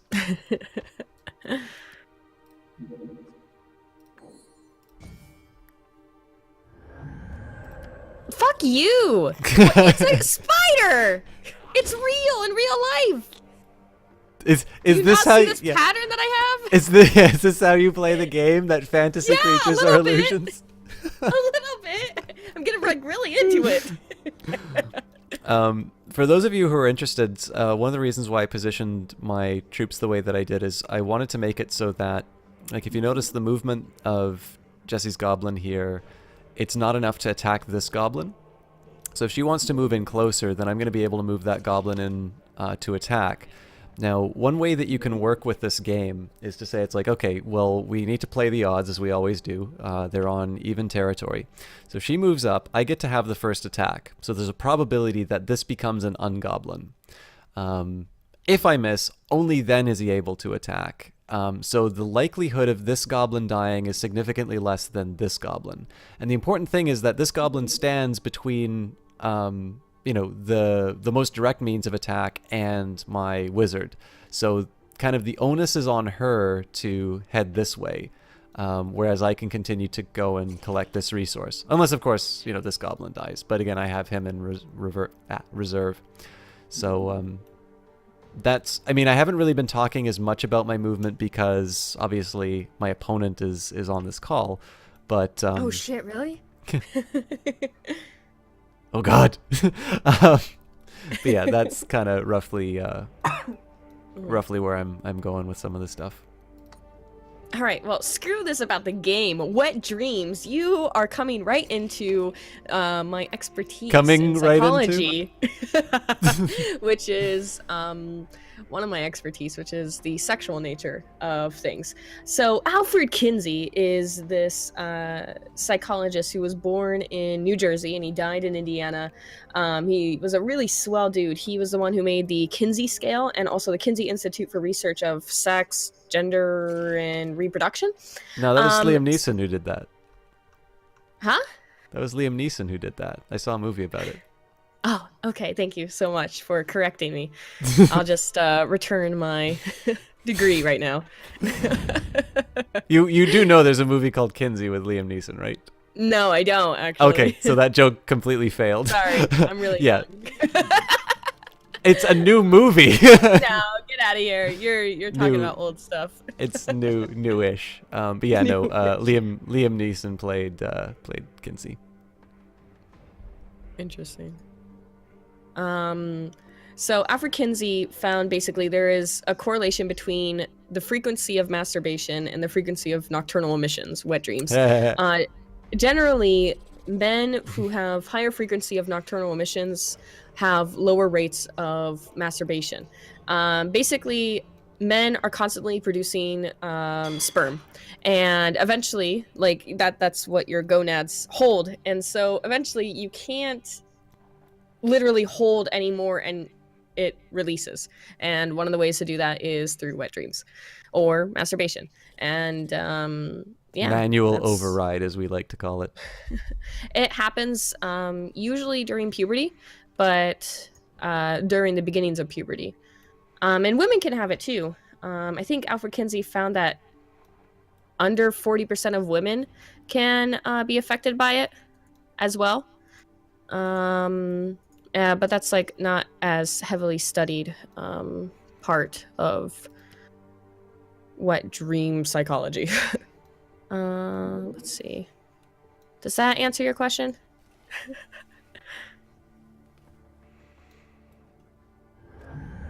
I just want to know how to romance a lady.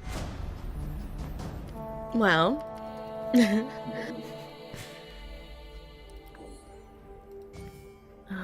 Get out of here, system talk. You're so close to me. I don't like this.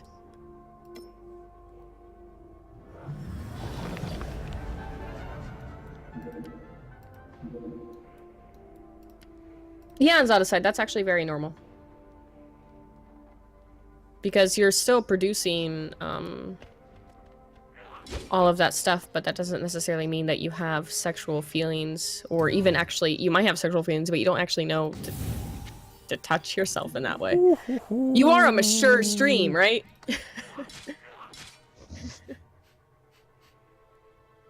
I have a feeling you're gonna get really mad at me next turn. Why would you do something that would make me mad? You're my friend. Because I am a bad person. Oh no.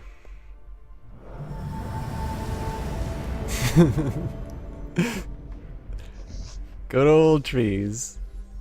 Trees. By the way, I've never actually used these. You've actually convinced me as to the value of this card. I used to think it was kind of useless. So, guys, notice what we were talking about here is actually kind of coming into play in terms of the two goblins sort of facing off.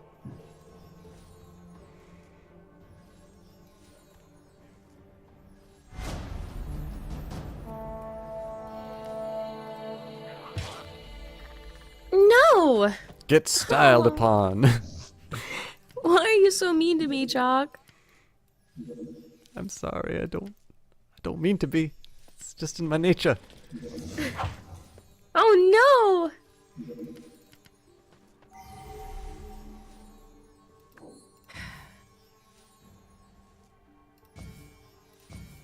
I thought we were playing together.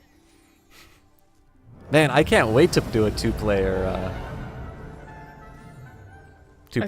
of this again? No, like this is up to 4 and you can do 2v2. That's so cool. Yeah. I like that idea.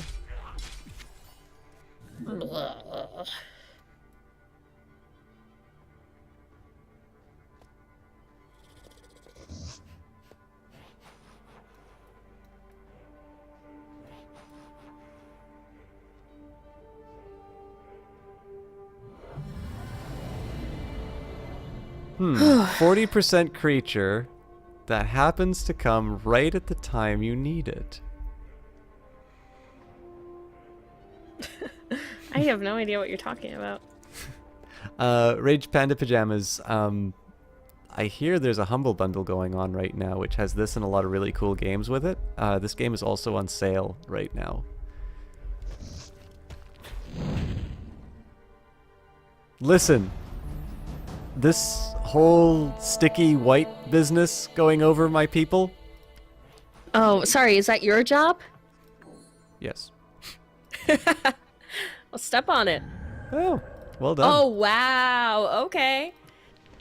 Don't think that I can have merited a giant myself through my own means. You don't think I can afford it? All right. I got you. What the fuck was that? That was vampiring. Where did he come from?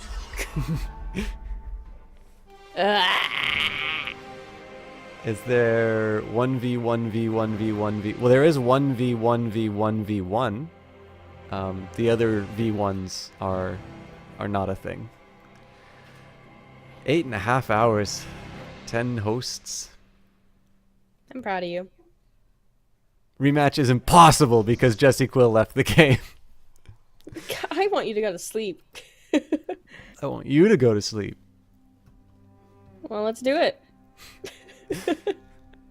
Let me sign off. So, first of all, guys, Jesse Quill just dropped a link there for the Humble Weekly Bundle. I know I sound like a complete shill for this, but I need to be, hey, Ewok Fuzzy Nuts, we're actually just getting to sleep. Or at least ending the cast. Whether or not I go to sleep, I suppose, depends on whether or not somebody would like to hear the sound of my voice. But I didn't know this. Actually, Jesse Quill basically bought it while we were playing XCOM 2. So there's a few things that we need to say about today's cast, first of all, which is we did start with XCOM 2. We did do PvP with Jesse Quill, where she basically just steamrolled right over me.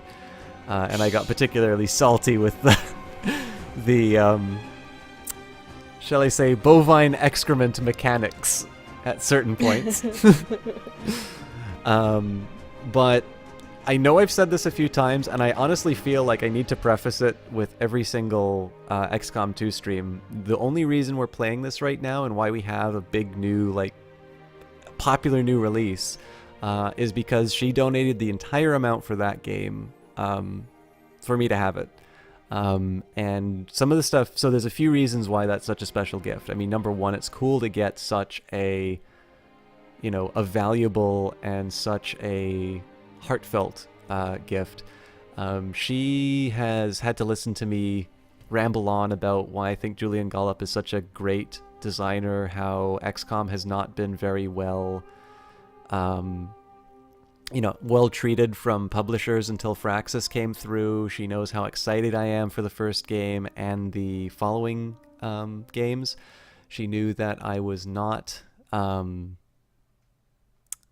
Oh, now I'm really curious where you followed me from.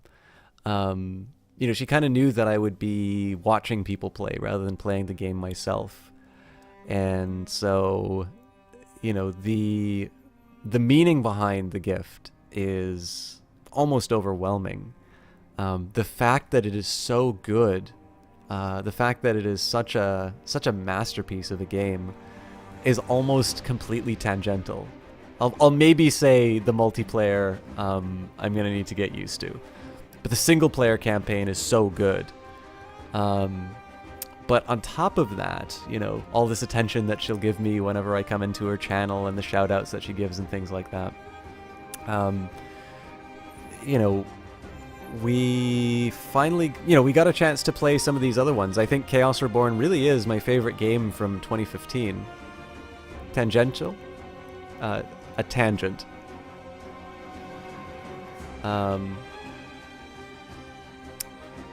Chaos Reborn is probably my favorite game from 2015. Well, that was released in 2015. And it's by the guy who did XCOM. I have also been a big fan of Frozen Synapse and Frozen Cortex. I've streamed both before. And to find out that they're all in the same Humble Bundle and you know, she's heard me rant about these before. We got a chance to play both Frozen Cortex and Chaos Reborn. I hope that it was as fun for her as it was for me. But I really think if you guys like XCOM style strategy games, especially Chaos Reborn, but even Frozen Cortex and Frozen Synapse, if you just want Chaos Reborn, you can get it cheaper on the Steam sale, but honestly that weekly bundle has got some of the best strategy games that I think you can get. Frozen Cortex and Frozen Synapse are major draws for me. And so, I mean, I really want to push that one just because it's up for such a short period of time, and I really think these developers have done something special. So I also encourage you, depending on how you distribute the amount, I definitely encourage you to put the amount towards charity. But I do strongly recommend that you make sure that Slingshot and Mode 7 get their piece of the pie, because they are really, really good developers. They are indie developers, and they have met with some success in terms of just people well reviewing their games. But in the end, you need to keep the lights on. You need to keep these games coming along. So I think the Humble Bundles are a really great opportunity to to pick up some games that you maybe haven't seen before. I definitely think this is a really fantastic one. And the nice thing about Chaos Reborn, at least, is that you have a demo on Steam. So if you're on the fence about whether or not you think you're going to like something like this, you can definitely check it out on your own. So Jesse Quill was kind enough to drop the link inside there. And again, even if you just want Frozen Synapse and Frozen Cortex, all you need to do is donate $1.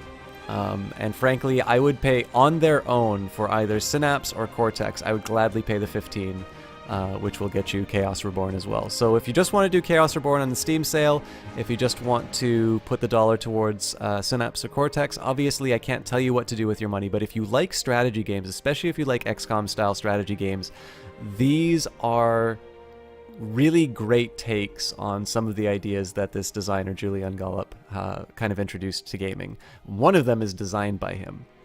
So I don't know if I can say anything else. Obviously, I can't tell you how to spend your money. I can't tell you what games you're going to like, but these are some of the strongest recommendations that I make. These are games that I'm never going to get tired of. I guess that's that. I'd like to take one final moment and say some thank yous to the people who are hosting us: Ewok Fuzzy Nuts, Kitch22, Uncle Benz, Infomouse Matt, Jugo Lama, Ralita, Miss Ariella, Fatalis28, Rithronir, and of course Jesse Quill, who I would like to give the final word to. Thank you very much for coming in on this cast. But if you have any shoutouts, callouts, or just otherwise comments that you would like to make to the good people while I find somebody to host. Sure. So, like System Jock said, thank you very much for hanging out with us with this impromptu 8.5 hour semi-co-casted cast. Yeah, the Humble Bundle is really great. Like, as soon as I saw some of these titles, because System Shock has spoke so highly of them, and I mean, if System Shock gives something his recommendation, it's definitely worth your while to at least check out a few times. So I pulled the trigger on it right away. And I played Chaos Reborn and Frozen Synapse, or Frozen Cortex. Frozen Cortex, and I like both of them a lot, actually. I've been in kind of a tactical mood lately, so I've been enjoying myself. So I think it doesn't hurt to at least, try to grab it and open it up, and if it's not your thing, try it again in a few months. Excellent. I will also just take a second here and thank Pomponeko for stopping by. I know we don't always get a chance to watch at the same times. I obviously want to thank everybody here. In fact, because I'm in that kind of a mood, let's take a minute here. And in terms of the people who are in chat right now, obviously I can't say a special hello to you good people who are watching out in Twitchland who don't have accounts. But we've got Albedon, Akakadak, Bishna, Dash Crimson, Fatalis28, Fire Eater 64, Infomouse Matt, LZ Elbot, I think, Jampy Dampy, Jeff DeHef, Jesse Quill, Juggolama, Mjolnir's Might, Meyer, Penny Lane 220, Pumpaneko, Rage Red Panda Pajamas, Ralita, Saint Curmudgeon, Shozaku, Shio, T. Clark 1981, The Real Skeleton Killman 4, Wuntfor, and Zodicide. I know some of you like to lurk, some of you like to be active in chat. I am very, very grateful for all of you. We crossed to 631 follows tonight, and that's very exciting for me. Whoa! Is good. Shozaku. Less than 3. Oh my god, man. That is incredible. Are you trying to, like, keep me up so... Are you trying to keep me up later? I need to get some sleep. That's so generous. I don't know how to say thank you. If you would like... I do need to wrap it up. I actually do have somebody who I'm going to host. If you have something you'd specifically like me to put that money towards, feel free to send me a private message. I definitely want to make sure that I am a good steward of that money that you've entrusted me with. But... Jesus, Shozaku, that is... I'm absolutely floored. This is not a figure that I am accustomed to having donated. So that is extremely generous of you. And I... Man, thank you. Thank you. I hope you had fun. Obviously... I'm assuming you wouldn't do that if you didn't. But this is, again, guys, the follows, the likes, the, you know, retweets, all of this stuff means so much to me. It's the reason why I like doing this. Then I have a very special thank you to Miss Ariella, and more importantly, a very special thank you to you. Guys, the support that you show me, whether it's you hanging out in chat, whether it's when you decide to watch me, when other bigger streamers are playing XCOM 2, when I take a chance on a game that may not be everybody's cup of tea, like Chaos Reborn or, you know, Frozen Cortex. I really like these games, but it doesn't necessarily translate to people enjoying them. It's really cool that you guys are willing to take the chance on me and that you've done so consistently. This has actually been a month that has been pretty good so far in terms of just the support people have given financially, let alone the kind of support that I've been getting from, you know, from the just the follows and the view numbers. I would never want to belong to any club. Oh my goodness, donating before following. Thank you so much. Viewer number 632. This is, you know, this is something that I think I would do. It's not that long ago that I was streaming to an empty room, and I think I would still do it if I had an empty stream. But having you guys here is something that really makes this very special for me. It's the reason why I'm willing to do things like build a bigger computer to do it. So,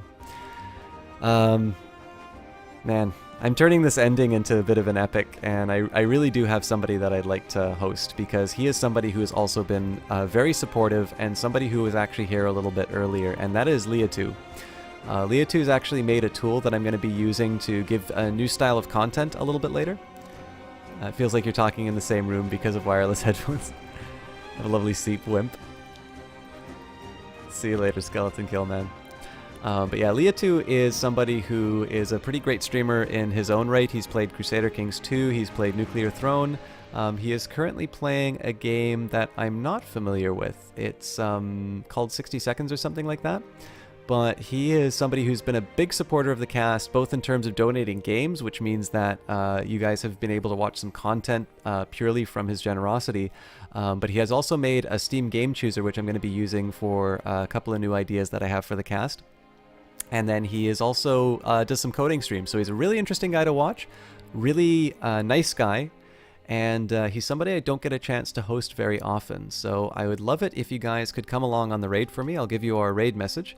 Obviously, if you guys want to go to bed the same as me, I understand that, and I'm going to be doing the same. But I do want to hang out and say hi to Leah2, because I don't get a chance to watch him as often as I would like to. So let me just drop that raid message in here. Thank you all again for hanging out, and I will do my best to stream tonight, but I know my sleep schedule is going to be a little thrown off, so I'll see what I can do, and I'll post on Twitter as always when I think I know I'm going to be streaming.